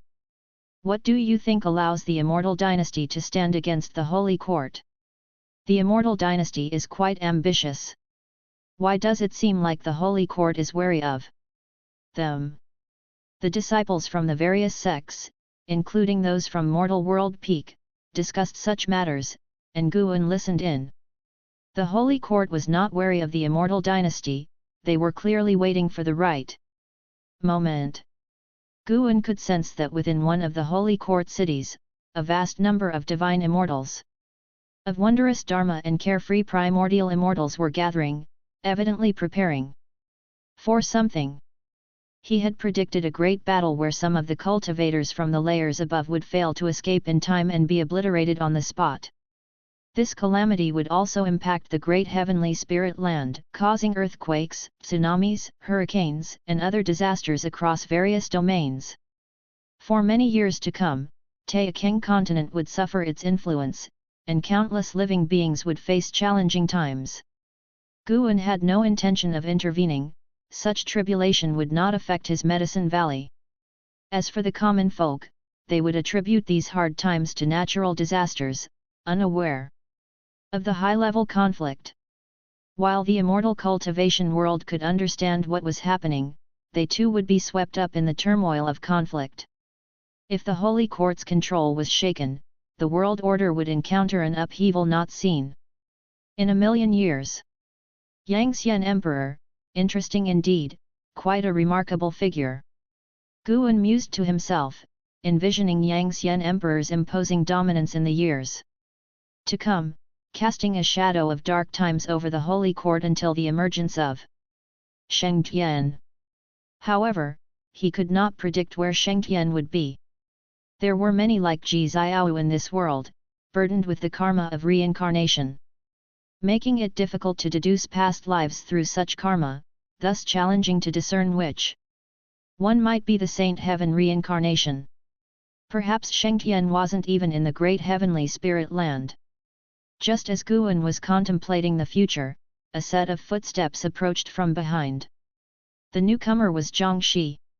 He cautiously approached Guan, and seeing that his master's eyes were not closed, he mustered the courage to ask, "Master, you've been here for such a long time, is there anything you need?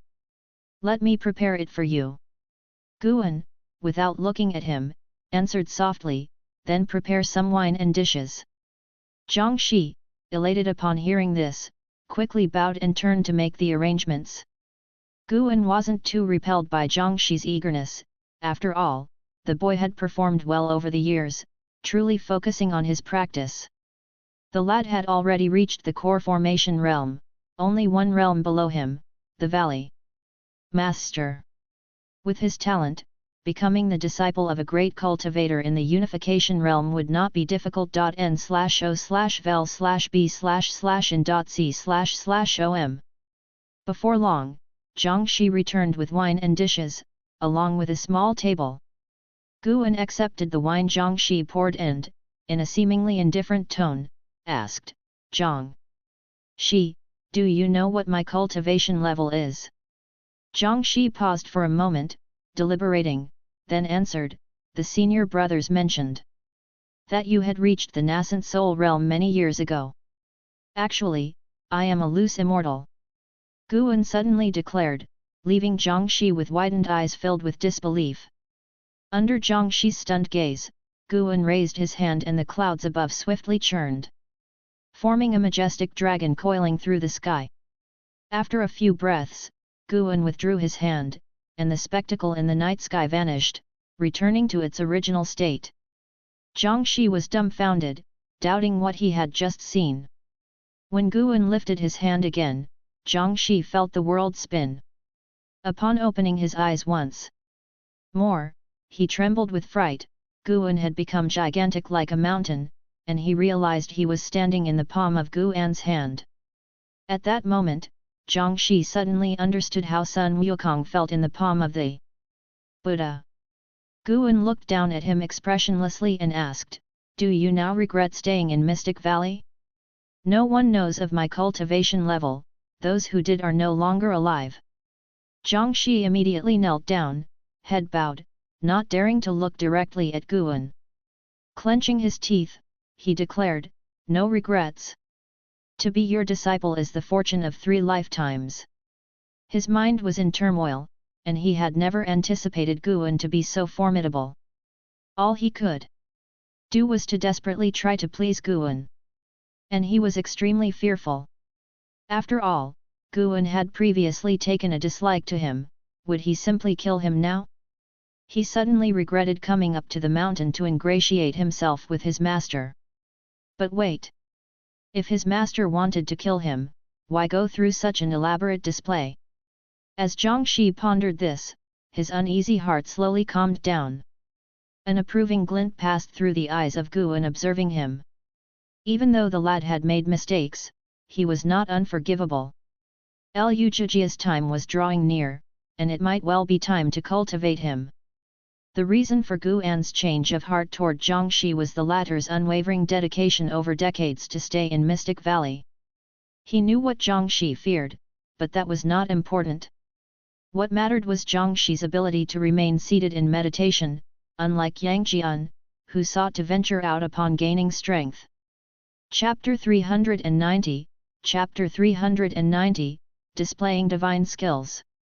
At dawn, Guan emerged from the forest, followed by Zhang Shi, whose expression was somewhat bewildered.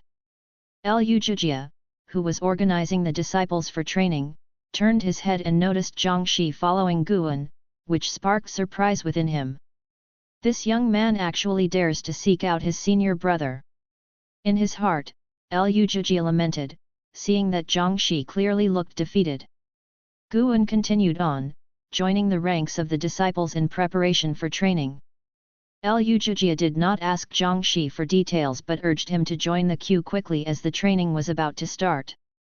An hour later, Guan left Mystic Valley, and only then did Liu Zhijia dare to pull Zhang Shi back to the house to ask about what had happened the night before. Under the control of Guan's divine thought, the disciples in the valley were unable to perceive the disturbances of the previous night and even failed to sense the approach of Guan and Zhang Shi's energies. Facing Liu Zhijia's inquiry, Zhang Shi shook his head and said, "Senior brother, don't ask. Rest assured, I am fine. I will devote myself to building up Mystic Valley and won't let you or master down." After hearing this, Liu Zhijia felt uneasy. Why did it seem that this young man had grown closer to his senior brother? Even closer than him? Liu Zhijia thought it over and figured, since he didn't have many years left to live, wasn't this situation what he had hoped for? He respected Guan and treated Zhang Shi like a son, naturally hoping for a closer relationship between the two. "Perform well, your master will take note," Liu Zhijia said solemnly as he patted Zhang Shi on the shoulder. Zhang Shi nodded, his eyes blazing with a fire named combativeness.n/o/vel/b/jn.c//om. After the summer had passed, the Yangxian Emperor officially began his tribulation crossing. Guan stayed in the attic of the Third Medicine Valley, beginning to watch the divine thought true immortals tribulation crossing. He wanted to see if the heavenly tribulation of the Yangxian Emperor could match his own. As soon as the heavenly tribulation began, he was disappointed. It seemed not very strong. As a divine thought true immortal realm being, he could have easily crossed it. While he was disappointed, the heaven and earth flying immortals in the exterior layers of sky shuddered with fear. Even from a great distance, they could feel the terror of the heavenly tribulation. What kind of heavenly tribulation is this? So far away and yet the pressure is still so terrifying. Which level of the immortal path's heavenly tribulation could this be? All I know is that from the 5th to the 6th level, the heavenly tribulation is nowhere near as frightening, and this is just the beginning. Could this tribulation affect the great heavenly spirit land? The immortal dynasty is truly formidable. The pressure we feel is just the residual effect. Look at their formations, how profound. The heaven and earth flying immortals discussed among themselves. Then, the carefree primordial immortal and the divine immortal of wondrous Dharma began to arrive. As time passed, the heavenly tribulation of the Yangxian Emperor grew increasingly terrifying. From the beginning of the heavenly tribulation, Guan could foresee the result. Even at its strongest, the tribulation could not shake his physique from when he was in the divine thought true immortal realm. If he were to undergo the Yangxian Emperor's heavenly tribulation, he would surely succeed on his first try. This heavenly tribulation would last a total of 7 days. The next day, the sky emitted a red glow, akin to a burning cloud.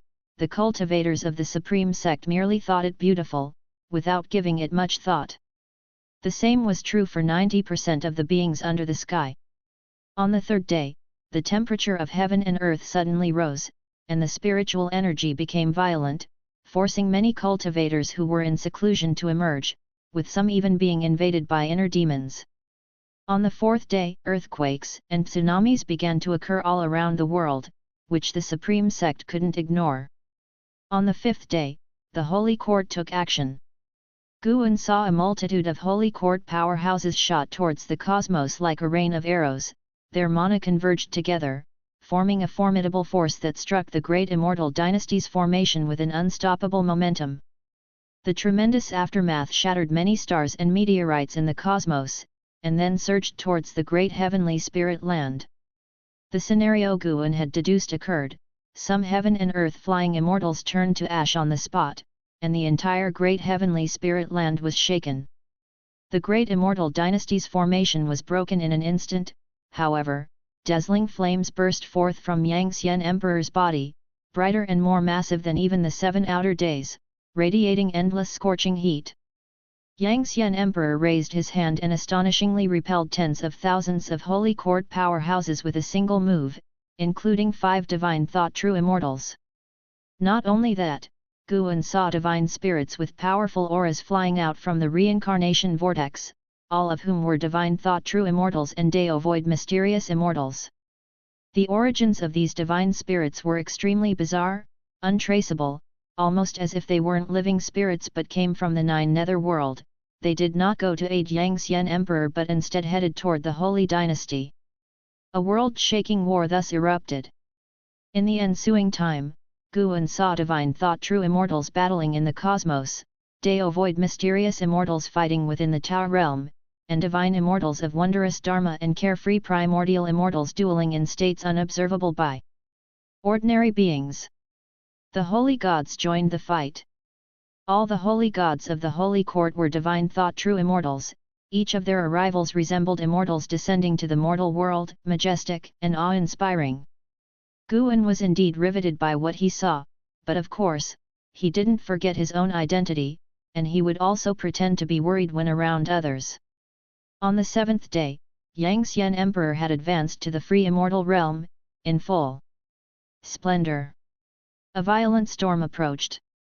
Under the pavilion, Ji Xiao looked up at the rolling thunderclouds, her brow tightly furrowed. The Sun and Moon Netherworld Emperor suddenly appeared beside her, sighing, "This is the 6 Realms Destiny Ultimate Void Tribulation. This Yangxian Emperor is truly a rare genius in history, not inferior to Shengtian. Having 2 prodigies from the same era in a single great heaven and earth is terrifying. It's fortunate that they are adversaries." Upstairs, Guan heard this and his expression turned odd. The 6 Realms Destiny Ultimate Void Tribulation? When he had broken through to the Deo Void Mysterious Immortal Realm previously, his heavenly tribulation was called the 6 Realms Destiny Ultimate Void Tribulation, 3 realms more than what Yangxian Emperor is facing now. Did this represent a higher level of difficulty? Ji Xiao spoke, "Indeed, if there were stronger beings in the great heavenly spirit land to guide them to unite, then this land could soar. Sadly, there are no such supreme beings here, destined to have only one prodigy survive. From what we see now, I believe Shengtian will have the last laugh. The Sun and Moon Netherworld Emperor showed a smile, saying, I, on the other hand, think Yangxian Emperor has more hope. The Holy Court entered the reincarnation tribulation later than your Majesty, and by the time Yangxian Emperor unifies the great heavenly spirit land, he might not be able to escape from his tribulation. After hearing this, Ji Xiaohu did not continue the conversation, her gaze firmly fixed on the sky. With a loud bang, a bolt of thunder appeared in the sky, resembling a giant dragon, spectacular to behold. I, Yangxian Emperor, ruler of the Immortal Dynasty, proclaim my ascension to the 9 heavens of immortal path. How dare the Holy Court obstruct my tribulation crossing? From this day forth, the Immortal Dynasty declares total war on the Holy Court. In this war, only one shall remain. The voice of Yangxian Emperor resounded, his tone mixed with towering rage, and the most profound part was that only beings of the immortal path realm could hear it, inaudible to mortal spirits. Guan couldn't help but admire, this guy's acting was also very strong. Clearly, he had been deliberately waiting for the Holy Court to make a move. The Holy Court had no choice but to act, unable to watch the birth of a free immortal in the Immortal Dynasty. Their failure to act this time meant that the Holy Court was defeated by the Immortal Dynasty. Twice. Guan was full of anticipation for the future, as the great chaos commenced worldwide. Continuously more suicidal attackers would invade the Taixuan continent, and he hadn't taken action in a long while, eager to display his divine skills. Chapter 391, Chapter 391 Acceptance. After the Yangxian Emperor's furious proclamation resonated throughout the world, the epoch of great strife was officially unveiled. The successful breakthrough of the Yangxian Emperor led to his arrival at Holy Court, followed closely by other powerhouses of the Immortal Dynasty, who launched an unprecedented offensive against the Holy Court. However, with its robust Qi fortune, Holy Court managed to form a formation out of Qi fortune, blocking the offensive of the free immortals, which amazed Guan greatly. The way of Qi fortune was extremely versatile, no less than the way of cause and effect. To be precise, each of the 3,000 great Dao had its unique excellence, without an absolute strength or weakness, depending on the practitioner's achievement in their respective Dao. Ultimately, Holy Court withstood the Yangxian Emperor's assault, forcing him to retreat and return to the Immortal Dynasty to begin a seclusion. Although Holy Court survived, this battle came with severe losses, causing powers scattered across the world to start contracting. When sects throughout the world saw that Holy Court was not as invincible as imagined, many began to stir. Who didn't want to become the Holy Court? They were only submitting to the overwhelming might of Holy Court, not genuinely loyal from the heart. In the coming autumn, the entire great heavenly spirit land plunged into turbulence. In the late autumn, Guan, accompanied by an Xin, arrived at Mortal World Peak, quickly sensing the tense atmosphere enveloping the peak. The world was in chaos, with sects and dynasties watching. Choosing sides was necessary even without ambition. This was an unprecedented major upheaval in millions of years, making all forces quite cautious. After picking medicinal herbs on Dingtian Peak, Zhu Xinglan found Guan and informed him that the main peak had summoned him to attend a peak master meeting. Guan did not refuse and set off. All divine peak masters were present, and upon Guan's arrival, he received goodwill from many peak masters. After all, in their eyes, Guan was a being that even surpassed the carefree primordial immortal, so naturally, they wanted to forge an affiliation. Once all divine peak lords were assembled, Lord Yongnian began to elaborate on the situation of Mortal World Peak, with Holy Court hoping for their support to jointly attack the territories affiliated with the Immortal Dynasty. The Immortal Dynasty pressed their victory and rapidly expanded after suppressing Holy Court, showing a ferocious momentum of swallowing the celestial sphere. Now, Lord Yongnian wanted to discuss whether to support Holy Court, and if so, how? Guan did not participate in the discussion, merely listening quietly. The vast majority of peak masters believed they should not rashly support Holy Court, their perception shaken by the formidable power of the Immortal dynasty, especially the Yangxian Emperor, who demonstrated the world's top prowess amidst the mysterious disappearance of Shengtian. How dare they support Holy Court when the world's foremost stands with the Immortal dynasty? Guan did not look down on them. In fact, their conjecture was correct. Without Shengtian, it was impossible for the two free immortals of the Immortal dynasty to be defeated. The peak master meeting lasted an ancient hour, and in the end, they decided to agree to Holy Court's request, but to discuss later when to take action. Guan returned to Dingtian Peak and guided an Xin in her cultivation. Only when evening fell did the two return to the Supreme Sect. Walking in the woods outside Mystic Valley, Guan observed Zhu Xi while moving forward. "Master, who do you think will have the last laugh between the Immortal dynasty and Holy Court?" An Xin excitedly asked, following closely by Guan's side. She wasn't afraid of a major conflict between the two great powers, she believed her master could protect her. "It's hard to say, but one thing is certain, this calamity will last a long time." Guan responded casually, his tone calm, as if he placed no importance on the matter. An Xin then asked how powerful the Yangxian Emperor truly was, having heard many disciples of Mortal World Peak discussing him today, calling him the strongest of this era, the pinnacle of the immortal path. Very powerful, very powerful. Even with Hauer's talent, reaching that level would need hundreds of thousands of years, Guan's response astounded an Xin. Hundreds of thousands of years. After the shock, an Xin fell into boundless speculation. Would she still be alive after hundreds of thousands of years? Her gaze involuntarily turned towards her master. For her master to mention hundreds of thousands of years so casually, to him, would hundreds of thousands of years be like 10 years, or even 1 year to ordinary people? Anyway, she felt that no matter how strong the Yangxian Emperor was, he couldn't be as formidable as her master. Guan didn't know what she was thinking, but when he saw Zhu Xi pretending innocence after stealing medicinal herbs and sobbing in front of her master, he almost laughed. Given time, the Taichu swallowing Yuan body would surely become a supreme warrior of the world, perhaps even surpassing the Yangxian Emperor.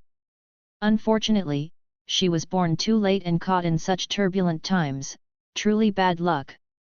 Wait. Could it be? Born to meet the calamity? Guan showed a look of interest and began to deduce Zhu Xi's fate. The Taichu swallowing Yuan body's fate was hard to predict, but as a Taoist hidden immortal, Guan could deduce some traces of cause and effect. As the years gently passed, with the Immortal dynasty and Holy Court entering full-scale war, the whole world burned in warfare, with far more shooting stars visible at night than ever before. Continuously, overseas cultivators fled to the Taixuan continent to seek refuge, also bringing many grievances and conflicts which kept spreading. 20 years swiftly passed. At the end of summer, Guan stood shoulder to shoulder with Lujia on a cliff, gazing into the distance. Lujia had a full head of white hair, and the twilight air around him grew heavier with each passing year. The effects of the youth-preserving pill had already faded. These years, the atmosphere within the Supreme Sect has truly become more tense, and even the sky above doesn't look as blue as before, always appearing gloomy, Lujia remarked. With a sigh. Clouds scattered across the sky, not covering the entire sky, nor showing signs of wind or rain. Guan replied, "Yes, it really is a season full of incidents. What do you think, are we lucky or unlucky in this life? We always encounter various calamities, although we have passed through them safely under the protection of the Supreme Sect." Lujia chuckled, "Naturally, we are lucky. Those seniors also thought their lives were filled with hardships, everyone feels they weren't born in the best of times." "I'm surprised you understand it so well," Guan said to Lujia, relieved. Watching as Lujia's days were numbered, he couldn't help but think of Xiao Chuan. Why hasn't Xiao Chuan reincarnated yet? Could it be that he reincarnated in another world? Guan thought of the immortal dynasty summoning back so many powerful immortal spirits from the reincarnation vortex, and felt that the reincarnation vortex was not so simple. That's thanks to the good teachings of my senior brother. Besides, I won't live too many more years, and the calamities in my life are all made by myself, no one else to blame. Anyway, I am quite satisfied with this life, Lu Jijia said, shaking his head with a wry smile. Guan snorted, how come you all have no regrets when it's time to die? Are you afraid of burdening me? He had already seen many pass away, each one departing with a smile, leaving him not too sentimental, only occasionally feeling nostalgic. Ha ha ha, senior brother, don't think too much. Is it possible that under your care, we really had a good life? We have all ventured out and experienced the dangers of the world, which is why we cherish our current lives and are content with the lives we have led. You really don't need to think too much, no one should be responsible for another's life. Lu Jijia laughed heartily, then spoke earnestly. He could tell that senior brother cared about the cultivation of those around him. He knew senior brother did not seek wealth or honor for his close ones, but rather hoped that they would live long. Guan smiled, where am I overthinking? Actually, I am also selfish, I just don't want to end up lonely. Lu Jijia laughed, everyone must die eventually, it's inevitable. True, let's talk about the Great Sun Divine Sect instead, who knows when they might attack. Really? The Broken Sea domain is under the protection of the Holy Court. Could the Great Sun Divine Sect really be stronger than the Great Cold Demon Sect of yore? Lu Jijia frowned, speaking of the Great Sun Divine Sect, which had been a hot topic recently. Even the realm of heaven and earth flying immortal had strongly entered into the consciousness of Supreme Sect's disciples.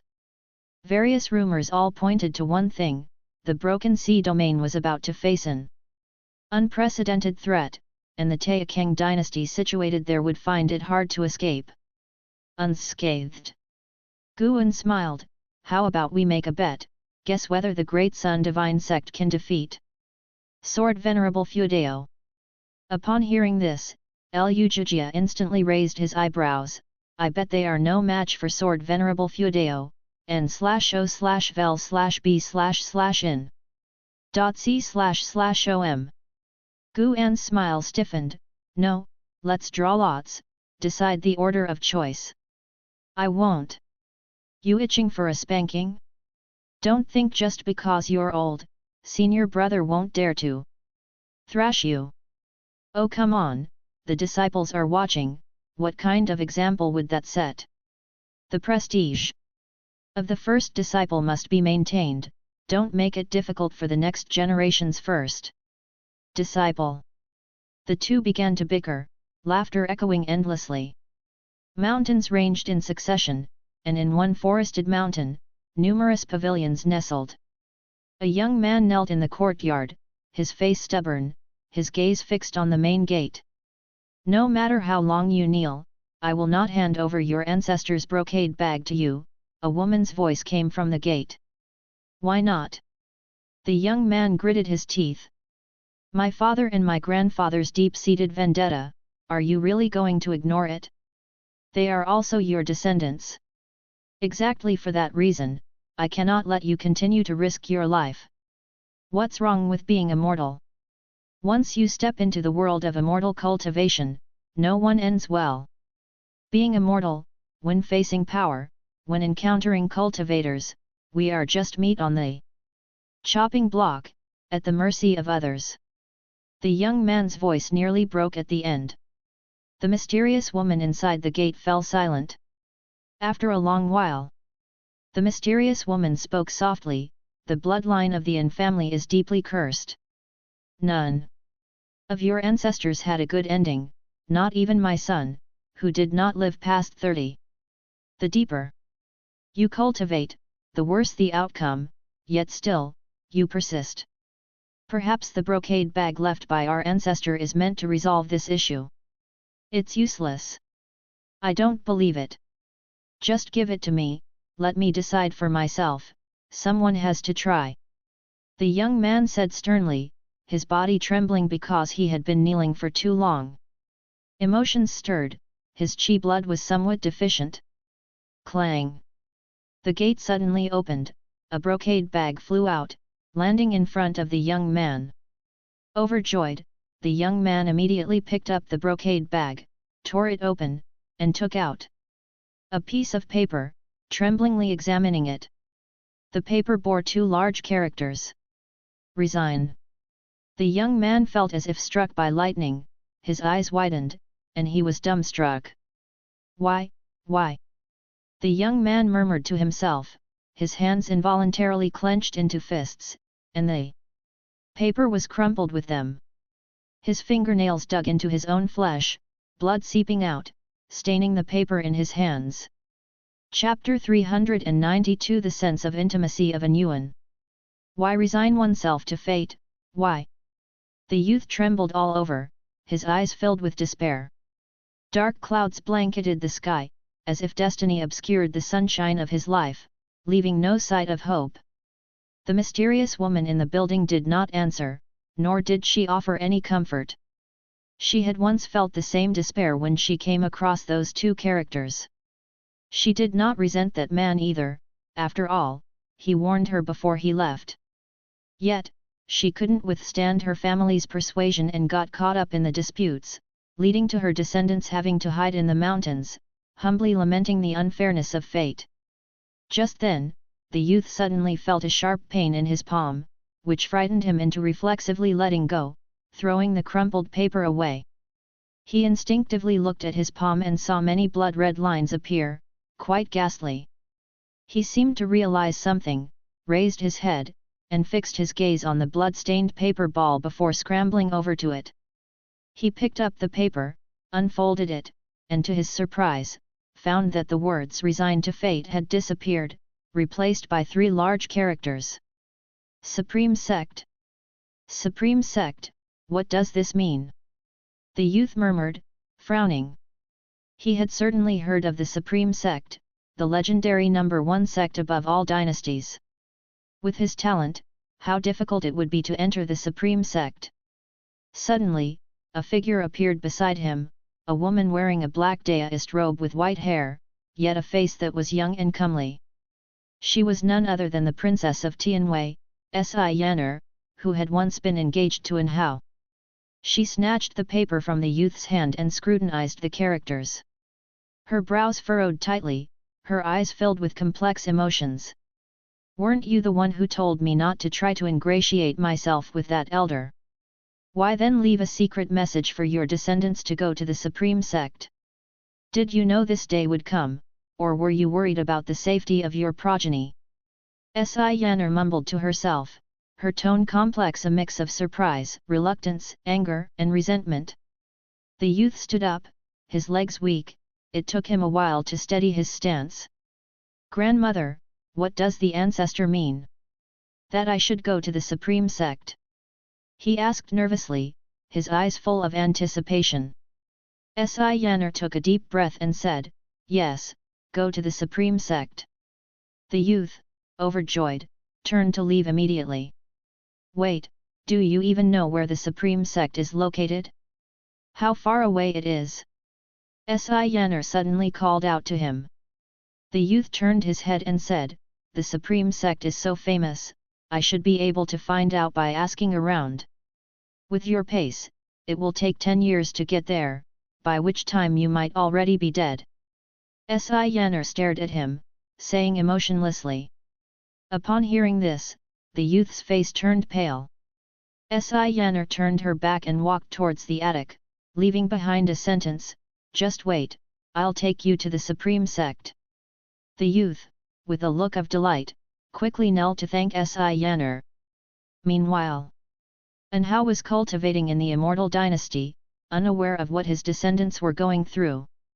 He meditated on a cliff, facing a vast and magnificent waterfall, its thunderous roar deafening. Below was a lake as vast as the ocean, covered with a mist that made the place seem like a paradise on earth. A figure appeared behind An Hao, a woman in a white dress, gazing at him with eyes full of admiration. And how, the Immortal Dynasty has issued a Chi Fortune bounty, why don't you take part? With the support of the dynasty's Chi Fortune, your cultivation level will grow faster, much better than painstakingly meditating, said the woman in the white dress, her voice gentle and tender. And how, with his back to her, did not open his eyes, replying, to seek the path of immortality solely through Chi Fortune might not be right. I believe more in the mana that I cultivate myself. The woman in the white dress smiled and said, that's true. With your extraordinary talent, you can reach the pinnacle of the immortal path on your own. It's just a matter of time. And how did not respond, the only sound was the clamor of the waterfall striking the lake's surface. The woman in the white dress continued to watch and how, not finding it dull. After a long while. Please return, fairy. Perhaps I misunderstood your intentions. In any case, I will never remarry in this lifetime. I once had a wife, but in pursuit of immortal cultivation, I've cut off our relationship, and I do not wish to become involved with another woman in more than just friendship. And how finally spoke, his tone calm but resolute. Upon hearing this, the woman's face subtly changed. She wanted to say something but couldn't as she looked at Anhao's back. She watched his silhouette for a while, eventually turning to leave. Only after she'd gone did Anhao open his eyes, a look of melancholy in his gaze. So many years have passed, are you still well? Anhao murmured to himself, an image of a bright and playful girl appeared before him, her smile and glance, even after hundreds of years, unforgettable to him. A year later, near the Supreme Sect, in the forests. Si Yanner and the young man were on their way, with the young man carrying a large bundle that bent his back. He looked at his grandmother walking ahead and couldn't help asking, "Grandmother, why not teach me to cultivate instead? Otherwise, I truly might die of exhaustion." When the grandmother took out a flying artifact, he was stunned, never imagining she was so powerful. He had also questioned his grandmother why she hadn't stepped in to save his grandfather, his father, to which Si Yanner replied that she was too far away to intervene in time. Regarding why she didn't seek revenge, it was for his sake too. The enemy was a powerful family with an immortal in their ranks, certainly not someone she could contend with. Learning the reasons, the youth's desire to cultivate and become an immortal grew stronger. He must become powerful. We're almost there, what need is there to cultivate now? Si Yanner's voice came from ahead. Upon hearing this, the youth was instantly overjoyed and quickly hastened his pace. He began to inquire about his ancestors' relationship with the Supreme Sect. This time, Si Yanner did not hide the truth. Your ancestor, named Anhao, was the foremost talent in the world, and now he is venturing in an even more distant realm. He is the pride of the Supreme Sect. As Si Yanner spoke, a wistful expression crossed her face. She remembered Anhao's spirited visage. n/o/vel/b/in.c//om. She harbored no resentment for Anhao's decision. After all, it was her own heart that had stirred first, not to mention that before leaving, Anhao had left behind several treasures. It was for this reason that the Si family, following their downfall, could survive with her descendants. When the youth heard the name Anhao, it seemed somewhat familiar. But as he listened to his grandmother praising him, the youth did not feel excited. Instead, his expression grew even more somber. The stronger Anhao was, the more the youth despised him. What of it if he was the world's most talented? In his eyes, he was just a negligent forebear, probably not all that impressive. The two continued their conversation as they moved forward, with most of the speaking done by Si Yanner, while the youth said very little. As they walked, figures appeared in front of them. The first to enter their sight was a man riding a demon bull, followed by a woman. Si Yanner had long since sensed their presence, with one of them being a nascent soul realm cultivator, undoubtedly a disciple of the Supreme Sect. Therefore, she wanted to approach these two to lead them into the Supreme Sect. She quickened her pace, with the youth following closely behind, his gaze fixed on the blood prison great saint. What a magnificent bull! Guan patted the head of the blood prison great saint, signaling it to stop. An Xin turned her head to look and quickly set her sights on the youth, her brows furrowing soon after. An Yuan, Energy Cultivation Realm, Level 117/25/5000. Guan looked at the youth's lifespan without a change in expression, but internally he felt puzzled why was his lifespan so short? He came here with an Xin because he had calculated the arrival of Yaner and the other person. He also predicted the plight of An Hao's descendants, but upon truly encountering An Yuan, he was still surprised. His lifespan was unreasonably short, especially considering that there was no sign of illness. Yaner approached An Xin and, with a salute of her hand, said, "My name is Yaner, from the former land of Tianwei. May I ask if you too are disciples of the Supreme Sect?" "You're called Yaner?" An Xin's eyes widened in shock as she asked. Yaner inquired with suspicion, "Have you heard of my name, miss?" "Of course, I've heard. My senior brother mentioned you to me." "Your brother is?" Yaner, too, became excited, hearing An Hao mention his sister. An Xin did not conceal her identity, and upon revealing it, the two women embraced each other as if reuniting after a long parting. An Yuan stared blankly at An Xin, not expecting this woman with the grace of an immortal to be his ancestor's junior sister. So young, she looked about his age. "Who is this?" Yaner turned her attention to Guan, asking with curiosity. An Xin hastily introduced, "This is my master, although not the same as the one shared with my senior brother, he is my second master." Yaner suddenly understood, she, of course, knew who An Hao's master was, the renowned sword Venerable Feudao. This fact, she had not mentioned to An Yuan. Guan smiled and asked, "You aren't here looking for An Hao, are you? He has already joined the Immortal dynasty, and even a Mahayana cultivator would need decades, even 100 years to reach the Immortal dynasty from the ends of the earth." The Immortal dynasty. Yaner immediately lapsed into a daze. She had naturally heard this name, as the Yuangsu ancestor who opened reincarnation came from the Immortal dynasty. Has he already reached such a state? Yaner suddenly felt fortunate that she had not been overbearing in the past. Had she clung to him in the Taixuan continent, would An Hao have achieved such greatness? "Come back to the valley with us first, we can talk more after a few days' rest." Guan's words matched Yaner's intentions. She swiftly bowed in thanks and gestured for An Yuan to speak. An Yuan, just coming to his senses, quickly bowed in salute. The group headed towards Mystic Valley. An Xin and Yaner walked arm in arm at the front, while An Yuan cautiously followed behind the blood prison great saint. The blood prison great saint turned its head to glance at An Yuan, a strange look in its eyes. An Yuan felt uneasy all over, watched by the demon. Could it be wanting to eat him? He indeed looks quite a bit like An Hao, it's just that the talent is far inferior. "I didn't expect the offspring of such a genius to be so disappointing," the blood prison great saint remarked. Upon hearing this, an irate An Yuan glared, but he dared not retort. Guan slapped the blood prison great saint on the back and said crossly, "Why speak so of the younger generation? Do you believe I could make you worse off than him?" The blood prison great saint, shivering all over, did not dare to speak further.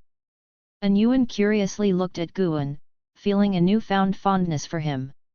For some reason, from that first glimpse of Guan, he felt a great liking for him, sensing that his smile was so gentle, bringing him a feeling of kinship. Guan waved An Yuan over, beckoning him to stand beside the blood prison great saint. Chapter 393, Shengtian. Terror descends. "Do you want to know how I met your ancestor An Hao?" Guan looked at An Yuan with a smile and asked. An Yuan felt uncomfortable, knowing his ancestor was still alive and very powerful. He was full of hostility towards An Hao and did not want to listen to anything about An Hao. However, he could not afford to defy Guan and had to nod in agreement. It was an internal strife within the Supreme Sect. Guan looked ahead, his tone full of emotion, his voice had a compelling power, letting An Yuan vaguely see a certain scene. It was a grand hall where Guan met An Hao. The one walking ahead, Si Yanner, was also listening attentively, curious about An Hao's experiences in the Supreme Sect. An hour later, the group arrived at Mystic Valley, and Guan asked Zhangxi to help settle them. At present, Liu Zhijia had already begun to delegate authority to Zhangxi increasingly. Among the disciples in the valley, Zhangxi had the highest cultivation level and deepest seniority. The disciples all respected him. In the depths of the night, inside the house, Si Yanner sat opposite an Xin, taking out a blood-stained piece of paper left by An Hao. Looking at it made an Xin's heart ache for An Yuan. On the way back, she had already learned about the plight of An Hao's descendants and was quite indignant. "I don't know what this paper means, can you help me understand?" Si Yanner asked nervously, also unclear about what she should do after arriving at the Supreme Sect. An Xin saw the words Supreme Sect and knew that An Hao wanted his descendants to seek Guan's help in desperate times. She pondered and asked, "What is your request?" Hearing this, Si Yanner felt hopeful and said, "I don't expect much, I only hope to change the destiny of that boy An Yuan." An Xin thought for a moment and suggested, "Let's keep An Yuan in Medicine Valley then. I will take care of him, and you can also stay and join the Supreme Sect, but you must not meet him." She knew Guan's character, being able to keep An Yuan was already good enough. She couldn't keep the whole family in Medicine Valley, especially since the Supreme Sect was vast, and for someone of Si Yanner's cultivation level, joining was not difficult. Upon hearing this, Si Yanner immediately grabbed an Xin's hand in gratitude. She didn't doubt an Xin's words. An Xin was also a disciple of Sword Venerable Fudeo and naturally could meet Sword Venerable Fudeo.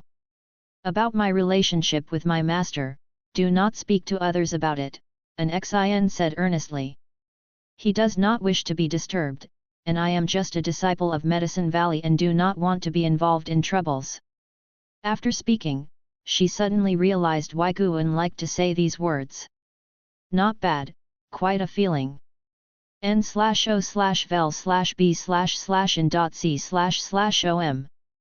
Si Yanner immediately promised not to divulge it. For Si Yanner, that night was one of relief, and for An Yuan, it was filled with hope. As the moon set and the sun rose, in the early morning, An Yuan was drawn by the commotion in Medicine Valley. He stepped outside the house and saw nearly 300 disciples practicing drills together. It was quite spectacular. Si Yanner was also watching from the side. When the drills finished, she bid farewell to Guan, preparing to leave since she had more than just An Yuan as a descendant. "If life gets tough, bring your offspring and return," Guan said gently. "I still have some influence in the Supreme Sect and can help you sort things out." He would not deliberately aid those with whom he did not have a close karmic connection, but if someone came to him for help, he wouldn't refuse.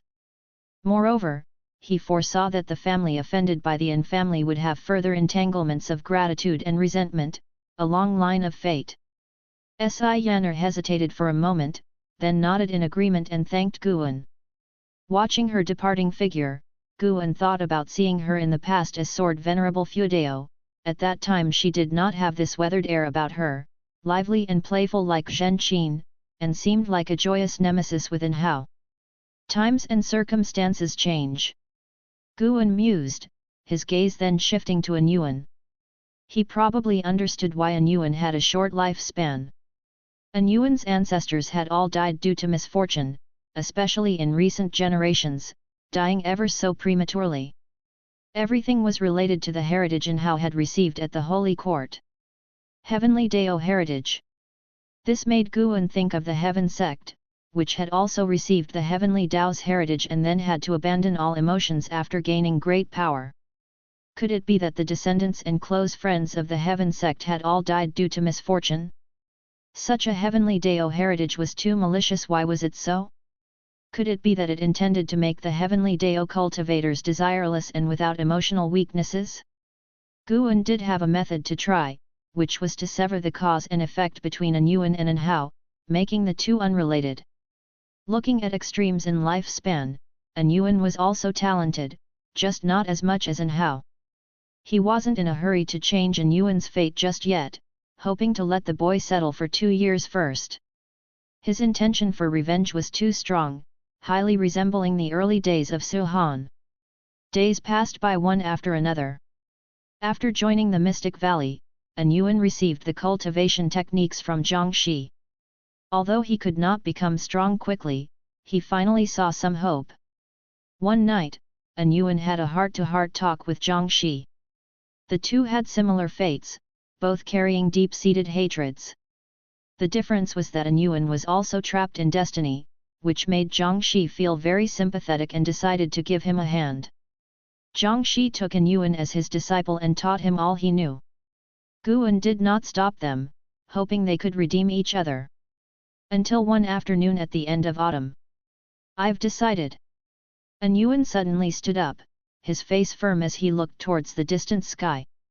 Sitting by his side, Zhang Shi looked at him in surprise, not knowing why the boy was so agitated. The master and disciple were on a mountaintop, overlooking the magnificent landscape afar. An Yuan, with great ambition, shouted loudly, "I want to surpass an Hao. From now on, I'm not called an Yuan, my name is An Shengtian." Boom! Thunder rumbled in the distant clouds as if the heavens were responding to him. Zhang Shi looked at An Shengtian, feeling a shiver in his spirit from an unprecedented aura radiating from him. He had never met an Hao, but had heard of his legend. That was a cultivator said to have the highest talent. This boy's ambition. A smile appeared on Zhang Shi's face. He was about to speak when a loud voice echoed between heaven and earth. "The strongest man in the Broken Sea domain, Holy Sword of the Holy Court, show yourself. If you do not appear, I will suppress all living beings in Broken Sea domain with one palm." The voice was immensely domineering and filled with oppression, startling An Shengtian and Zhang Shi as they looked up, both opening their mouths in disbelief. Above, the dark clouds churned, and an immensely majestic figure appeared on the horizon, full body obscured, only a golden breastplate visible, which was larger than any mountain between heaven and earth. It was as if a demon god from beyond the world was peering at the mortal spirits within. The sense of oppression chilled An Shengtian and Zhang Shi down to their spines. Not just them, the entire Taixuan continent, the entire Broken Sea domain, all living beings who saw that majestic figure felt fear. What kind of existence was this? Could it be an immortal? At the third Medicine Valley, Guan walked downstairs, and Ji Xiaohu also stepped outside, looking at the figure on the horizon, her brows furrowed. "Where are you going?" Ji Xiaohu called out to Guan. "I'm going to see Mystic Valley, worried about the disciples." Guan replied over his shoulder, then quickly walked toward the transmission array platform. Chapter 394, Chapter 394, How can he be so strong? Above the sea of clouds, a man clad in golden battle armor stood proudly. He had a strapping figure and exuded an aura of domination. Clutching a long spear, his golden armor radiated a brilliance that reached thousands of meters.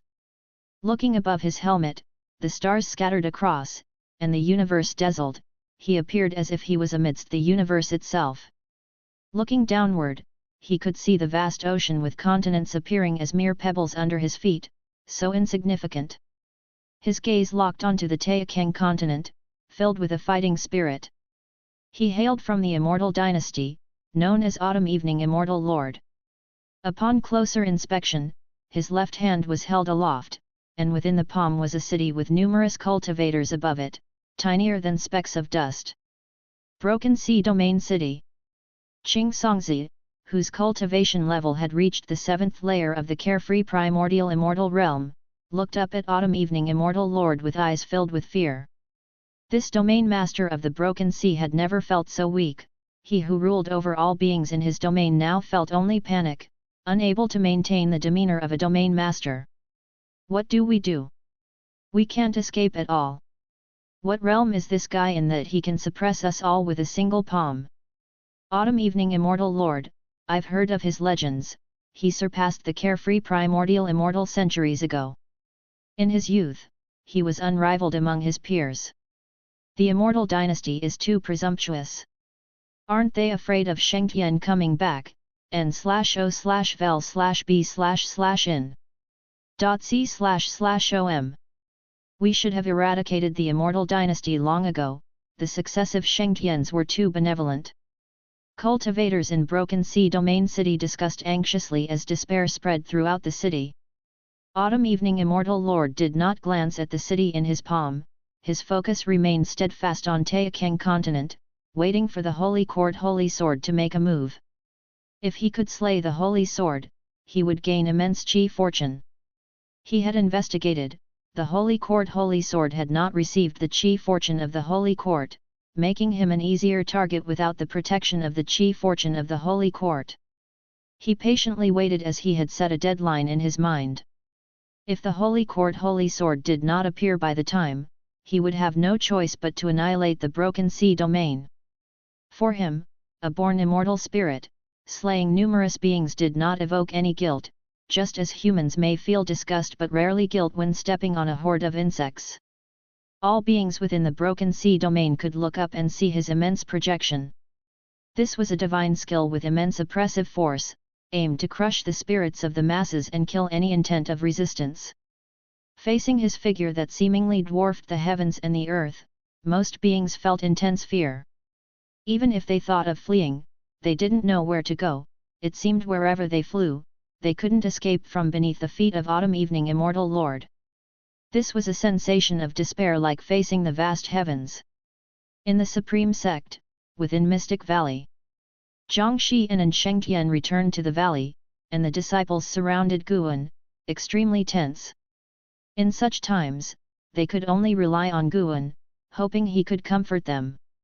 Don't worry, the Supreme Sect is full of experts.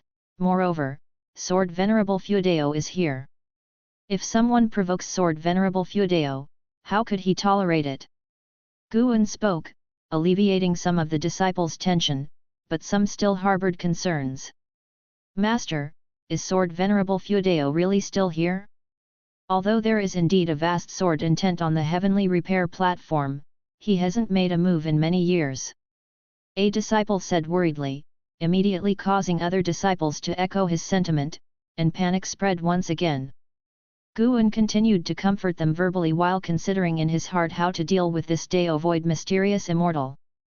How dare this guy show such a form and openly challenge him in front of everyone? Then Guan must also defeat this man assertively in front of all beings. It's been too long since he last acted, it's about time to remind the disciples of his existence. This time he wouldn't use swordsmanship, opting for something more spectacular. After calming the disciples, Guan turned and walked toward the transmission array platform. When he teleported to the Third Medicine Valley, as soon as his right foot touched the ground, he began to unleash his divine skills. Ji Xiao first turned her gaze towards him, but a moment later, she was captivated by the anomaly in the sky. Rolling dark clouds spun violently, and a massive wind surged between heaven and earth as an immense oppressive force descended. Countless beings instinctively looked up only to witness a moment they would never forget.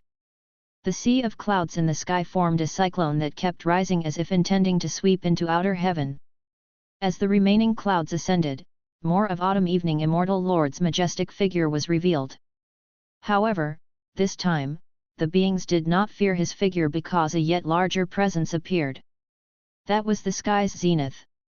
A huge disk, swirling with grey mist, expanded while rotating, quickly overshadowing the top of Autumn Evening Immortal Lord's head.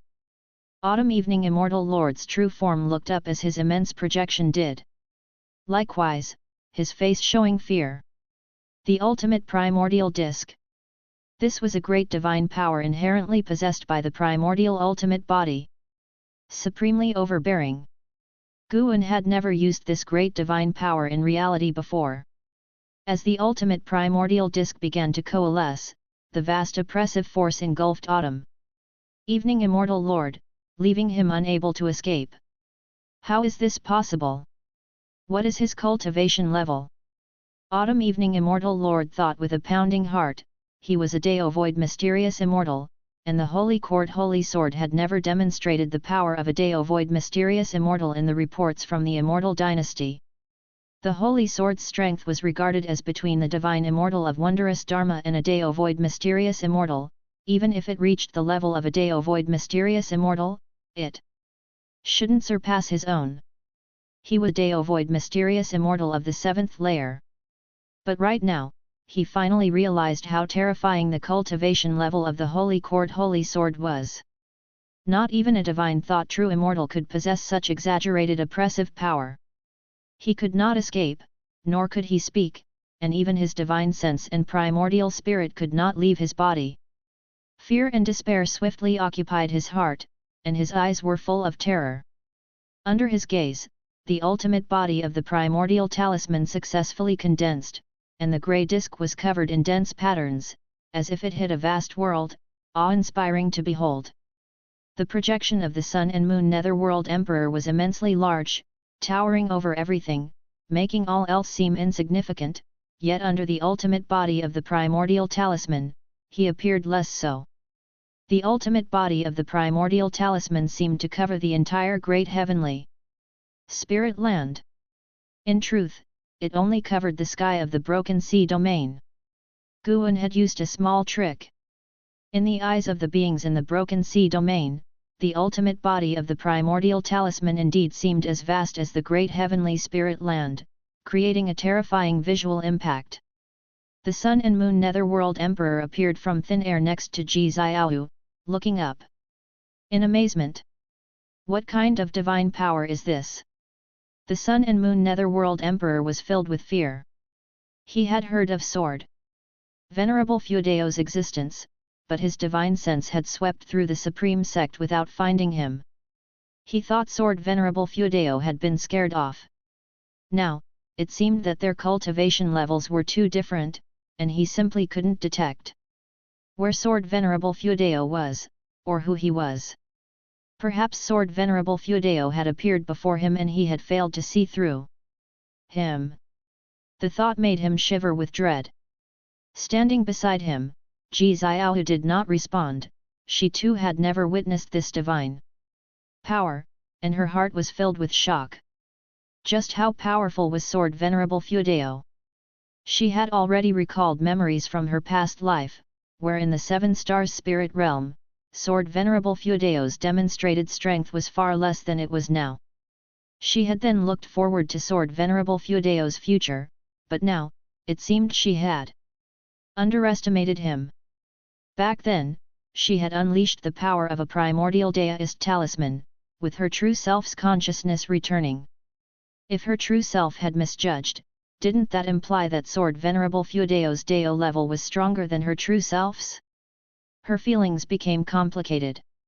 If they felt this way, what about all living beings? What is that? My heavens, am I dreaming? Could it be that heaven is angry?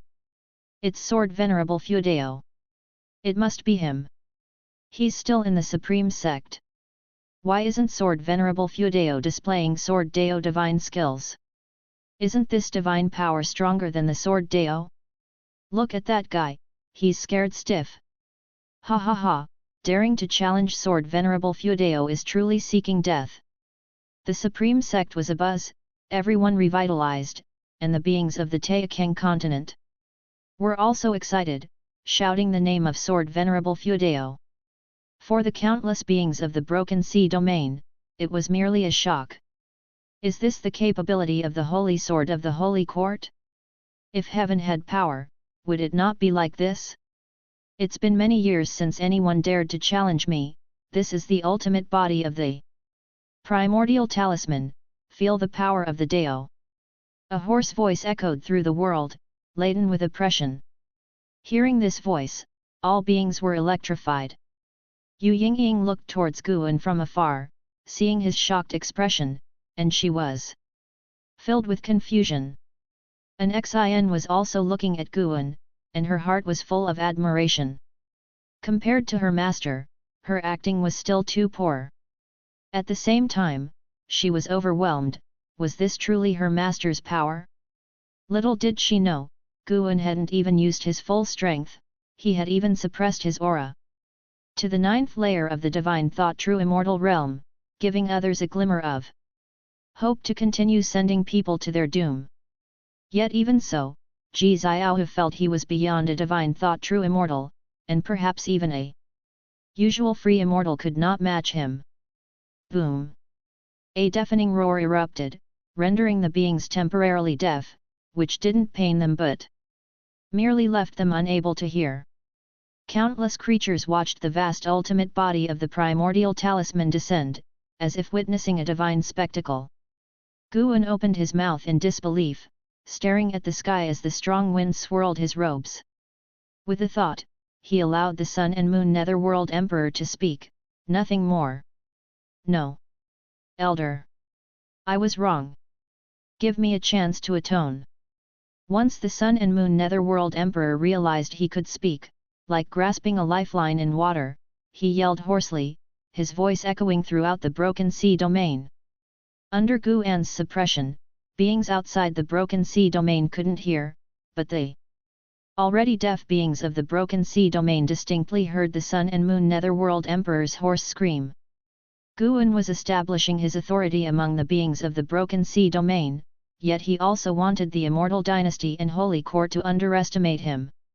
No matter how much the Sun and Moon Netherworld Emperor begged for mercy, the descent speed of the ultimate body of the primordial talisman suddenly decreased.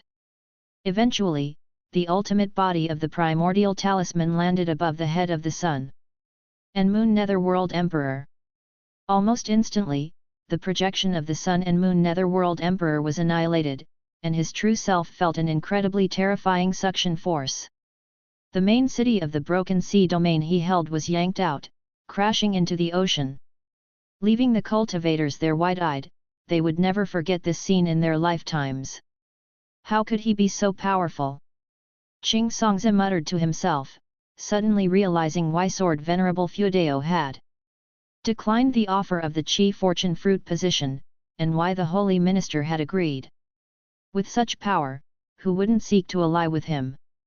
Chapter 395, Chapter 395, Fame Shakes the World. The Apex Talent. The Supreme Primordial Great Disk hung high above, much like the highest and supreme Dao suspended above all living beings. The true form of Immortal Lord Kaiuxi was drawn into the Supreme Primordial Great Disk, so filled with despair and helplessness, devoid of any means of resistance. As he disappeared into the Supreme Primordial Great Disk, the rumbling of heaven and earth continued unabated, causing the entire Broken Sea domain to tremble as if the apocalypse had arrived. Moments later, a prompt appeared before Guan's eyes.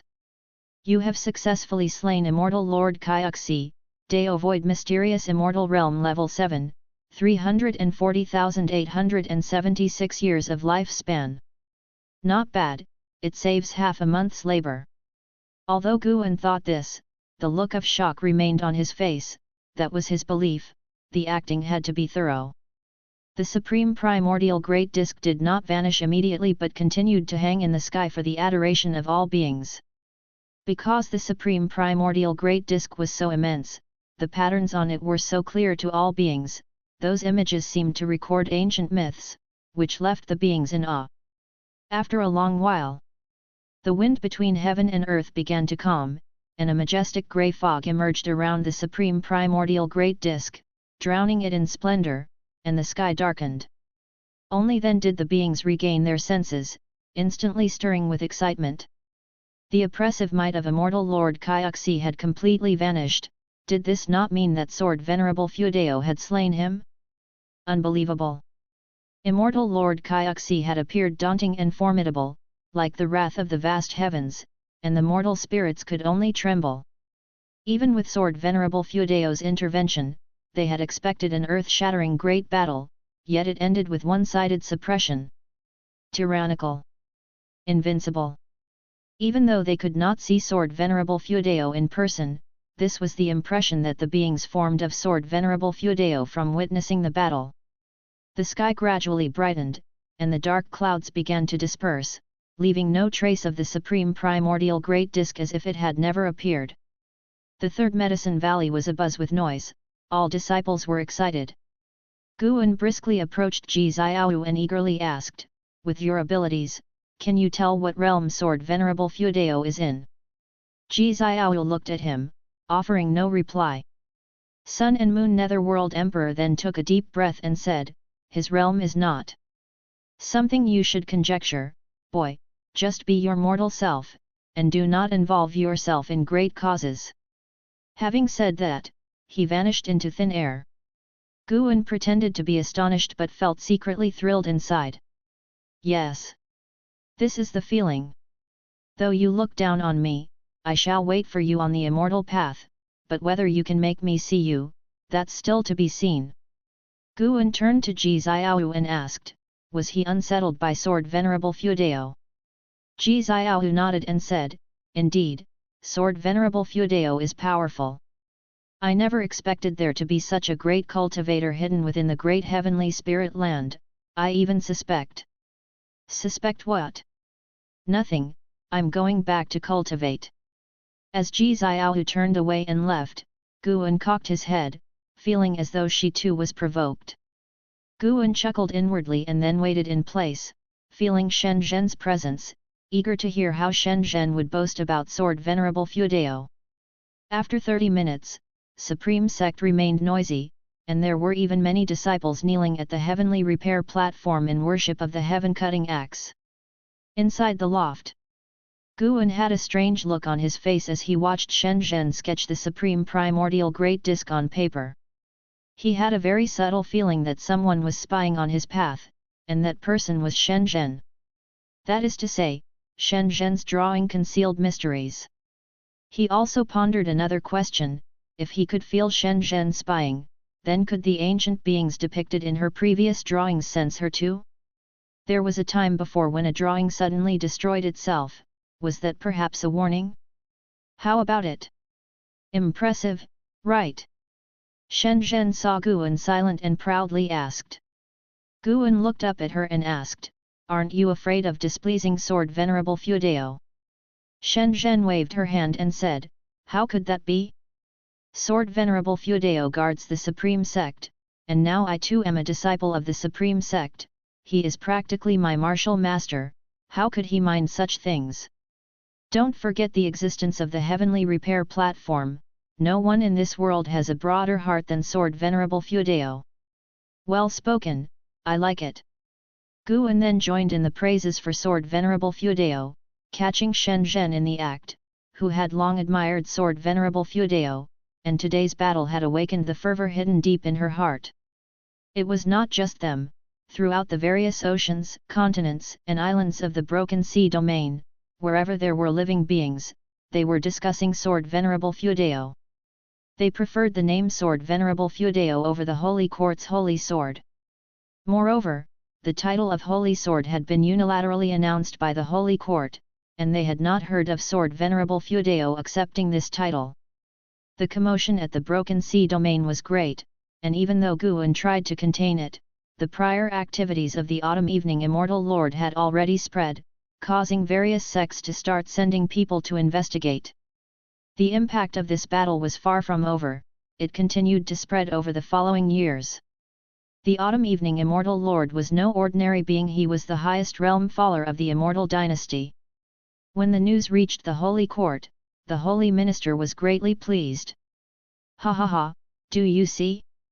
This is why I agreed to him not accepting the Chi fortune. When I met him, I felt he was extraordinary. Now it seems, he might very well be a free immortal." The Holy Minister stood on the high steps, laughing heartily with great passion. In the hall stood holy gods, holy kings, and other beings of the third great heavenly position. They were all immensely shocked.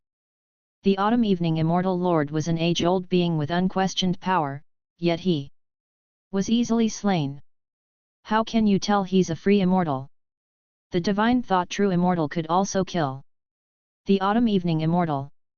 He, the key is you couldn't predict, couldn't see how he killed the autumn evening immortal. Yang Xian Emperor must be furious now.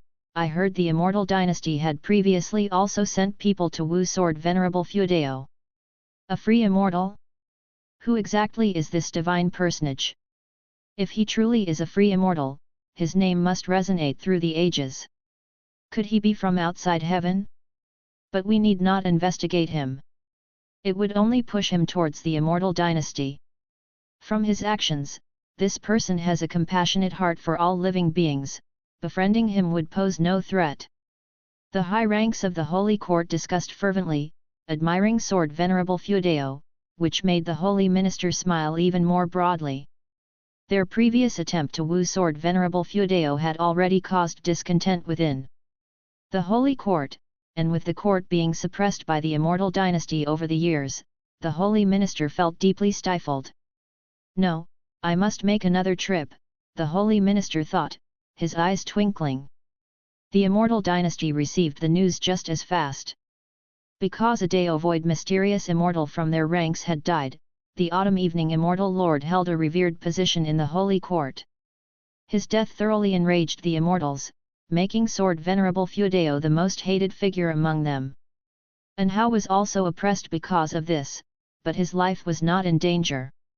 Before dealing with Sword Venerable Fuedao, he was grounded and couldn't leave the Immortal dynasty. The deterrent power of slaying a Deovoid mysterious immortal was indeed too strong, which prevented the Immortal dynasty from retaliating immediately, instead sinking into a strange silence. When Guan and an Xin went to the mortal world peak, all the peaks were discussing thisn/o/vel/b/in.c//om. Battle. The name of Sword Venerable Fuedao resounded across the world once more, earning the admiration of countless beings. After all, though Sword Venerable Fuedao was a holy sword of the Holy Court, he had not received the reward of Qi fortune. Without being under the Holy Court or the Immortal dynasty, his capability to exhibit his own mighty prowess was truly awe-inspiring. Time flew swiftly. 3 years passed, and the end of the year arrived. Guan arrived in Mystic Valley and saw his disciples clearing the snow. His gaze landed on the mountain beside him wherein Shengtian was following Zhangxi in cultivation, all disciples feeling Zhangxi's preference for An Shengtian. Lu Jijia walked over and laughed, that kid, like me back in the day, truly spares no effort in teaching his disciples, holding nothing back. In his view, Zhangxi did quite well. After all, An Shengtian was a descendant of An Hao. Regardless of An Shengtian's achievements, he was at least forming a good bond with An Hao. Guan nodded and said, "Call them both to my cabin in a while." With that, he walked toward his own pavilion. Soon, he arrived inside his house, rubbed his hands together, and then from his sleeves, he took out a book. A radiant smile appeared on his face as he muttered, Xian Tianyi, could you write a bit faster? You're really slowing down." It had been decades since the last volume of Green Hero Travelogue was released, and over those years, Guan had been eagerly waiting. He could have divined the contents of Green Hero Travelogue by divining Xian Tianyi, but he had chosen not to. After all, life should have some expectations, otherwise, time would pass very quickly. He sat in a chair and began reading the book. About 30 minutes later, Zhangxi brought An Shengtian to Guan's house. 20-year-old An Shengtian had even more of An Hao's demeanor, their facial features were nearly identical, which was probably why Si Yanner had relented. There had been other descendants of the An family asking her, but she had refused them all. Both of them bowed to Guan. An Shengtian curiously looked at Guan. Since entering the valley, this was the first time Guan had summoned him. Although he didn't think the nascent soul realm was very impressive, Zhangxi always mentioned Guan was no ordinary man, which made him quite curious about Guan. Zhangxi looked at Guan, his eyes concealing none of his admiration. Thinking back to that majestic scene 3 years ago, his heart surged with emotion. What loose immortal master must be Sword Venerable Fuedao. No one in the entire Supreme Sect knew about Sword Venerable Fuedao's hidden identity, yet. Guan hid his cultivation, it was too coincidental. Shengtian, have you felt any discomfort lately? Guan asked, his face wearing a gentle smile. He had laughed aloud when he first heard the name in Shengtian. This young man wanting to surpass, and how? How could that be possible? Not to mention the talent, Guan would never allow his proud disciple to be surpassed by a junior. No matter how many strong and talented individuals he had seen, and how still remained his proudest disciple in Guan's heart, even compared to the absolute geniuses in Liu Han and Long Zhan's memories, and how lost to no one. He calculated the days, and how was getting closer and closer to the Nirvana realm. After receiving the heavenly Dao inheritance in the Holy Court, and how's cultivation had surged like floodwaters through a broken dam, unstoppable in its growth. No discomfort, Master? Have you noticed anything? And Shengtian asked nervously. The curse of the Yin family was still a shadow over his heart. He also feared suddenly dropping dead. Chapter 396, Chapter 396, The Origin of the Surnamen, Figures upon the River of Destiny. Watching the utterly nervous and Shengtian, Guan reined in his smile and said, "You can only live to 25. At these words, and Shengtian's face drastically changed. Over the years, his cultivation level had risen rapidly, giving him hope, only to be told that he could only live to 25. How could he accept that? Zhang Shi was equally frightened. He couldn't see any issues within Shengtian, but he wouldn't question Guan's judgment. He quickly asked, "Master, is there really no solution? Can't immortal cultivation change fate?" Guan answered, "There is, and it's to sever your karmic ties and bloodline within Hao.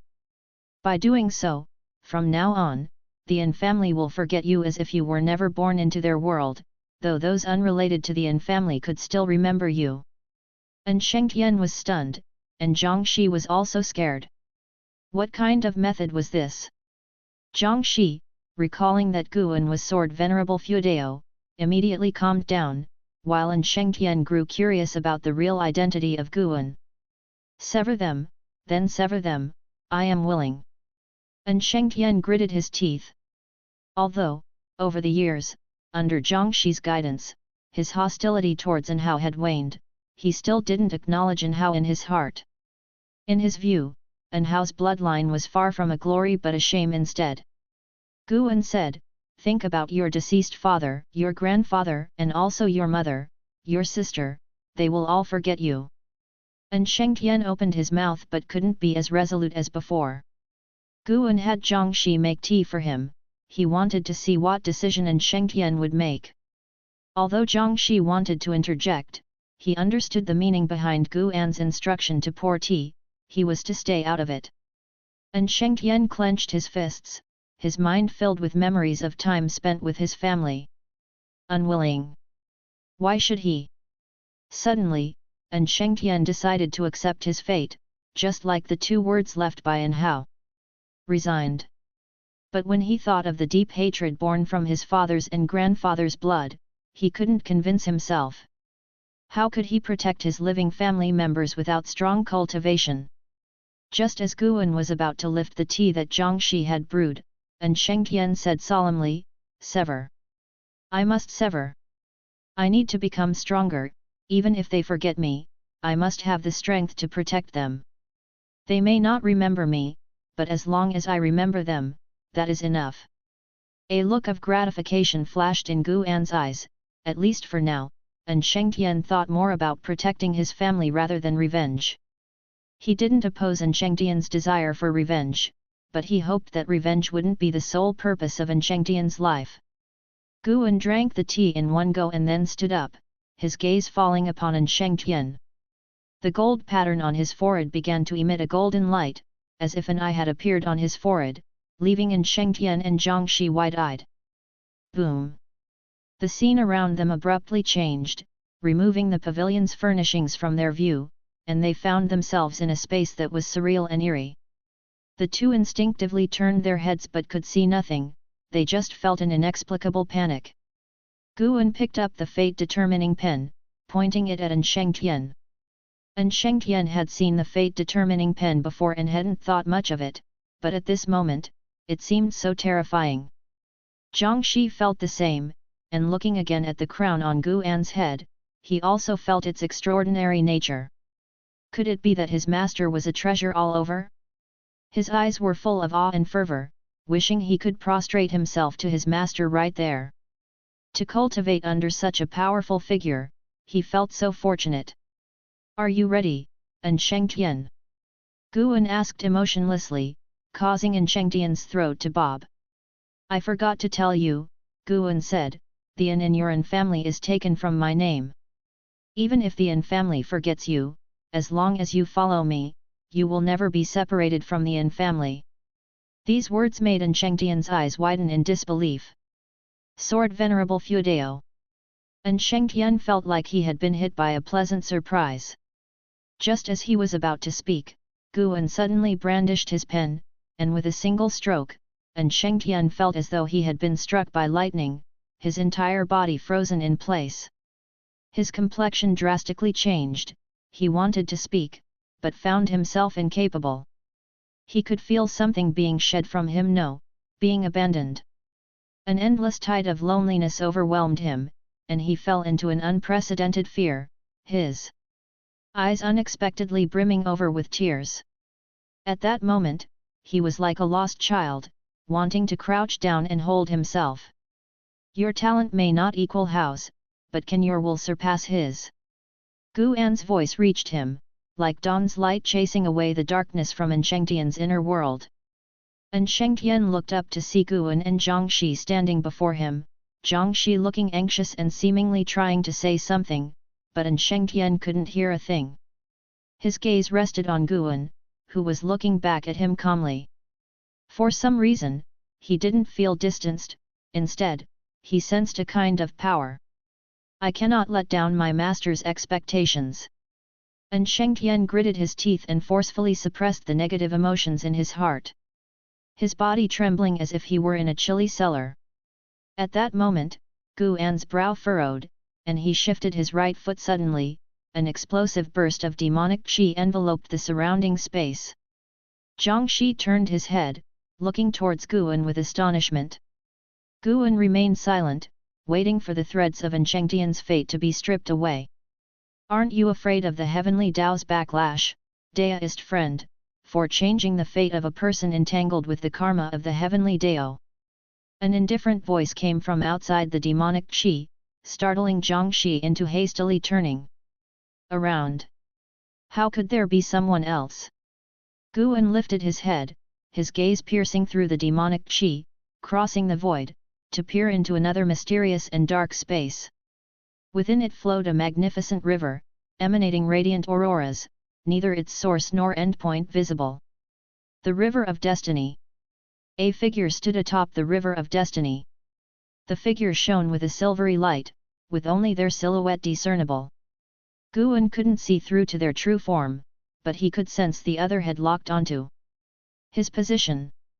He had already employed the supreme concealing void technique, rendering the space around him impenetrable to peering eyes, thus, he wasn't worried.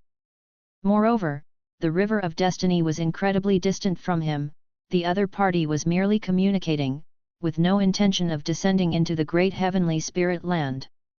"Do you wish to warn or stop me?" Guan asked. The voice of the silvery figure carried through. "I intend to warn. I drift within the River of Destiny and cannot descend upon the world, you need not worry. I can see that you, Taoist friend, have stepped onto the way of cause and effect. One day, we shall meet.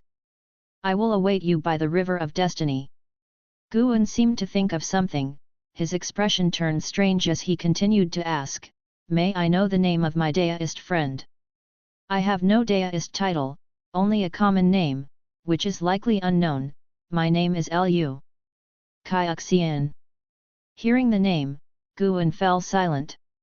Jiangshi didn't even dare to breathe too heavily. N/O/vel/b/in.c//om.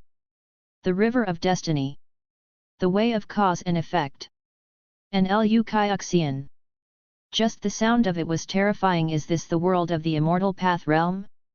While shocked, Jiangshi felt an unprecedented ambition and resolve stirring within him. One day, he too would visit the River of Destiny. Chapter 397, Chapter 397, The Escaper of the Heavenly Dao. Lu Kaiuxian. Guan fell into silence, his thoughts drifting to Lu Han within the reincarnation evolution. The turning point in Lu Han's life was the birth of Lu Kaiuxian. With a talent that surpassed all others, the only thing Lu Han did before his death was to resurrect Lu Kaiuxian in the River of Destiny. Listening to Lu Kaiuxian's words, Guan could feel his vicissitudes. It was hard to imagine the long and desolate years he had endured alone. Having all of Lu Han's memories, Guan naturally felt differently about Lu Kaiuxian. In his eyes, Lu Kaiuxian was his son. Guan even speculated that the reason why reincarnation evolution came to be might simply be that it was originally real, just as the free immortal had to experience the reincarnation tribulation. The reincarnation tribulation of the free immortal would also lead to rebirth in different times and spaces, and the time span of reincarnation evolution was even larger, indicating a higher level of reincarnation tribulation. Guan reined in his thoughts and spoke, "Thank you for the reminder, Daoist friend. My name is Meng Lang. Should I have the chance to visit the River of Destiny in the future, we can discuss and exchange Daoist sorcery." Above the River of Destiny, Lu Kaiuxian, emitting a silver glow, did not immediately respond. He stood there, like an afterimage, about to vanish into the torrent of destiny. After a while, "All right." Lu Kaiuxian agreed and then disappeared into thin air above the River of Destiny. Guan's gaze shifted to An Shengtian, watching as he detached from the causality of the An family. Jiangshi's mind wandered, curious about Lu Kaiuxian's cultivation level.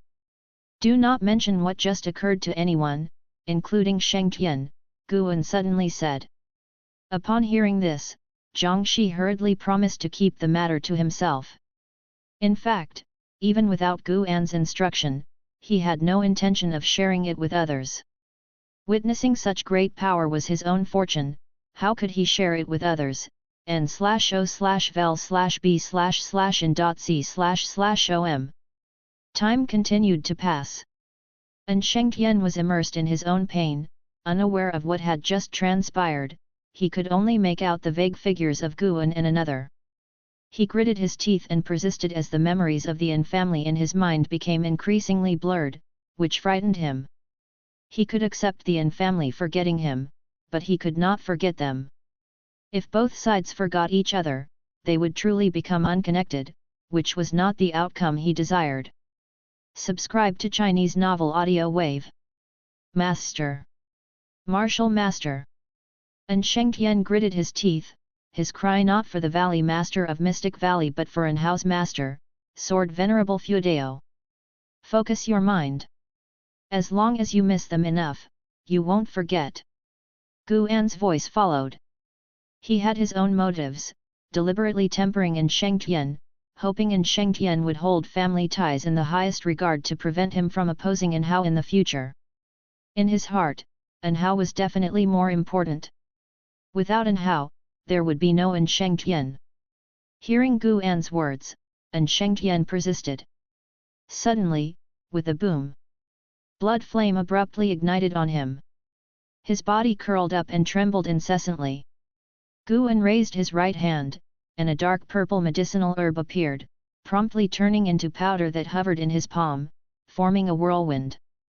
Jiangshi couldn't help but fix his gaze on the whirlwind in Guan's palm, curious about what Guan was about to do. Guan then swung his palm toward An Shengtian.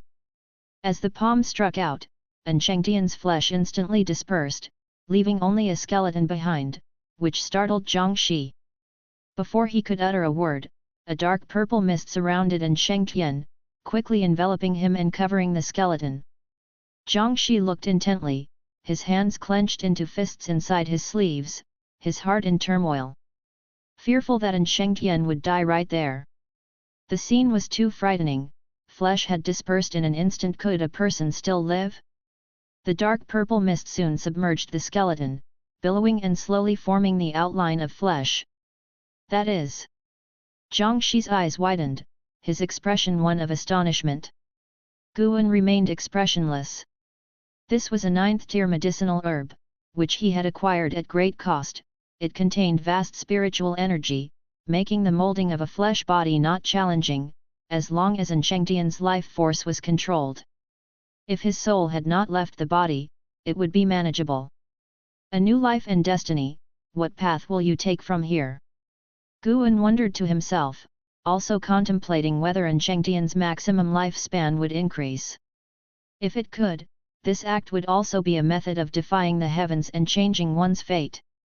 Inside the attic, Guan sat in a chair, his eyes filled with disappointment.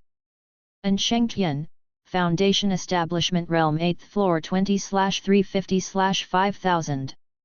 His cultivation level had increased, as had his lifespan, but his maximum lifespan had not. That is to say, replacing bloodlines was not a way to change maximum lifespan.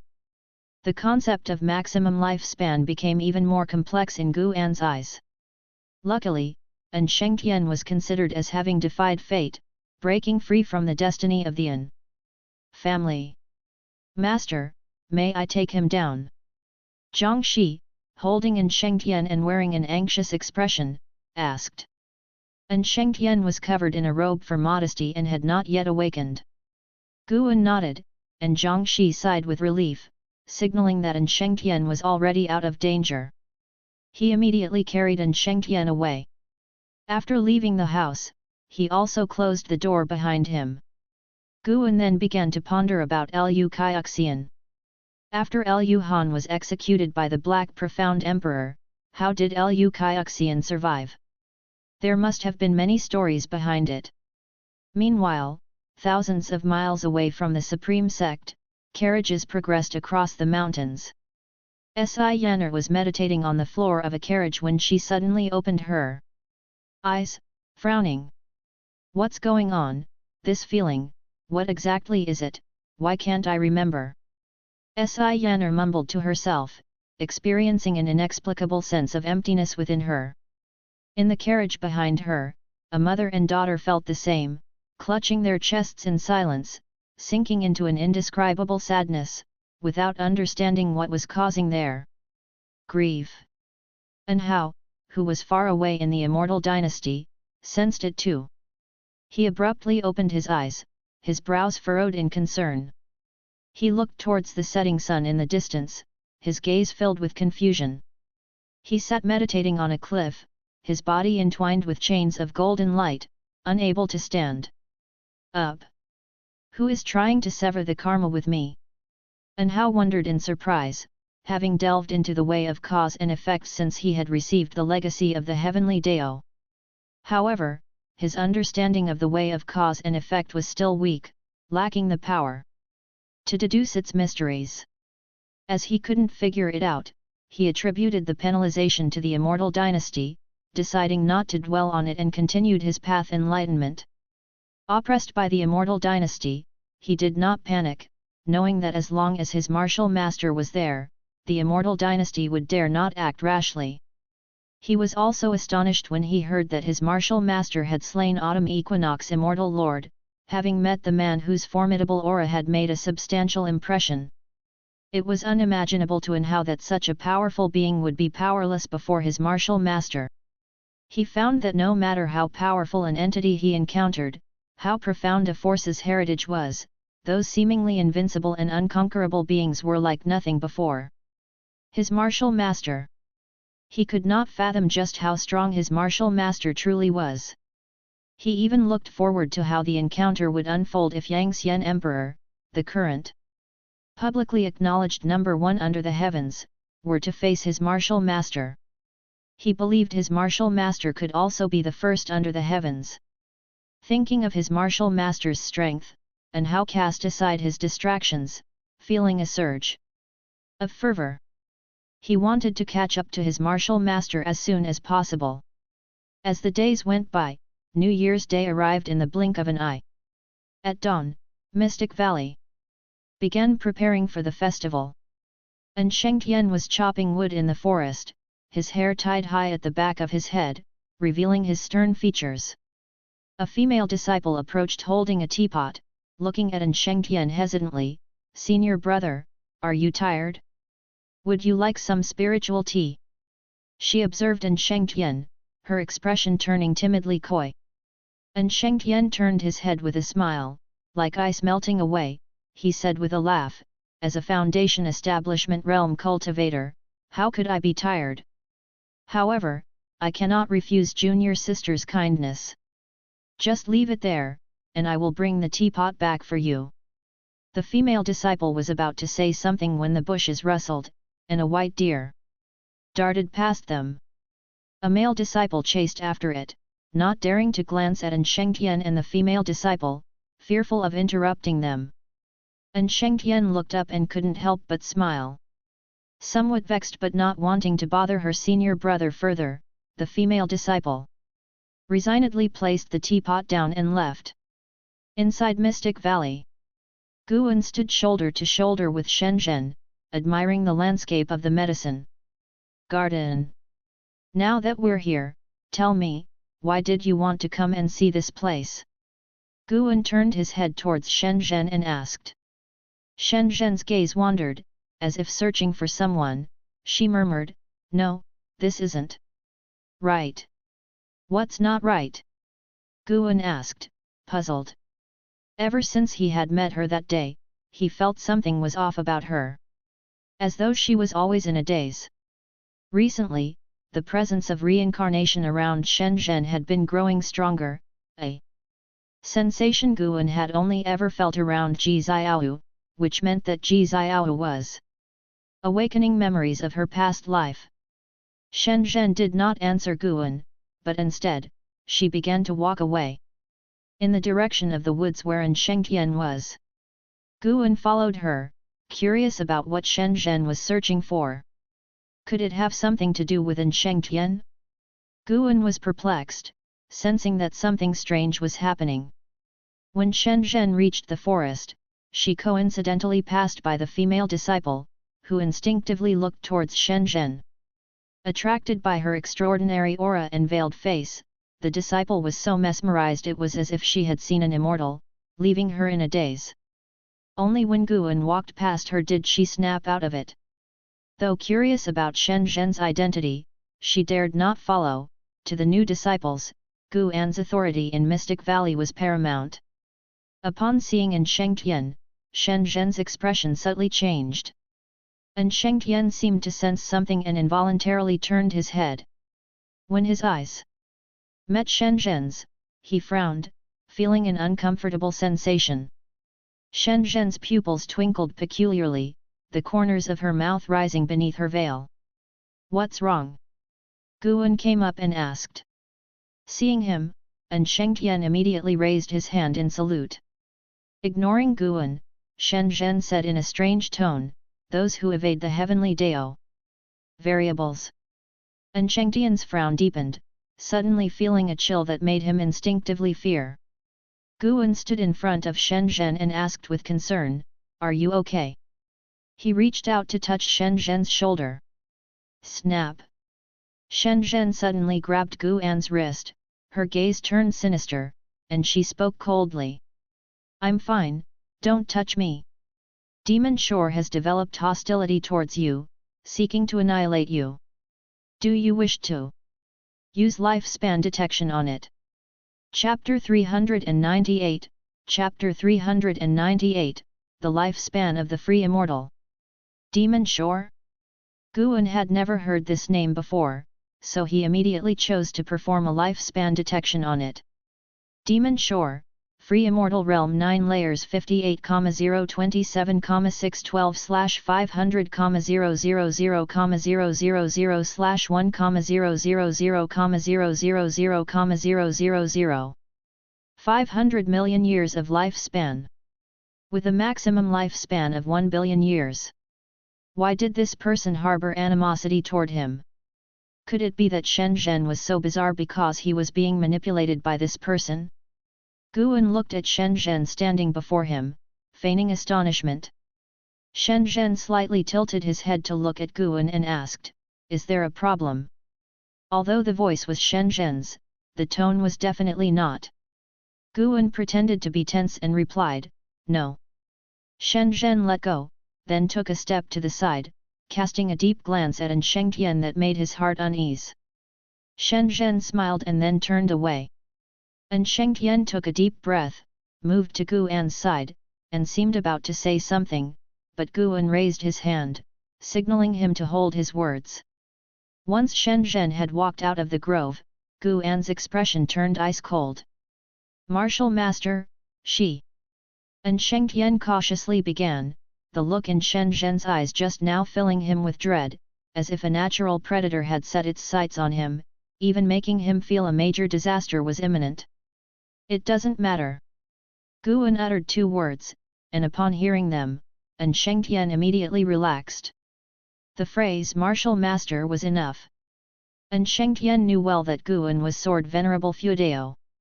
Thinking back to the shocking Great Mixed Yuan plate from a few years ago, his spirit was immediately uplifted.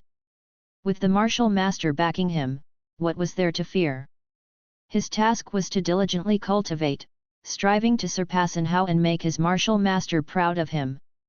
Guan patted An Shengtian on the shoulder, encouraging him to continue. An Shengtian looked at Guan's departing figure and raised a hand to his own shoulder, chuckling softly.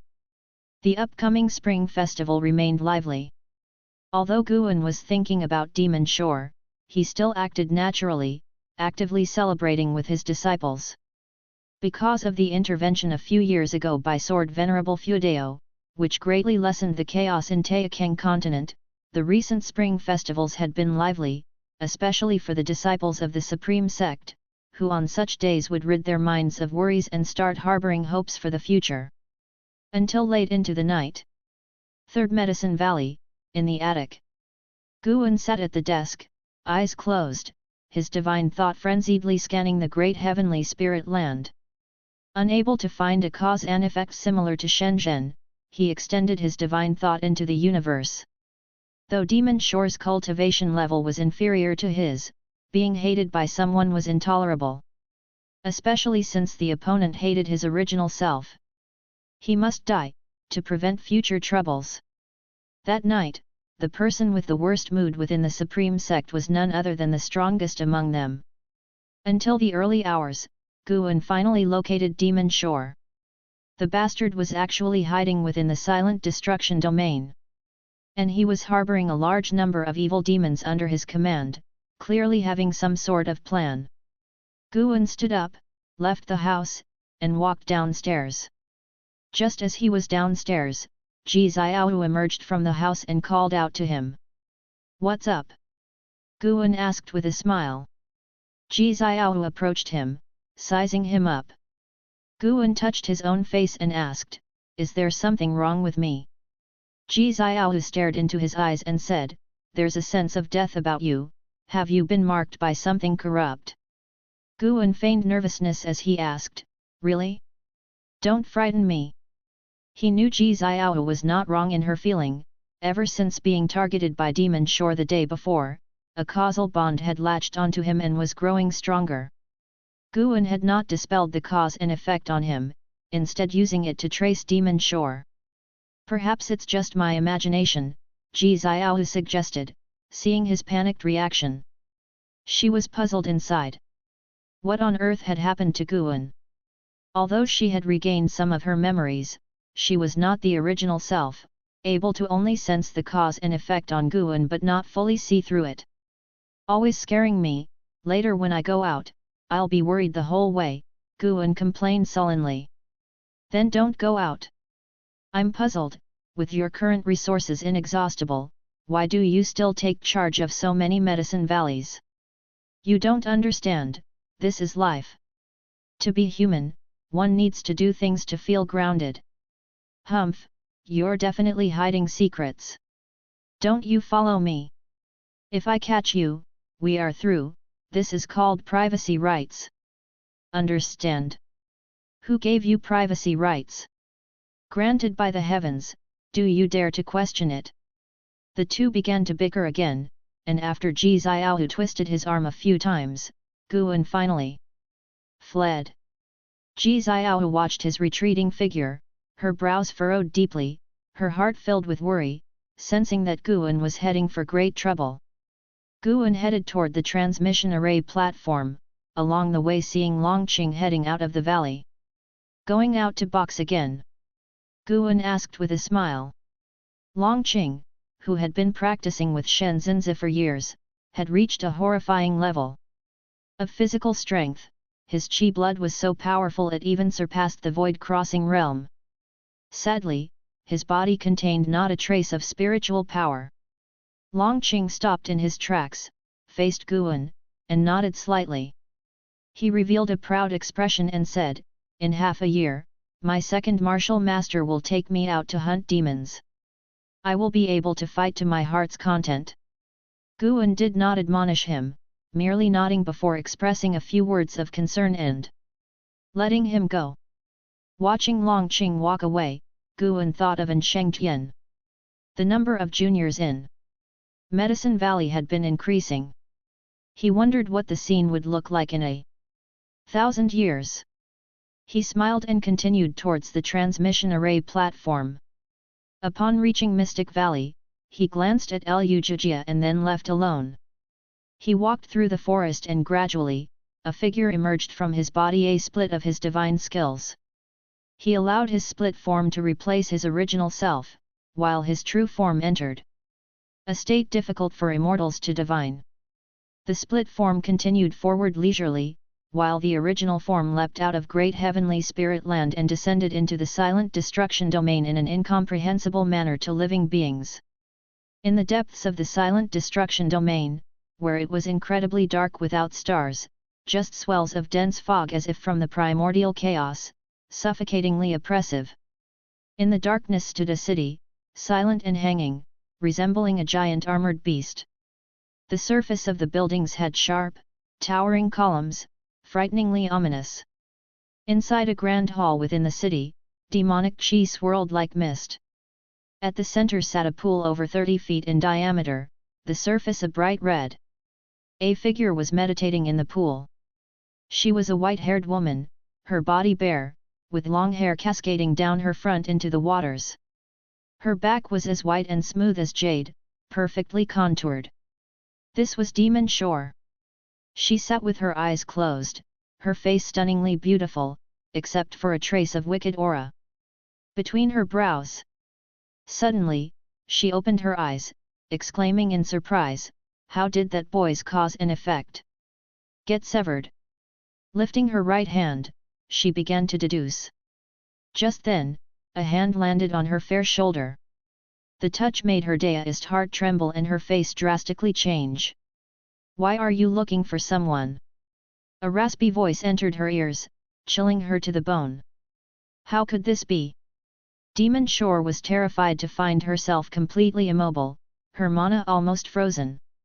She was a free immortal of 9 layers, how could she be so utterly suppressed? Could it be that the other party?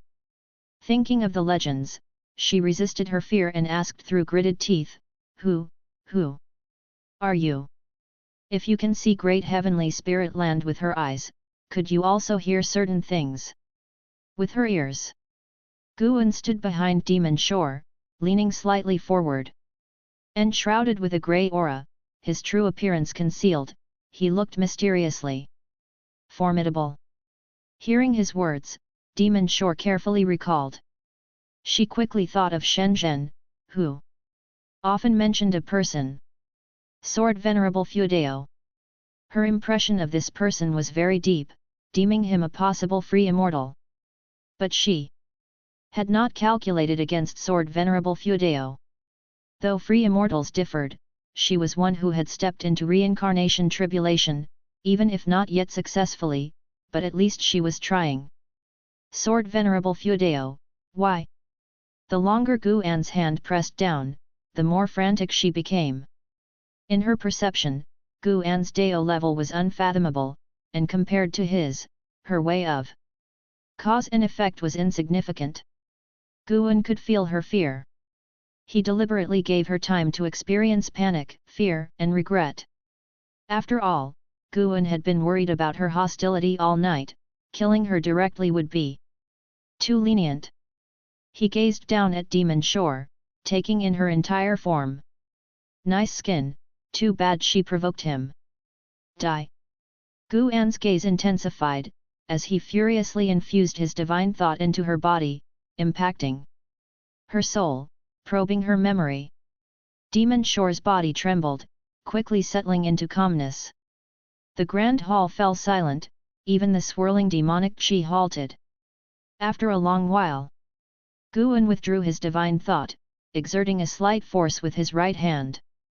Demon Shore instantly turned into ash, a shockwave spreading that caused countless tiny stars to appear in the demonic mist.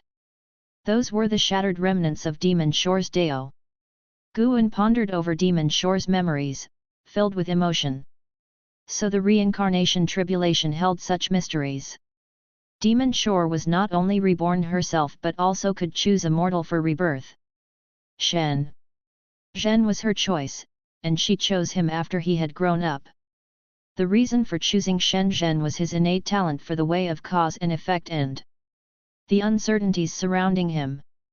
Demon Shore couldn't see why the uncertainties around Zhen originated, initially not even considering Sword Venerable Fuedao.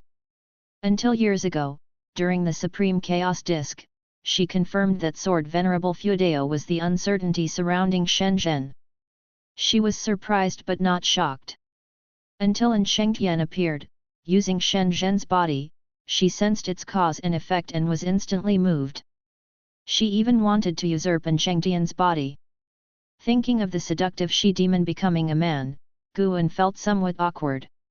Fortunately, in Demon Shore's memories, she was always a woman, otherwise, he would feel awkward seeing Zhen in the future. You have successfully seized 61,098,203 years of lifespan from Demon Shore, free immortal. Realm, 9 layers, ... A prompt appeared before Guan, seizing over 60 million years of lifespan in one go. Not bad. Worthy of a free immortal. Would killing Taoist hidden immortals in the future bring in hundreds of millions of years of lifespan? Guan looked forward with anticipation, but for now, he did not want to confront Taoist hidden immortals.n/o/vel/b/in.c//om. He would rather accumulate lifespan through medicinal herbs. It was safer to grow stronger unnoticed and avoid much hatred. Chapter 399, Chapter 399 Supreme Demon Realm. The memories from Demon Shore were vast, and the greatest help to Guan was in her understanding of reincarnation tribulation. Reincarnation tribulation indeed allows one to be reborn into different times and spaces, even into the past, but whether it's the past or the future, the main body's power cannot intervene. When the reincarnated being dies or exerts the power of the main body, it will be forcibly expelled back by the heavenly Dao. This reminded Guan of the time when Ji Xiao in the Seven Stars Spirit Realm had used the power of a primordial Daoist talisman and then quickly disappeared. It seemed she was expelled by the reincarnation tribulation. This deepened Guan's understanding of the heavenly Dao. Heavenly Dao more closely resembles a collection of rules in the Grand Dao, meticulous and domineering. n/o/vel/b/jn.c//om. Guan stopped pondering and turned her gaze toward the interior of the Great Hall. The hall was vast, yet there were many stark differences hidden within. Those huge stone pillars were also inlaid with numerous special spirit stones. This city was none other than Demon City. According to the memories of Demon Shore, there were many such cities in the silent destruction domain. Although there was no stronger existence above Demon Shore, all the demon cities were remnants of power left by the Supreme Demon Realm. The Supreme Demon Realm had once been extremely powerful, aiming to devour the great heaven and earth, but was later struck down by a mysterious entity that slayed the Realm Master, causing it to shatter. At that time, demon chore was not yet fully grown. A million demons hid within the demon city. Although these demons seemed no different from the heavenly demons to the creatures of the great heaven and earth, there were also many powers standing within the silent destruction domain, and they did not trespass into the territories of the blood prison great saint. Guan decided to eradicate the root of the problem and eliminate all these demons. Whenever creatures from the great heaven and earth passed near the demon city, they never met a good fate. Demon chore even dared to attack passing free immortals, though the free immortals had their own means to escape. The attacked free immortal was actually the ancient immortal emperor from the immortal dynasty. Approaching noon, Guan returned to the third medicine valley. He called up his attribute panel. Name, Guan. Lifespan, 650/1,954,210,604. Physique, mixed Yuan refined void body. Cultivation level, perfect deist hidden immortal realm. By slaying the million evil demons in the demon city, he gained nearly 500 million years of lifespan, making this trip an enormous harvest. Looking at his lifespan approaching 2 billion years, Guan felt wonderfully good. Of course, the most important thing was that he had removed a source of worry. As Guan encountered disciples along the way, he would smile and ask them a few questions, leaving the disciples surprised and honored. Now the number of disciples in the Third Medicine Valley exceeded 3,000, and many, even those who had reached the Foundation Establishment realm, were willing to stay. As the Supreme Sect grew stronger, the treatment in the Third Medicine Valley also continued to rise, even higher than that of many intersect halls. The disciples all respected Guan, not for his status or cultivation level, but because he treated each disciple without pretense. Even when they heard Guan enjoyed reading common books, they found him all the more approachable since Guan did not coerce the female disciples, and he was well regarded. When Guan arrived at his pavilion, Ji Xiaohu suddenly came out, her expression strange. "What's wrong now?" Guan asked in feigned dejection. Ji Xiaohu replied, "The death energy around you has disappeared. Who did you go see this morning?" Guan looked around, then took 2 steps forward and mysteriously said, "You scared me, so I had to ask Sword Venerable Fudeo for help. He cast a spell to keep me safe, at the cost of 300 years of my lifespan." Ji Xiaohu believed the first part of his statement, but she couldn't help but roll her eyes at the last sentence. Mortals will be mortals. With Sword Venerable Fudeo's cultivation, how could he covet your 300 years of lifespan? Such a narrow view, it's laughable even when you boast. Ji Xiaohu's words were venomous, unaware that this was exactly the effect Guan wanted. "You look down on me? In 30 years the East River may flow west, do not belittle the poor. Change 30 to thousands.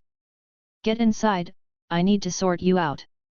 Guan pushed Ji Xiaohu into the house, and she did not resist, her face even breaking into a smile. An hour later, Guan came out of her house. Passing by, an Xin winked and teased Guan, causing him to glare at her. Blood Prison Great Saint watched from under a distant tree, sighing sentimentally, "The master indeed leads a charming life. Once 1,000 years pass, I too must enjoy the local customs of the great heavenly spirit land." The spring breeze was caressing, the weather cool, and all living things were awakening their vitality. Even the clouds that shrouded the continent's sky had dissipated some. The Supreme Sect, basking in the prestige of Sword Venerable Fudeo, continued to develop, but the struggles of the world grew more intense. Every moment, cultivators from the Immortal Dynasty and the Holy Court were fighting, with more and more territories and powers being drawn into the fray. Half a year sped by swiftly. Guan stood by the window, watching Longqing follow Shen Xinzi out of the valley. Apart from his previous experiences in the Zhuyuan world, this was Longqing's first time leaving the Supreme Sect. Although he was just practicing on the Taixuan continent, the sight of the young man's excitement gave Guan a distinct feeling. Feeling reluctant to let him go, Ji Xiaohu's teasing voice came from downstairs. Guan replied, "How could that be, it just reminded me of some old friends. Do you wish for the people by your side to accompany you forever? No, not really, if they leave, they leave. There will always be newcomers. I just feel nostalgic about how quickly they grow up, they become capable of standing on their own in the blink of an eye. What do you mean by newcomers? When I'm gone, there will be new ones. What are you talking about? You haven't even outlasted the old ones yet. Boom. The attic began to tremble slightly. Outside the courtyard, the blood prison great saint, who was lying down asleep, turned his head. Such noise couldn't affect him, he was already used to it. An hour later, Guan, accompanied by an Xin and the blood prison great saint, left the Third Medicine Valley. Today, they were heading to Tianya Valley. On the way, an Xin spoke of the rising talents on the continent. From time to time, a peerless genius would emerge, and individuals like Anhao, Liye and Wuju had already been forgotten by many, just as Guan had once been unaware of Xian Tianyi. Guan rode on the back of the blood prison great saint, holding a book in his hand, occasionally echoing an Xin. He also paid attention to the recent happenings in the world. Compared to the world hundreds of years ago, the standard for genius had risen. They, cultivators and Xin referred to as geniuses, had cultivation levels at the very least within the void-crossing realm. Hundreds of years ago, those of the void-crossing realm were considered great cultivators. Old monsters. Nowadays, the Nirvana realm was no longer a secret known to just a few. An Xin spoke of the affairs of the world with no longing in her tone, only anticipation. She didn't want to go out, she just wanted to become more formidable than those people, to prove that staying by her master's side was the best choice. They chatted and laughed along the way, making the journey seem less tedious. When they arrived at Tianya Valley, they saw a group of young and proud cultivators. When Guan and his companions appeared, they attracted the attention of most. Guan saw Lv among them. It had been quite a while since he had seen Lv because every time Lv Badian met him, he would mention Lv, making Guan occasionally keep track of Lv progress. Lv had always been highly talented, and coupled with favorable circumstances, he now possessed the cultivation level of the mystic heart realm. He looked from afar at Guan with a joyous expression on his face. Guan nodded slightly towards him, then dismounted and walked toward Li Suandeo's courtyard. An Xin went with the blood prison great saint to meet the three monkey demons. Guan proceeded into the courtyard, walked up to the table, and saluted Li Suandeo with a cupped fist. Following Li Suandeo's gesture, he sat down. Li Suandeo appraised Guan and asked with a smile, "Why do I feel you've changed again?" Guan replied, "Perhaps I've aged a bit more." As Guan grew older, his relationship with Li Suandeo became less about seniority and more like that of equals. It wasn't that Guan's outward cultivation was particularly strong, but both were several centuries old. Their life journeys were continually advancing. For those who lived for thousands or tens of thousands of years, people aged 500 to 1,000 years were considered peers, and this concept subtly influenced them as well. The two exchanged pleasantries, having not seen each other for many years. Lv was a supreme talent, and so was Li Suandeo, whose cultivation had reached the Mahayana realm. His Mahayana realm cultivation had outstripped Lv Badian, who used to have a higher cultivation level than Li Suandeo but had failed his tribulation crossing and remained at the 9th layer of the unification realm. Seeing Li Suandeo's growth rate, Guan felt gratified. After all, they were comrades in the Dao, and how could he not be delighted to see his Daoist friend's progress? How many of his old companions would still be alive in 10,000 years, Guan was not sure, but he felt that Li Suandeo had a strong chance. Ancient emperors of tens of thousands of years were not unheard of. Just look at the Yang Xian, emperor of the Immortal dynasty, or Shengtian of the Holy Court, all of whom ruled for more than 1,000,000 years. After chatting for a while, Li Xuandao suddenly sighed, how many years will it take for the Taixuan dynasty to become an existence like the Immortal dynasty? The current chaos in the world is the best opportunity, but it's a pity we are not strong enough and might miss such a chance. The dynamic of the world changed day by day, but a dynasty's accumulation could not speed up as quickly, which made Li Xuandao anxious. If they missed this chance and a new ruler emerged, the Taixuan dynasty would never have its day, at best dominating only a single region. Guan hadn't expected that Li Xuandao would actually harbor ambitions to replace Yangxian Emperor and Sheng Tian. That was quite daring. Given Li Xuandao's position of power, he surely understood the strength of the Immortal dynasty and the Holy Court. For others, faced with such a gap, they would only feel envious or awed. As for replacing them, how could one even think of that? What if this chaos lasts for many years? This is a chaos that affects the entire world. Compared to the world at large, isn't the Taixuan continent minuscule? Guan consoled. Li Xuandao looked at Guan and suddenly asked, if there were a very powerful force that could aid me, but accepting their help could be a hidden danger in the future, what would you choose if you were the emperor? A very powerful force? Guan silently reasoned, instantly realizing that the force Li Xuandao mentioned was a great sect, one of the leading sects in the mortal world. They chose the Taixuan dynasty with the aim of establishing a relationship with Sword Venerable Feudao. If they could control the Taixuan dynasty, they would have better grounds and opportunities to contact Sword Venerable Feudao. In their eyes, Sword Venerable Feudao had the qualifications to contend against the Yangxian Emperor. This was an indispensable force for them, aspiring to surpass both the Immortal dynasty and the Holy Court. Without free immortals, how could one dream of unifying the world? After Guan had calculated the variables, he responded, it all depends on what you truly want. Whether you wish for peace for the people of the world or if you desire to realize your own ambitions more. Chapter 400, Chapter 400 Immortal Legacy. All living beings. Aspirations. Li Xuandao fell into deep thought, and Guan did not offer his own opinion, since both choices had pros and cons for the common folk.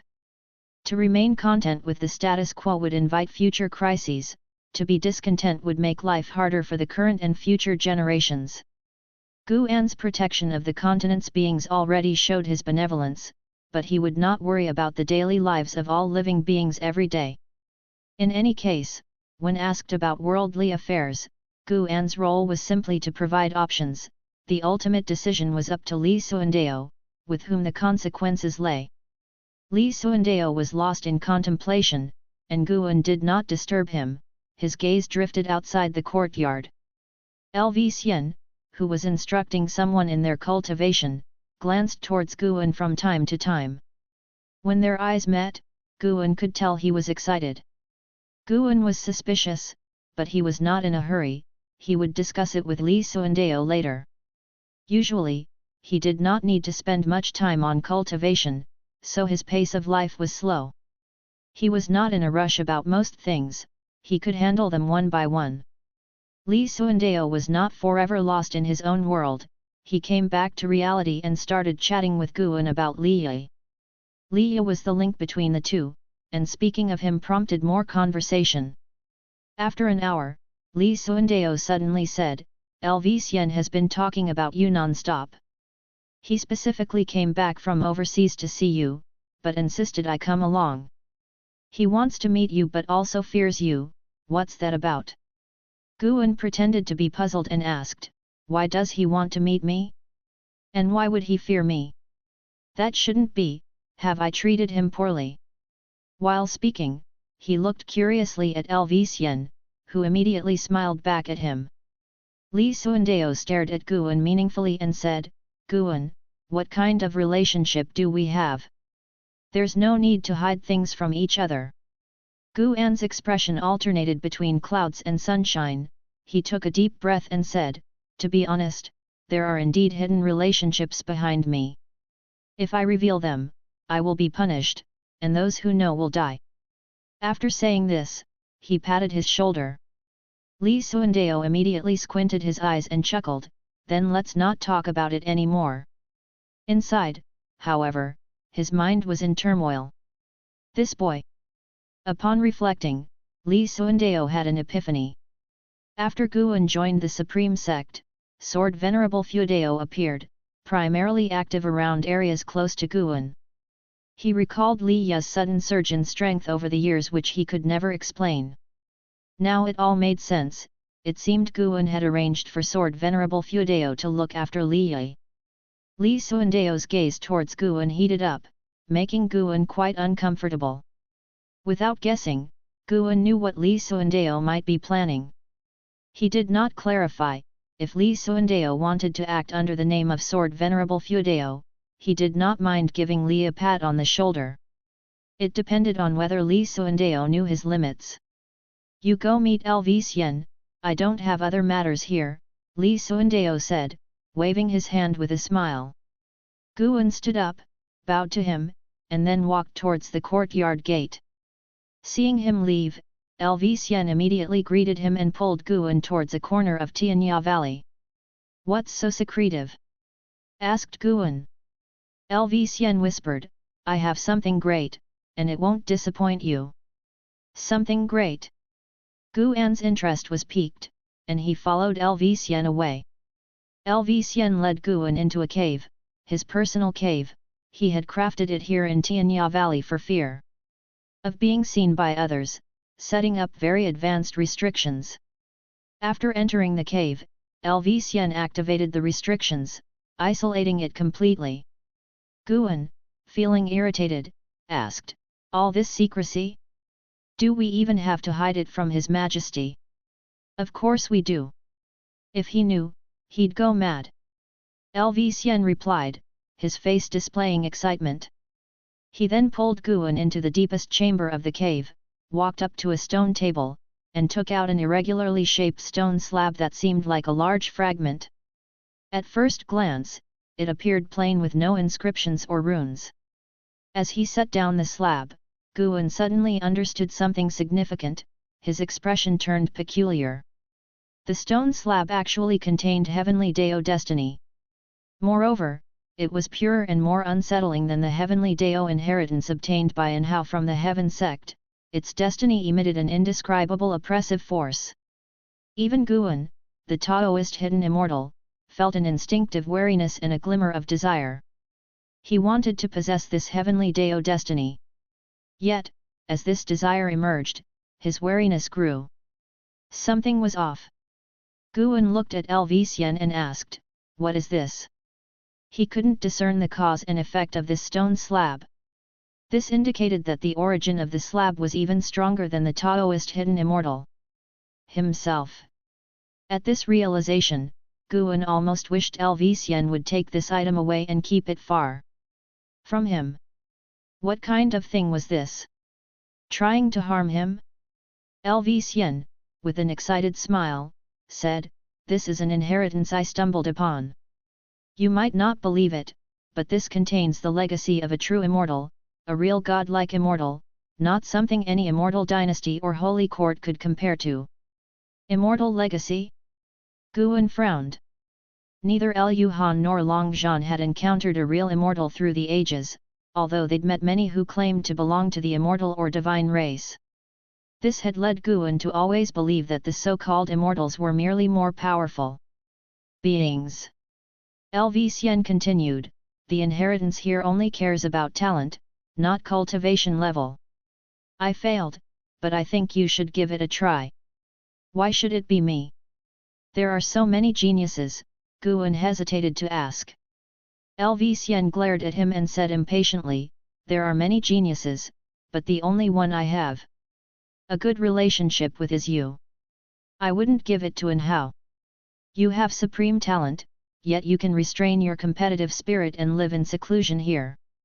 I think you becoming an immortal would be better, at least you wouldn't threaten me, and you are indeed very good to your friends.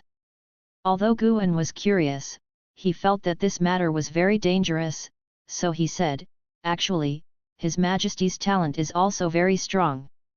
After hearing this, LV Xian's eyes brightened as he said, "You noticed it too? I thought I was the only one who knew." But don't tell him I know." "Ha ha ha, don't worry. He still thinks he's hidden himself well enough, not realizing that you are the deepest enigma. Think about it, it makes sense that Sword Venerable Fuedeo has always stayed at Supreme Sect, certainly to cultivate you. And Hao claims to be a disciple of Sword Venerable Fuedeo, but he left and Sword Venerable Fuedeo is still here. That must mean he's just riding on your coattails." LV Xian chuckled, truly believing that Guan was stronger than An Hao. He had sparred with both of them, and Guan had given him the greatest sense of oppression and psychological shadow. He even believed that Guan was the #1 genius under the heavens. Hearing this, Guan fell into silence, his gaze fixed on a stone slab. Wait! Should he use his lifespan to simulate this? Guan thought it feasible as touching the stone slab directly seemed too dangerous. His mind made up, he immediately began to simulate. Simulating the inheritance will consume 1 million years of lifespan. Do you wish to continue that much? Guan hesitated, but looking at the stone slab, he was really tempted. Forget it. Take the plunge. While LV Xian continued his incessant chatter, Guan chose to continue, and then his consciousness entered a vast white space. Everything was blank, and below his feet, grass first emerged, rapidly expanding, and mountains appeared in the distance in all directions. The world was vast and the sky magnificent. Guan looked ahead and saw atop the mountains a dazzling orb of light, immensely gigantic. Much larger than any mountain on earth. Within the light orb, there stood a towering figure, 10,000 zhang in height, adorned in armor, wielding a divine weapon, exuding a domineering aura that overwhelmed all living beings. Upon seeing this figure, Guan felt threatened, and he couldn't help but think of Black Profound Emperor, whom Lu Han encountered, and Annihilation God Emperor, whom Long Zhan encountered. Their auras were similar. What realms were they actually in? Mortal spirit, having seen the heavenly Dao, why not kneel? A majestic voice rang out, but Guan did not kneel since it was just a simulation, and he asked, "What inheritance is this?" "This is the heavenly Dao immortal position inheritance. To gain my approval, you must defeat me." Defeat? Guan was surprised internally. Facing this entity, LV Xian surely had no chance at all, let alone even the desire to fight. Wait, LV Xian said that the inheritance only looked at talent. Could it be that facing different inheritors, this entity's cultivation level might also change? LV Xian failed against an existence a great realm higher than his own. He was now facing an existence a realm higher than Taoist hidden immortal. No wonder it felt dangerous, yet not hopeless. What is heavenly Dao immortal position? Guan pressed on. The other did not respond. Guan asked other questions, but no matter what he asked, there was no response. Forget it. Then fight to see if he had the strength to pass the inheritance test. Inside the cave, LV Xian gestured to Guan, whose eyes suddenly became clear. What were you thinking about? I asked you several times, and you didn't respond, LV Xian said with dissatisfaction. Guan smiled and replied, nothing much, I was just wondering whether there really are immortals and gods. He had passed the test. It had to be said, that entity was indeed formidable. Guan had to use dozens of moves to completely vanquish it. Yet even after the victory, Guan still hadn't figured out what the heavenly Dao immortal position was. But one thing was certain, the stone slab inheritance could see through his true cultivation level. If there was an immortal god power behind it, that power could also understand his true strength through this stone slab. The last thing Guan wanted was for his true cultivation level to be seen through. Forget it, I can't accept it. But don't worry, I won't tell anyone, Guan shook his head. Lv Xian's eyes widened as he said, this is an immortal god inheritance, if you succeed, you will soar to great heights. Guan replied, I only trust the mana that I have cultivated myself, not that given by others. If so, I would certainly be controlled by others at the risk of my life and freedom. Hearing this, Lv Xian furrowed his brows. He had to admit, Guan made a good point. With that statement from Guan, the excitement in his heart began to subside. He looked at the stone slab on the table and said in a low voice, well said, perhaps failing the inheritance was a blessing in disguise. Thank you for watching. Continue exploring the fascinating world of Chinese novels with us. Hit that subscribe button on Chinese Novel Audio Wave to stay updated with our latest stories. And never miss out on a great listen.